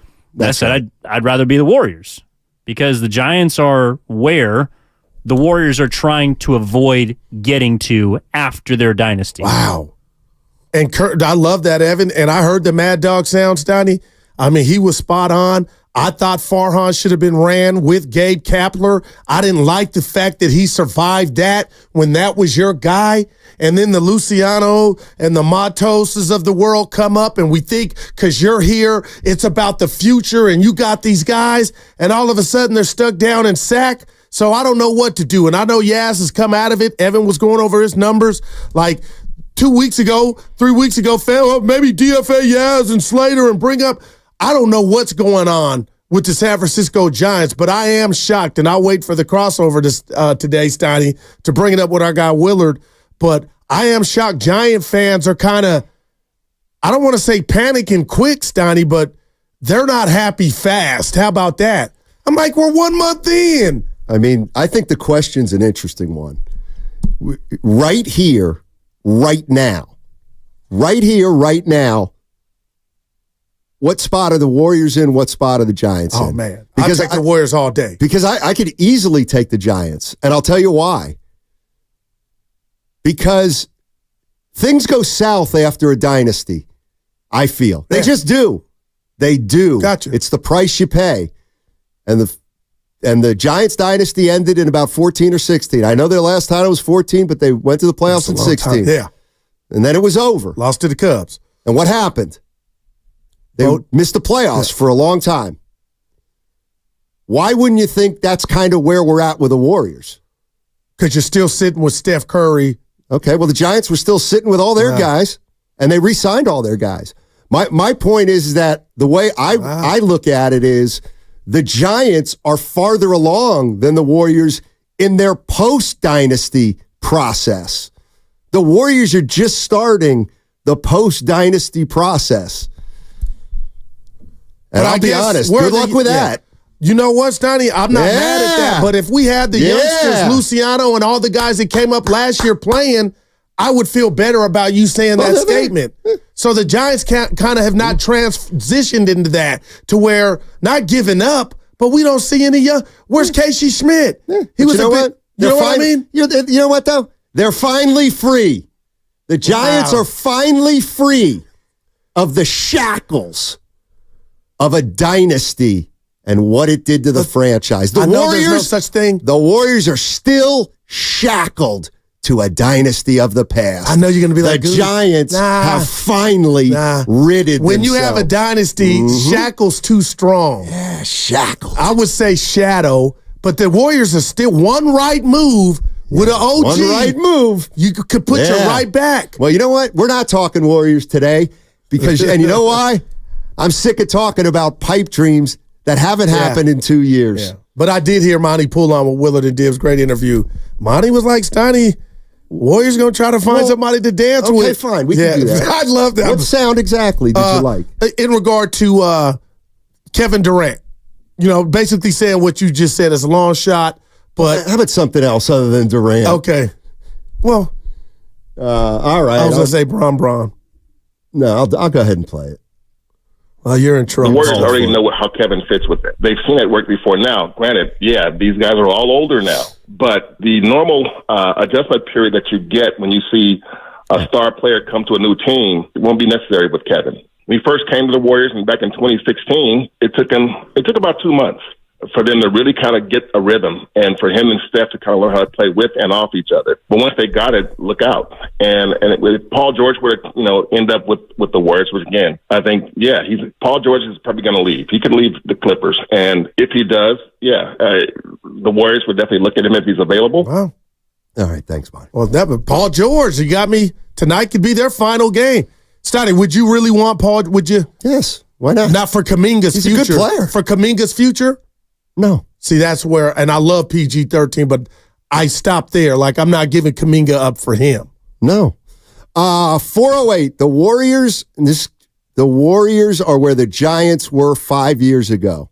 I don't. Do we invest and run a couple of more years with veterans who helped us bring championships, or do you move on? Without oversimplifying it, doesn't the analogy work perfectly? No. Why because not? If you take 2 years after the last title for the Giants, that gives you the 16, where the Warriors are at now, 2 years removed for their last title. So that culminated in a playoff loss to the Cubs. Right. And then 5 more years, and they're basically at the same point. It's not as dire to me because there's 1 year that you did make the playoffs, which we're living in now, and nobody likes it. No, the Giants made the playoffs in 16.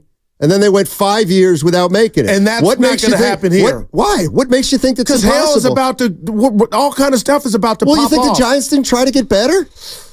My point I'm not is, saying they didn't try. No, and the bottom line is, and Evan, if you know these dates, but the Giants were in a window, and what did they do? They re-signed Belt. Yes, they did. They re-signed Crawford. They re-signed Posey. And then They got old right in front of their eyes and hurt. Do you think they would have did it a different way? If they could go back? Yes. Hell yes.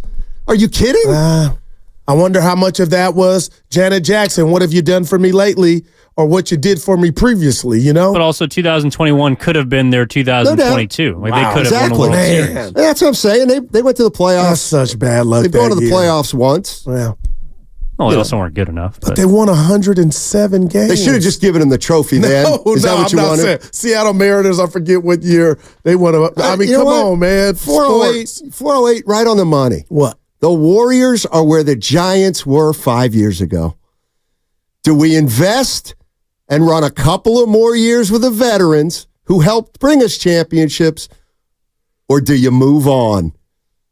But there's such different sports, and Steph Curry has a lot more than a great analogy. What I believe Posey, Belt, and Crawford had five years ago, Stoney. It's a great analogy. Because the NBA, you can almost win with 2 dudes, you know what I mean? Well, 2.5. What happens when you have 0? You got problems. We ain't got there yet. The bottom line is, if this were 2017, the Giants would re-sign Klay Thompson for 3 or 4 more years. And the Warriors may do that? Well, it'd probably be 2-3 years, but man, this is crazy. And again, this is the part that, let's just say they get a 3-year, Klay would get a 3-year contract. Like, and that's what I mean about Durant. Like, you don't think they could miss the playoffs in the future? Where they're at now, where the Golden State Warriors are right now, you think it's almost outside the realm of possibility that we might be looking at some tough times. Let's just put it that way. They're ahead, but next year will not be one of them. This team will be a top 6-7 seed for sure. Why? Because Draymond won't get suspended. Okay, and when fair. you really hone in on everything and take it 2 steps back, Stoney, this team was better than them not. Hey, you got your ass kicked in sack. I put that game on last night after I saw your text, and it was just yuck. And I'll never delete it because was you had a few of them. On the thread, you're like anybody home. But what was the text about? Just all your gibberish. Oh. While you were doing that, I was nothing. Gotcha. Yeah. I thought you meant there was a text. No, nothing specific. You went off. I thought he must be feeling good. No, that's what happens when I watch a whole game start to finish. And what else was I saying? I was. No, you like Tibbs. I was a font of information. Yeah, and then you got mad at us for not being able to keep up. Evan's single. I'm dealing with ailments. I was just like, dude. That hurt you. Why am I laughing? But you're laughing. It's not fun. No, you're like my son. That's his way of saying he can laugh at himself. Okay. Am I a Neanderthal to think and say this to my kids? If you're not 21, don't pretend to be married. The world, the earth is your turf.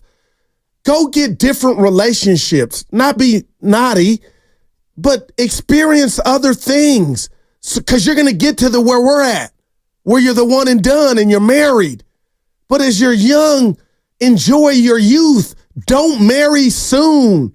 18, 19, 20. That's what I'm trying to tell E and these youngsters. They're trying to cheer me up. No, I'm just being real. Don't practice being married at a young age. Go live. Experience, hurt, come back. It's just starting. I'm just seeing a trend of, I found him at 19. When you're 24, you're going to be like, oh my gosh, what happened? My book's coming. I'm telling you, Stoney. I'm not saying be a dirtbag, but there's nothing wrong with mingling while you're single. That's all.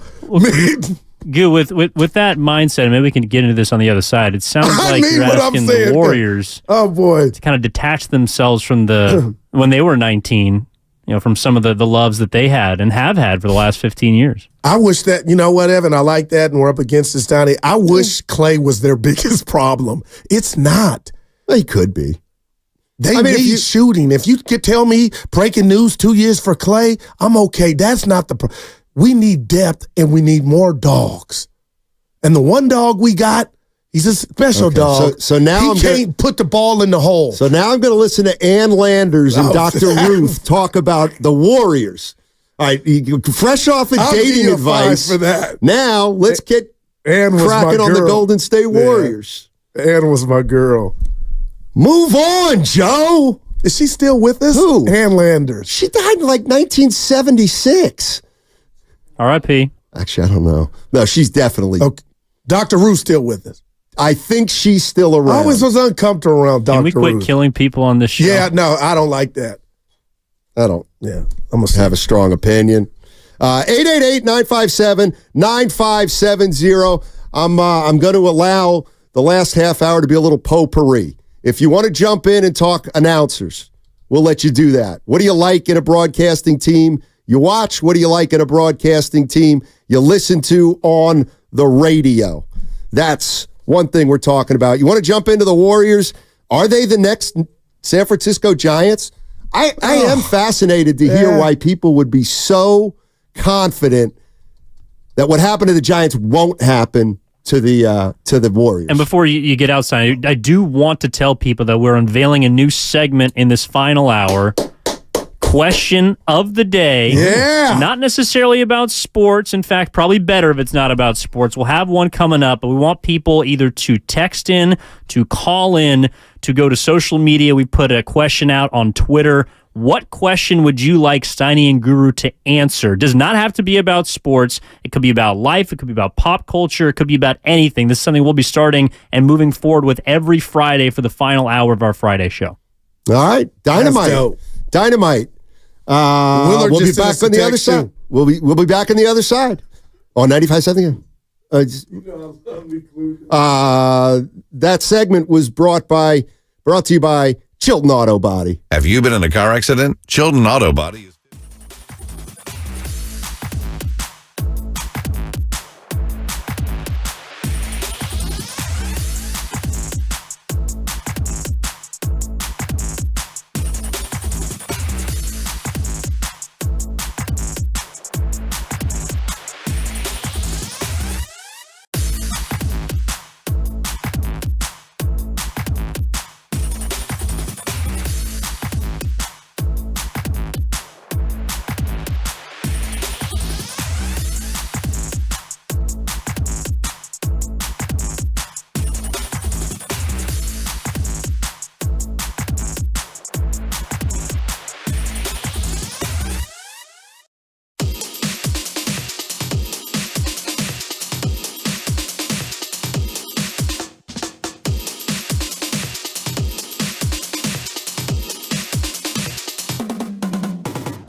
Maybe you did miss me. Steiny, you're wrong, buddy. You got a little cop to you. Now, back to Steiny and Guru on 95.7 The Game. Gangster's Paradise. Pac. Mm-hmm. Oh, boy, it's not Pac. It isn't Tupac? No. Take another guess. I think this is him and the Outlaws. No. Look at you. That's nice knowledge.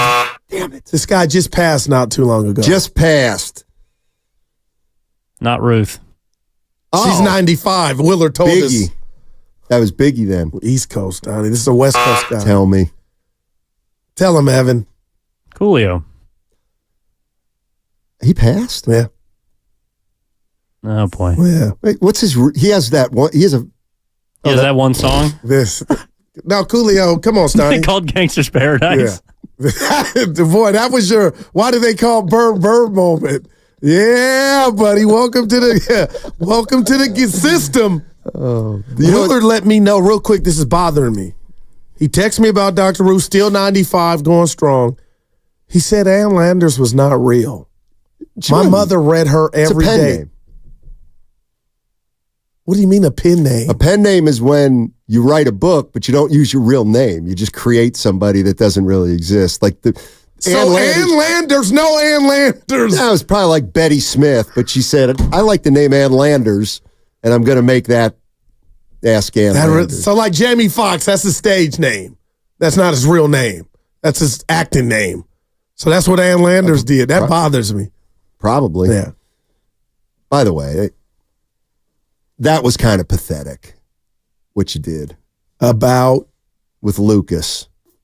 Oh, yes. I mean, you basically are begging people to be your friend now? No, Is that what's going on? I'm begging people to quit kissing your tail because you treat them like crap.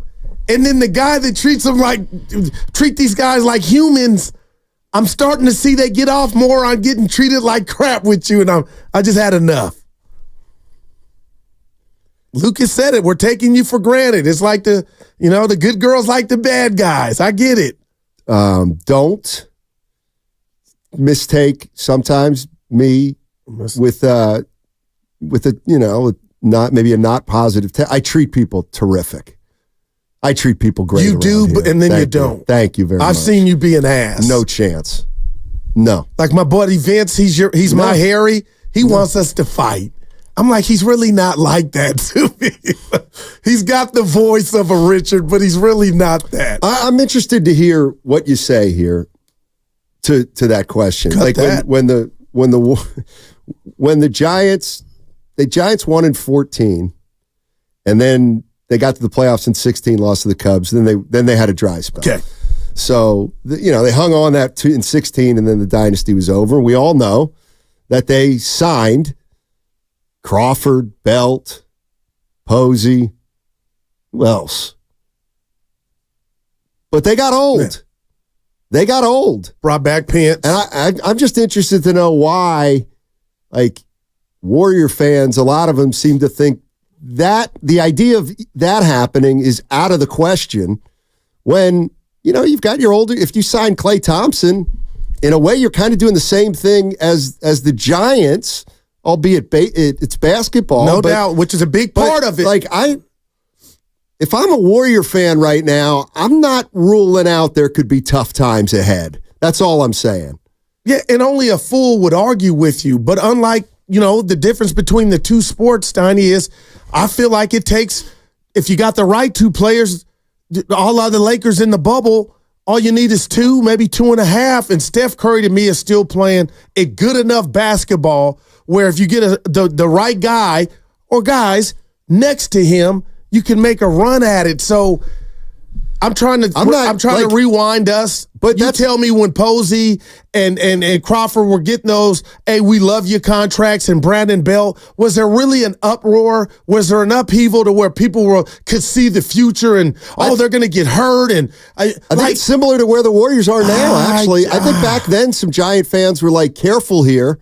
And I think right now Warrior fans are like, careful here.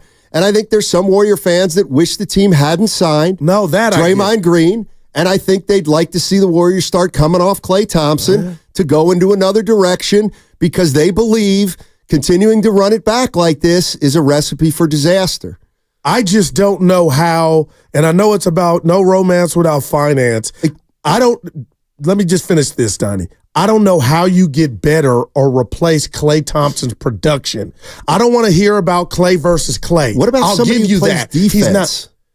Well, could that make you better if you improve on defense? No doubt, Donnie, but you got to improve, and that's a start. But this dude's shooting 38% from three. So in a shooter's league, if you lose that, how are we going to score? Because that's what cost you against Sac. You couldn't score. And the young guys were the only dudes able to put it on the ground and make something happen. I'm more interested in talking about, like, I hear you on Klay. And I hear they got to make a specific decision, and if he leaves, they're going to have to replace his shooting. If he stays, they're going to have to address some other areas. It's more about, like, you said it again, and it was kind of a throwaway line. You said, I think make a run. I got to tell you, the history of basketball suggests that the Warriors are more likely to miss the playoffs the next 2 or 3 years than win another title for sure. Okay, and that's where I'm operating from, Stoney. I think when you're speaking the obvious, I think we got 2 or 3 years realistically left. We might. With Steph. We might. And then what you say is a glacier. It's right there. And hopefully somehow it dissolves or it melts. But right now, nobody would fight you. But I don't think it's this upcoming season and the season after. That's where I'm at, man. And I'll go to a whiteboard and say, if Draymond doesn't do this, the Warriors are getting a 7-game series and in the playoffs, 5th or 6th seed. Like, I don't think this team is so old and crusty, they earn not making the playoffs. And that sounds crazy, but good Draymond Green availability, Stoney, we're talking about a season that went a different way. Not in a chip, but damn qualifying for the damn playoffs. I mean, I didn't even specify in a way, and that wasn't good enough. Like, what I'm saying is, I think you interpreted it as, the Warriors could hit rock bottom in a little while. It's not even about that. Yeah. It's if we take this team on face level right now, they won 46 games, but they didn't make the playoffs. Gotcha. So you don't think they could win 42 next year and miss the playoffs? If somebody gets hurt? Oh, with the West being what it is? Exactly. Yes.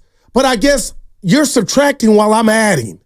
But I don't, like that 46 could be 52. I don't know what they're going to, it could be. Okay. But it's less likely than the other way because their best players are all getting older. Well, you know what? How about this? If that were to happen, Stouning, and they took 2 steps back and it was less than 4, then I'd be like, you know what? I'm out of dreamland. The Stouneys of the world were right. That was a symbol of that we're going the wrong direction. And we can't do much about it. If this team were not to win at least 46 games next year, I think that could be 52 or 53 with the right couple of tinkers. But if they come up short and miss it again, I'm like, Steiny, I'm wrong. I'll be in the front of the line. What's more likely, do you think? I'm being honest. The Warriors go from 46 wins to 53, or they go from 46 wins to 39? 46 to 53. Yeah, and I can tell you that's Evan, not even by acquiring anything. Evan, Draymond not getting tough suspended. Question, and there's no right answer. But how do you feel, E? I don't see them taking 6 games back. I mean, I don't think they're going to be a 53-win team. Let's go 50-42. 50-42? Well, the problem is if you bring I'd say 50. If you bring the okay. Wow. Okay.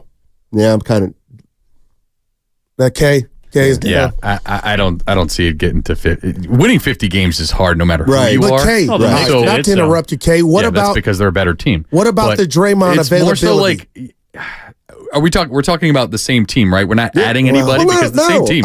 I'm doing this knowing that they may make changes. I still don't see it. Yeah, it means that's kind of where I'm at. I'm just saying the likelihood. Like, this almost has nothing to do with the specific players and their off season. It's more, and I get it. They're gonna try to do stuff, but I got news for you. Other teams are going to try to do stuff too, and other teams Most other teams probably have more flexibility. And I'll say this. Okay, there you go. Forget the flexibility. Other teams won't have maybe their second most important player missing games because he don't know how to act. How much is that worth in all of these? And I know it's easy, but it's the reality of the Warriors. It's the reality. Draymond Green was not old and decrepit to the point to where they couldn't win with him on the court. He took himself away. This team couldn't afford his absence. And that's why it's a miracle they even won 46 to me. Yeah, see, I think the people who are saying, well, if Draymond would have been here all year, how many games they win? Are you comfortable with me just saying 6 more maybe? Yeah, I think that's unbelievably high. But that's 52 wins there. I know. That's a big boy number. Right. Like that would have put them 4th, I think. Dude, that's what you see them getting 3 more wins. Yeah, absolutely. Yeah, that's 4. I think that's realistic. I don't think 53 is. But no. But here's what I'm saying. I believe that 53 with Draymond this year. I don't think that would have happened. Maybe I'll give you 49. But what I'm saying is, well, next year I'm not giving you 49 because Draymond's back because they're older. Yeah. And I know you don't see it, but like it's going to get harder to win 46 the older these guys get. Yeah. And this is where this conversation goes to now. Let's talk about the newbies or something you've brought in and something you got off of. Right. And that's what I think. To stay in a good upbeat mood for me. But that's what I think Kay and I are doing. They don't have a draft pick for the most part unless they luck into something. We can all see that it's going to be a challenging offseason. Oh, my goodness. And I think it's going to be, I don't like a lot of their moves. I don't like them one way or the other. And I don't think they can change the team drastically, nor do they want to. So I could see them stubbing their toe next year. The day is coming. Can you briefly again, Steiny, and I mean this for the ones out there that don't know, what it would entail for the Warriors to maintain their pick? They'd have to jump up into the top 4. And right now they're at like 12. They have to win the lottery. Not right. Yeah. Okay. But it's like a 3% chance. But what about a top 3 finish in the lottery? You got to be 1 or top 3. They got to be top 4 to keep their pick. Okay. 1, 2, 3, or 4. If it's they draw a long shot. I think the draft lottery's in May, coming up in about 3 weeks. Yeah, you want to see the Warriors jump up to 4, 3, 2, or 1. Wow, the David Stern, Pat Ewing bended envelope. If you don't, you have no pick. Yeah, but then you don't got a surefire star sitting out there like a Zion or a. But see, Anthony Edwards. Yeah, but see, that's where you. Well, you also then kick that first-round pick down the road. I mean, it's not like it just comes back to you and you don't lose a pick. Like then you have to give up an unprotected pick in the future. Oh, boy. Yeah, if the Warriors were to stumble onto the 4, see, this is where I think it could get really ugly. Oh my God! Like I get it. I'm a pessimist, but there's no way a good GM doesn't make moves and always consider the worst case scenario. They can't. It's almost like parenting. That's what we're talking about. Was it you and I talking about Ted Stepien? The Stepien rule yesterday where they changed the Cleveland Cavaliers owner once traded 3 consecutive first-round picks. For what? I can't remember. Steve Stepanovich, maybe. I don't even know. But they changed the rule because the Cleveland Cavaliers kept losing but not having a number 1 pick, losing, not having a number 1 pick, losing, not having one. So they can't have a team stay lousy. So what I'm saying is if the Warriors were to stumble into that pick this year, what was they take it 2. Well, then next year they just don't have a pick. Oh, man. No matter what. Oh. And it could be 1, and the draft could be unbelievable next year. That I didn't know. I don't know. But good God. I don't know. That I did not know.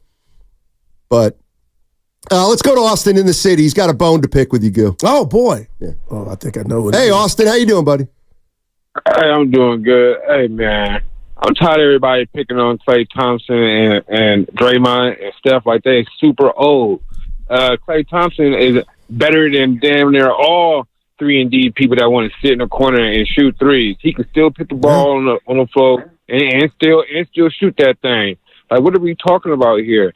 We got old when we got Chris Paul. We traded away Jordan Poole. Why? Because they didn't want to pay Jordan Poole, and then Draymond socked him in the mouth. Well, Steve Kerr got socked in the mouth and stayed on the Bulls with Jordan. Like, come on, what we doing here? But Austin, I'm with you. I said what you said. Like, I'm to bring Clay back. I'm running back almost. So I didn't say get rid of anybody. Running back. We picked up who? Pachulia, whoever that dude is, and he ain't did nothing for us. Like, come on, Chris Paul. Like, really? Really? Well, he's 38, the oldest one on the teim. Well, Paul won't be back. Yeah. Paul won't be back, right? We know that. Yeah, he didn't have a bone to pick with me, Stoney. I think the most realistic option is this team is going to do what I just been telling UK and Evan, kind of do some math, and if there's no big boy deal out there, running it back with some tweaks is the leader in the clubhouse to me. Yeah, and I think running it back has its advantages and disadvantages. Like the one thing that when we were talking about Durant, I don't know if Evan was in on the conversation or not. You know who I am. I said it. Oh, I think I just said it yesterday on the show. Like, I think they're at a point right now where if they were to get Durant but have to trade a lot of guys that I don't know who they are, right? Like, let's say they make this big boy deal. Yeah. We know they're going to give up a couple draft picks, and we know they're going to give up. They'll have to give up a Wiggins, and they'll have to give up at least one or two young players. Okay. And my thing is, if they make a move like that, I don't necessarily automatically assume they're going to be better. I think they'll be different, but I don't necessarily think that guarantees that they are going to be a better team next year. I just don't. I got to see it. I can totally respect that, but I feel like you're missing this ingredient, Stoney. How does the owner and management feel about what we're going to find out when they go play? But I guess it's about a feel that you have, that if you're sitting with Durant and Curry, before the game start, you feel like you put yourself and your team in a position to go further than you did. I'm not sure anymore. Give me this. If the move is made, then that's obvious. Yes. Okay. No doubt. Right. If the move is made, then we'll know why it's made. But I'm just... Like, that's half the battle to me.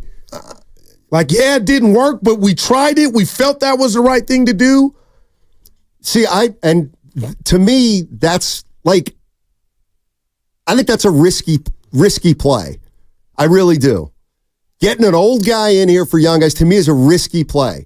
Like, to me, a less risky play that could have an upside or maybe not as much, but maybe, is you just got to start, I'd have to let Clay walk probably. I probably would. So now you're less... Absolutely. I would personally try to move Draymond, and I think they're probably taking calls on Draymond, but I don't know if they'll ever get a deal good enough to trade Draymond. So I would work on moving Wiggins. Absolutely moving Wiggins.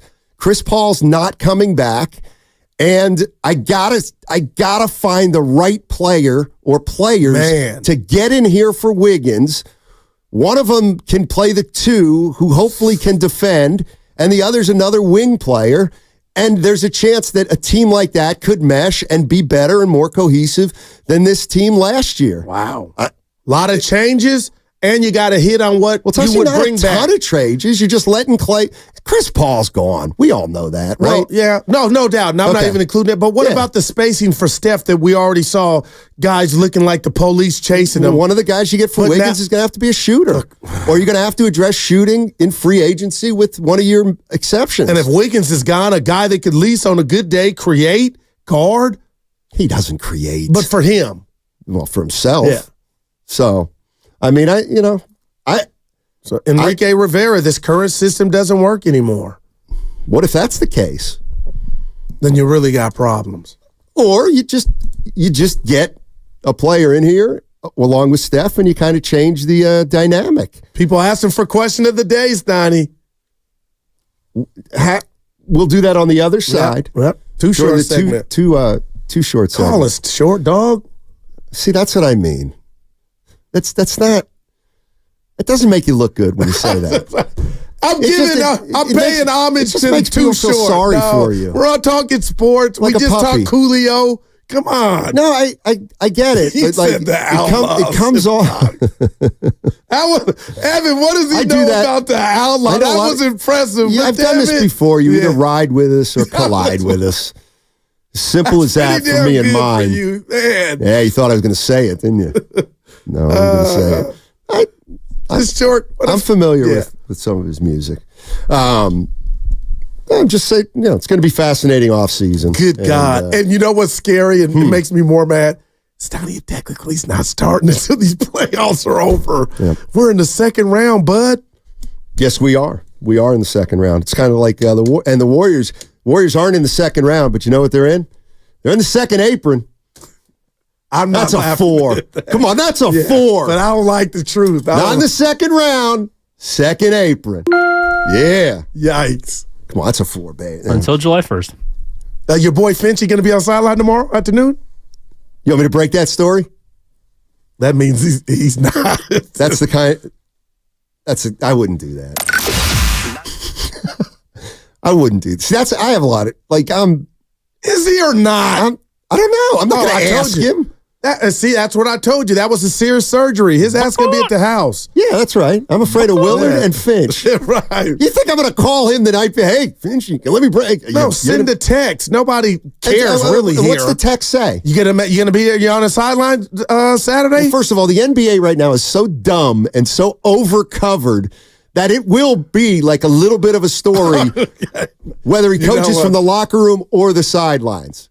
But I'm not texting him and saying, you think you're going to be on the bench tonight? Like that show I had when Kawhi was choosing between the Clippers and Lakers, and I said on our airwaves, because of Handy, I think he's going to the Lakers. I'm driving home reading Bay Area radio host said, Kawhi going to Lakers. I'm like, who said it? It was me. Yep. I said, I got to be careful. You got it. Yeah, you got to be careful. Whoa. Everybody's listening. All right, what's coming up next on The Game is presented by Fremont Bank, full-service banking, no compromises. Also, question of the day, it's the debut on the other side on 95.7 The Game. Next question. Hey, it's Willard for La Garza Summer Camp.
ref, sit his down. Put him on the bench.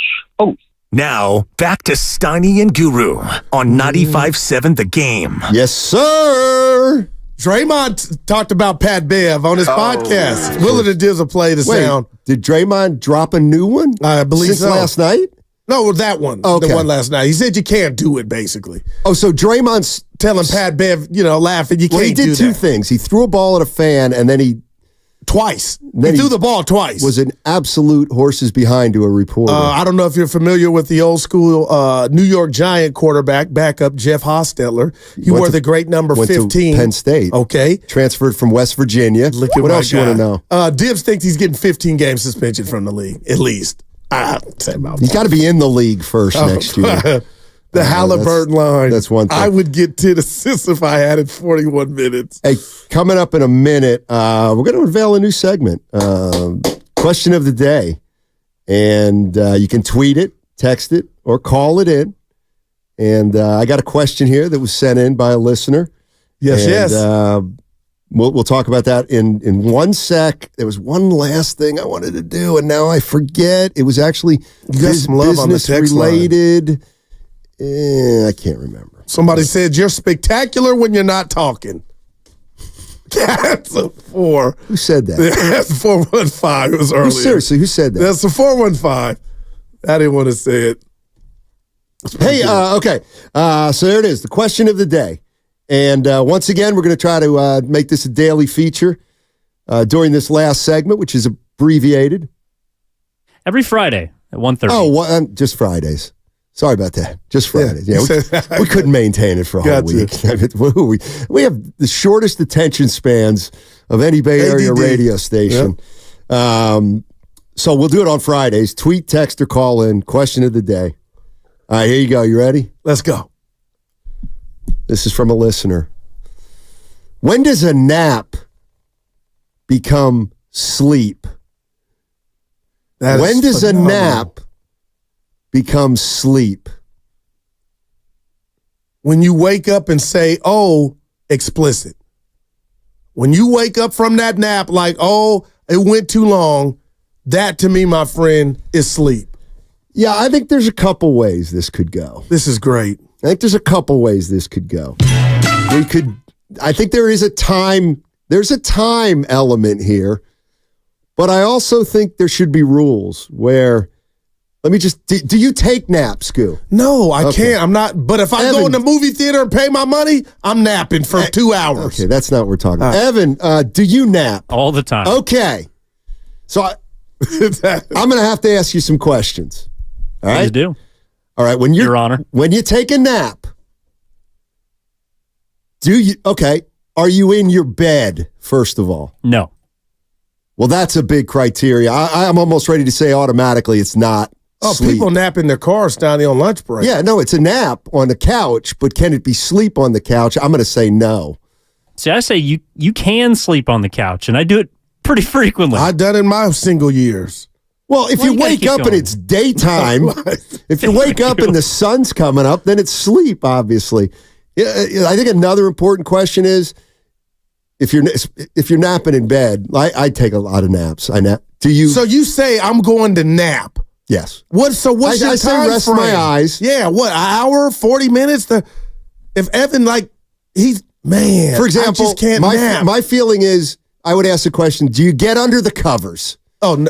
Do you get under the covers of your bed? My answer would be no. That's sleep. If you're under that, that's what I believe. That's the case. If you are under the covers, that's sleep. Yeah, no doubt. Now, do you have your socks on? That's weird, but yeah, you can have them that's on or a nap. off.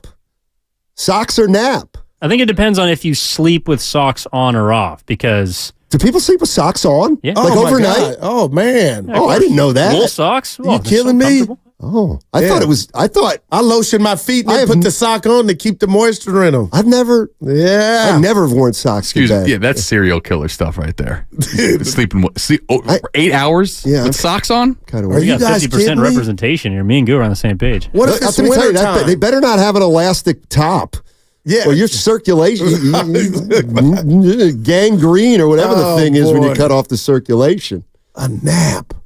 This is a great one. You can nap in the car, Steiny. People do it at their job. Where you going for lunch? I'm going to take a nap. Yeah, that's fine. So you're fully clothed. We're talking about when does a nap go so long or things I'm saying happen. over an hour to me. The 310 with a great one. If you're drooling, you're sleeping.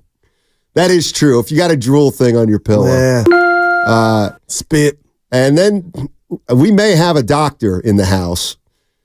He may have an official classification. He says it's not a nap if you hit REM sleep, REM sleep. This I agree with. Yes. Wow. But how do you know if you hit REM? Like when you start having dreams?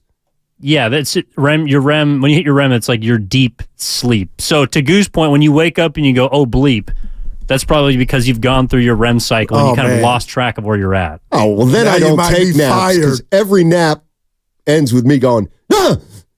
Oh boy, yeah. You don't do that. You're just laying there. You're like, "Oh my god!" You're having nightmares, buddy. Tell us more about your Steiny. Wow, dude. I think. What's the longest nap you can take? To me, it's 3 hours. That's sleep. That is sleep. Definitely sleep. You gonna get up for 3 hours? 2 is the most you can take. Oh man, that's a long one too, K. See, I think that's the maximum level. See, I think like I used to go play basketball on a Saturday morning, get done at about noon, maybe have go for lunch, have a beer or two, get home about 2, nap till about 5. And then go have the night. Yeah, that's sleep, Steiny. Damn. Yeah, I mean, a lot of NBA players take naps in the afternoon. Well, they say it's good for you. Yeah. Oh, they're also up pretty late. Hey, not our Warriors for the game. I mean, not our Warriors. Off the hippie lettuce. No, our Warriors don't do that. Oh. They get to bed on time and they get their 8 hours of ride. Well, we've brought them up today multiple times. What about that We Believe team, Steiny? They got their sleep. And they got their hippie lettuce too. Hey, with the coach. Allegedly. Oh, allegedly. No. It's not alleged. No. Let me clear that story up. I heard Steven Jackson talk about it. They went to Nelly's condo. You misunderstood. And he rolling. Don Nelson did not smoke weed during the We Believe year. You mean the Weed Believe? That's a 9. He moved, or he lives in Maui. Yeah. And in the last 7 or 8 years, he has begun to grow marijuana. Right, he was but not you heard a smoker. Steven Jackson and Matt Barnes simultaneously together say they went to his condo. He didn't care if they did it. No, but he would be back there smoking. No, he wouldn't. I'm telling you, I think you misunderstood. Now, I'm going to send you the video. Now, they could have been telling the tall tale. I don't doubt it, but they were both laughing. I almost remember Nelson talking about, I don't do that. Well, of course. Because I remember I'm pretty sure I'm right on this. No, I just did, about a week ago, Steven Jackson and Matt Barnes talked about it. We talked to Nelly back then about his card games on Maui. Willie Nelson would be there. I remember that. Woody Harrelson would be there. Got you. And Owen Wilson would be there. And he would talk about those guys smoking marijuana, but he didn't partake back then. He just had his... he had a drink or two. Well, perhaps he didn't, but Steven Jackson and Matt Barnes told a story. I think it was after Game 6 when they beat the Mavericks that they went to Nelson's penthouse or someone that had rented out a suite. Yeah, I was up on Nelson's. And those people that you just mentioned were all there. Woody Harrelson, and they Owen walked Wilson. in, and they're back there smoking. Go right. Yeah. All I'm telling you is I've always been under the impression that back then, Nelly was not a smoker. He became a smoker after he retired. Gotcha. But yeah, now we know he smokes weed now. But yeah, you're saying before then. But yeah, Evan, that story is, I heard it. Maybe he did once, but he was not smoking weed during We Believe season. I'll just say it like this, like those guys. Yeah. Yeah. A lot of people saying a nap, Steiny, 30 to 45 minutes. Oh, that's a nap. Anything that's not even worth mess it. with your sleep cycle, I think. Yeah. 3 hours. If I have 30 minutes, I wouldn't waste it. That's not long enough. But dude, 3 hours, damn. Yeah, see, the 408 saying they even mentioned they never smoked with Nelly back then, according to this. That's the way I remember it too, but there was plenty to go around back then. Coming up on the other side, we've got Willard and Dibbs coming in. It's a Friday. So that means we have the What's Bugging You segment. Yeah, I got something. Willard came in already with some very valuable information about Ann Landers. Bothering me, too. That was a pen name. There wasn't a real Ann Landers. My childhood was a lie. All right. So they're coming in here next on 95.7, The Game. Oh, hold on. What's Bugging You is coming up next. Sponsored 30 by seconds. Like, is this one we have to make to 42? Yep. Really? Help me out, Goo. You need a better partner. My bad. That's all right. I trusted you. I know it's okay to be wrong once in a while. 707. Well, you threw a pick. I don't like it. I cut the route. I might be wrong, but if I'm wrong, then I'm remembered about 4 things wrong. Yeah. I'm more troubled. You're flying the plane. I'm more troubled that I would have gotten 4 things wrong than I was actually wrong. And the people that said you step on his tongue, they need to now know the truth. Okay, now we can get out. But yeah, I jump in to save you sometimes. That segment was brought to you by the Alameda Probation Department. What's Bugging You coming up next? Sponsored by Atco Pest Control. Want a career with purpose, great pay, outstanding.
Every nap ends with me going, ah! Now, back to Steiny and Guru on 95.7 The Game. All right, it's a crossover. Dibs and Willard in the house.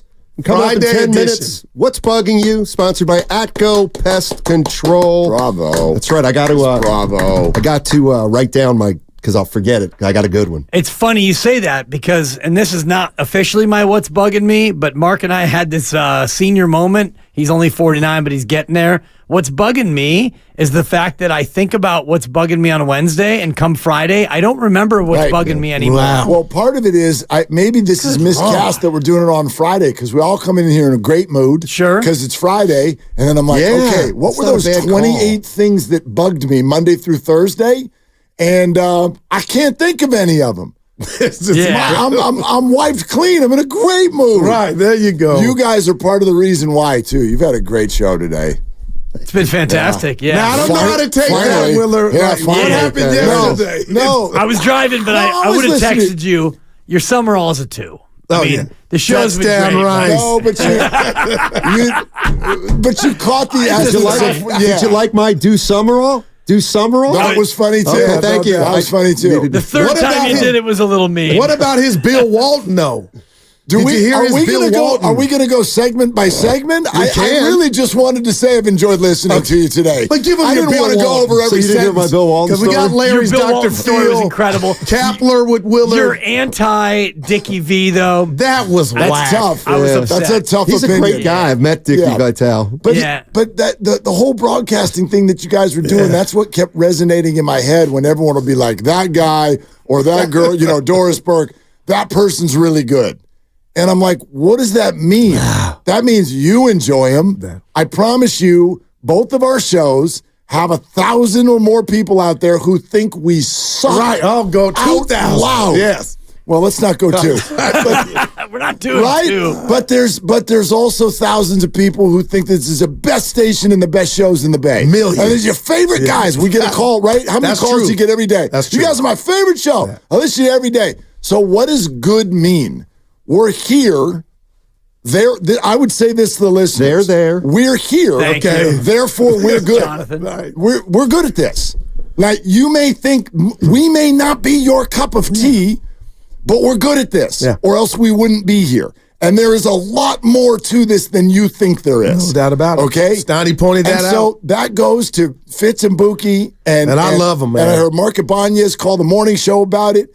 And it goes to everybody. Like, we're here, so we're good at this. But we may not be your jam. And we're completely comfortable with that. That goes for everybody. I'm with you, Willard. It goes for everybody. Yeah, I think of it as the Beatles, for example. It's an old band, kids.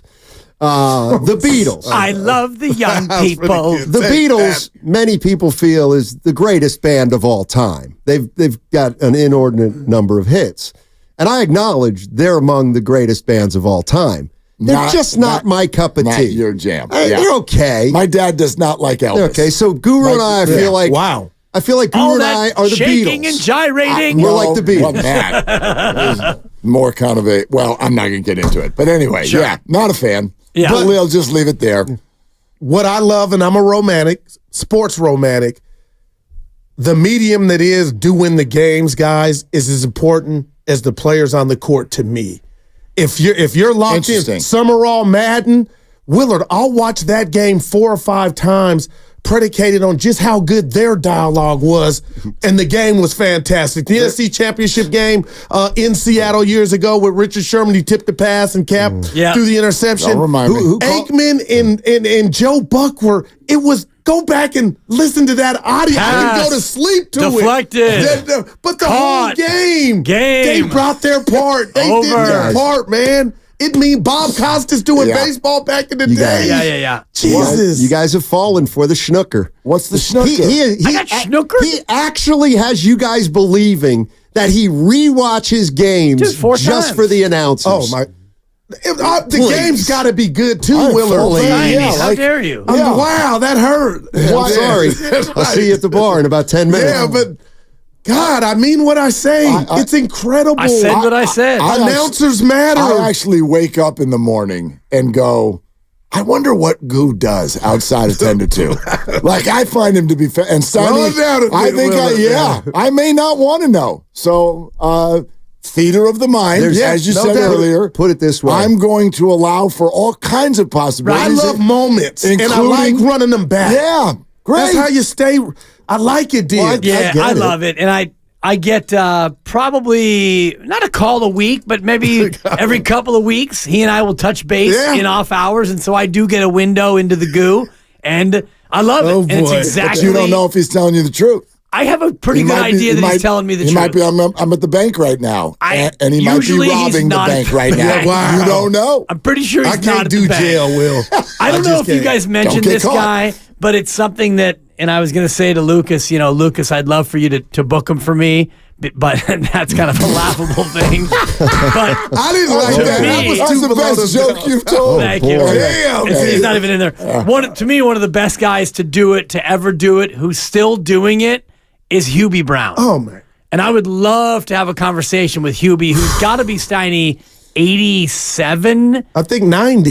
He's north of 85, I want to say. Good Lord. But even now, when you listen to Hubie call a game, incredible. You learn. No doubt. And it's partly his voice that I love, and 89.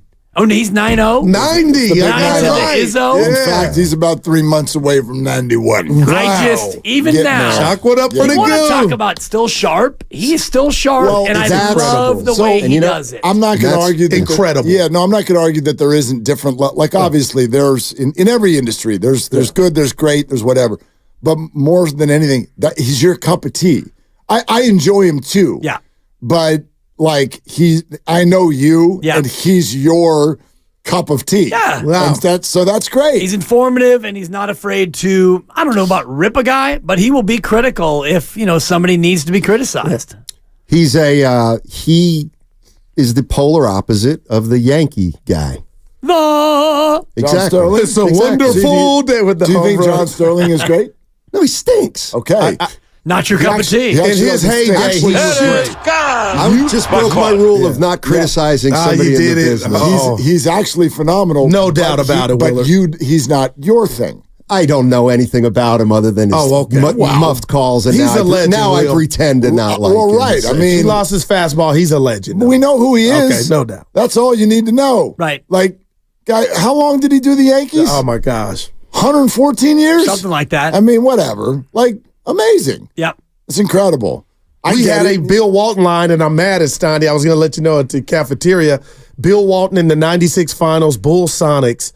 He said Hersey Hawkins was not guarding Jordan with any imagination. But think about that as theater of the mind. That's what it takes to guard Mike. I'm trying to tell you that I listened to the whole show today.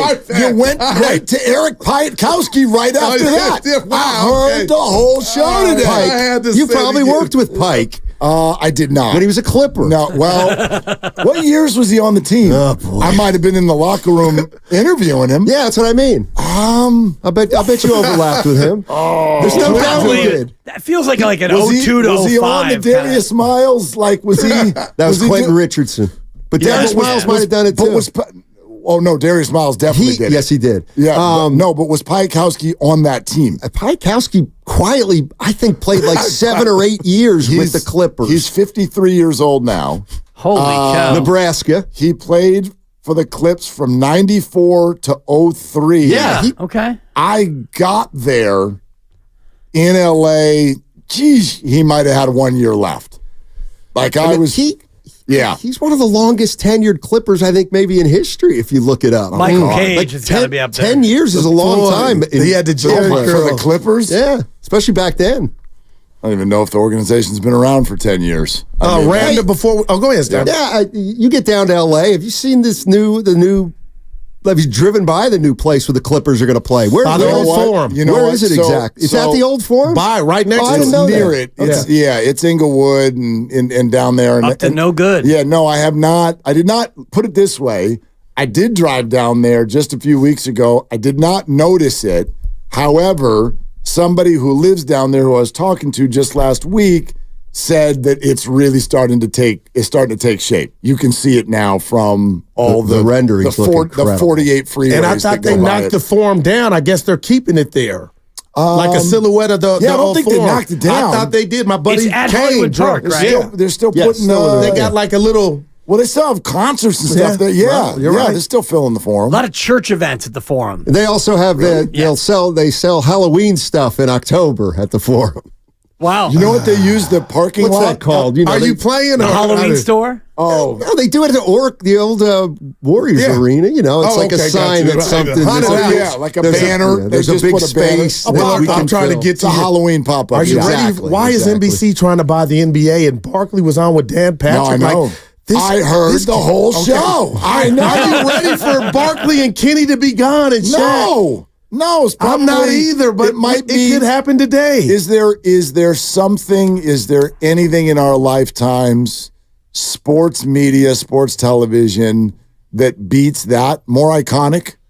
I got to say no to maybe me. Monday Night Football. But even now with all the different iterations, if I quizzed the room and asked you who the Monday Night Football crew, the broadcasting crew is. Yeah. Well, we would. Well, I thought about it on the walk in today, and I was like, "Oh my God, it's Buck and Aikman."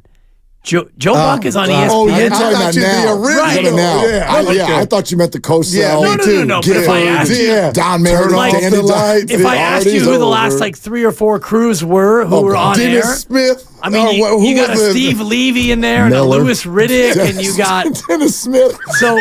I mean, to that point, inside the NBA, the only thing they've done different was add Shaq, and that's been quietly about 12 years now. Y'all ever seen Kevin Hart's spoof of Inside the NBA where he does all 4 characters? Oh, no. It is great. My God. Stoney ain't a big Kevin Hart fan, but that's some of his best work. When he walks to the back screen like Kenny Smith with all pigeon-toed, I lose it every time. You gotta watch it. I've watched it 100 times. I lose it every time. It's pretty damn good. Hey, Barkley beat Kenny Smith last week. No. Yes, he did. On what? To the board. He beat him. I didn't see that. How did I miss that? You're listening to 95.7 The Game, KGMZ FM and HD1 San Francisco, an Odyssey sports station, always live on the free Odyssey app, Twitch and YouTube, powered by First NorCal Credit Union. Upgrade your savings dividend. Open a First NorCal first-class money market today. Yeah, he beat him. They showed replay after replay. And Kenny fell earlier this week, too. Is that an awkward walk or what? It looked like his knees are going to snap. That's going to happen more frequently. I hope TNT wins this contract just so we can watch them do this when they're 70. Man. My God. And Ernie's second to none, but who would the new Ernie be? Because they're going to try to do this. Or would they bring Barkley over? You can't replicate. Okay, all right. One thing, and it's funny we're talking about this.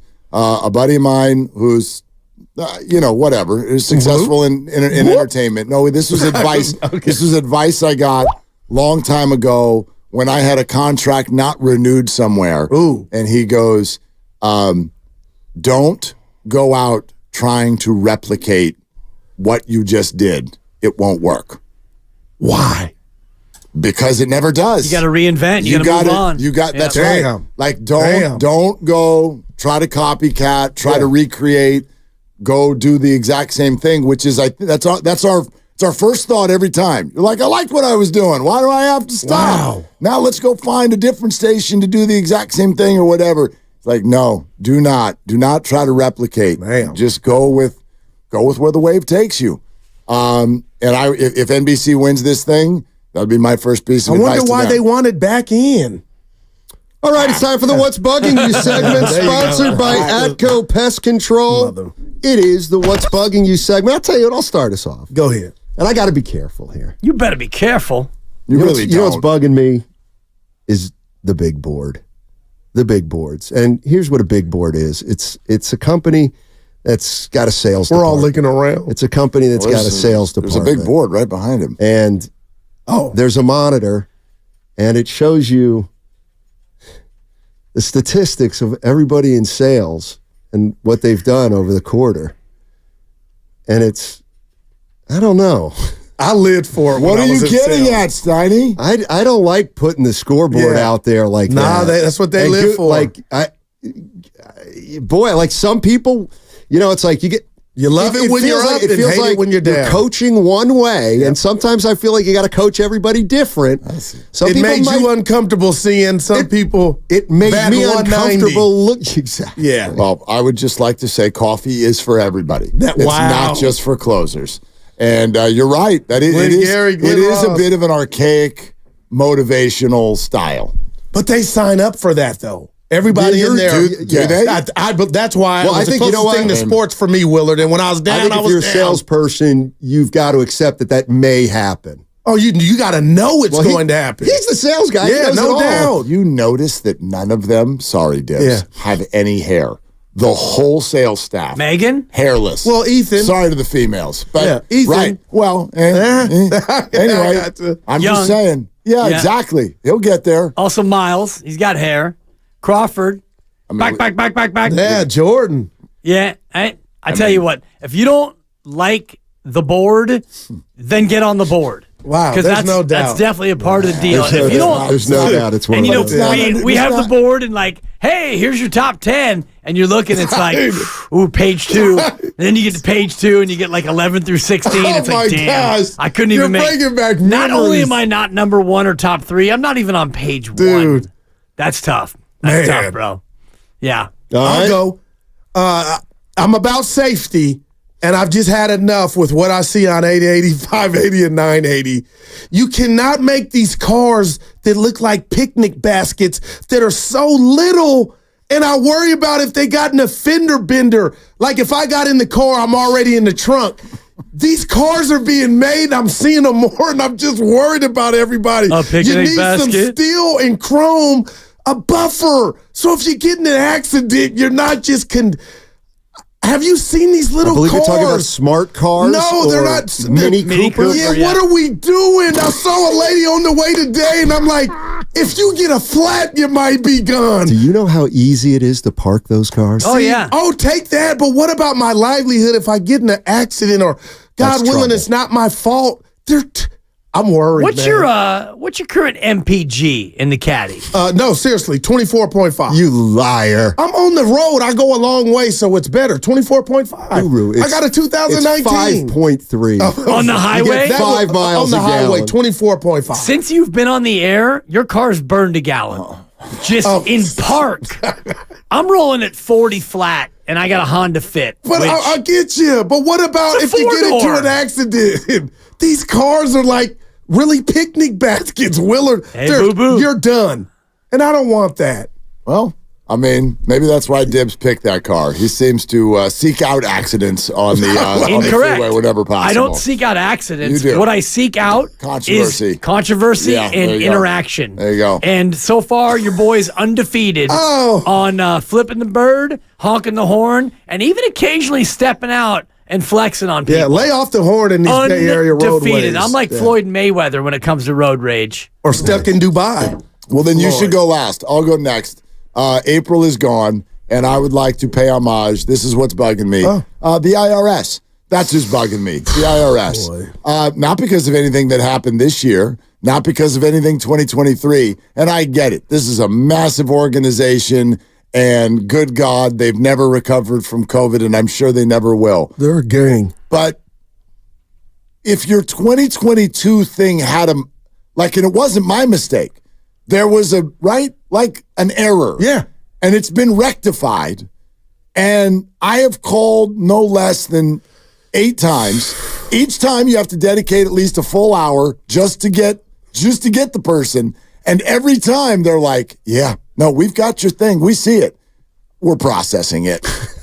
I'm like, how long are you going to process this? Because meantime, you're still going to get your threatening auto-generated letters. You owe $713,000 by tomorrow. And then you call and they're like, yeah, you can ignore those. I'm like, they're kind of hard to ignore. They're a little frightening. Yeah. I don't know. Maybe someday it'll be over. And the time that you take on that call to get through to get that answer. Do you know what I could get? I could save the world in the time that I'm on the hold with the IRS. Or at least do some show prep. No doubt. Dibbers. What the hell is that?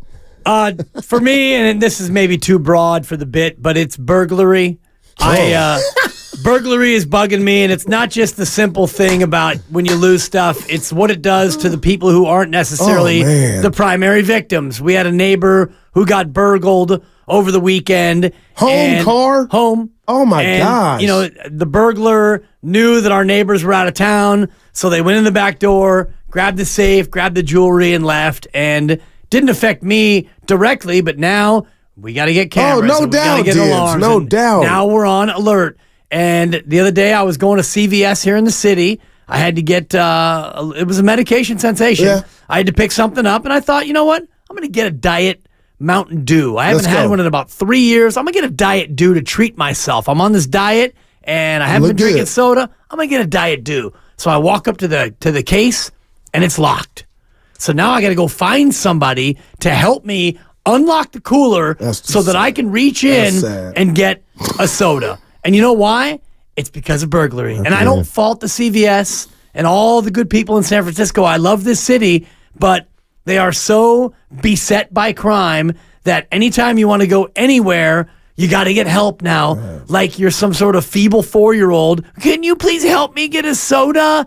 Because they're getting burgled. So forget even like the fact that your car's been broken into, Steiny, probably 7 times since I've known you. And, you know, that whole thing, I was thinking about going to Oakland for lunch yesterday on the drive in, but I was like, you know what? I got my backpack. I don't want my car getting broken into. The very thought that creeps into my mind, it bums me out. You got to take everything in. I take my bag with me everywhere I go. And I should I've left leave the bag, your windows down. I've left this bag in the car twice in the last 3 years. It got burglared both times. Burglarized. I've left the bag at a bar 5 times in the last year. Oh, what happened? It's always been safe and sound. They've got it waiting for you when you get back. Exactly. That's amazing. Dibs, inside job? We think so. Okay. Yeah, we think so. And I don't want to get too deep in the I hear weeds. you. That bothers me, man. And you know, it may have been connected to the fact that they had a dog sitter, and so maybe the dog sitter alerted the burglars. Hey, you know, so there's a whole scheme there. But burglary, it just. I got you. I mean, I'm on a Ring camera, and my wife's like, I don't live my life on Ring. I'm like, do you know the neighbors, somebody went and stole their mail? Like, it's porch pirates. It's happening. Oh, they're 5 miles away from us, but I stay on there like, people will take anything, man. Yep. Yeah, that's all. All right. Well, listen, you guys have a great weekend, the whole Bay. I wish a wonderful weekend and we'll come back on Monday and then do it all over again. But, of course, it'll be a shorter week for me. Oh, yeah. That's exciting. Are you going to Gamble Sands? I'm so jealous. Going where? Gamble Sands, Washington. I was almost out. I was almost out. Keep pulling me back in. It's a wonderful emerging golf destination in eastern Washington.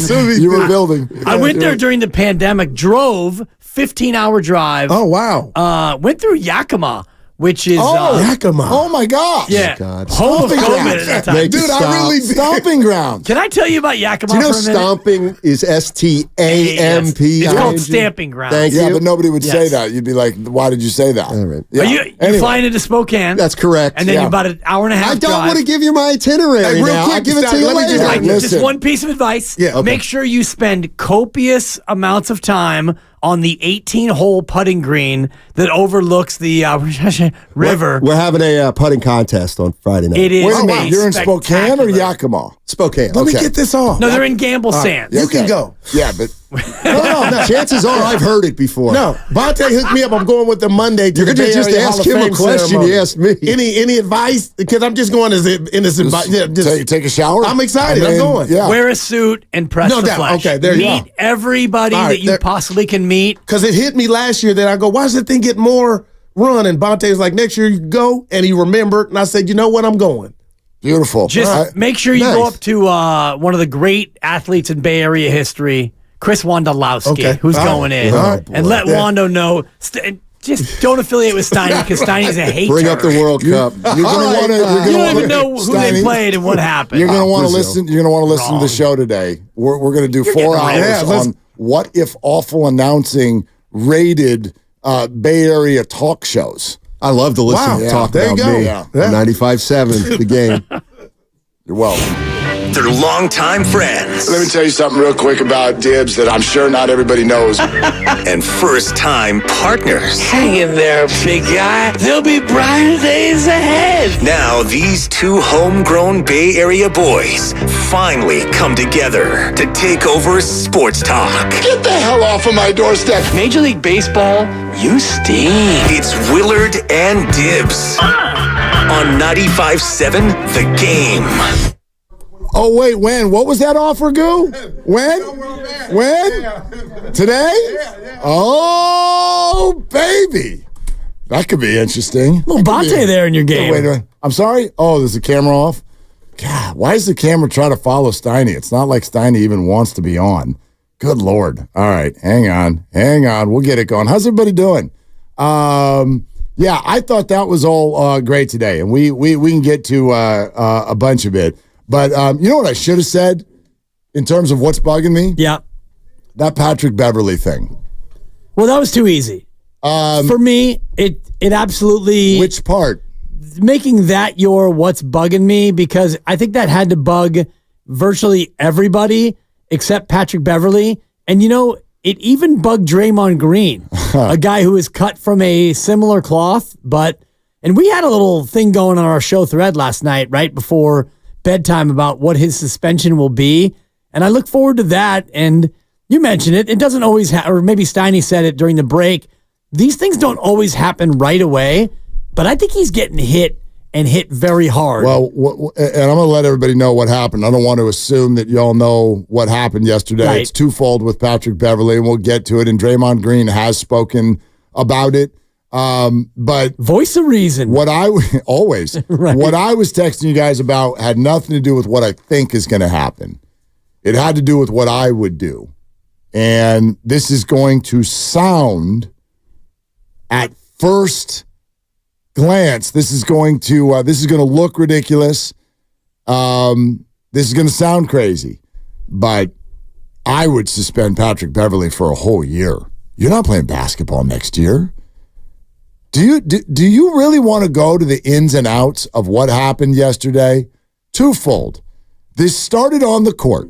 Apparently, the Indiana Pacers had a fan in the stands that was close to the Bucks bench, and he was a heckler. And wait till you hear what he said, because my God, was it offensive. I almost want to have this guy on the show. He was so creative. Tell you what he said in a second. But let's start with what Beverly did. Beverly, at a certain point late in the game, when the starters and players who play are heading to the bench, because this thing is cooked, thank God the overhit. Another parlay for your boy. Attaboy. Yeah, only by one. Cha-ching! Hey, now.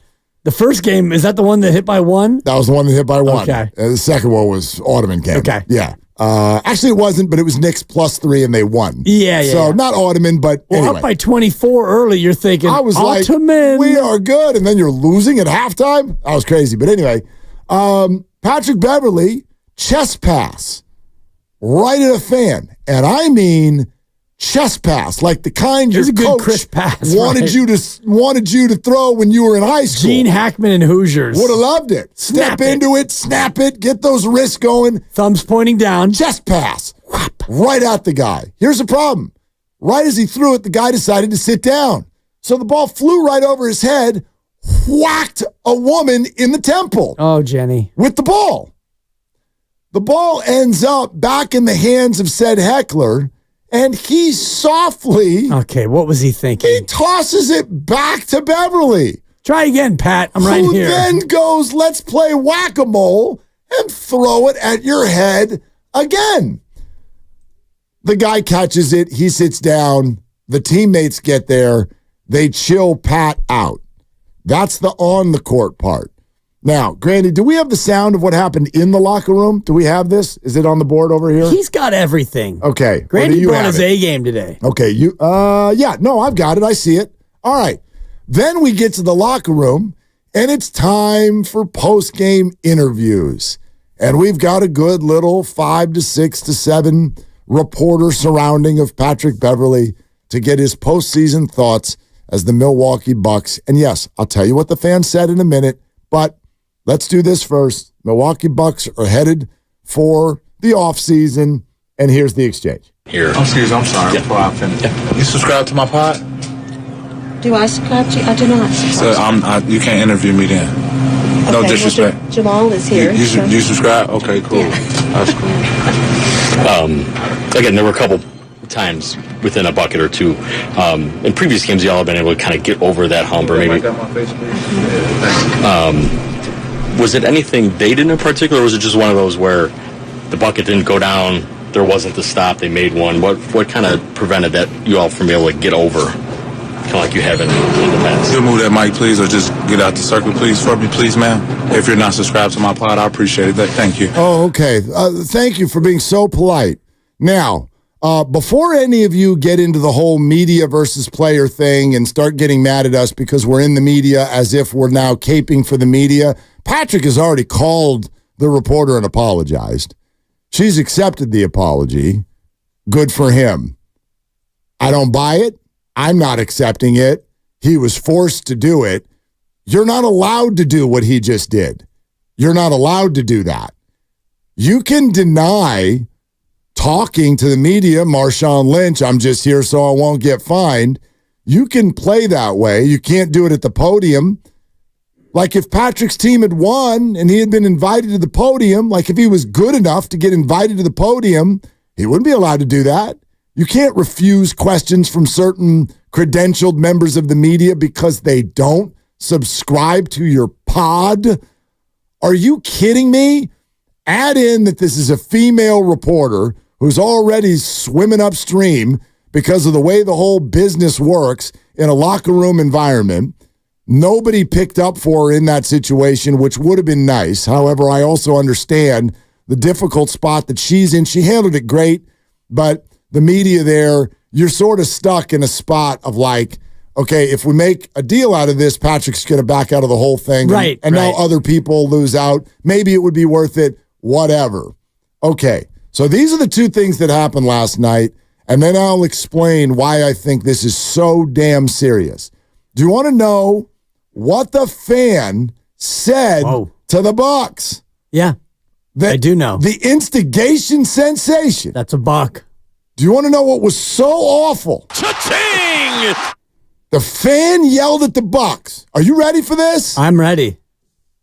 The fan yelled, Cancun!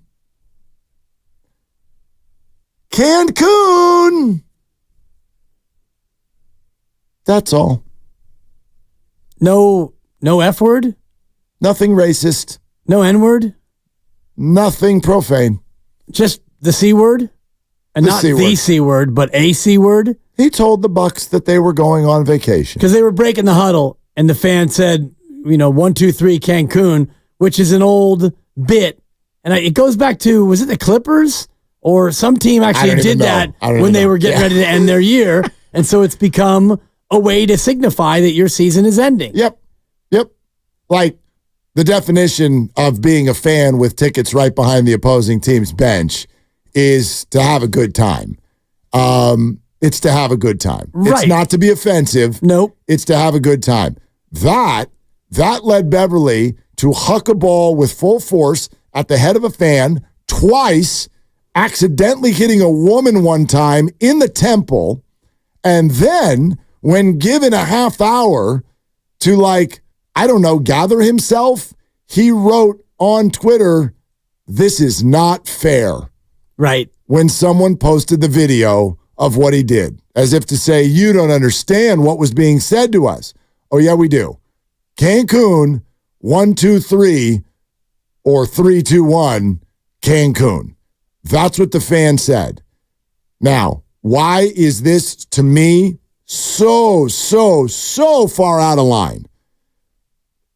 Draymond Green has spent the last, I don't know how many years, being the top instigator in the NBA. And he's very, very good at it. He's also very good at basketball. There's one thing, even though he has lost the minds for many of you, there's one thing he has never, ever, ever done. Right. And that is take it off of the court. Break the fourth wall. How many of you, raise your hands, please. We act like we can see you. Raise your hands if you've ever been to one of our summits. We have had, thank you, Lucas. Lucas has been. We had 3 of them. They're phenomenal. We love them so much. And the reason we love them is because of the energy that so many of you have brought to those events. You guys have come out and getting to meet and put faces with the names that are ripping us on YouTube and on the text line and all of that is a ton of fun. It's a ton of fun. And to get all 6 of us in a room at one time is also a really rare thing and a whole lot of fun. So imagine if one of you summiteers, one of you said what some of you are saying right now in the middle of the summit. Hey, Willard, it's a clown take, bro. And I responded by grabbing a basketball, hucking it at your head, missing, hitting another listener, having the ball fire back to me, and hucking it at your head again. And then when HR calls me, I look at them and say, do you subscribe to my pod? Because if you don't, I don't have time for you. That, to me, is an absolute comp. We can never really do comps to our jobs in sports. They're different. But to me, that's my job comp. What do you think that Odyssey would do?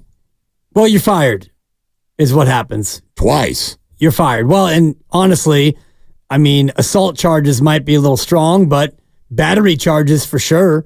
And I know we don't work on battery anymore, but it could certainly be battery if you hit somebody with a basketball. And, you know, if this woman was injured, she could certainly press charges and all the rest of it. But the thing about the NBA, whatever happens on the court, it happens on the court. And that's athlete to athlete or athlete to coach, or you bump a ref, whatever. That's all taken care of because that's all part of people who are being paid professionally to do what they do. But when you break the fourth wall, which is like when you see in a movie or in a play and the actor turns and directly addresses the audience. Deadpool is famous for that. I don't know if you've seen the Deadpool movies, but Ryan Reynolds does that all throughout the movies, and it's hilarious. He breaks the fourth wall, and he actually talks about breaking the fourth wall. When you're in an NBA game, the one thing that they never tolerate is when athletes break that fourth wall and they interact with fans in that way. Dennis Rodman kicking a cameraman in the groin after he gets tangled up. The Malice at the Palace is maybe the worst example of that fourth wall being broken. So for me, when Patrick Beverly does that, and he said, you know, we'd talked to security and we'd alerted them to the fact that this heckler was bothering them. Well, obviously, it didn't get taken care of in the right way. And so what you did was the wrong way. And he tried to take it in his own hands. And so he will be punished very severely for that.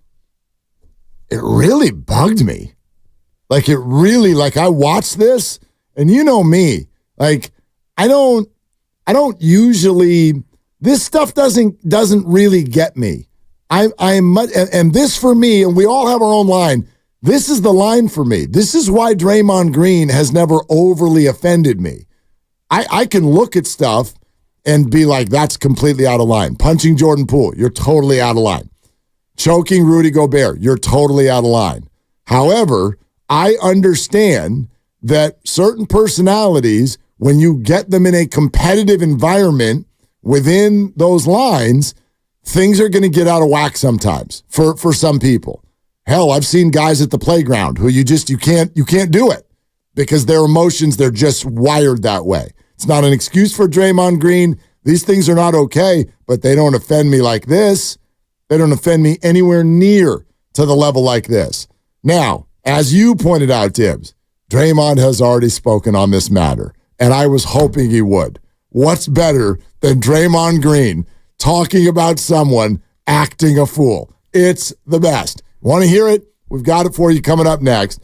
It's time for the hardest worker of the week, brought to you by the Alameda County Sheriff's Office. Over 5 games this week. How about Yaz, huh? Mike Ostremski, 4 for 11, couple of home runs. One of them was at Fenway where his grandpa played, and an OPS over 1,300. Is he heating up? Goodness, I hope so. He's our hardest worker of the week, brought to you by Alameda County Sheriff's Office, who works hard to serve the community. Are you looking for a career in law enforcement? Learn more about job opportunities at joinacso.com. We'll take your calls. This is Willard and Dibbs. Chilton Auto Body is 15 convenient Bay Area locations to help restore your vehicle.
95.7 The Game. You know what I'm talking about. Yeah, I've about had it with you. It must be Friday. I mean, love you on Monday. Why? What'd I do? Tuesday, you're pretty cool. What'd I do? Wednesday, starting to wear thin. Yep. Thursday, you kind of irk me. And by Friday, I've had it. I've had it up to here. Exactly. Drink up. Cheers. Drink your flavored water. The worst. Seriously. Oh, this one's new. Is that the beach plum? No, this is the Guava Sao Paulo. Not bad. Not bad. We're big LaCroix drinkers in my household, but with vodka. Oh. The vodka LaCroix is the drink of choice. We put baby Mai down. Mila's 20 months old. Okay. She goes down usually about 8:15. I'd hope. And when she goes down and you check on the baby monitor when she's asleep, a couple times a week, it'll be cocktail hour. Vodka LaCroix.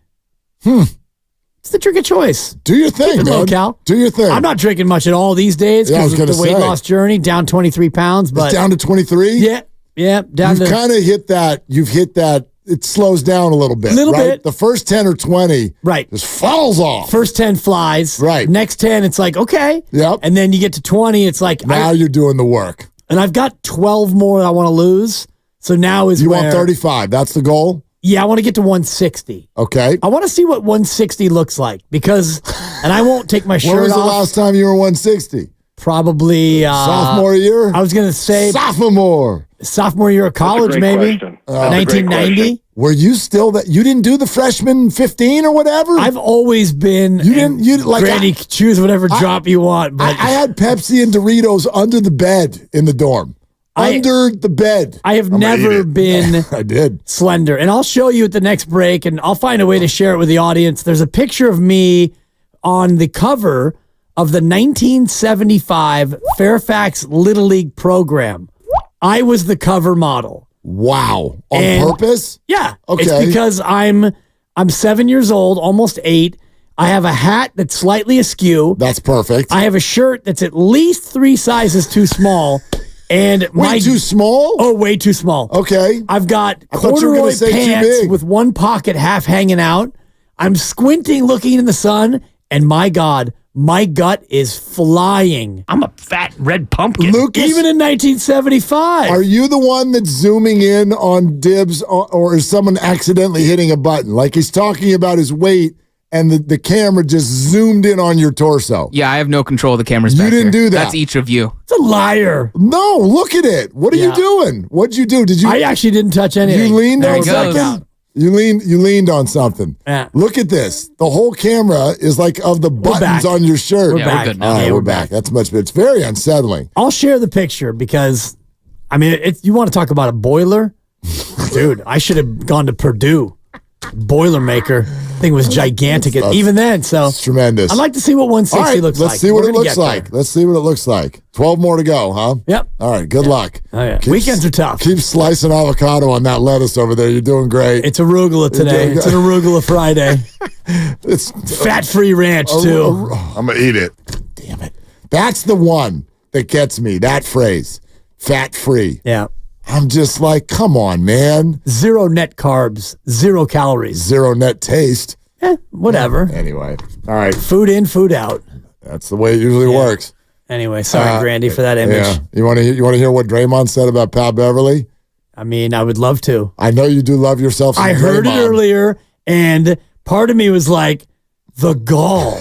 But then I stepped back and I thought, you know what? Good for you, Draymond. I've only heard like pieces of this. It's sort of like been in the background. I haven't really done a deep dive, but I think this is always fun for me. I'd love to hear where everybody is when Draymond speaks, because it feels like every time he talks, there's something smart in there, and then there'll be something that absolutely drives the top of everyone's heads to fly off like they used to do in the commercials. You got steam flying out of the ears, all of that stuff. Is this one of those things? This is, of course, from the Draymond Green Show. Do you subscribe to his pod? Because you can only listen to this if you subscribe to his pod. So everybody, if you don't subscribe to the pod, close your ears. You're not allowed to talk to Draymond. All right, here's what he said. Pat Bev threw a ball at a fan last night. Pat keep having these instances after they lose, like in these playoff games. That one might have been crazier than the CP push because it opens up an entirely different can of worms. Like, Adam's going to have a problem on his hands with this one because it's about as close as you can get to going in the stands. That is forbidden for us. Then Pat didn't follow it up very well because he followed it up with getting into it with the female reporter about not subscribing to his podcast. You subscribe to my pod? Do I subscribe to you? I do not. So you can't interview me then. I ain't never heard somebody say, if you ain't subscribed to my podcast, don't ask me a question. I actually try to take the complete opposite approach because I am very appreciative of the NBA supporting podcasts the way they do. Pat, you can't keep having these moments, man, at the end of these losses. You're starting to look like the kid that's going to grab the ball and say, I'm going home. Listen, I can't play. We out of here. We leaving the park. It's my ball. Come on, Pat. Come on, Pat. Okay, this might be my favorite audio of the week. Come on, Pat. Up an entirely different can of worms. Yeah. First of all, Draymond might have tipped a couple back last night because he's feeling a little raspy up in here. Yeah. Entirely different. Entirely. Okay, Doc Rivers showed up and is a guest on Draymond's pod. That's number one. Number two, I already know the line that's going to tick people off. I already know. Pat, you can't keep having these instances, man. Right. You can't be having these outbursts. Who do you think you are? Right. Can't do that in the NBA. You're trying to steal my bit. I'm the guy with repeat instances. That's what I do. Well, hold on now. Am I being the latest edition of Homer Willard? Tell me, am I? Homie. I find these two things to be as different as peanut butter and jelly. They could not be more different. What, the instances? Exactly. Yeah. The instances. No, but what Draymond Green clearly struggles with and is out of line, and what Patrick Beverly struggles with and is out of line. If you notice, because Draymond Green has been called a bully many, many times in his life. Guess what? Bullies don't choke 7-footers. Bullies throw balls at women in the stands. Bullies prevent media members, 5'2" media members, from talking to him because they don't subscribe to his pod. That's a bully. Bullies punch 22-year-old teammates because they can. Look. And bullies do choke out 7-footers who are European and soft. Well, that's... I'm just telling you. I mean, that's an interesting way to look at it. I'm just telling you. You're never going to get me to say these things are okay. I'm not saying that these two things are the same. Yeah, but I don't want you to. You can do whatever you want, but I bristle at the notion that Draymond is not a bully because he hasn't thrown a ball at somebody. Not like Patrick Beverly. Not like Patrick Beverly. And why are we acting like Jordan Poole is some flower that can't defend himself? That was an awful, awful thing. But a bully is someone who doesn't pick on someone his own size. Jordan Poole is that size. He's not his size. Oh, gosh, Dibs, you get the point. I get the point. He's 2 inches smaller. He's an NBA player. Sure. And for me, out of line on the court and out of line off the court are two very different things. I agree with you there. And that's my only point. It's why I can look at Draymond and go, yeah, I didn't like that. I get why you don't like him. But I'm not going to go to the get Draymond out of town parade. It's the same reason that LeBron James doesn't really bother me. Do I like the antics on the court? Flopping around, screaming at the ref at every call? No, it's not great. But what you have on LeBron's career is that you didn't like his little show that he did when he was a free agent because you thought it was narcissistic. And I think it's funny when people go, God, what a narcissist. I'm like, he's one of two of the best basketball players in the history of the world. Pardon him if he's got a little bit of an ego. I mean, my God, the fishbowl in which he lives, I don't envy it. And I would find it like, who would you be if you were LeBron? Like, what kind of ego would you have? How would you conduct yourself? Do you think you might fall prey every now and again to looking like a narcissist? Of course. When in actuality, You are a global icon who can't leave the house without people chasing you like you're the Jackson 5. It's difficult to not go that route, but you look at Steph Curry, and he doesn't give off narcissism vibes almost ever. And he is one of one. Exactly. He is as special as they come, and he is why I made the point I made last week. I'd rather lose than trade him. Right, because he's that special. I do not care. We can go 10-72, and if he's on the team, I'm buying a ticket. Those two things, Beverly and Draymond, they're similar in many, many ways with the way they carry on the court and some of the things that they've done on the court. But what Patrick Beverly did last night is beyond the pale. And Draymond's right when he says Adam Silver is going to have a problem.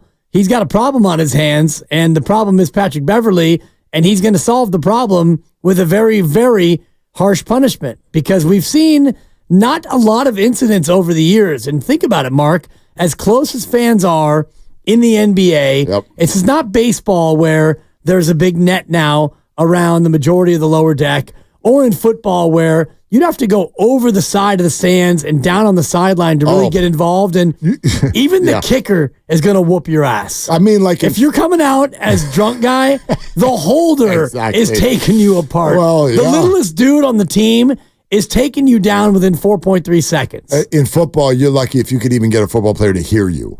Football games are so loud. The whole thing is it's just a different experience. You're right. Like it's amazing we haven't had more of these, is my point. You're 100% right. Now, usually the people who are sitting there right next to the bench have so many billions of dollars that usually lends them to act a certain way. You don't have a lot of Spike Lees.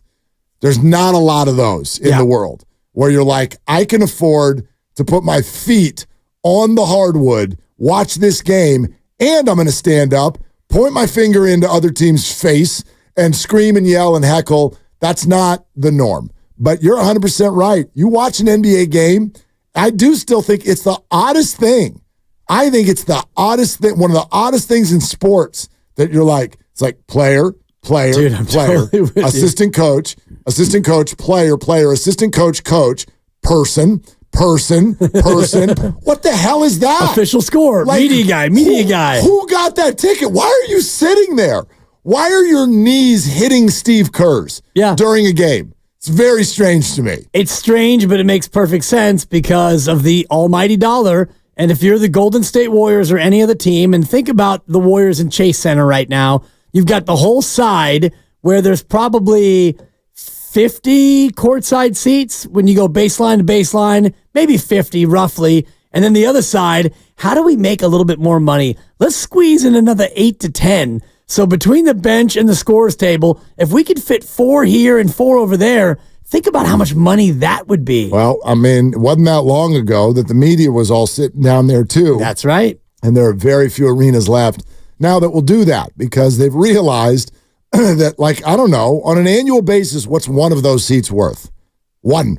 What's one seat down there at the floor worth? A season ticket for 41 games, courtside at Chase, probably, I was going to say $100,000, just as a ballpark. I feel like at least. What does that would cost? Be $2,000 a ticket. $2,000 a game. Yeah. I don't think that's like 2,000 times 41 would be. I actually think they might be. I mean, depending on the team, the situation, are you adding playoffs in? A lot of those are more than that. A lot of them. If it's $2,500 a game, you're talking about $100,000. Plus the seat license, if there is such a fee and all the rest. So they're not giving that up anymore. They're not giving that up for a free seat anymore. Exactly. So yeah, I get it. But yeah, this one for me, it just hits different. And I think we do wonder, like when you hear Draymond Green speak on this, how does it make you feel? Like, does that feel hypocritical or do you buy it? And I think both you and I, maybe to varying degrees, but we both buy it. And does that make us? Is that a homer take? Is that a Draymond thing? Only because he's a Warrior? I don't know. Like, I look at people like Draymond, and I actually feel like there are a lot of them in sports. There's a lot of heels. There's plenty of heels. and you like them or you tolerate them if they play for your team, and you hate them if they don't. There are certain players in sports that just get booed wherever they go. Baseball needs more of them, by the way. Yeah. Bryce Harper's got a little bit of that. Got a little bit of that going on. You know what I mean? And he gets booed when he comes here. Part of it was the Hunter Strickland thing. Part of it is that he didn't sign here, which is funny because it makes my point. He's a heel. You boo him. But boy, would you have loved it if he was patrolling right field.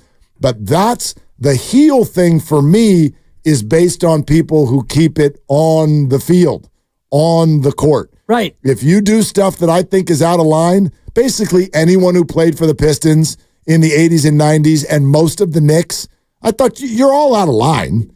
You're all out of line. It's the nature of the league back then, though. But how many of you then brought a gun to the bar after the game and kept threatening people? Right. I'm sorry. That's different to me. It's different, and that's why I don't think that Draymond is being hypocritical, and I have been one of the biggest Draymond, quote-unquote, haters in the Bay and on the station. I don't love Draymond Green's act, his antics, and all the rest of it, but what Patrick Beverly did last night is far beyond anything that Draymond ever did. When Draymond chokes Rudy Gobert is a professional basketball player. When he flail kicked Steven Adams and he body slammed Michael Beasley and he groin punched LeBron James and he sucker punched Jordan Poole and I could run down all the list of all the things he's done. Yeah. When he flail slapped Yusuf Nurkic, that's all pro athlete on pro athlete. Inexcusable, unforgivable, some would say. Yes. But when you fire the ball in the crowd not once but twice, and the paying patrons, that to me is way worse than anything Draymond's ever done. And that's why I think the punishment will be even more severe than what Draymond got last time. Should be.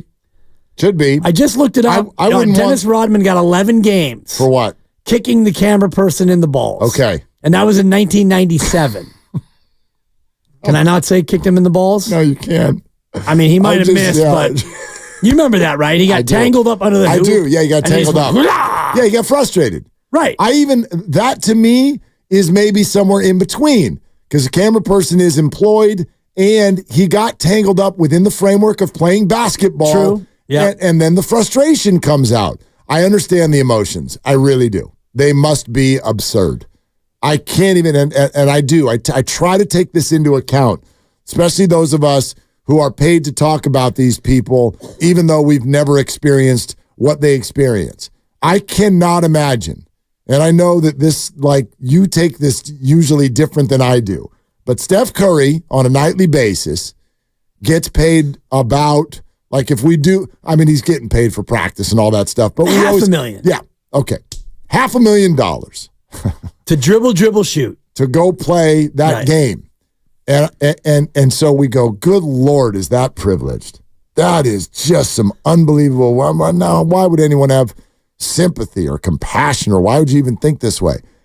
I think about it also this way, though. What would it be like?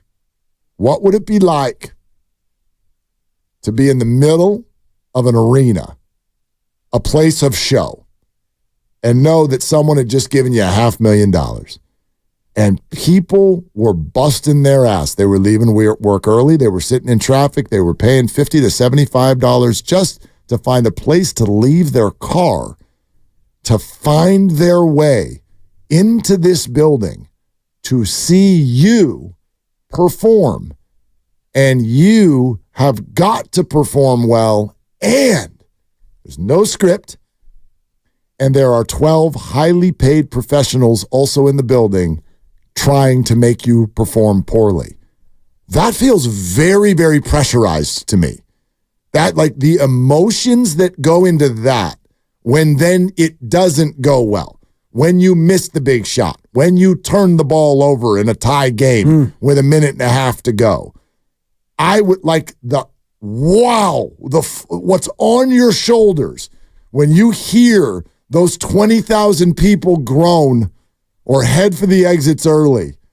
My God, the come down would be absolutely intense, I feel like. And so that's why I give I give some nod to the emotional things that then happen in that environment when it's not going well.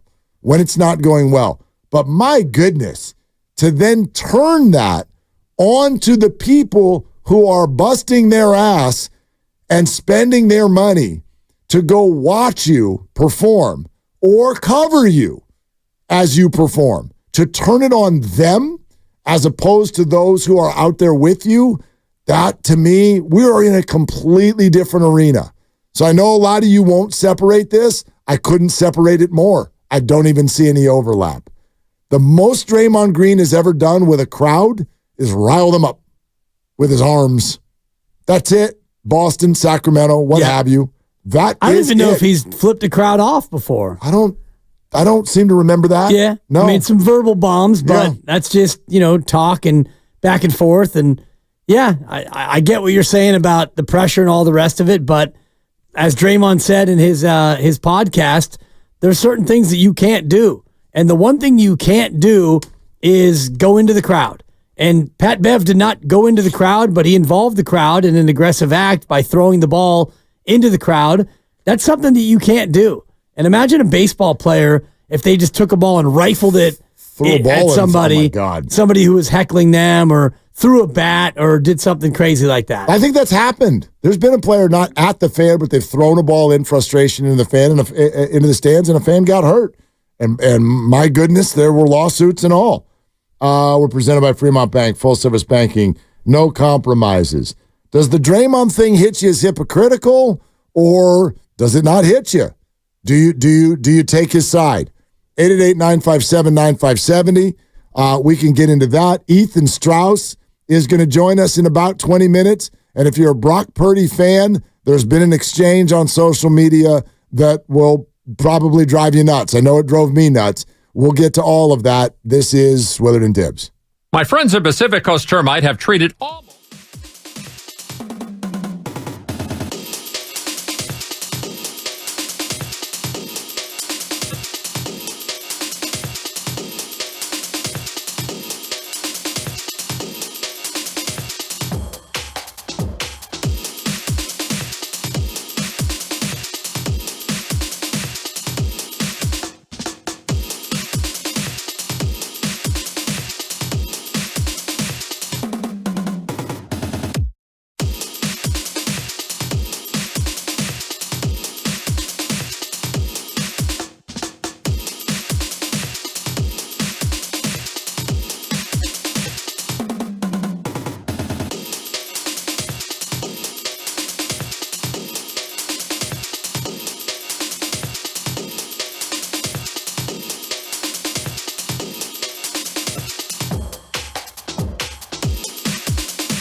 opens up an entirely different can of worms. Now, back to Willard and Dibs on 95.7 The Game. All right, $500 credit to La Garza Sports Camp for your kids this summer.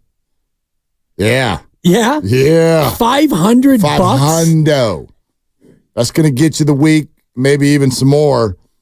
Make sure you're listening at 4 o'clock. Find out how to win $500 credit to La Garza Sports Camp, an entire week this summer where your kid is not home. Think about that, okay? It's pretty sweet. Yay! That's not worth $500. That's worth $5,000. Seriously. That's worth $5,000. All right. So I think I told you I've been listening to 95.7 The Game a lot today. All day today. Yeah. It's just one of those days. Been bouncing around, went for a run with the AirPods, running errands, this, that, the other, beepity, boppity, boop, all that. And I heard Mark Ibanez call into the roast, and it was based off the conversation that they were having about Fitz and Buki. And for those of you not familiar with why that kept coming up today, awful announcing. People keep saying they ran a poll. It wasn't really a poll. They asked for grades with a fan base for each of their own broadcast tandems on TV in the NBA. They just asked for a grade. Do you give them an A, B, C, D, or F? Your own broadcast team. And Fitz and Buki came in last. They had the most Fs. All right? Now, what's that worth? And what does that mean? Mark Ibanez called in and told a story about when he first started broadcasting and took kind of a shot at an A's announcer. Called him a homer. Which Ibanez has texted me the same thing. Wow. Yeah. Why you like Farhan? Anyway. And that is the sporting life. There it is. I grew up watching Mark. I love Mark. Damn it, Farhan. Mark called Trade in, told the story of then after taking a shot at the A's announcer a couple of weeks later. He's at an A's game and he gets a tap on the shoulder and he turns around and guess who it is? It's Lon Simmons. Yeah. He did not tell him goodbye. That would have been amazing. He did not do that. Instead, he said, we work in this business that is subjective, and it's hard enough to deal with the fact that it is omnipresent that you will get people criticizing you, saying bad things to you. It's only increased in social media, by the way. People now have the muscles of an absolute gorilla. Like they'll say anything because there's no consequences and everything is faceless and nameless. Yeah. But anyway, Lon said, look, it's bad enough when that happens. It's even worse when it comes from one of our own. And if you want to know why media members are a little bit hesitant to come down the road of other media members, it's not because we're all friends. It's not because we don't have opinions about one another. Believe me, most media people I know think everybody else sucks. They all think they're the best. But what we do know is we know what it took to get here. And that's worth something. And that's why I said on the crossover, we may not be your cup of tea, but we're here. Therefore, we're good at this.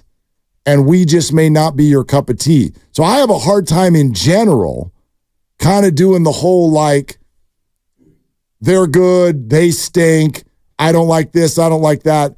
That's just your personal preference. Your preference. It's a little different when you're looking at a ball player and the ball either goes in or it doesn't. We got metrics. Right. And I can also step back and acknowledge, like Austin Slater, he doesn't suck. He's in the major flipping leagues. He's hitting 100. Right. But he may not be doing good enough to stay there. Right. And we can talk about that, what have you. But the whole conversation, this person's really good, that person's really good. No, everybody's good. Some are your cup of tea, some are not. I promised this to somebody named Ebby here on YouTube. Ebby here is a big fan of you, although he called you Dips. D-I-P-S? Dips. Okay. Yeah. Dims is one of my pseudonyms because the old voice guy used to say, now back to Joe Low and Dims. Dips could be really funny if he had somebody to play off and get away from Willard, although he used playoff as one word, as in sports. Playoff? Yeah, different. But anyway, I remember back in the day you did, whether you're wasting a funny dude, let them roll. So apparently you're also multiple people. Multiple personalities for sure. Which I've felt for a long time. A little schizophrenic, dips. But anyway, yeah. So Ebby here, not a fan. And Ebby here, it's funny that you're here. But like, I want you to know, like, thank you so much for listening to your show, to this show, to our show. Right. I also do not care that I'm not your cup of tea. I'm here. I know that I'm good at this. I know you're good at this. I know Bob's good at this. I know Kalena's good at this. That's why we're here. And then the rest is just subjective fun. And Bob has had the job for, I don't know the exact number of years, Forever. but it's been 20-something. And he got to do the Olympics for a number of years. And I know this year it's going to be Noah Eagle, Ian's kid, who now has the gig. And that's just the nature of the business. And you and I will get to a spot where they replace us. It might be the Grandy and Lucas show. I had to far on that one on the Lucas tale. I don't know about the Lucas. Whatever happens is going to happen, and that's the way it goes. It doesn't mean that we didn't have a great run and all the rest of it. And, you know, cup of tea is a great way to describe it because, you know, I listen to Bob and Kalena, and I heard them call probably 50 or so games this year. There were games they didn't do because they were national games, and, you know, you can think whatever you want to think about them. And I know Bob well enough to know that when things like this come out from awful announcing and SF Gate picked it up and now we're talking about it, he cares about, 0% about what any of these polls and what anybody else's opinion is, because he knows what he's done. And he's, 58, 59 years old, whatever he is. I know he's a touch older than me, and he's done enough in his career to where he doesn't need to wait for the validation from some website or whatever small number of fans that they polled to wonder if he's doing a good enough job. Yeah. I mean, I found listening, Steiny and Goo were taking calls on it. It was like, and not just those guys. They were just like, what do you like? What do you like? And I thought their conversation proved the conversation we're having now, because like a bunch of people called in and nobody said the same thing. Exactly. Like you had people who are like, Fitz is a homer, and then the next call's like, you know what I like about Fitz is that he's not a homer. There you have it. There you have it. That's our business. That's our business. Right. So that's fine. And ultimately, the only two things that matter for Fitz or anybody in the position is, one, do your bosses think you do a good job? And two, do you get good enough ratings to make it worthwhile for them to keep you doing the job? And if those two things are both intact, it doesn't matter how many thousands or tens of thousands of fans grade you as an F. Well, and it's even like that $500K a game that Steph makes. The Warriors would not pay Steph Curry $500,000 a game if they were not getting ROI. Right. Right? So return on investment. They make more than $500,000 per game on Steph. He's actually wildly underpaid. Crazily wildly underpaid. Right. So the $19 an hour that I make, Odyssey makes more than $19 an hour for me to be here. So that's exciting. I'm very excited about that. And if they didn't make more than $19 an hour, then you wouldn't be here anymore. And the station wouldn't be here, and none of this would be going on if this was not profitable and entertaining and endearing to a large number of people. Yeah. And that's the nature of every business. Pick a restaurant, and if the food is good, but nobody shows up, that restaurant's not going to be there very long, even if the food is good. Or if COVID hits, then all the restaurants go away. Yeah. And that stinks, dude. Yeah, that's a tough one. Golly. I mean, how many restaurants here in the Bay Area did you go to that you loved a decade ago or more? And they're still here. Yeah, man. There are some. Yep. But be hard pressed to find a large number. Dude. Yeah, especially here in the city. And that's where I do get defensive. And I love Joe Shasky's new mantra and his new quest to constantly post positive things about San Francisco, like going out of his way to highlight the positives, because it's so easy to look at the negative and the crime and the filth and the homeless and the blah, blah, blah. I do feel bad about San Francisco, though, post-COVID, because not as many people work here anymore. And so, like you're talking about the restaurant part of it, like Lee's Deli, which was an institution, that's now closing here in San Francisco because there's just not enough foot traffic. Oh, what's the name? I'm going to forget the name of the place that's in the Ferry Building that just announced the other day that it was closing. No. Yeah, shoot. I shouldn't have mentioned it without knowing the name, but I'll look it up. Was it the taco place? No, it's not the taco place, but it just announced, like yesterday, they announced, like, it's not the oyster place. No. Not the Hog oyster Island, place. I think. Is Hog Island. We had a reservation there about 2 weeks ago, and then we ended up somewhere else. But I took supper to the one in Larkspur on one of our first dates. How'd that go? Phenomenal. We went out to Stinson. You ended up with a baby. Exactly. You're damn right it went well. Slanted door? Slanted door. Yeah. Slanted there door. You go, Grandy. Thank you. And by the way, thank you, Dr. Narav Pandya, who is in the YouTube chat. The doc is in the chat? He's in the chat. I think he came in to be like, I give Willard a D. But That's a great question. Yeah, it's a great question. Thank you, Doc. Give myself a 3 for my doc. It's a great answer, too. It's a great answer. Slanted door. Damn it. Farhan. Gone? Slanted door. Yeah, gone. Closed door. Damn it, Farhan. Thank you, Grandy. Appreciate that. And get the laugh in there. We're sponsored by Safeway. You damn right we are. And Ethan Strauss. And we made a promise to Ethan. Oh. So we might as well let everybody in on it. This is going to be about the Warriors and the 49ers. Brock parody. Yeah, it's kind of like when Jim Harbaugh announced a new starting quarterback. We're going to go with Colin and Alex. We should have asked Alex yesterday how he felt about that press conference. Friend of the show. When we talk to him in 13 days, remind me. Okay. That's my first question. How did you like it when you were the ... and other starting quarterback for the 49ers? Ethan Strauss next on Willard and Dibs. This week at Safeway, get amazing digital deals for members.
I mean, how many people even listening to our show who know that clip?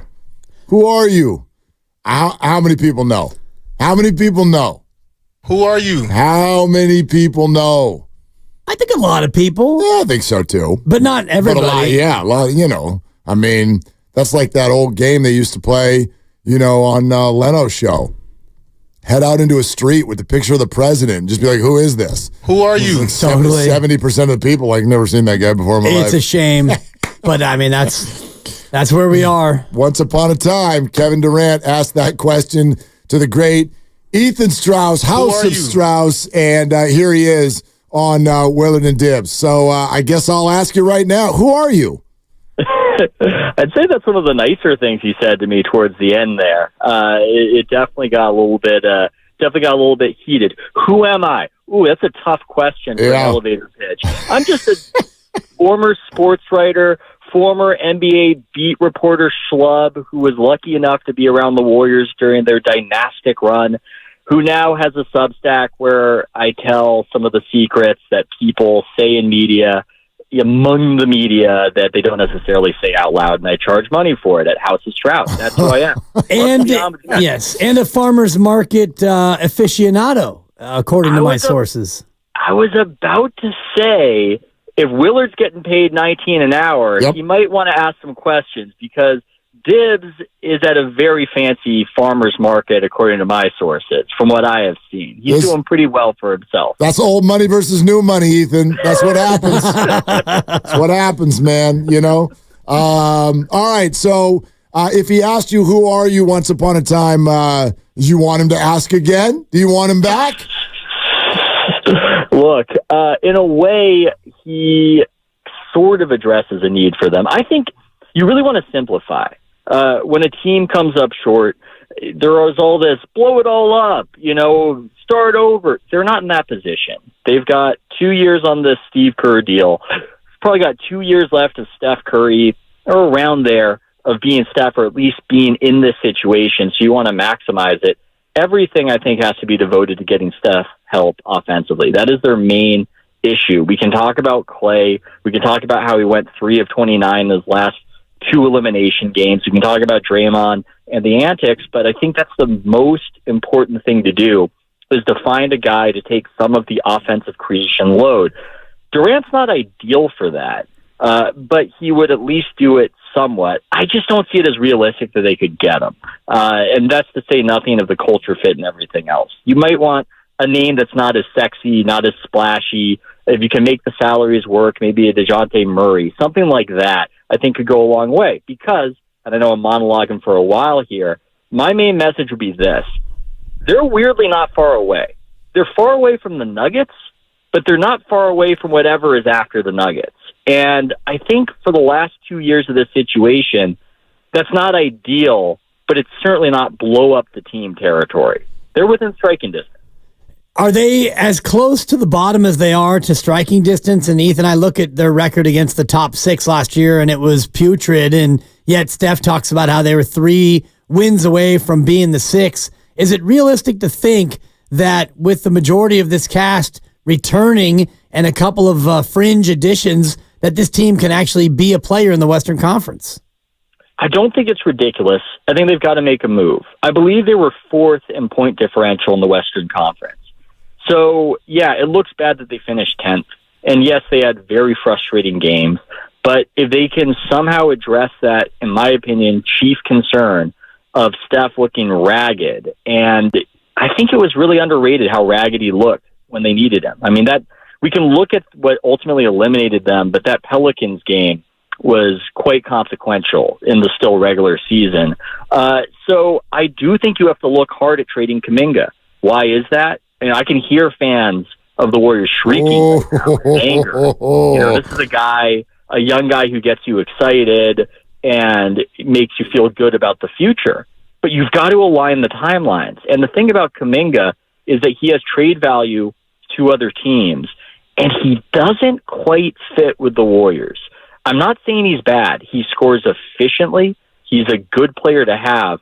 But I think other people noticed that when he was out, the offense it flowed fairly smoothly. He can be a bit of a ball stopper and a guy who seeks his own offense in a way that hasn't yet really helped the overall attack, or been part of it, I should say. Not helped, but it hasn't meshed. And so I think to get that guy to be point guard / scorer to help Steph, if you can get him, it probably has to be done using that particular piece. That's an interesting take that we can dive into a little bit here. House of Strauss, Ethan Strauss is with us here on Willard and Dibs 95.7 The Game. All right, who's going to rip the Warriors after Charles Barkley is off the air because there's no NBA on TNT? Well, he's going to wind up somewhere. I think he's going to land on his feet. Right now, he's talking about how bad he feels for the people over there at Turner, and I'm sure he does. But what's interesting about his saying that is this situation with TNT losing the rights to NBC would make him one of the most coveted sports media free agents ever. I think ESPN would back up the Brinks truck for Barkley. Now, maybe Ernie is completely loyal to Turner and would stay there and is contractually welded there.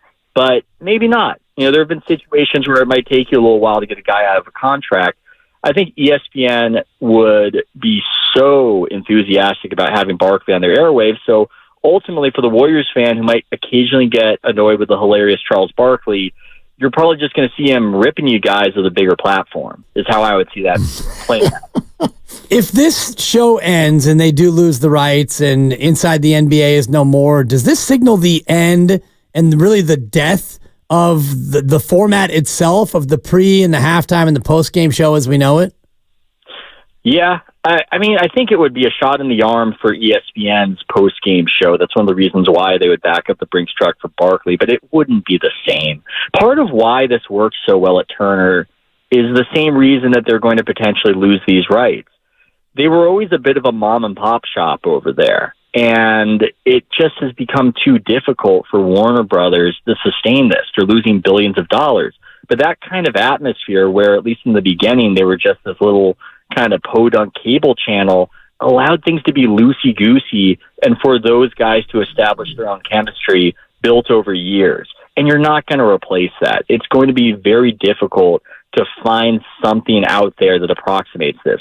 I don't think I get it with McAfee. McAfee has these organic moments and has credibility because he fights with the bosses, and Bill Belichick is loose with him, but it's just not the same thing as whatever you're getting from that show. That's the greatest sports show that ever was, as far as I'm concerned.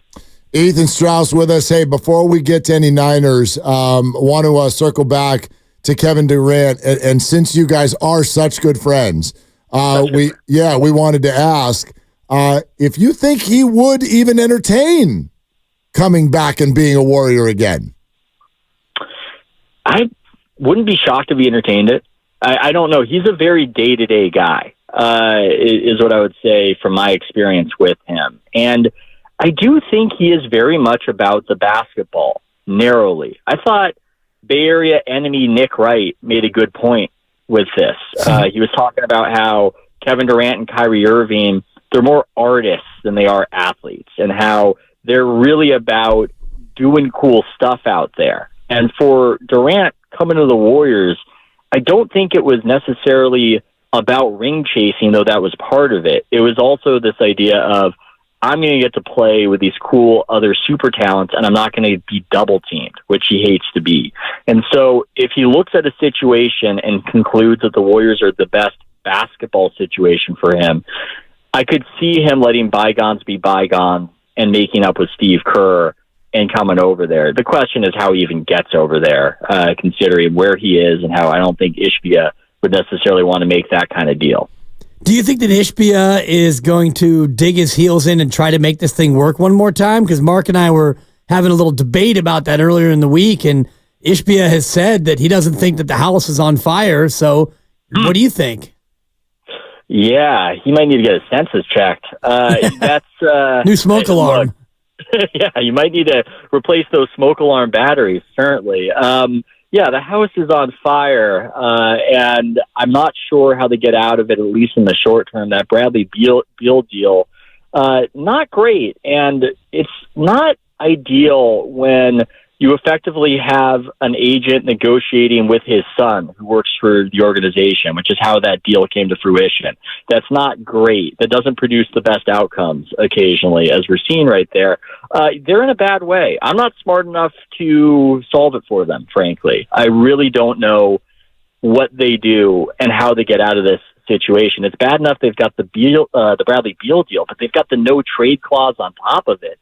It's just bad. It's really bad, and it's a reminder that even if Sarver was a bad owner, and before that, if Sterling was worse than a bad owner, it's difficult when a team is built and established and you give it to a new guy who's hungry to do a lot of stuff to it. It can often disrupt the flow of whatever is being built, regardless of how bad the situation was before it. Ethan, you and I had a phone conversation about this many months ago, and I don't think that a damn thing has changed. I don't know if it ever will. I want to know what you think. Do you think the conversation around Brock Purdy is ever going to change? Well, first of all, I don't want to screw up your show and hijack it, but I was listening, and you teased some aggravating conversation about him on the internet. And I like to be aggravated. I like to be angry. Could you possibly, and I don't want to screw up your show, but I'm too curious, what is the conversation happening out there? There are two pieces of audio. I will play both of them for you. One of them is from this station. Spike Eskin, he is media instigator in Philadelphia, was on with the morning show, and they asked him, how would Philly react if the Niners gave Brock $50 million? Take a listen. If they paid him $50 million bucks, the general Eagle consensus would be what? They would laugh. They would laugh. I mean, they would do the same thing as when the Giants paid Daniel Jones $40 million. Wow. I mean, come on. He's better than Daniel Jones, though, but, like, come on. I don't know. Is he really? Though? Yes, he is. Yes, come on, man. Come on. He's won high-level games. Daniel Jones. You see Daniel Jones twice a year. I mean, he threw like 16 touchdown passes in his best season. Daniel Jones. That's Daniel Jones won a playoff game by himself, basically. Brock Purdy never has. I'm not insulting Brock Purdy, but if you put Daniel Jones with health on the 49ers team, he would have the same numbers Brock Purdy. I'm not insulting Brock Purdy, but yes, you are. Now, here's the other part. Now, this is Jack Perotti, podcaster, who made this point, and it's circulating on social media with regard to the forthcoming career of Caleb Williams, where he will have DeAndre Swift in the backfield. His receiving core is DJ Moore, Keenan Allen, and Rome Odunze. Okay? So here's Jack Perotti. Caleb Williams is a system quarterback already. And I'm going to say that, because if we look at all the weapons that the Bears have given Caleb Williams already, right? You said they have the best wide receiver trio in the league, right? You gave him DeAndre Swift, a good running back to pair with the other guys that they've had the last couple of years. If Caleb Williams goes out and goes crazy, goes ballistic, has a year with over 4,000 passing yards, almost like 30 touchdowns, something like that, leads the league in QBR or passer rating, something like that, right? We call him a system quarterback because that's exactly what we do to Brock Purdy. The difference between the two is that Brock Purdy was the last pick in the draft and Caleb Williams is the first. And I guarantee you, when Caleb Williams goes absolutely bananas, we're going to make it seem like he's the greatest quarterback prospect. Oh my God, this guy's so good. Like, he is a generational, he's changing the game, all this. But we gave him the best situation we've ever seen a rookie go into. Meanwhile, Brock with all his weapons and Joe Burrow with all his weapons, mostly Brock. Let's stick to Brock. Everyone and their mom, when Brock Purdy puts up an MVP stat-like season, they want to just say, oh, it's the system. It's the players around him. It's all this, that. All right, if you're going to say that because of all the talent around him, you better say it for Caleb Williams too, because if not, that's and you're picking and choosing, and it only depends on where they were drafted. All right, so clean it up, Perotti. Perotti's got a potty mouth Perotti podcast. That's him. But those are the 2 points that I would like to lay out on a platter for your commentary. Well, first of all, I'm so sorry to the Bay Area, because I feel as though, because I am friends with Spike Eskin and have texted with him about Brock Purdy, that I have almost fueled more anti-Purdyism in him, and it's ultimately come to fruition. And Spike has a wonderful talent for needling. He is very good at it in a subtle way that he does it. Now, do I agree with him? Of course I don't. And I would like to popularize the following. I think quarterbacks tend to be what they are. I think we're doing something very strange with Purdy, and it's on the basis of the term you coined, this draftism, where because we didn't expect it, we are now inventing this new way of thinking about the position that is more dependent on the weapons around you and your coaching than I think we've typically viewed the position. And why? Why have we viewed it in the way we have for so long? It's because we almost never see a quarterback who once was bad magically become amazing in a different situation. It happens once a decade. I went through it. I wrote about it. You have a Geno Smith scenario happen once a decade. Quarterbacks, at least statistically, tend to be who they are. They win or lose more based on the talent around them and the defense. But as far as their production is concerned, Drew Brees, he had LaDainian Tomlinson, looked great. Drew Brees, when he went to a new team, great. I mean, even better as he came into his prime, of course. Same with Phil Rivers. That's my San Diego experience talking. But quarterbacks, production-wise, tend to be who they are. I think it's the same with Brock Purdy, and I think people just have to get used to the fact that he's doing what he's doing. As resistant as they are to it, he is doing what he's doing, and when we do this thing of it's Shanahan, blah, blah, blah, blah, blah, blah, we're almost missing the point of sports. The point is actually that Shanahan and Purdy complement each other well and are something of a mind meld. It's working out beautifully, and I think it's just a great thing, and we don't have to overanalyze it as so many people are doing. Yeah, and I think the greatest point you made there is it's the nature of sports, and no matter what happens, your career is measured by what you actually do. And so to hold it against Brock Purdy for having a really good coach and really good talent around him, as opposed to if he was a Carolina Panther, like we think a certain thing about Bryce Young, we don't know if Bryce Young is very good yet because the cast around him and the coaching staff has been so bad. Yeah, but the point I would make is that even if whatever is around you matters, I think we're over-indexing it in response to this guy surprising us.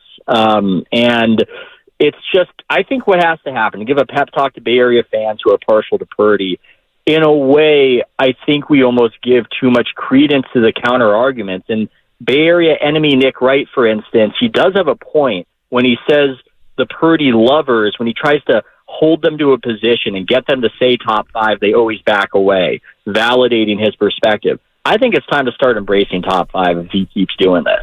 It's time to go, why are we giving charity to these quarterbacks who aren't doing as well statistically? Why do we give them more credit for not producing as much? Because as much as we can say about the weapons Brock Purdy's surrounded with, what did we just see when the Niners were trying to trade those weapons? Could they get any first-round picks for them? It didn't look like they could. That's a good point. So what are we really talking about here? I think you'll understand the comp when I ask, and it's a good day to ask it. Is Jalen Brunson a star? I say so. Yeah, second round pick. Second round pick. Yeah. You know, we do it in the NBA just like we do it in the NFL. If we didn't expect you, you're going to have to do it for a whole lot longer for us to treat what you're doing as legitimate. But yeah, if I see Brunson producing like a star, I'm not going to care about where he was drafted and say, oh, well, athletically he's this or that. He's doing what he's doing, and that's good enough for me. All right, how do you see 49er wide receiver room playing out over the next year or so after what just happened in the draft? I mean, it's exciting. Obviously they cannot sustain all of these guys in the same room in perpetuity. I do get a little sense. It does seem like it's more likely that maybe it's going to be Ayuk staying and Debo out the door, especially if it's being shared that Ayuk is saying fire pick after Pearsall is taken, and maybe the future is Pearsall as the second wide receiver, and who knows, maybe Cowing in the slot. I don't want us to get ahead of ourselves. We haven't seen those guys, but those are two very exciting picks, and I would be actually surprised if either one of them didn't work out. Obviously, with the draft, there's a big bust rate, but both those guys look like real quality players, which I think bodes well for the Niner future, but maybe not so great for the future of Debo on the 49ers. considering that future, when you look at this upcoming year with Deebo Samuel maybe playing his final year here, if in fact the Niners do cut him after this upcoming season, how would you characterize this upcoming year? Super Bowl or bust, or is that too harsh? Well, every year for the Niners is Super Bowl or bust, but it's not really. I mean, this is like with the Warriors, where there's this idea that it will be painful and it will be a failure, but they're not going to blow it up. And that's related to my Purdy optimism. I think that this has kind of been ignored in the conversations about the 49ers, how it's all, they've got to do it now. They've had this team for a while. If you believe in Purdy, I don't think that should be your perspective. I think the perspective should be, this is a wider window potentially than we thought it might be. You've got your quarterback. You've got him developing with Shanahan, and you don't have to look at it with this very short term, oh my God, you've got only 1 year left before Purdy has to make a real NFL contract, strike while the iron is hot. I think you can relax a little bit and look at the team as a team that is maybe going to move some of those guys from the era we're familiar with and go towards a future. But if you have your quarterback, that's the most important thing when it comes to competing for Super Bowls, and maybe be as optimistic as Brock is, because when he was asked about how he'd play in the Super Bowl, he said, when I get back there, I'll play different. He didn't really say it as if I'm lucky enough to do it. It was that cool confidence, and I'm willing to believe in that. All right, Ethan, if we made you predict a significant move that the Warriors are going to make this offseason, what would you say? You know what it's going to be. I think I've tipped my hand on that. I think it would be the trading of Kuminga. Now, difficult for Lacob to agree to. I think Lacob loves Kuminga. He loves hyper-athletic players in general.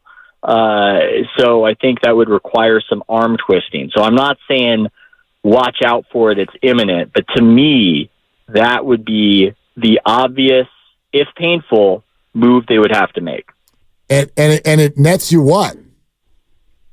I mean, I think you would have to look at the market. Again, I would have to take out the abacus and figure out how the second apron works. Right. But you might want to go with the DeJounte Murray type.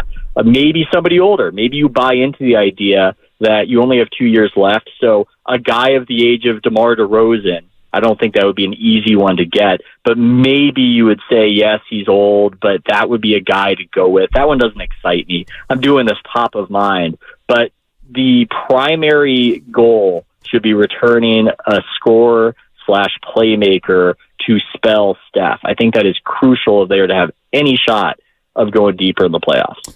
We're presented by Fremont Bank, full service banking, no compromises. Hey, friend, thanks for doing it. That was a ton of fun. Anytime, guys. Love the show. All right, there it is. Ethan Strauss, House of Strauss, to check out all of his work, which is really good. Yeah, we need to keep him on the short list. He's just good conversation. Yeah, he is. Smart dude. Super smart. Trade Kuminga. Well, there's a lot of that sentiment out there. If you really want to make a big move, and I think that is a player that is going to have to be involved in anything big that you do. And I've thought that all along, and you had your idea about a trade that didn't involve Kuminga. I think if I'm another team out there and I want to give you a real asset, I'm going to want him back. Okay, so we can play with this for a little bit. There's a lot still to get to. We've got to discuss those two Purdy takes for sure. But I wonder if people would like to chat about that for a second. 888-957-9570. The idea, just forget the return and forget who would be with him. Just simply the idea of trading Kuminga. Yes, no, or maybe. Let's get into that coming up next on Willard and Dibs. I'm what you might call very good at hide and seek. This one time, my parents had to round up the whole neighborhood.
If we made you predict a significant move that the Warriors are going to make this offseason, what would you say?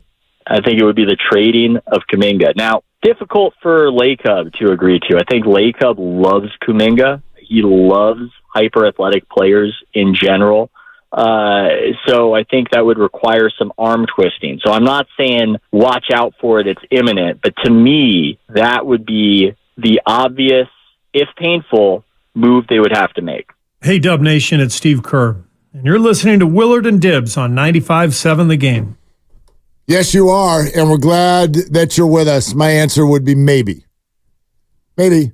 Maybe trade Kuminga? Trade Kuminga, yes, no, or maybe. So in other words... Depends on what you get back is probably where you are with the maybe. Well, in other words, I think there are people, Ethan is one of them, who it's like, no, you kind of have to. He's like, he's a really good player, but he doesn't quite fit, which I thought was an interesting assessment. More on that in a second.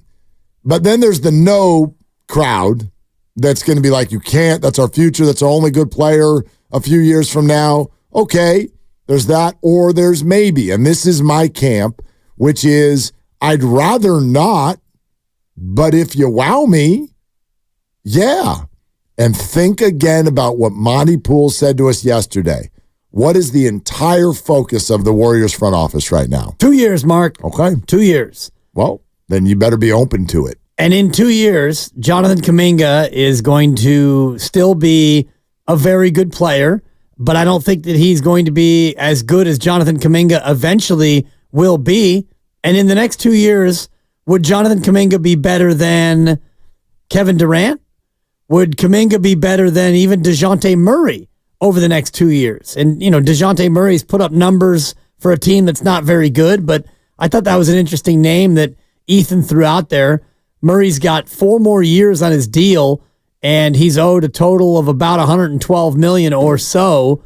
But he's a good young player. He's only, 27 years old? So he would be a guy that could help you now, and also he would be a cornerstone piece down the road. Yeah, I have a little bit of a hesitation. I know you want to get the right people. It's almost like the draft, right? Best player available, forget what position they are.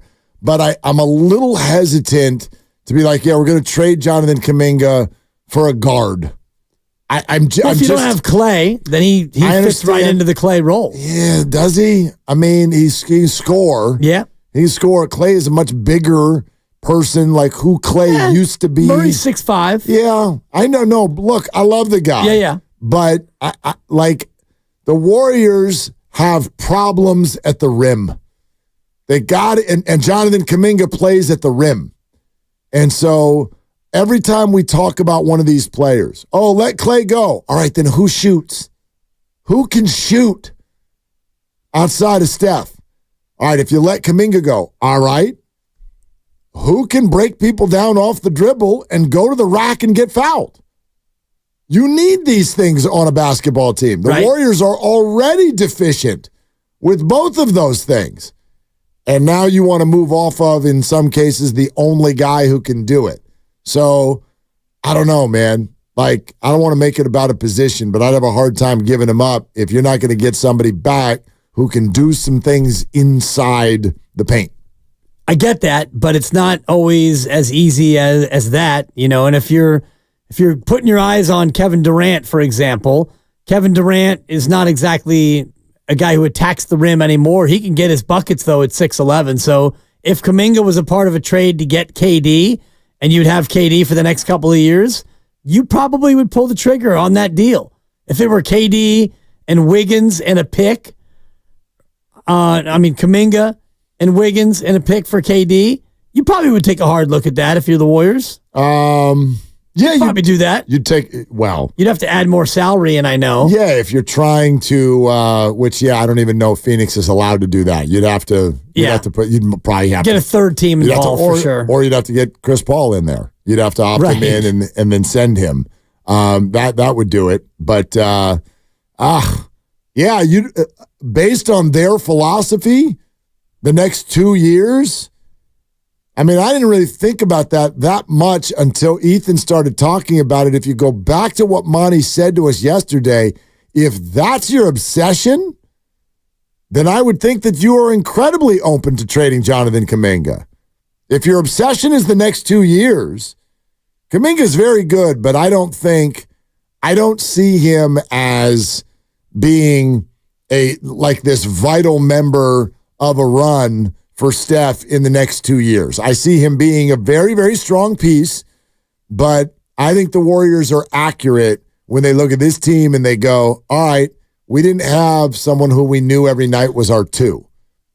Jonathan sometimes, Clay sometimes, Wiggins sometimes, or fill in blank sometimes. Well, I still think that's who he would be over the next 2 years, which is probably not what they're looking for. They're looking for a two, like you were saying before, and Kuminga has been there too, ? And he's been there too a lot. And if you're really going to be a good team, you would want Kuminga to be your three, or ideally, if he's your fourth best player, now you've got action. So will Kuminga ever be a good team's two? I think so, but I don't know if it's going to happen this year or, like you were saying, Mark, in the next 2 years. If you're looking at a 2-year window on what can you do over the next 2 years to maximize Steph Curry, because that's how long his contract lasts, and we hope that he gets extended and stays, but you take 2 more years of Steph under this deal and playing as well as he has of late, you need to have somebody come in here who can be your second best player, and ideally somebody who can be as good as Steph and make it so you have 2 number ones. Let's hear from some folks on this. 888-957-9570 is the number. Let's go to Telmo in the city. Hey, Telmo, what are you doing? What's up, fellas? I'm just out running some errands before I head to the restaurant for Friday night. Beautiful. Beautiful. So, just kind of along the lines of what you guys have been discussing, I've kind of come going back and forth, and I haven't ever been completely sold on Jonathan Kuminga, but what I have come to is the realization that based on what the Warriors, with Curry under contract for 2 years and Kerr's extension and Draymond being there for at least, those 2 years as well, they're telling you what and how they want to play. And I don't think Jonathan Kuminga, or the best version of Jonathan Kuminga that everybody expects him to grow into or develop into, is going to happen in that system. He still doesn't make the best decisions on defense. The ball sticks to him. Sometimes on his drives when he goes ISO, they don't end up very well, and their gameplay is predicated on ball movement and not the ball sticking to anybody. So I think if that's the road they're going down, I think you have the opportunity now to use his value or perceived value. Like they said, package it with whether it's Wiggins, whether it's a Moody, whether it's somebody else, and to bring somebody back that, maybe in 4 years from now they won't be around and we won't know what that's going to look like. But for the next 2 years, you're going to have a defined number two to give Steph the help that he needs.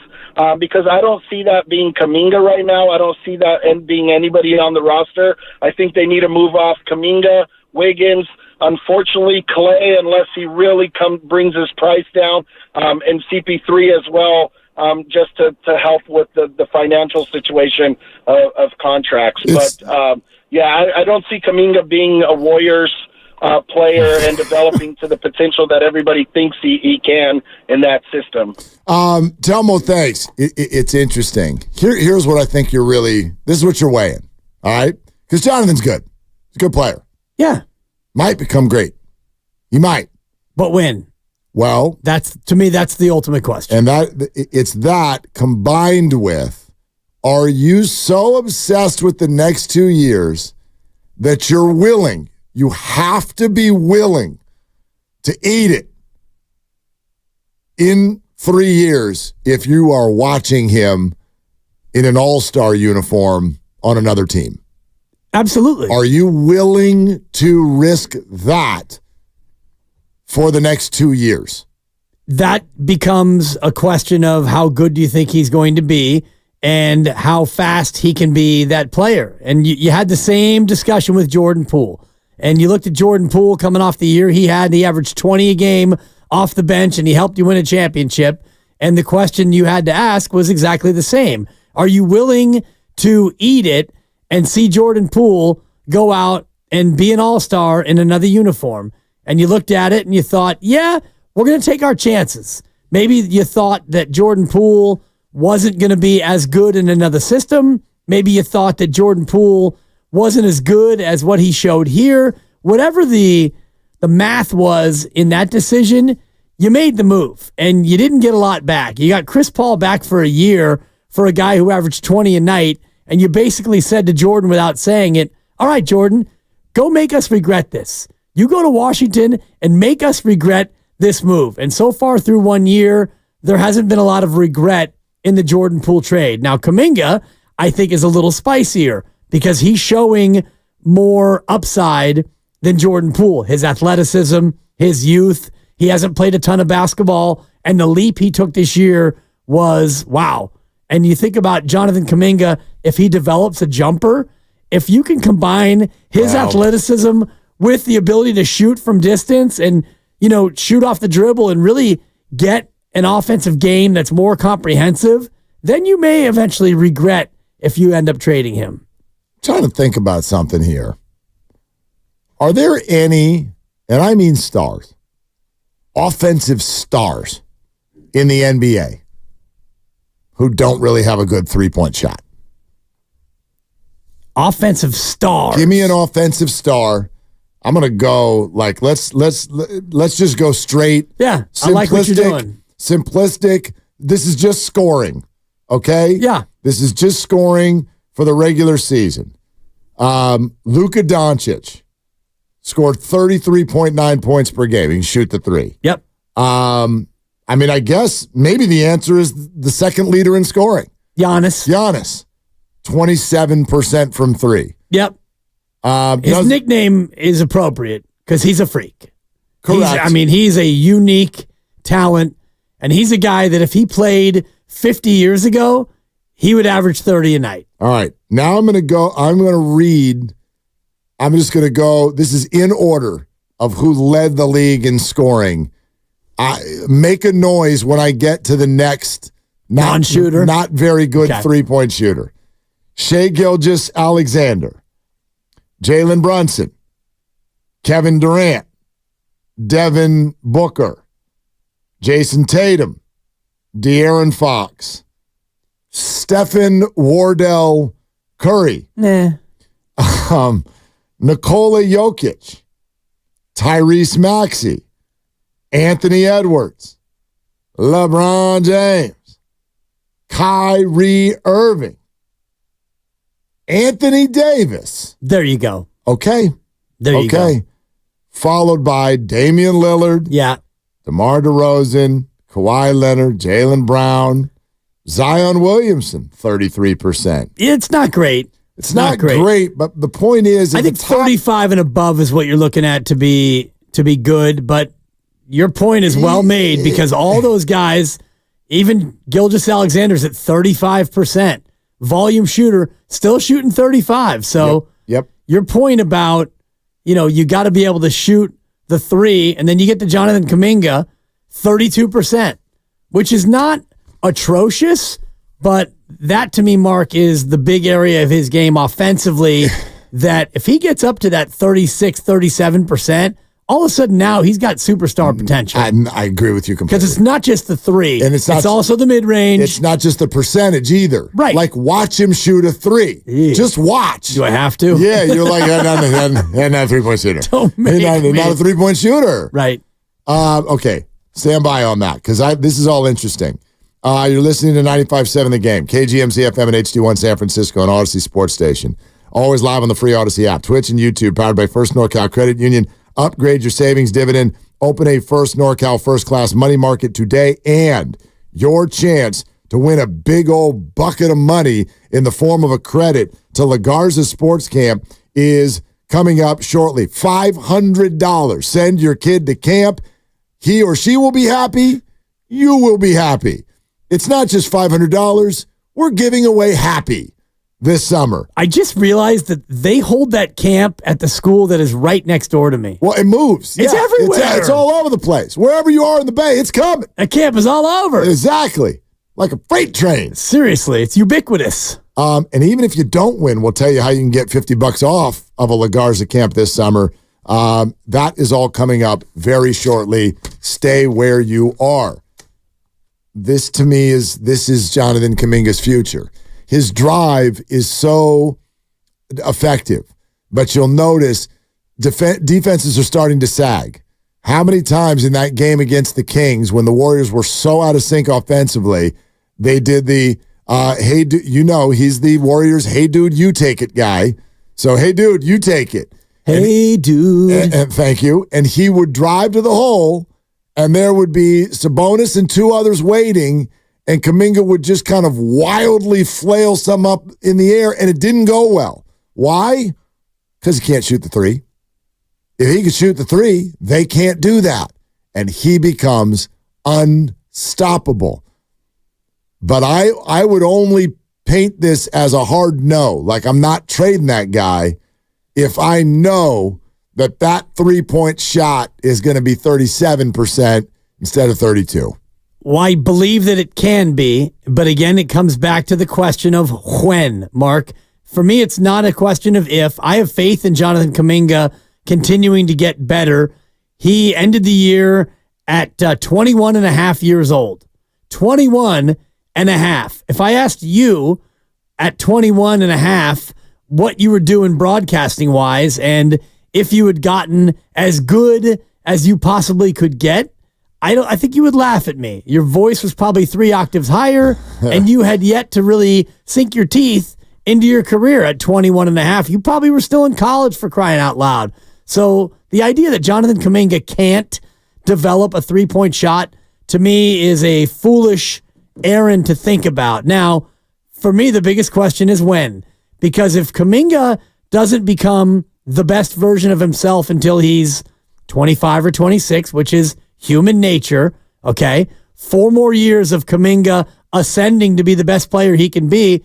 Steph will be 40. Draymond will be 39. Clay will be in Orlando Magic. You get my point. You don't necessarily have the luxury of time to get Jonathan Kuminga to be the best version of himself. That's the thing. And now he went from a C-level player to a solid B last year. In just a year, he went up a full grade. Yeah, maybe even B+. Yeah, this team needs another A, though. Yes, they do. Yes, they do. Because last year you had Steph Curry playing at an A- level, and the rest of the team was B minuses, Bs, B minuses, Cs, and Ds. Inconsistent. Right. Inconsistent. All right. 888-957-9570. Mike in Walnut Creek. Hey, Mike, what's going on? What's going on, fellas? Yeah, you were just pointing on it just a second ago right now. You need the big 3, obviously, right? And 2 of those need to be an A. And you kind of need an A+, and probably an A- to a B+ on the third guy. So you need a big 3 for the dynasty. The Warriors had 4, and they're, probably the best team ever when they had those 4. But you go back, Jordan, Pippen, Rodman was the B. LeBron, D, Wade, Bosh was the 3. Right now in LA, LeBron and AD, maybe somebody else, right? So we know we got Curry as the A. Who are the other 2? We probably Draymond. He's still under contract. Like Clay did his look around in the stadium. Is Clay gonna play next year in the NBA? Like, I feel like that guy might even freaking retire. No, he's gonna play. He's gonna play, but I've got my questions about how badly he even wants to be a Warrior next year. I feel that. But going back to the big 3, is Jonathan Kuminga part of the big 3 right now? That's the question. Is he a big 3 now? Is he going to be a big 3 ever? I mean, Mike, in my opinion, and thank you, Mike, right now, the big 3 is just a nickname. It's a nickname. Well, it's the big 3-0. They don't have a big 3. The big 3 is Stephen and Wardell and Curry. Right. That's your big 3. 3 names, one man. I mean, Draymond is still very, very important. It's not that Clay's not important, but if you just are talking about basketball in 2024, there isn't a big three. That's just their nickname. Right. So when you say, is Jonathan Kuminga a member of the big three, I don't respond by saying no. I respond by saying, what big three? Right. Who are we talking about? I don't even know if there's a big two. Well, if you looked at every team and you picked their three best players and you made that each team's big three, then you could look at the Warriors and say, all right, who are your big three? Steph? What day is it, Mark? I got to check my calendar because some days it's Steph, Draymond, and Clay, the good old-fashioned big three. Other days, Steph, Draymond, and Wiggins. Steph, Kuminga, and Wiggins. TJD, Pods, and Steph. Whatever you want to answer it, the problem with this team last year is that answer was different each and every day of the week. It was Steph and fill in the blank. And that's not good enough when you're trying to figure out, the hell was that? Who your core is. My bad. Yeah. Granny, what are you doing in there? My fault. I was, cutting some video and something was wrong on the board. Okay. Yeah. No, that's all good. That sounded like me. Was that me? It was. Were you cutting video of me? Well, getting a segment. And generally the segments begin with, you talk. They do. So. Beginning, middle, and end. That's true. It would be nice for just I actually kind of edit out you sometimes, Dibs. It's obvious. Yeah. And so every single social media post is Mark said this and Mark said that. Well, I say a lot of stuff. Mark. I tell you what. Here, I'll turn my mic off. Go ahead. You know what I just saw? And Lucas shared this, and I think it's one of the more cool things that we've actually experienced. Potty Mouth Parody, he's a listener. Potty Mouth Parody is from here, Mark. I don't know if you saw that from Lucas. Thank you for sharing that. You're welcome. He grew up listening to 95.7 The Game. He's always wanted to be on Bay Area radio, and today you made his dream come true by playing his clip. That's great, Dibs. Get back in here and do the show. Good job, Mark. Just seriously. Just take some ribbing and go on. I am. I'm taking the ribbing. You're hurt. No, I'm not. Who hurt you? Who hurt you? Actually, right now, can I just live apology quick on aside? the air? No, not a quick aside. Live apology on the air. Especially those of you who are watching on Twitch and YouTube. I have been so distracted for the last half hour. Little man, I've noticed that. Yeah, I'm like texting like crazy, and I feel like what a jerk. What a jerk. You're trying to talk to me for the 8 words that you used this segment. You got that right, Mark. And I'm like, not right. So little man apparently got hurt at basketball practice. Oh no. Yeah, and so basketball. Yeah, so he's got baseball and he's got a little basketball thing that he does on Fridays, and he's sitting here like texting me like a 10-year-old would every 2 seconds.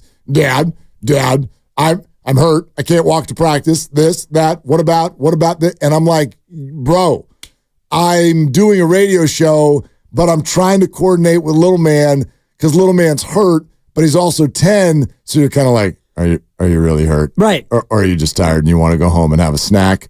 What's happening here? He says his coach says, yeah, you probably shouldn't go to baseball practice. So I'm like over here trying to coordinate a ride. Yeah. For crying out loud. No worries. And, so like, I'm sorry. I'm sorry. You don't have to apologize. Fine. No, he's fine. But also, yeah. It's okay. I should have just had you do the whole segment. Yeah, nobody wants that. I'm like the Canelo of radio. I'm a counterpuncher. I like to work off of a co-host. That's when I'm at my best. The solo dolo thing for me, unlike many in this room, yeah. See, you couldn't even let me get the joke out. I have always said you are like Ryan Garcia. Jesus. You are like Ryan Garcia, Dibs. More of a Canelo, Lucas. Counterpuncher. Okay? Anyway, as you were saying, back to you. What was I saying? Need me to go pick up your kid? It's a great question.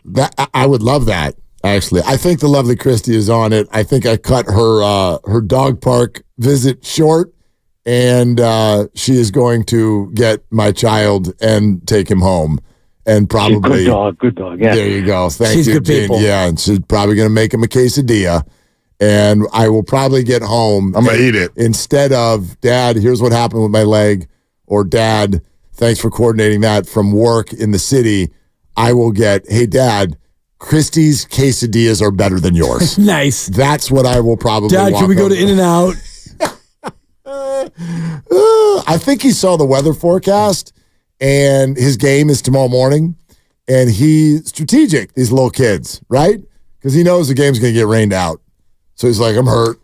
Because he knows I'm going to be like, well, then you can't play in the game tomorrow. He's like, you're damn right I can't. It's going to rain. All right. $500 to the Garza Sports Camp coming up next. Even if you don't win, we'll tell you how you can get $50 off. We're also sponsored by Liberty Mutual. We want to take more of your calls on this. Leo, Chuck, the rest of you stay there. 888-957-9570, Willard and Dibbs. Hi, we're comparing.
Now, back to Willard and Dibs on 95.7 The Game.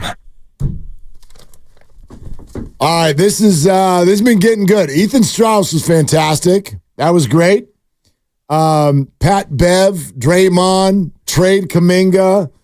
And by the way, what you were just talking about, we mentioned podcaster Potty Mouth Parody. Yeah. I just decided to call him Parody. It might be parody. I don't know. I'd like to know. I hate mispronouncing names on the show. I'd love to know what his name is. And he does have a potty mouth. And that's okay. Let's go parody. Sounds better. Right? Parody sounds fake. Parody sounds like he doesn't exist. Yeah. Which he might not. The whole thing could be AI. I have no idea. And I also hate that AI is no longer Allen Iverson. It used to be Allen Iverson. Forever. Now it's fake people walking around a Chargers game. It's very unsettling, the whole thing. And it's only getting more and more unsettling. I don't know how dialed in you are with the Drake, Kendrick Lamar rap battle. Loosely. Because Drake... Not dialed in, but... In his initial blast at Kendrick, he had Tupac appear. Tupac did some bars, and it had to be AI, unless he found Tupac, and he's... It's amazing. He's not gone, but... It's amazing. And so that, it was like, oh, man, it just felt dirty to me. I'm going to forget... Let the man be. I'm going to forget the name of the broadcasters, which in this case is a good thing. And we've spent so much time this week now talking about broadcasters. This was on the local Fox, regional sports network in LA, probably 20 years ago. At least 20 years ago. Okay. Maybe a little less. But anyway, post Tupac's time here on Earth. Yeah. And the two broadcasters, and they were a couple of middle-aged white dudes. The two broadcasters had one of the players from UCLA on, and they do the whole interview, whatever, beepity boppity boop, and then at the end, it's like we do sometimes. Try to just have like a fun life question, and they go, "Hey, all right, who's your favorite musical artist?" And the kid goes, "It's Tupac," and the announcer goes, "Well, I tell you what." You keep playing like this, maybe we'll have him show up at the playoffs. We'll try to get him a ticket, and we'll see if we can get him to the playoffs. Well, they pulled a reverse Dibs, huh? Whoa! The other broadcaster was in. The other broadcaster knew what was up. Oh, and he looks at him, and he just smiles, and he goes, "If Tupac comes to the playoffs, this kid's stats are going to easily be the second biggest story." easily. And I don't even know if the guy really figured it out until they got to commercial break and he explained everything to him. But that's my favorite Tupac story. Shout out Marin City. Yeah, absolutely. Too funny. All right. Are we doing you want to do some LaGarza action right now, and then we'll go back to the phones? Let's do it. Okay. So first of all, let me just say this, LaGarzaSports.org. LaGarzaSports.org. That's the website. That's where you go to find out where LaGarza is going to be and when and what they're doing and which camp you want to go to. And then again, then you get happy. You send your kid to camp, they're at camp, they're happy. You're at home or at work, you've got peace and quiet, you're happy. Then at the end of the day, you all come back together, your kid is tired, and you're happy again. So this should be called happy.com, but instead, LaGarzaSports.com. Want to go? Summer is almost here. You got to get in on these camps now. So LaGarza Summer Camp has got you covered. The sports camps, you can get creative in the STEAM lab, cook up some fun in the kitchen. They got a bunch of different ways to do it, and I love their teachers. They're counselors, whatever you want to call them. They are fantastic, really focused on building some confidence for the kids. So LaGarzaSports.org and use the code THEGAME. Make it one word, no spaces. The Game for $50 off any camp. However, you can also call in right now on the contest line, and that's 415-523-4652. 415-523-4652. Caller 5 right now to 415-523-4652. Gets a $500 credit to La Garza Sports Camp. Plus, you're qualified for our grand prize, which is an $800 credit. Man. So good luck, lagarzasports.org. Major. All right, back to the phones. Let's go to Chuck in Redwood City. Hi, Chuck. What are you doing? Hey, guys. How's it going? Thanks for taking the call. Yeah, man. I'm just driving home from college. I'm on the Bay Bridge. What college? I just wanted to give my Boise State. Oh, nice. They still got that blue field hanging around up there? Yeah, Smurf turf, baby. I used to live in the apartment complex right across the street. Right across the street. No way. Yeah, for a summer. Wow. I did thank you, Lucas. I did I was broadcasting for the Boise Hawks. Are the Hawks still there, the minor league team? I think so, yeah. Yeah, you're not sure. That's okay. Was that back in the Jared Zabransky, Ian Williams days? No, it was not. Before that? Way before that. Yeah. This was like, this was 98, 99. I love the young. Stop it. You want to know how I can age myself? Listen to this now. Sight unseen, I had never been to Boise. Chuck, we'll let you talk. Don't worry. Dibs knows how this feels. Hang in there, Chuck. Anyway, so I get the job with the Boise Hawks, and sight unseen, I'd never been to Boise, and it's time to rent an apartment. And I'm like, I needed just an apartment for the summer. Got a 1-bedroom place, brand spanking new. 1-bedroom place, right in the middle of town, brand new everything. What do you think that cost me? Probably about $500 a month. You're way too high. Really? What? Less than $500 a month? I think it was $295 a month. Oh, geez. I rented the thing without even having ever been to Boise. Right. I just called them, and I was laughing the whole time. They're like, do you want an apartment? I couldn't stop laughing. I was like, give me 2. Why don't you give me 2? Somebody might come be a bit, maybe Chuck will want to need to shack up at some point. Anyway, Chuck from Redwood City, welcome back to town. Your turn. Go ahead. Yeah, thanks. I just wanted to say that without a doubt, we need to go in these next 2 years of Steph's contract, just go all in. And I don't think Kuminga's enough to get that done. So I was just wondering what you guys thought about potentially like going after Paul George, because that's just one name I thought he could fit. He could add. He could give Steph help on the offensive side as well as pick up like a forward on defense. And especially if they lose tonight, I think the Clips would be looking to rebuild and maybe deal out him and some of the other stars. Well, I'll tell you what. Yeah. Thanks, Chuck. Welcome home. Glad to have you back. Tell you what, Paul George can be a free agent. Can be a free agent. Can be a free agent, right? Is this based on an opt-out, or where are we on Paul George's contract? Let me take a look. Yeah, I think that... he's got a player option for this year. Right. Player option at $48.7 million. And if you're Paul George, you're probably thinking about getting that much, if not more, for 2 to 3 years. He's 34 years old, had a birthday yesterday. Maybe not. Remember the conversation we had about Draymond, where, yes, in a 1-year sense, you would, in theory, maybe take less in order to get more guaranteed down the road. So I don't think a lot less. But for instance, if someone came at Paul George with a 3-year 120, averaging 40 a year, would you do that? Would you give up the 48 for that? Especially if it was at a place that you thought would win or could win? Paul George's never won a ring. No, never even sniffed a ring. Now, I don't know if that's here. And I also, that's where we would need a Marks or a Pincus to tell us if he opts out. And Monty Poole said this yesterday. If he opts out, the Warriors are interested. How do they get him? Well, Clay's gone. Okay, Clay's gone. CP is definitely gone. And then you look at what's left. And if you give Paul George 40, let's just play the game at $40 million a year. I think his price will be higher. But at 40, that pretty much gets you close to the second apron. So that will conclude the business that you're able to do.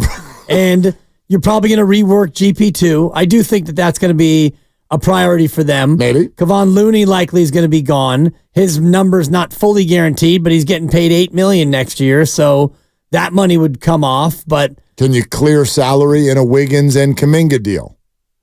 If you clear salary, though, you need to get salary back. Correct, but you can clear some.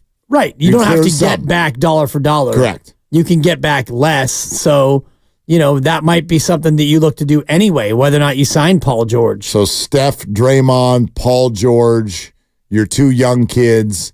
Would Moody still be on the team? Maybe. Yep. Yeah, you could probably fit that. And then you're filling in with very, very low salary players after that, and you'd have no Clay. You would, in theory, then, again, would you have Kuminga? You wouldn't be able to extend him. So, yeah, you'd probably have to get Wiggins and Kuminga off the team. Does that sound like a good basketball team to you?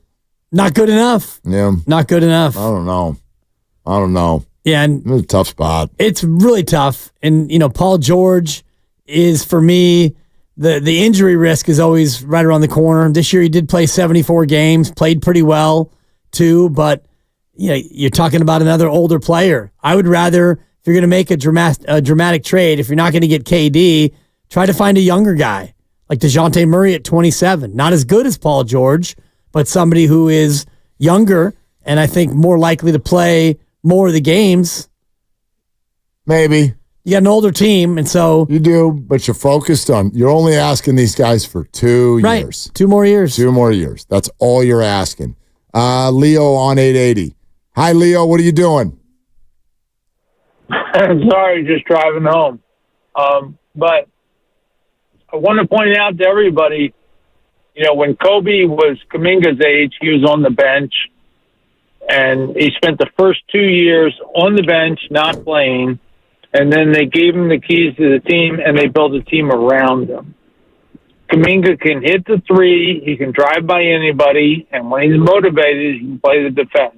So, and I hate to say this, if you want to be mediocre for the next 3 to 5 years, do what everybody else is talking about. But if you actually want to win a championship, you have to take risks. You have to, believe into a player. And I think Kuminga's that guy. So we should get rid of Steph. We should get rid of Clay. We should get rid of Draymond. Just drop the old, anybody over 30, just drop them and build a real team that can win over the next, 3 to 5 years. So everything else is just mediocrity. There's a couple issues with your comp. A couple? I'm trying to ease into this here. Thank you, Leo. I know he didn't directly say Jonathan Kuminga is Kobe. No, but he did say drop Steph, Clay, and Draymond. And he did say just drop them. And he said that Jonathan Kuminga is, quote, that guy. Now, Kobe Bryant did largely play as a bench player in his first 2 years. He only started 7 games in his first 2 years. One difference between him and Jonathan Kuminga at that time, Kuminga is very young, but he's not as young as Kobe was. Kobe was 18 and 19 years old when they had him do that. By the time... And how much did he play in those years? He still played about 25 minutes a night, didn't he? Rookie year, 15 and a half. Second year, yes, 26. Okay. 26 minutes a night. As a 19-year-old. And averaged, where are we at? Averaged 15 points a game in his second year. By the time Kobe had 3 years in the league and reached his 22nd birthday,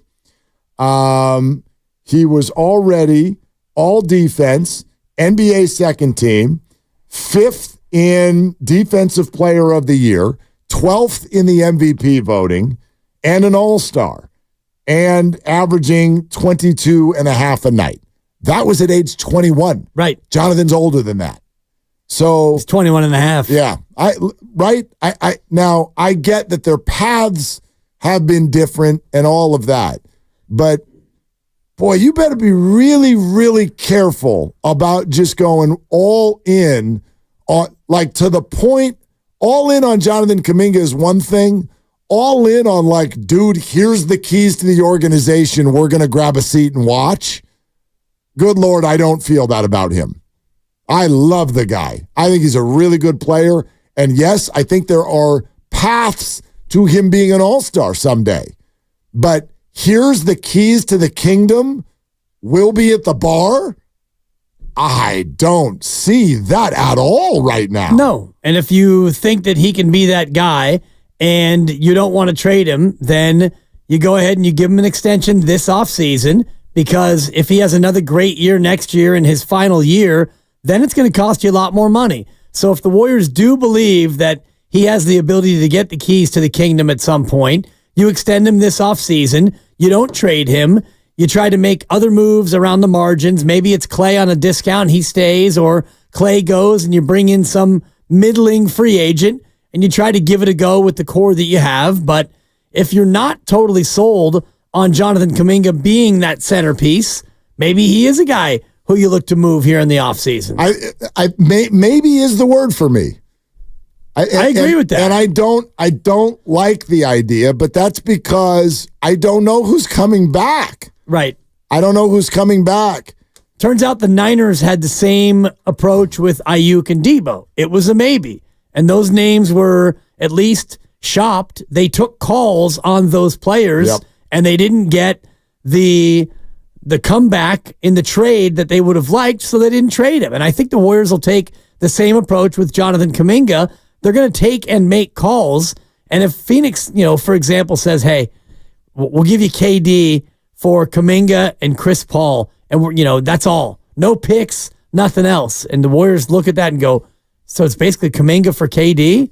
Yeah, we'll do that trade. Yeah. If it's a hypothetical like that. But it would have to be more. Like, Phoenix isn't allowed to do that trade. That's not enough salary coming back. Right, but so the greater point more. Yeah, I understand your point. And the point is the point. And it's a point with which I would agree.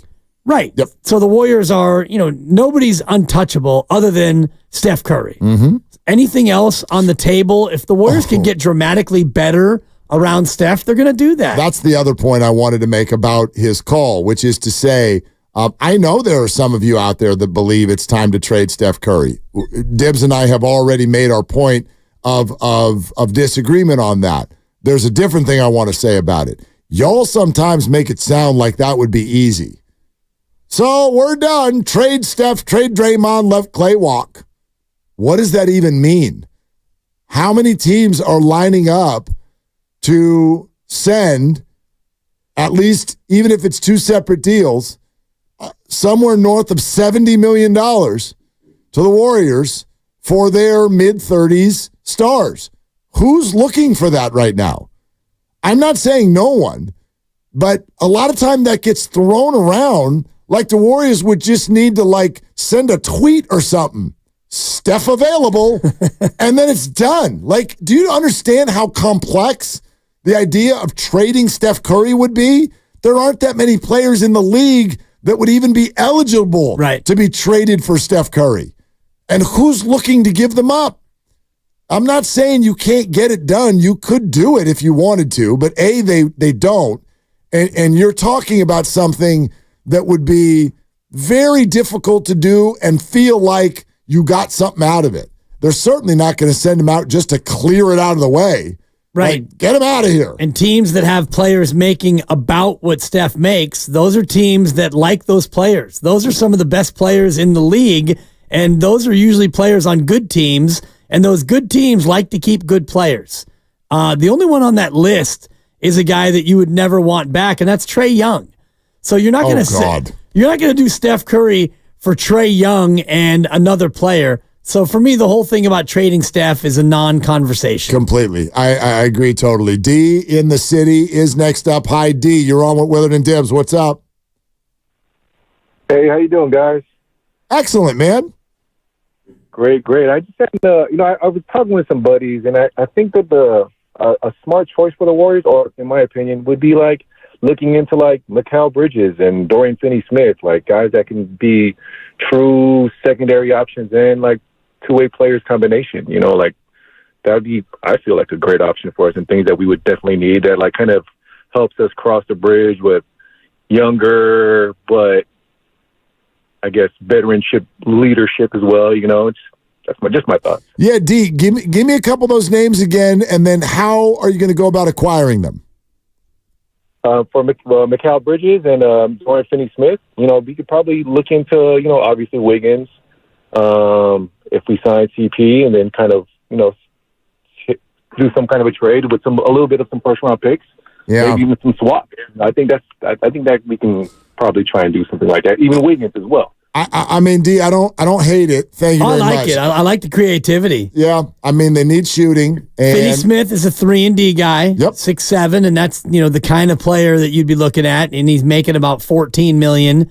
Bridges is making $23.3 next year, then $24.9, so not exorbitant. And a guy who, again, two-way player is kind of what he was advocating. Well, right. So who are you giving up, and why do those teams want to do that?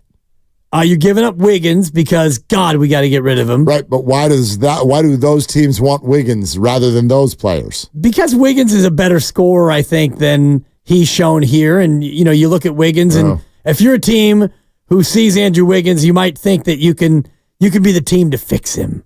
We can fix Andrew Wiggins. Actually, bet he's one of the few people out there that coaches don't say that.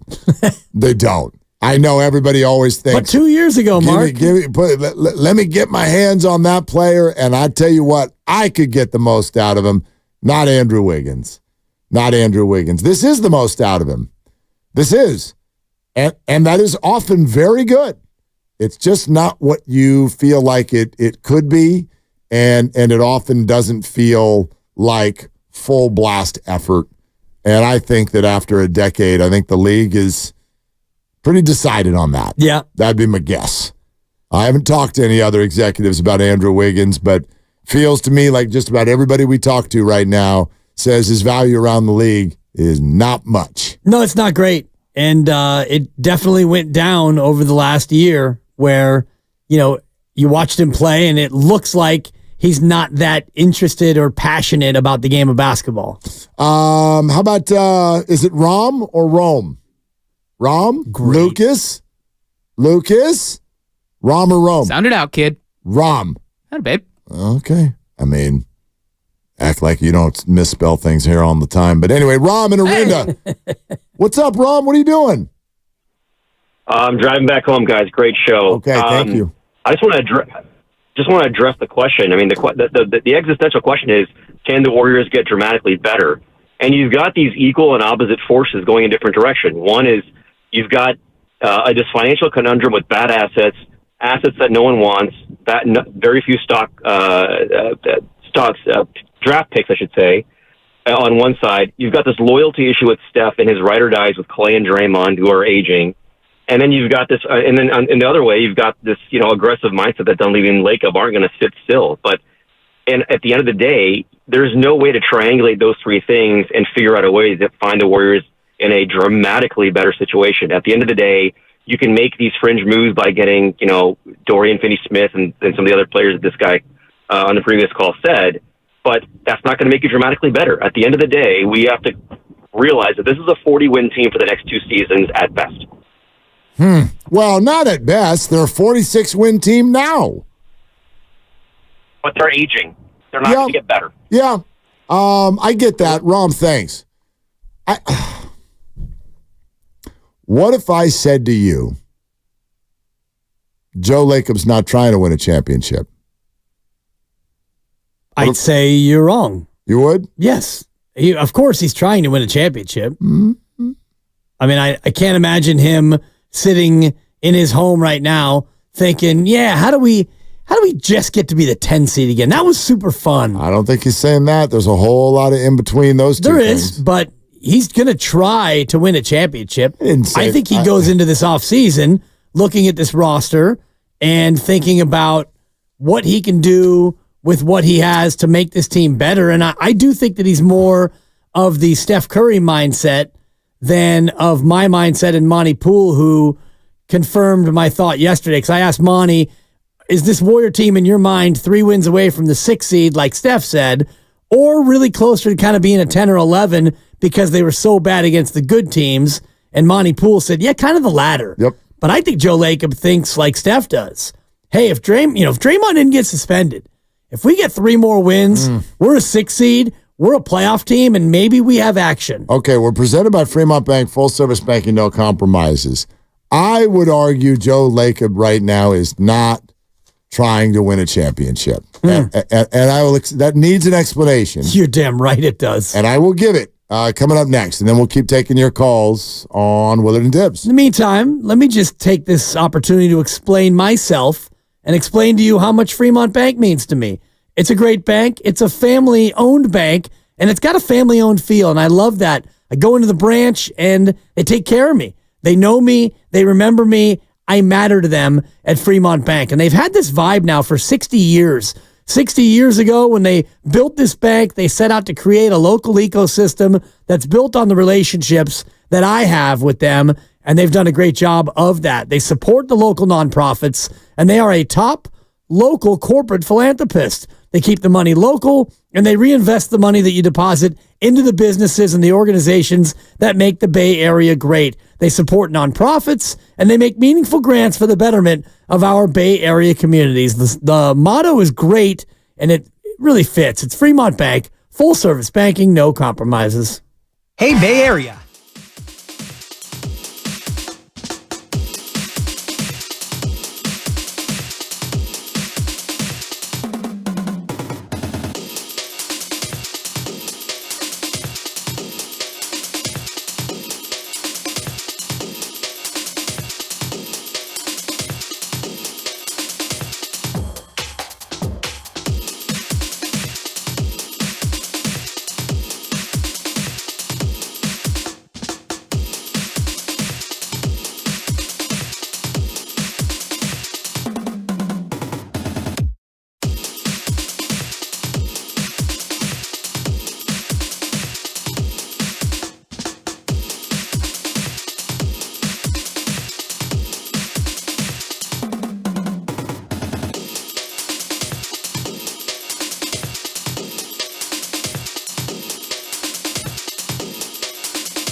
I'm not insulting Brock Purdy, but Now, back to Willard and Dibs on 95.7 The Game. But you did.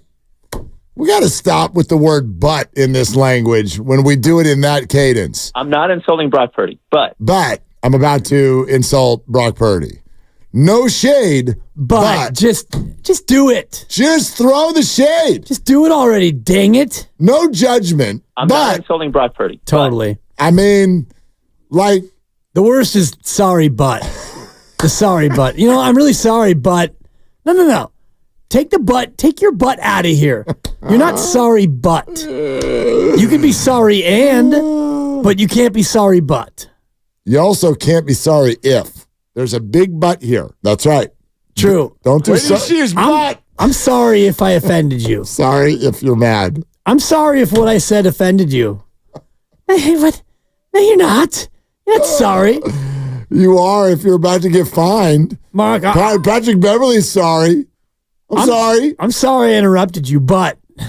No, you're not. Because I have to. You need to do it more. Seriously. I try to tell you to do it. You're supposed to do it. Do it. You won't. You won't.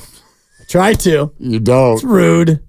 A lot of times you're making a point. When the hell has that ever stopped you? When have you ever worried about being rude? Never. Yeah, exactly. Sorry, I was checking my... Yeah, exactly. You were being rude. Trying to book a guest over here, okay? I'm trying to zero in on a guest. Who is it? Can't tell you, but... Why not? Because if it... I'm a part of this show, damn it. If it happens, then I'll tell you. Former left-handed quarterback. Working on it right now. Todd Murnovich. Are you? Matt Liner? No, I know who you're working on. Is it possible? It's not looking good. No, it's always. I mean, it's always possible. Lose you? Totally. No, I'm sorry. Well played, Grandy. Not looking good is. Not looking good. Yeah, that's how I would phrase those conversations for a while now. Yeah. Yeah. Niners and Brandon Ayuk and us. Tua? Michael Penix? Yeah. Well, he's a lefty. Mark Brunell. Are we just going to name all of them now? We could. Wasn't Scott Mitchell a lefty? We could play that game. You know, where dudes just sit around and name random athletes? What's the game where, like, you have a subject and you have to name one, and then when you get to a point where you can't, you're out, or like you lose. What's the name of that game? Like, someone will do that. Right. Left-handed quarterbacks. You got 5 seconds. Kenny Stabler, rest in peace. Go around in a circle until it gets to someone who in 5 seconds can't think of one. YouTube, help me out. What's the name of that? That game has a name. That game's got a name. Otis Bird the third with Cade McNown. Great pull. That's a lefty Is it not quarterback. just categories? I don't know. Is it? I've called it that before. I don't know if that's what it is. It says it's called categories. I'm not against it. Let's call it that. Okay. All right. You got any more left-handed quarterbacks? Any more? A bunch. Any? Was the one I'm trying to book, but I'm going to leave him out of it. Leave it out. Yeah. That's fine. Lefties. Huh. How many are in the game right now? Well, there's Tua. And the aforementioned Michael Penix. Well, but yeah. I mean, he hasn't played it down yet. Right. Like any others who play right now? Any other left-handed QBs who play? I don't think so. And it just made me wonder, like, why... Why not? Why aren't there more lefties? Chris Sims, take that. Yeah. I know he doesn't play right now. That just popped into my head. Sorry. Tim Tebow. Yeah. Good call. Attaboy Grandy. Yeah, he was a tight end. I think that's it. I think Tua's the only one right now who's actually playing. Man. All right, that's fun. Yeah. That was a good time. Super fun. I killed 3 minutes. All right, what else you guys got? Almost time for the 5 o'clock pop. How many more do we have?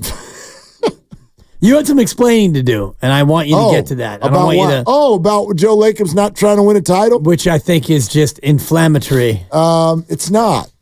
It's not at all. Well, then explain yourself. I don't think I'm tired of trying to beg for this point. I don't think that he's against winning a championship. There's one for Instagram. I don't think he's like trying to be like, I hate championships. But here's the dirty little secret of sports. You're just not allowed to say it out loud. Like, that's not what they're trying to do. They're not hell-bent on winning a championship. They're hell-bent on having a good product. That's what they're no doing. one said they're hell-bent. And what exactly is hell-bent on winning a championship really mean? Because you could make moves that are constantly solely about right now and obsession with championships. And I do think there are owners who get to that point, and it's largely because of a lack of success. I think Jerry Jones is hell-bent before he dies on winning another ring. And God willing, he won't. But anyway. He strikes me as the kind of guy who isn't going to die. So, and I don't know why. Not what I thought you were going to say. He could be 138 years old right now. I think he already is. And he'll look exactly the same way. That's kind of my point about Jerry Jones. When you fix your face, that's what happens. You can't age. He may not die, is my point. All right. Well, that'd be great. Yeah, it'd be great for the Jones family. I'm pulling for you, Jared. I don't think it'd be great for his kids. They'd be like, I thought we were going to get some money at some point. It would be great if he lived another 50 years and still didn't win another championship. That would be awesome. Sign me up for that. Yep. No, what I'm getting at is that the Warriors' current position is such that if we're all real about this, and I think most of us are, it is highly unlikely that they're going to win another ring during Steph Curry's time. I know Steph disagrees with that. I know Draymond disagrees with that. Many in the Warriors might feel like they disagree with that. But in their quiet moments, I don't think that what they're doing right now is like we've got to make moves so that we can win a championship next year. That really probably doesn't exist. If you look at the NBA and the way that it is usually structured, I can already tell you who's going to be good next year and largely, mostly kind of unbeatable. Like, are the Celtics going to play the Nuggets in the finals? This year? Yeah. Maybe. Okay. I mean, if you wanted to play the game of name your NBA matchup, and if you did a draft and you took Celtics and Nuggets as the first pick, and I took the field, every other possible conceivable matchup, I would probably be favored, but not by a lot. What if I said, are the Celtics or the Nuggets going to win it all? That versus the field. If you had those two teams versus the field, you would be the favorite. Exactly right. You would be the favorite. So what if Warrior fans stopped using the phrase make a run and stopped using the phrase win a chip and instead said beat Jokic? What are the Warriors going to do next year to beat Jokic? Do you see that? Does Paul George do that? Probably not. Does Kevin Durant do that? Do you beat Jokic? You need an and. You need Paul George and you need Kevin Durant and. And those things probably don't exist. But I will tell you what Paul George and Kevin Durant do bring. Good product. Yeah. It's relevance. It's fun. It's interesting. Ticket drivers. That's what the Warriors are trying to do. And it is sort of a dirty little secret sometimes. And we are the pawns in their game. We are the fans. And we get romantic about this stuff. And so do they. Again, I'm not trying to say that this is like they're being disingenuous or anything. I'm just saying that I think that inside the walls of sports teams, they are more aware than they would ever say publicly of their current standing. I've told that story before, and I won't mention the coach. Actually, maybe we even could. He's passed away now. I don't think he would care. He was a great dude. Denny Green. Denny Green. Oh, I guess. I've told you the story before. Yeah. He had a weekly thing on a show that I was hosting 1,000 years ago and would talk to the producers to set up, okay, what day each week do you want to come on? And he said, well, what would work for you guys? And the producer goes, how about Mondays? You know, right after football, it'd be great. We're breaking down games with Denny Green. This is when Denny was coaching the Cardinals. Yep. You want to know why he said no? I'm not doing Mondays because I'm going to be ticked off on Mondays because we're about to lose a lot of football games this year. 12 of the 16 Mondays, I'm going to be ticked off. I'm pretty sure he didn't say that in his preseason presser. Sure. He said, we got this and that. We're going to do it. And we're going to like, I think the Warriors are aware they're in a spot right now, and they're going to try, but I don't think that the ring is the thing. I think relevance, product, excitement, interest, all of those things. It's all part of it, absolutely. But when you get into it and you're competitive, as Joe Lacob is and everybody in that organization is, and you start to play the games and you go through the schedule and you go through the rigmarole, you're absolutely thinking about how this can all lead to a championship. And I do think that when Steph says, we were 3 wins away from a 6 seed and, that would have gotten us in the playoffs, and they've all said that, this team would be a tough out in the playoffs. I do think that they have enough delusion to think that they were closer to being a championship contender than maybe a 10 seed would normally think. Yeah. Because they've been there before recently. They've climbed that mountain as a 3 seed. They were able to get that done. So, yes, it's not championship or bust, and they do want to be interesting and relevant and all the rest of it, but you're absolutely, I think, in a mindset of trying to be a champion again. You're listening to 95.7 The Game, KGMZ FM and HD1 San Francisco and Odyssey Sports Station. Always live on the free Odyssey app, Twitch, and YouTube. Powered by First NorCal Credit Union. Upgrade your savings dividend. Open a First NorCal first-class money market today. Okay, Mo Money in San Francisco, in the city. Hey, Mo, what's going on? Hey, how you guys doing today? We're good, man. All right, listen, the Warriors are the number one highest, valuable team, which they're worth at $8.28 billion. And you know the famous saying, the only thing that's going to fill a man's stomach is that dirt when they put him inside that grave. So, yeah, of course, Joe Lacob wants to win more championships because he's not satisfied. If a man has 1 mountain of gold, he's going to want 2. If he's got 2, he's going to want 3. It's just very simple. Steph Curry will retire as a Warrior, and any idiot that even tries to trade him, even if they're giving 3 number 1 picks, 4 number 1 picks, you cannot trade Steph Curry. Wow, I agree with that completely, but you said something there in the middle that I think is maybe even more interesting. Let's break this apart. Joe Lacob isn't satisfied. You agree with that? Yes, absolutely. How so? He has 4, and he'd love to get number 5. And if he got 5, he'd want 6. I think satisfaction it's an interesting thing. If he were to, be on death's door right now, and, God willing, he's not, would he look back at his life and his tenure with the Warriors owner and think, you know what, I left a little meat on that bone. I'm a failure. I didn't get it done. Of course not. So is he satisfied? No, but he's successful. He's done it. Yeah. He's done the damn thing. Like, he took over the team. He bought the team. He went out on the Mullen retirement night, and he boasted about how they're going to hang banners and this and that. And we all laughed, and he got booed and all the rest of it. And then he went out and did the damn thing. Mm-hmm. So there is accomplishment, and then there's satisfaction. You can have accomplishments without being satisfied, and I think that's where he is. Can I agree with you and then disagree with you? Like you said, is he satisfied? No. And then you said but, and I wanted to. Oh, no. And I wanted, damn but again. Well, I wanted to use the word yes. I'm not insulting Brock Purdy, but. No, but yes. No, because a personality like that is never, quote unquote, satisfied. Right. It's not even possible. So when you say he's not satisfied with 4, he wants 5. No, he doesn't. He won't be satisfied with 5 either. He'll want 6. Or. Not 5. Not 5. Thank not you. 6. Not 7. It's insatiable. Like they're just it never ends. It never ends. However, at any moment, this is sort of what I think you were saying. At any moment, if you hit pause, stop what you're doing. Are you satisfied? Absolutely. Of course. What the hell has he not done?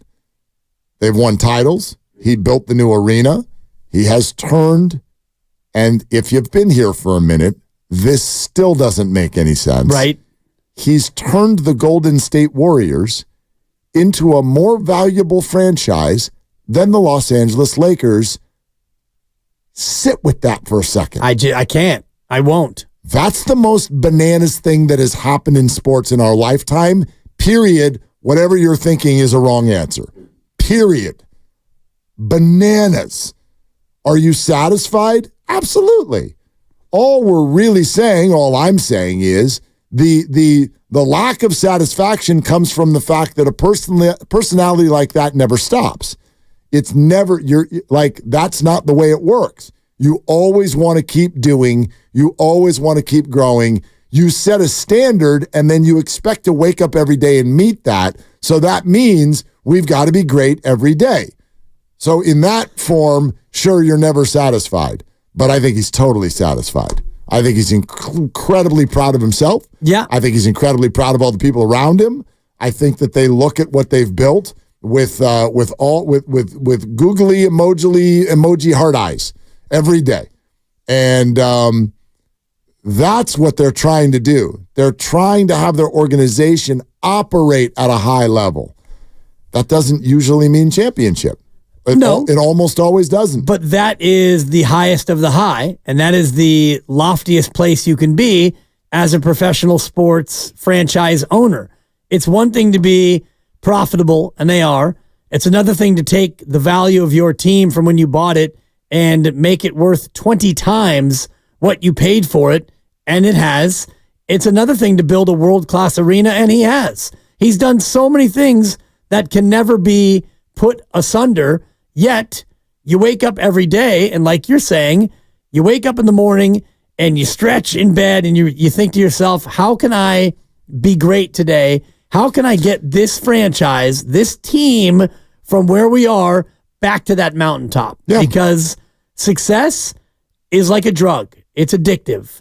And when you get there and you win, you celebrate it, the champagne dries, and you realize, I want that again. But you're talking about it in a larger sort of omnipresent sense. If we just zero in on the remainder of Steph Curry's career, sure, I really think the Warriors want those are the words that are true. The words that are true are competitive, relevant, entertaining, good. Like, those are the words that are the goal right now. Greatness, parades, circumstantial at best. That's all part of it. Pie in the sky, maybe. Right. That's all part of it. I just don't think that that's their thought process. Must win ring. Must win ring. But when you're doing the goal setting exercise, and I know you've done a bunch of these because you're a teacher, you're a leader, you're a winner, and when you goal set, the top goal is the biggest goal, the most lofty goal that you can possibly achieve. And then you go down from there, you break it down into smaller increments, smaller goals. So I do think that when they pull out the whiteboard and they start thinking about the goals for the upcoming year, the top line goal is always going to be win a championship, one for the thumb. Now, it doesn't mean that it's championship or bust, Super Bowl or bust, as we talked about with the 49ers, but the Niners will go into this upcoming year, and their goal is to win the Super Bowl. And that's obvious. And right, but they're in a spot short like of that. But they're in a spot like that. Well, so are the Warriors in their mind. Yeah, no, I don't think they are. See, I think that they believe that they can still win a championship. I think different. that they think they can win another championship with Steph Curry. You're going to be right. If anyone ever asked them, they'd never admit it. Right. Now, if you ask Monty Williams in Detroit, and he goes to that same whiteboard, I know. They're not writing, if they write NBA championship at the top of their goal sheet, well, all right, Monty. Okay. Good luck. You won 14 games this year, kid. Okay, but what do I get for... This is James Wiseman. What do I get for 2 years in a row of, we believe in this team. Give us a chance. We believe in this team. Championship contender. Boop, second season's over. This wasn't a championship team. It's 2 years in a row now. That's exactly what happens, right? We went from Steve Kerr constantly. I believe in this team. I like this group. Give us a chance. I like this group. We're better than we were last year. We are better. This is my Steph. Give us a chance. Bop. And then bang, the season ends. And what did he come on the show and say? Can't be spending this kind of money for this kind of a team. It's time for change, clearly. Hold on a second. All I'm saying is pull the curtain back sometimes. I don't think the Warriors right now think that they are a tweak away from a title. I think they know better than that. Nikola Jokic is out there. How you beating that guy? I got to double him, Mark. You don't even have anyone who's 6'8" on your team. JD's got to be about 6'8". Jokic is in the conference. It's like, we can do it. It's like, you're probably not going to do it. Probably not, but doesn't prevent you from making that your goal. I'm it doesn't keep you from trying everything you can do in the offseason to get there. You know I'm on team try. Absolutely. But when I say try, I really just mean be good. I want the Warriors to be good. I'm not, no matter what they get this offseason, I pretty much assure you I'm not going to come back here in September and predict that they can win it all. I'm very, very firm on that likelihood. Right. Yeah. But, they're going to get into October and they're going to start getting into the season and they're going to think that, they can probably win a championship. And they're going to go out there and try to get that done. They're not just going to sit in the opener and think, you know what? Let's just be good. Well, no, that's Let's be interesting. That's not how it works. That's the games. I mean, sure, you go play. You go play with everything you got. You give it all you got. But as far as like when you're constructing the organization, I don't think, quite frankly, put it this way. If they really were like, dude, championship contention next year, well, then there's no doubt they would trade Jonathan Kuminga. That'd be the first thing that they do. Of course they would do. He's not ready to go have a huge role on a title team. 21. He's not ready. So if you were hell-bent, and that's what I mean by hell-bent, if you were obsessed and totally convinced we are that snap away from winning a championship, you'd be calling every team in the league to trade Kuminga. Well, maybe they will. Maybe. This is not trade season. Maybe. So this is the season where you get to watch. And we're watching the playoffs right now. And how's it going? The Warriors are doing the same. It's early action, second quarter in the Eastern Conference. Oh, is tonight Orlando up Cleveland? 5. Orlando's up 5. And Cleveland. Not a lot of offense in this game. I was going to say, if you wanted to talk about of the 8 series, the one that I've watched the least of, that one, it would be Cleveland and Orlando. Are we? This has been the series that has been pushed to NBA TV quite often in the first round. Home team undefeated in the Correct. series. Yeah, correct. And by the way, it will end that way. Cleveland will win. Cleveland this in 7. Okay. Yeah, and then people will go, but the series never started. Series never started. It's one of my favorites. I didn't know Cleveland was allowed to move on. The series hasn't started. Because nobody's won on the other team's floor. Mavericks Clippers tonight. Mavericks are ending their season. They're going to win it tonight. Can I give you a fun note on this Magic Cavs series? I am with bated breath. This is now game 6. There has been one game in this series where both teams scored in triple digits. One game. Wow. Think about that. Every game, besides one, at least one team hasn't reached 100 points. That's why everyone talks about Klay Thompson and the Magic. They don't put the ball in the bucket. They don't put the ball in the bucket. So it took until game 5 for the Cavs to reach 100 points. Yeah, and at least one of them will not get there tonight. I will predict 47-42. 2 minutes to go until halftime. Yeah, at least one, possibly both of them, are not going to get to 100 tonight. So, but yeah, Cavs in 7. Mavericks. Dallas in 6. Mavericks in 6. Okay, and it ends. And then we go to the second round, the conference semifinals.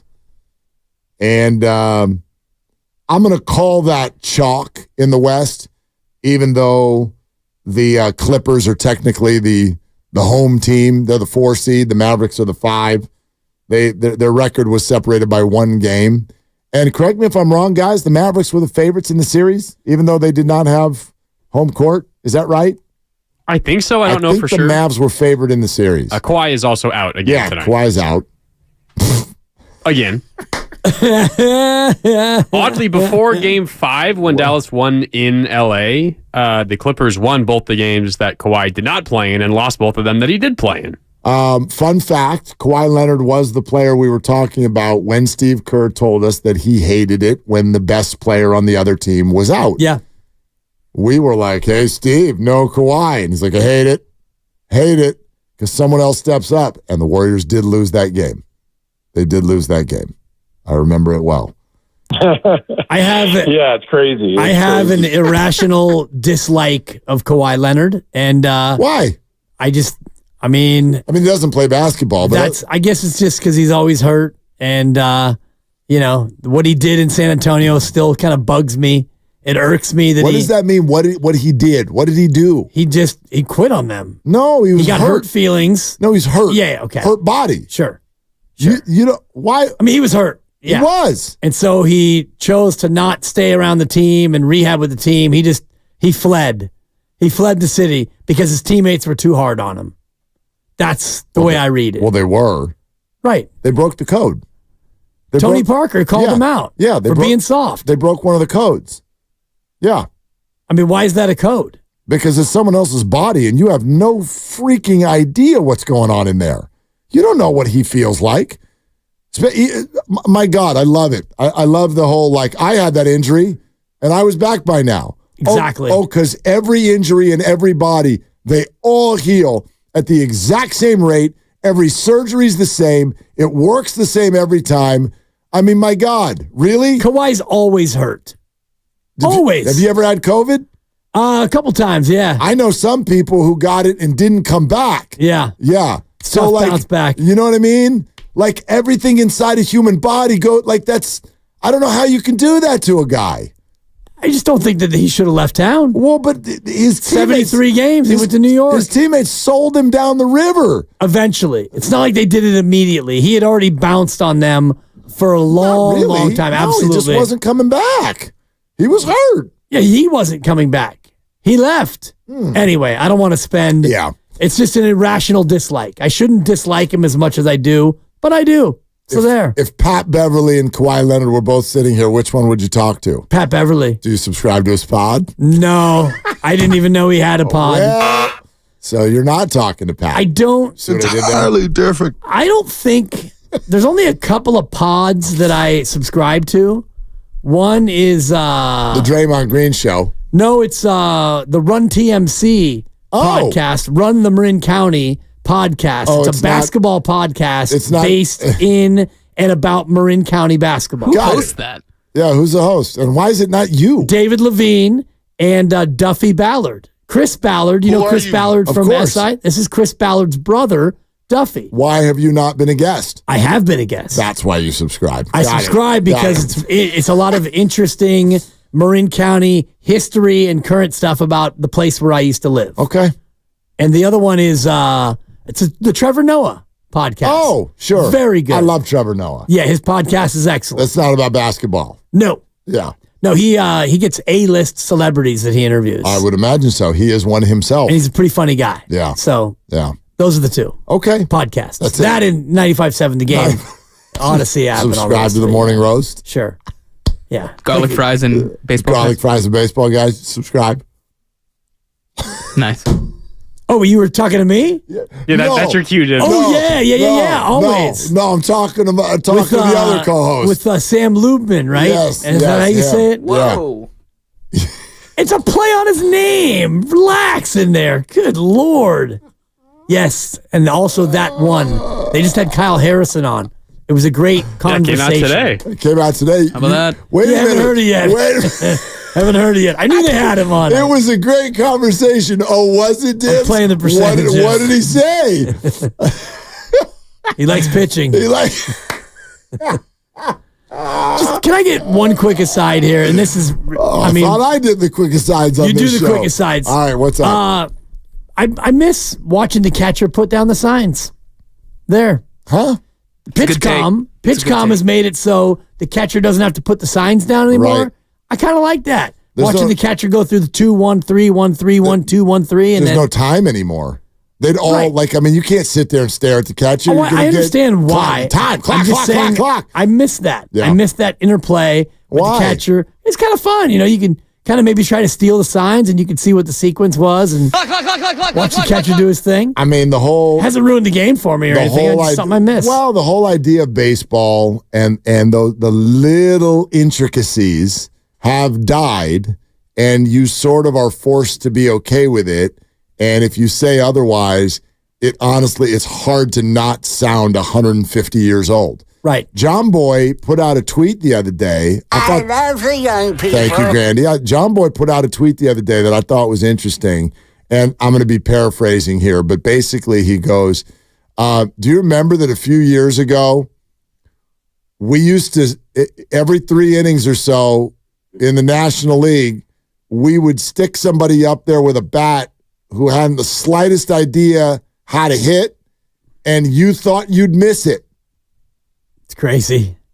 Tim Flannery responded to John Boy, which I thought was a wonderful sort of like meeting of the minds. And Flannery goes, I totally miss it. I totally miss it. In fact, the intricacies of strategy as a coach in the National League, knowing who was coming up, when, how that sort of, especially as a third base coach, if the pitcher's coming up and you got a ball in the outfield and someone's rounding third, send him. Like, there were differences in how you would strategize. Plus, he said if you had the pitchers that were the best bunters, if you worked on that, and they were the best bunters in the league, huge advantage. Huge advantage. And you look at what Flannery's saying, and I know how most fans would think right now. It's just total eye roll. Yeah. Look at the old guy. Yeah. Old guy talking about Johnny Cueto bunting.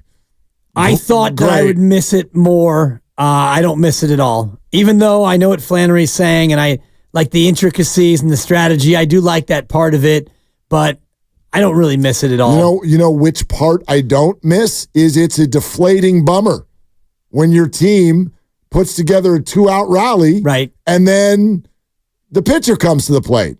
Like, well, that's the end of that. Bases loaded, 2 outs, and here comes, oh my God, it's Johnny Cueto. Oh, go get a snack. We've talked about how batting averages team-wide and league-wide are so low this year. Imagine if you had pitchers hitting, how much lower they would even be. I think we have 8 teams still hitting below 230 as a team. And that's with 9 real hitters hitting each and every game. Yep. Yeah, the reality is, and I think the Giants are sitting right around league average. The reality is there was a long time in baseball that if you were hitting 239, you were at risk for being sent down. If you're hitting 239 now, you are a league average player. You're hitting 5th. Yeah.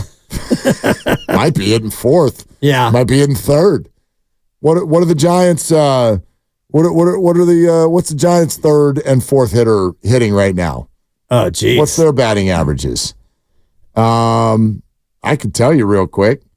Their third place hitters hitting 209. Their 4th place hitters hitting 254. So there you have it. Yeah. 888-957-9570 is the number. Willie and Dibby, glad that you are with us. Do want to remind everybody that every Friday we bring you the big 3 throwbacks. Check out our social media platforms. Each Friday as our very own Whitley Sandretto gets the big 3, Steph, Clay, and Dre talking about all the non-basketball stuff, like who's the most famous person you got in your phone. Big 3 throwbacks brought to you by Alameda County Probation Department. Are you ready to make a lasting impact in your community? Visit joinacpd.org to start your journey today. Together, let's make a difference. Your community needs you. Here's something else fun that we were playing with earlier. We got to play it for Ethan Strauss. We haven't had a chance to knock it around very much ourselves, just the 2 of us. But Spike Eskin, this is Howard's kid, right? Yes. Howard's kid, long time sports media family in Philadelphia. And yes, professional needlers. So don't get triggered. Professional needlers. The apple doesn't fall far from the tree. But Bonte and Joe had him on, and they started tossing around Brock Purdy, and listen to what Shasky asks him. If they paid him $50 million, the general Eagle consensus would be what? They would laugh. They would laugh. I mean, they would do the same thing as when the Giants paid Daniel Jones $40 million. Wow. I mean, come on. He's better than Daniel Jones, though, but, like, come on. I don't know. Is he really? Though? Yes, he is. Yes, come on, man. Come on. He's won high-level games. Daniel Jones. You see Daniel Jones twice a year. I mean, Come he on, threw man. like 16 touchdown passes in his best season. Daniel Jones. That's Daniel Jones won a playoff game by himself, basically. Brock Purdy never has. I'm not insulting Brock Purdy, but if you put Daniel Jones with health on the 49ers team, he would have the same numbers Brock Purdy did. We've done this a lot. Can't stand it. It's the weirdest, stupidest thing ever. Yes, it is draftism. Alex Smith on our show yesterday, by contrast, here's what he said about Brock Purdy. It's the real deal. Brock is the real deal. I think for everybody out there trying to say he's a product of the situation, listen, is Kyle a great offensive coordinator? Of course. Are there great weapons there? Yes, but half the league you could say that about. You go into every, not just the main stats, you go into the deep kind of, some of these more underlying stats for, accuracy, throwing under pressure with a defender in proximity of him, passing outside the pocket, throwing the ball downfield. I mean, Brock was number one in the NFL in about every category there was. This guy does it all, and then you just turn on the tape and, the eye test, he passes it as well. I mean, this guy, I think, plays with more courage in the NFL than about any quarterback, and that's saying a lot. I mean, he's not a big guy, but man, he stands in there, and that's something you just can't coach. I'm sorry, like you guys have it or they don't. You can look good in shorts and throw it all around the yard, but when you put the pads on and 350 pounders are bearing down on you, to have that kind of courage and stand in there and still have the poise and accuracy to keep his eyes downfield, again, it's just a really, really rare. All right, so that's Alex Smith on our show yesterday, and then lastly, before we really kick it around, this one was a whole lot of fun. And apparently he's a listener, big listener to 95.7 The Game. Podcaster, and now we call him Potty Mouth Podcaster Perotti. Jack Perotti. I thought this was really smart. This helps maybe those of you who I've disagreed with on Brock Purdy over the last year. This helps explain how I feel. And Potty Mouth Perotti feels the exact same way. Yes, hide the kids, because here comes Potty Mouth. Caleb Williams is a system quarterback already. And I'm going to say that, because if we look at all the weapons that the Bears have given Caleb Williams already, right? You said they have the best wide receiver trio in the league, right? You gave him DeAndre Swift, a good running back to pair with the other guys that they've had the last couple of years. If Caleb Williams goes out and goes crazy, goes ballistic, has a year with over 4,000 passing yards, almost like 30 touchdowns, something like that, leads the league in QBR or passer rating, something like that, right? And we call him a system quarterback because that's exactly what we do to Brock Purdy. The difference between the two is that Brock Purdy was the last pick in the draft and Caleb Williams is the first. And I guarantee you, when Caleb Williams goes absolutely bananas, we're going to make it seem like he's the greatest quarterback prospect. Oh my God, this guy's so good. Like, he is a generational, he's changing the game, all this. But we gave him the best situation we've ever seen a rookie go into. Meanwhile, Brock with all his weapons and Joe Burrow with all his weapons, mostly Brock. Let's stick to Brock. Everyone and their mom, when Brock Purdy puts up an MVP stat-like season, they want to just say, oh, it's the system. It's the players around him. It's all this, that. All right, if you're going to say that because of all the talent around him, you better say it for Caleb Williams too. Because if not, that's and you're picking and choosing, and it only depends on where they were drafted. Perotti.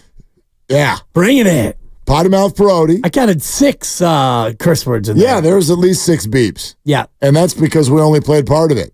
There are a lot of beeps in there. Good job, Grandy. I cut out the whole second half because there's just a lot of words. A lot more. I like what he's saying, because like Conor McGregor of podcasting. And this is where the whole thing about labeling quarterbacks just kind of wears me out. Game manager, and having Alex on yesterday, he's the epitome of game manager. He's the president of the Game Managers Club, and now Brock Purdy is tabbed but with the same label, and all he manages to do is win football games. So you want to call him a system QB?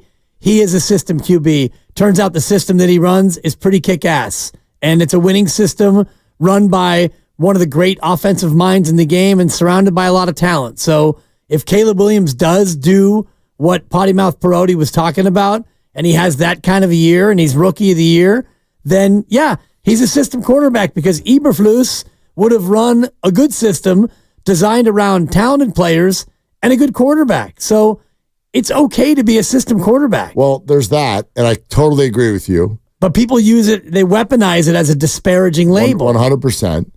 But I also, that's like when he brings up the Caleb Williams thing, that's what I don't understand. Like, even what Spike Eskin brought up there. If you put Daniel Jones on the 49ers, well, then Spike, then what? What? If you put Daniel Jones on the 49ers, then what? What? What are you actually saying? He has the exact same year that Brock Purdy had. How many years has Kyle Shanahan been the coach? 7, I think. Okay. How many times did the 49er offense look like that? Not 7. How many? Fewer than 7. Yeah. Maybe once. Or once and a half? Yeah. That's I mean, what Jimmy G had himself a terrific year. Not quite that good. Never had that year. He had 3,900 yards, I think. He did. And what was the TD to interception ratio? I'm not remembering it clearly, but probably like 26-10 would be my guess. Why do we keep grabbing other names and going, if we put him in the Niners system, then blank happens? That's the one that if you really, really want to get into a fight with me, that's the one. That's the one. Keep saying it. If Kyler Murray, if you put him in that system, then what? Do you actually think football is allowed to work that way? I'll continue to say the same thing. If that's how you feel about the Kyle Shanahan system, then I'd give him a 40-year contract right now. 40 years. If his system is so good that it automatically makes the QB good, 40 years. Guaranteed, fully guaranteed, 40-year contract. Because even sounds aggressive. Yeah, well, not for me. Even when he's too old and he retires, I just want the residue of the system. So I want to make sure that, I don't know, does Kyle have sons? I want his sons to be the next coach of the 49ers because they're going to grow up around the game and they're going to know that system. Yeah. How come, if this was the case, the Kyle Shanahan system was so incredibly infallible and you can put whatever quarterback you want in there, why didn't we criticize them immediately when they traded up to number 3 in the draft? Where was the media then to say, Kyle, what are you doing? Right. You don't need a good quarterback. You got the system. All you got to do is plug a dude in there. Yep. Why would you use all of that capital to go get a talented quarterback when all you need is a jag?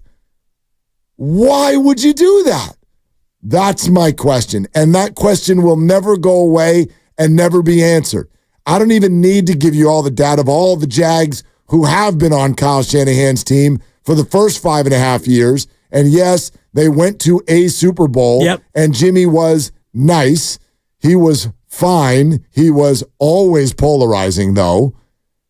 And never this. See it. Never put up numbers like this. Not quite, but close. Why didn't they ever look like this then?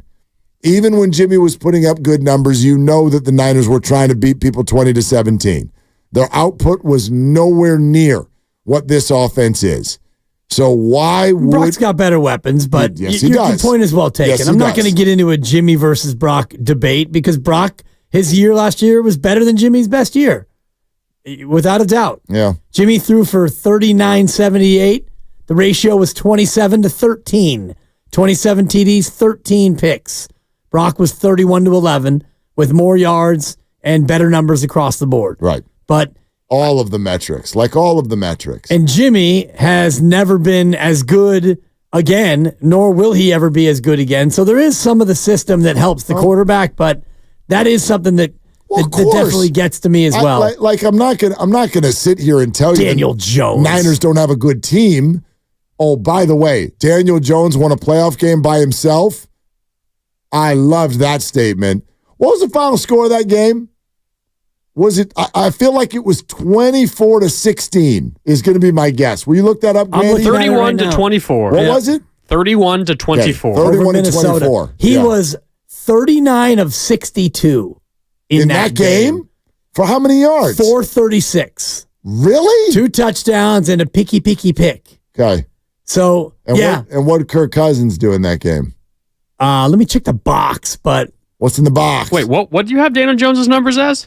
That does not sound right to me. Daniel Jones in the NFC wildcard playoff 62. game went 24 for 35 with 301 and 2 tuds. What? I'm looking at Football Reference, and they had him at...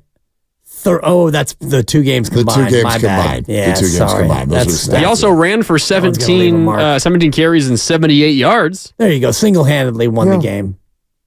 301. Game. Cousins are 31 of 39.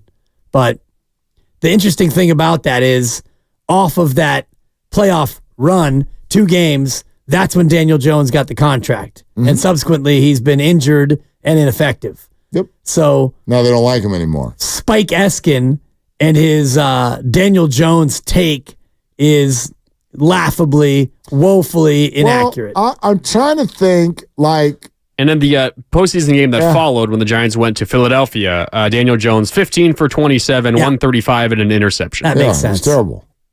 Thanks for cleaning that up, Grandy. Yeah, and Philly was obviously very, very good. Yeah. Yeah. I'm just trying to. I know we've done this a lot, like of trying to find comps of people that weren't really kind of given the whatever they wouldn't given their just due. I know people see this is kind of at the core of my point. I know I didn't ask Ethan this because I know how people respond to this. Hey, Ethan, when is this sort of tone going to stop? Well, Mark, it's when he wins a Super Bowl, and you know what my answer to that is. No, it won't. No, it won't. Yeah, you and I have had this this debate about whether or not it ever will stop. I think it will stop if he wins the Super Bowl. I don't. You think there'll be more Eskins going out there saying, well, I mean, anybody could have won that Super Bowl with Kyle and that talent around him. Not insulting Brock Purdy. I think it would have to be with the perception of the roster crumbling around him. Christian McCaffrey has aged out. Debo has been traded. Trent Williams has retired. George Kittle is a shadow of himself. And the 49ers win the Super Bowl. Like, it would have to be that. It would have to be Brock putting a team on his back in total, which is funny because certain guys sort of get that label, which is also completely faux. Like, Patrick Mahomes did not put the Chiefs on his back this year. He's got one of the best tight ends in the history of the game. Their defense was so much better. He didn't have a good year by his standards. They won a game in overtime with 25 points. They didn't even score 20 points in regulation against the Niners. Yeah. And we're like, Mahomes put him on his back. No, he didn't. He had one touchdown drive of any length, and he had to go to a fifth quarter in order to get to it. But we can say that because it's Mahomes, and he's the best, and nobody argues that, so we label. And that's what Potty Mouth Perotti is getting at.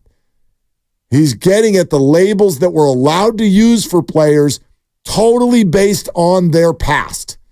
It's 100%. This year's conversation about Mahomes was based on his past. If Caleb Williams is good, it's going to be based on his past. And his draft spot. Which is his past. Yeah. Right. It's not going to be based in, and I like the whole idea of someone in pro sports being awesome and all of us watching it and just going, well, it's actually not good. It's just this stuff that happens around him. Like, that's the comp I've been going for.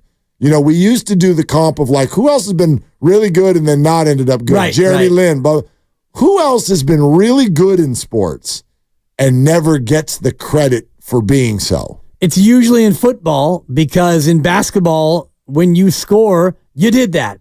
Nobody looks at Steph and he has a 44-point game and you go, man, those picks that Kevon was setting, those are some good screens tonight. Of course, Steph is going to hit 11 threes when you've got that much screen setting going on. And in baseball, it's the epitome of the individual sport where if you have a 3-homer game, you're not thinking, oh, man, that skipper really put together a good lineup. He had a lot of protection out there in that lineup. That's why he had 3 home runs, is because, you know, the pitcher was out of the stretch so much today.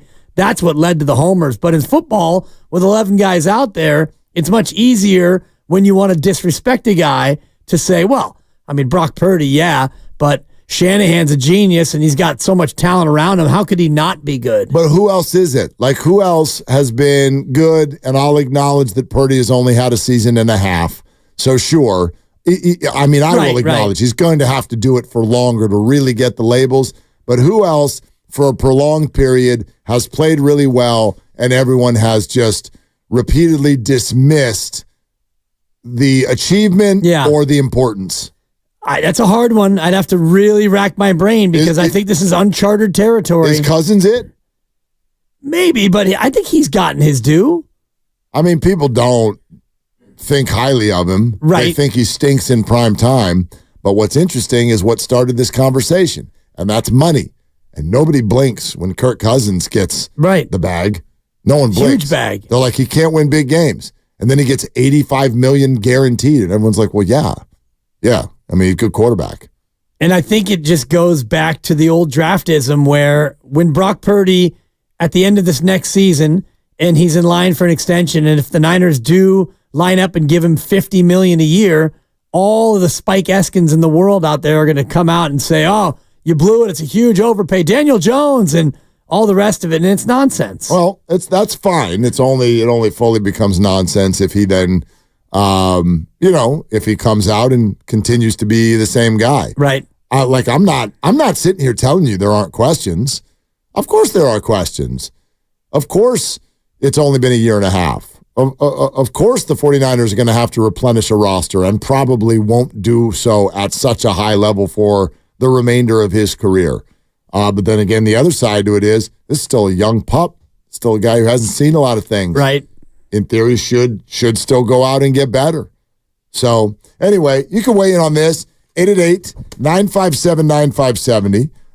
More of this conversation coming up. Plus also coming up, we try to put pressure on Mark Grandy to make the best of at 6 o'clock all about us. So that's right around the corner here on Willard and Dibs. Have you been in a car accident? Chilton Auto Body has 15 convenient Bay Area locations to help restore your vehicle to pre-accident condition. Chilton Auto Body is also actively hiring for all positions. For more details, head to ChiltonAutoBody.com, the Bay Area's leader in collision repair. Dan Dibley here.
an entirely different can of worms. Bay Area is Draymond Green, and you're listening to Willard and Dibbs on 95.7 The Game. Yeah, Day.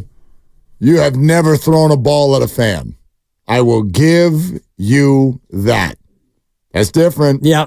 That's different. Did you know that I had tweeted about my disdain for Patrick Beverly's behavior last night? For those of you who don't know, it was double-barreled fun for Patrick Beverly. Not only did he throw a ball at a fan twice, one time missing that fan and having it hit the side of the head of a woman in the first row, he then went to the locker room and completely disrespected and disenfranchised an experienced and very effective ESPN reporter and told her that he would only talk to her if she subscribed to his podcast. And by the way, he didn't even let her just stand there. Like, what if she wasn't going to ask some questions? Let everybody else ask the questions and just leave the microphone there and get the sound. No, he twice after saying that literally shoved her away, said, please get your microphone away from me. You don't subscribe to my podcast. And that's not okay. These things are completely out of the realm of competition on the court. And so they're beyond out of line. The one that's really going to get him in trouble is throwing the ball at the fan. Twice. And also, did any other reporter around him, did he ask any of them if they subscribe to his podcast? Well, apparently, I missed that part of it. Apparently, this is actually, and this is where I would argue two people or entities need to be criticized in this who have not yet been criticized. One of them is the Milwaukee Bucks. And the second one, to a degree, are the other media members that assemble on the regular for the Bucks and around Patrick Beverly's locker room. Because apparently he's been doing this for a while. And so, yes, those beat people all subscribe to the pod. Come on. Because they want to be able to talk to Pat Bev. I don't know why. Or they're covering the team. So why wouldn't you subscribe to the pod? So Patrick kind of knows. That's why he was asking her. He knows that the other people in front of him subscribe to the pod. And therefore, they're allowed to be there. The behavior is beyond ridiculous. And I know what this sounds like, but I truly believe it. When you start doing stuff like that, when you cross the wall and you go after fans, start making up your own rules for the media who, or I should say which, is a very, very important part of the whole wheel that turns for the NBA, for an entertainment product like that has paid Patrick Beverly millions and millions and millions of dollars. So when you do that, I don't think it's too heavy-handed to say you're out. You should miss the year. That behavior is so deplorable. He's not missing the year. No, he's not. Yeah. I know he won't. Yeah, but he should. Yeah, and Bruce Jenkins responded to my comment. Oh, look at you! And he said, "Wouldn't be surprised if he's out of the league by next season, and that would be a great thing. He won't be missed." Yeah. Well, I don't think that he'll be out of the league. And well, he doesn't mean by suspension. He means by, dude, you're really not that effective anymore. You're well into your 30s. Yep. You annoy 35. the hell. You annoy the hell out of everybody. Like Draymond Green is still getting paid by the Warriors because he still plays good basketball. Patrick Beverly's not that good of a player. Hey, good enough to play 40 minutes last night. Yeah. You know, in a playoff game and that you lost by 22. Game. Yeah, 3 of 11, but and with your best players being hurt. So, you know, yeah. I get it. I get it, but yeah, who wants to sign up for Patrick Beverly? What team wants that this year? I'm sure there'll be a team. There'll be a taker, I would imagine. Maybe. I mean, he's the kind of guy in the old adage of, you hate to play against him, but you love him when he's on your team. And I wonder how many Milwaukee Bucks will rally around him and vouch for him, or how many of his teammates actually subscribe to the pod. That's probably an even better question. And again, for those of you going, well, I wonder what this fan said. The fan yelled, Cancun. 1, 2, 3, Cancun. In other words, your offseason has begun. You can go on a trip to Cancun. Right. Wow. Terribly offensive. I don't know how the entire bench didn't attack that man. You can't say something like that at a professional sporting event. You know how many teams Pat Bev has played for in the association? All of them. I mean, take a guess.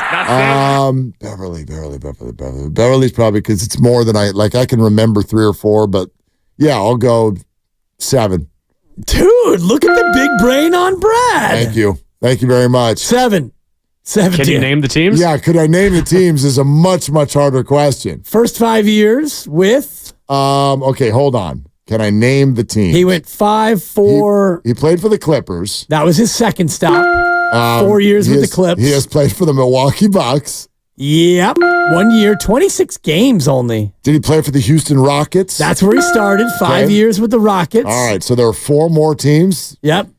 For which he has played. Correct. Minnesota Timberwolves. 1 season with the T-Wolves. Where else have you annoyed me? Where else have you annoyed me, Patrick Beverly?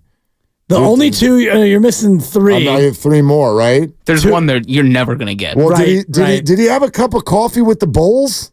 Correct. Okay. And all right. He started that year with a different team. He started that, and he got bought out or something like that, or let go, or I want to say that team, but I know it's wrong. Shoot. Ooh. Your shot. It's all you got. Nice, Lucas. One of these teams is playing tonight. Oh, well, that helps. Are they? Well, wait a minute. The other isn't playing anymore. Utah? Nah. Okay. One of them playing tonight? Well, I already mentioned the Clippers. Right. So did he play for, I don't know, the Cavaliers? No, I'm out. No, the Lakers and Philly. So what do you say? Lucas told me he played for Orlando. I was going to say. Lucas, you once again. It's my bit. It's the first letter in your name? Well, I wasn't wrong. Take that L. Yeah. I mean, I'll share the L with them. I put it on the air, but there were also multiple that there was no way you were going to get, and I was right. Philly was tough. Mm-hmm. Yeah. I'm especially not going to get them when you start giving me faux clues. My bad. Yeah. Pat Bev, free agent, coming up here on July 1st. Damn right he is. He's free to be. Spent his first 3 years playing overseas. Really? Greece and 2 years in Russia. You know why you go there? You're not that good. Yeah. Well, he made himself a nice little career. I know he has. Yep. No shade. But I can't stand him. But I don't like you. Let's go to Robert in San Jose. Hi, Robert. What are you doing? Hey, guys. You were talking about the Niners earlier, and the next year is a make or break for one of the main participants of the 49ers. First of all, I think the Niners have the best roster in the NFL. Second, it's Vegas has them favored as the favorite to go to the Super Bowl and win. They're getting new defensive coaches, so they should be poised to win. But if they don't win, I think the full blame is going to go on the coach. I'll tell you why. The coach will have had 4 Super Bowls if he goes to the Super Bowl, comparing him to the Buffalo Bills. That's not true, by the way. I'm not going to let you do it. I'm not going to let you do it, Robert. I'm not letting you put him in the Atlanta Super Bowl. He was not the head coach. Don't you do it. Like I said, I've given you the reason why I think this is the best team in the NFL. That's fine, but it would be his third. Favors are saying it. But it would be his third. No, it will be his fourth. You're forgetting the Atlanta. I just said, Robert, I'm not going to let you have Atlanta. He was the offensive coordinator. That doesn't count. You're not putting that on him. He's not the head coach. Okay, well, I will compare him to the Buffalo Bills of the 90s. So I will put him on there. And he will be gone anyways if he doesn't. Yeah, so I just wanted to give you guys my input on that. Well, yeah, and Robert. Thanks, Robert. Robert, thank you. You're not wrong that the blame's going to go on him, but the reason that if the Niners were to lose the Super Bowl again next year, the reason the blame's going to go on him is because that's how it works. And he's well aware of that. That's his position. head coach. It's why I won't let everybody do that to him about the Atlanta thing. If he makes the next 4 Super Bowls and loses all 4 of them, let me just prepare the audience. He gets an extension. Damn right he does. You don't get fired. You know how hard it is to go to all the Super Bowls? So he makes the next 3, which would be 4 in a row, and it would be 5 of 8. You get extended. He was talking about just next year. I'm with it. Yeah. He goes next year and loses. He might get a parade for crying out loud. I mean, but not and blame. Sure. He will, because that's the role. But that's going to get me every time, and I'm going to react the same way every time. You do not get to hang. I'm with you. Atlanta on him. He was there, but I mean, he was the coordinator. Most people couldn't even name the offensive coordinator who has lost the last 5 Super Bowls. Yep. You know, most people couldn't. Kyle even Shanahan lost the last one.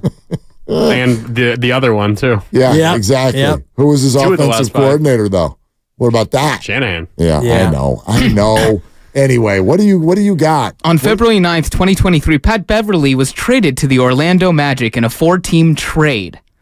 He and the Magic agreed to a contract buyout 3 days later. Which means he never played for them. Exactly. The question was, what teams did he play for? Not what cities did he attend. Did you really just take the L and then try to campaign for the L to be turned into a W? That's a double L. It's a W, am I Trying right? to play the game under protest. Mama said knock you out. Dub. LL. What are you starting with, Ethan Granny? Sherwood Strauss coming up next. Damn right you are. Damn right you are. You know who booked that?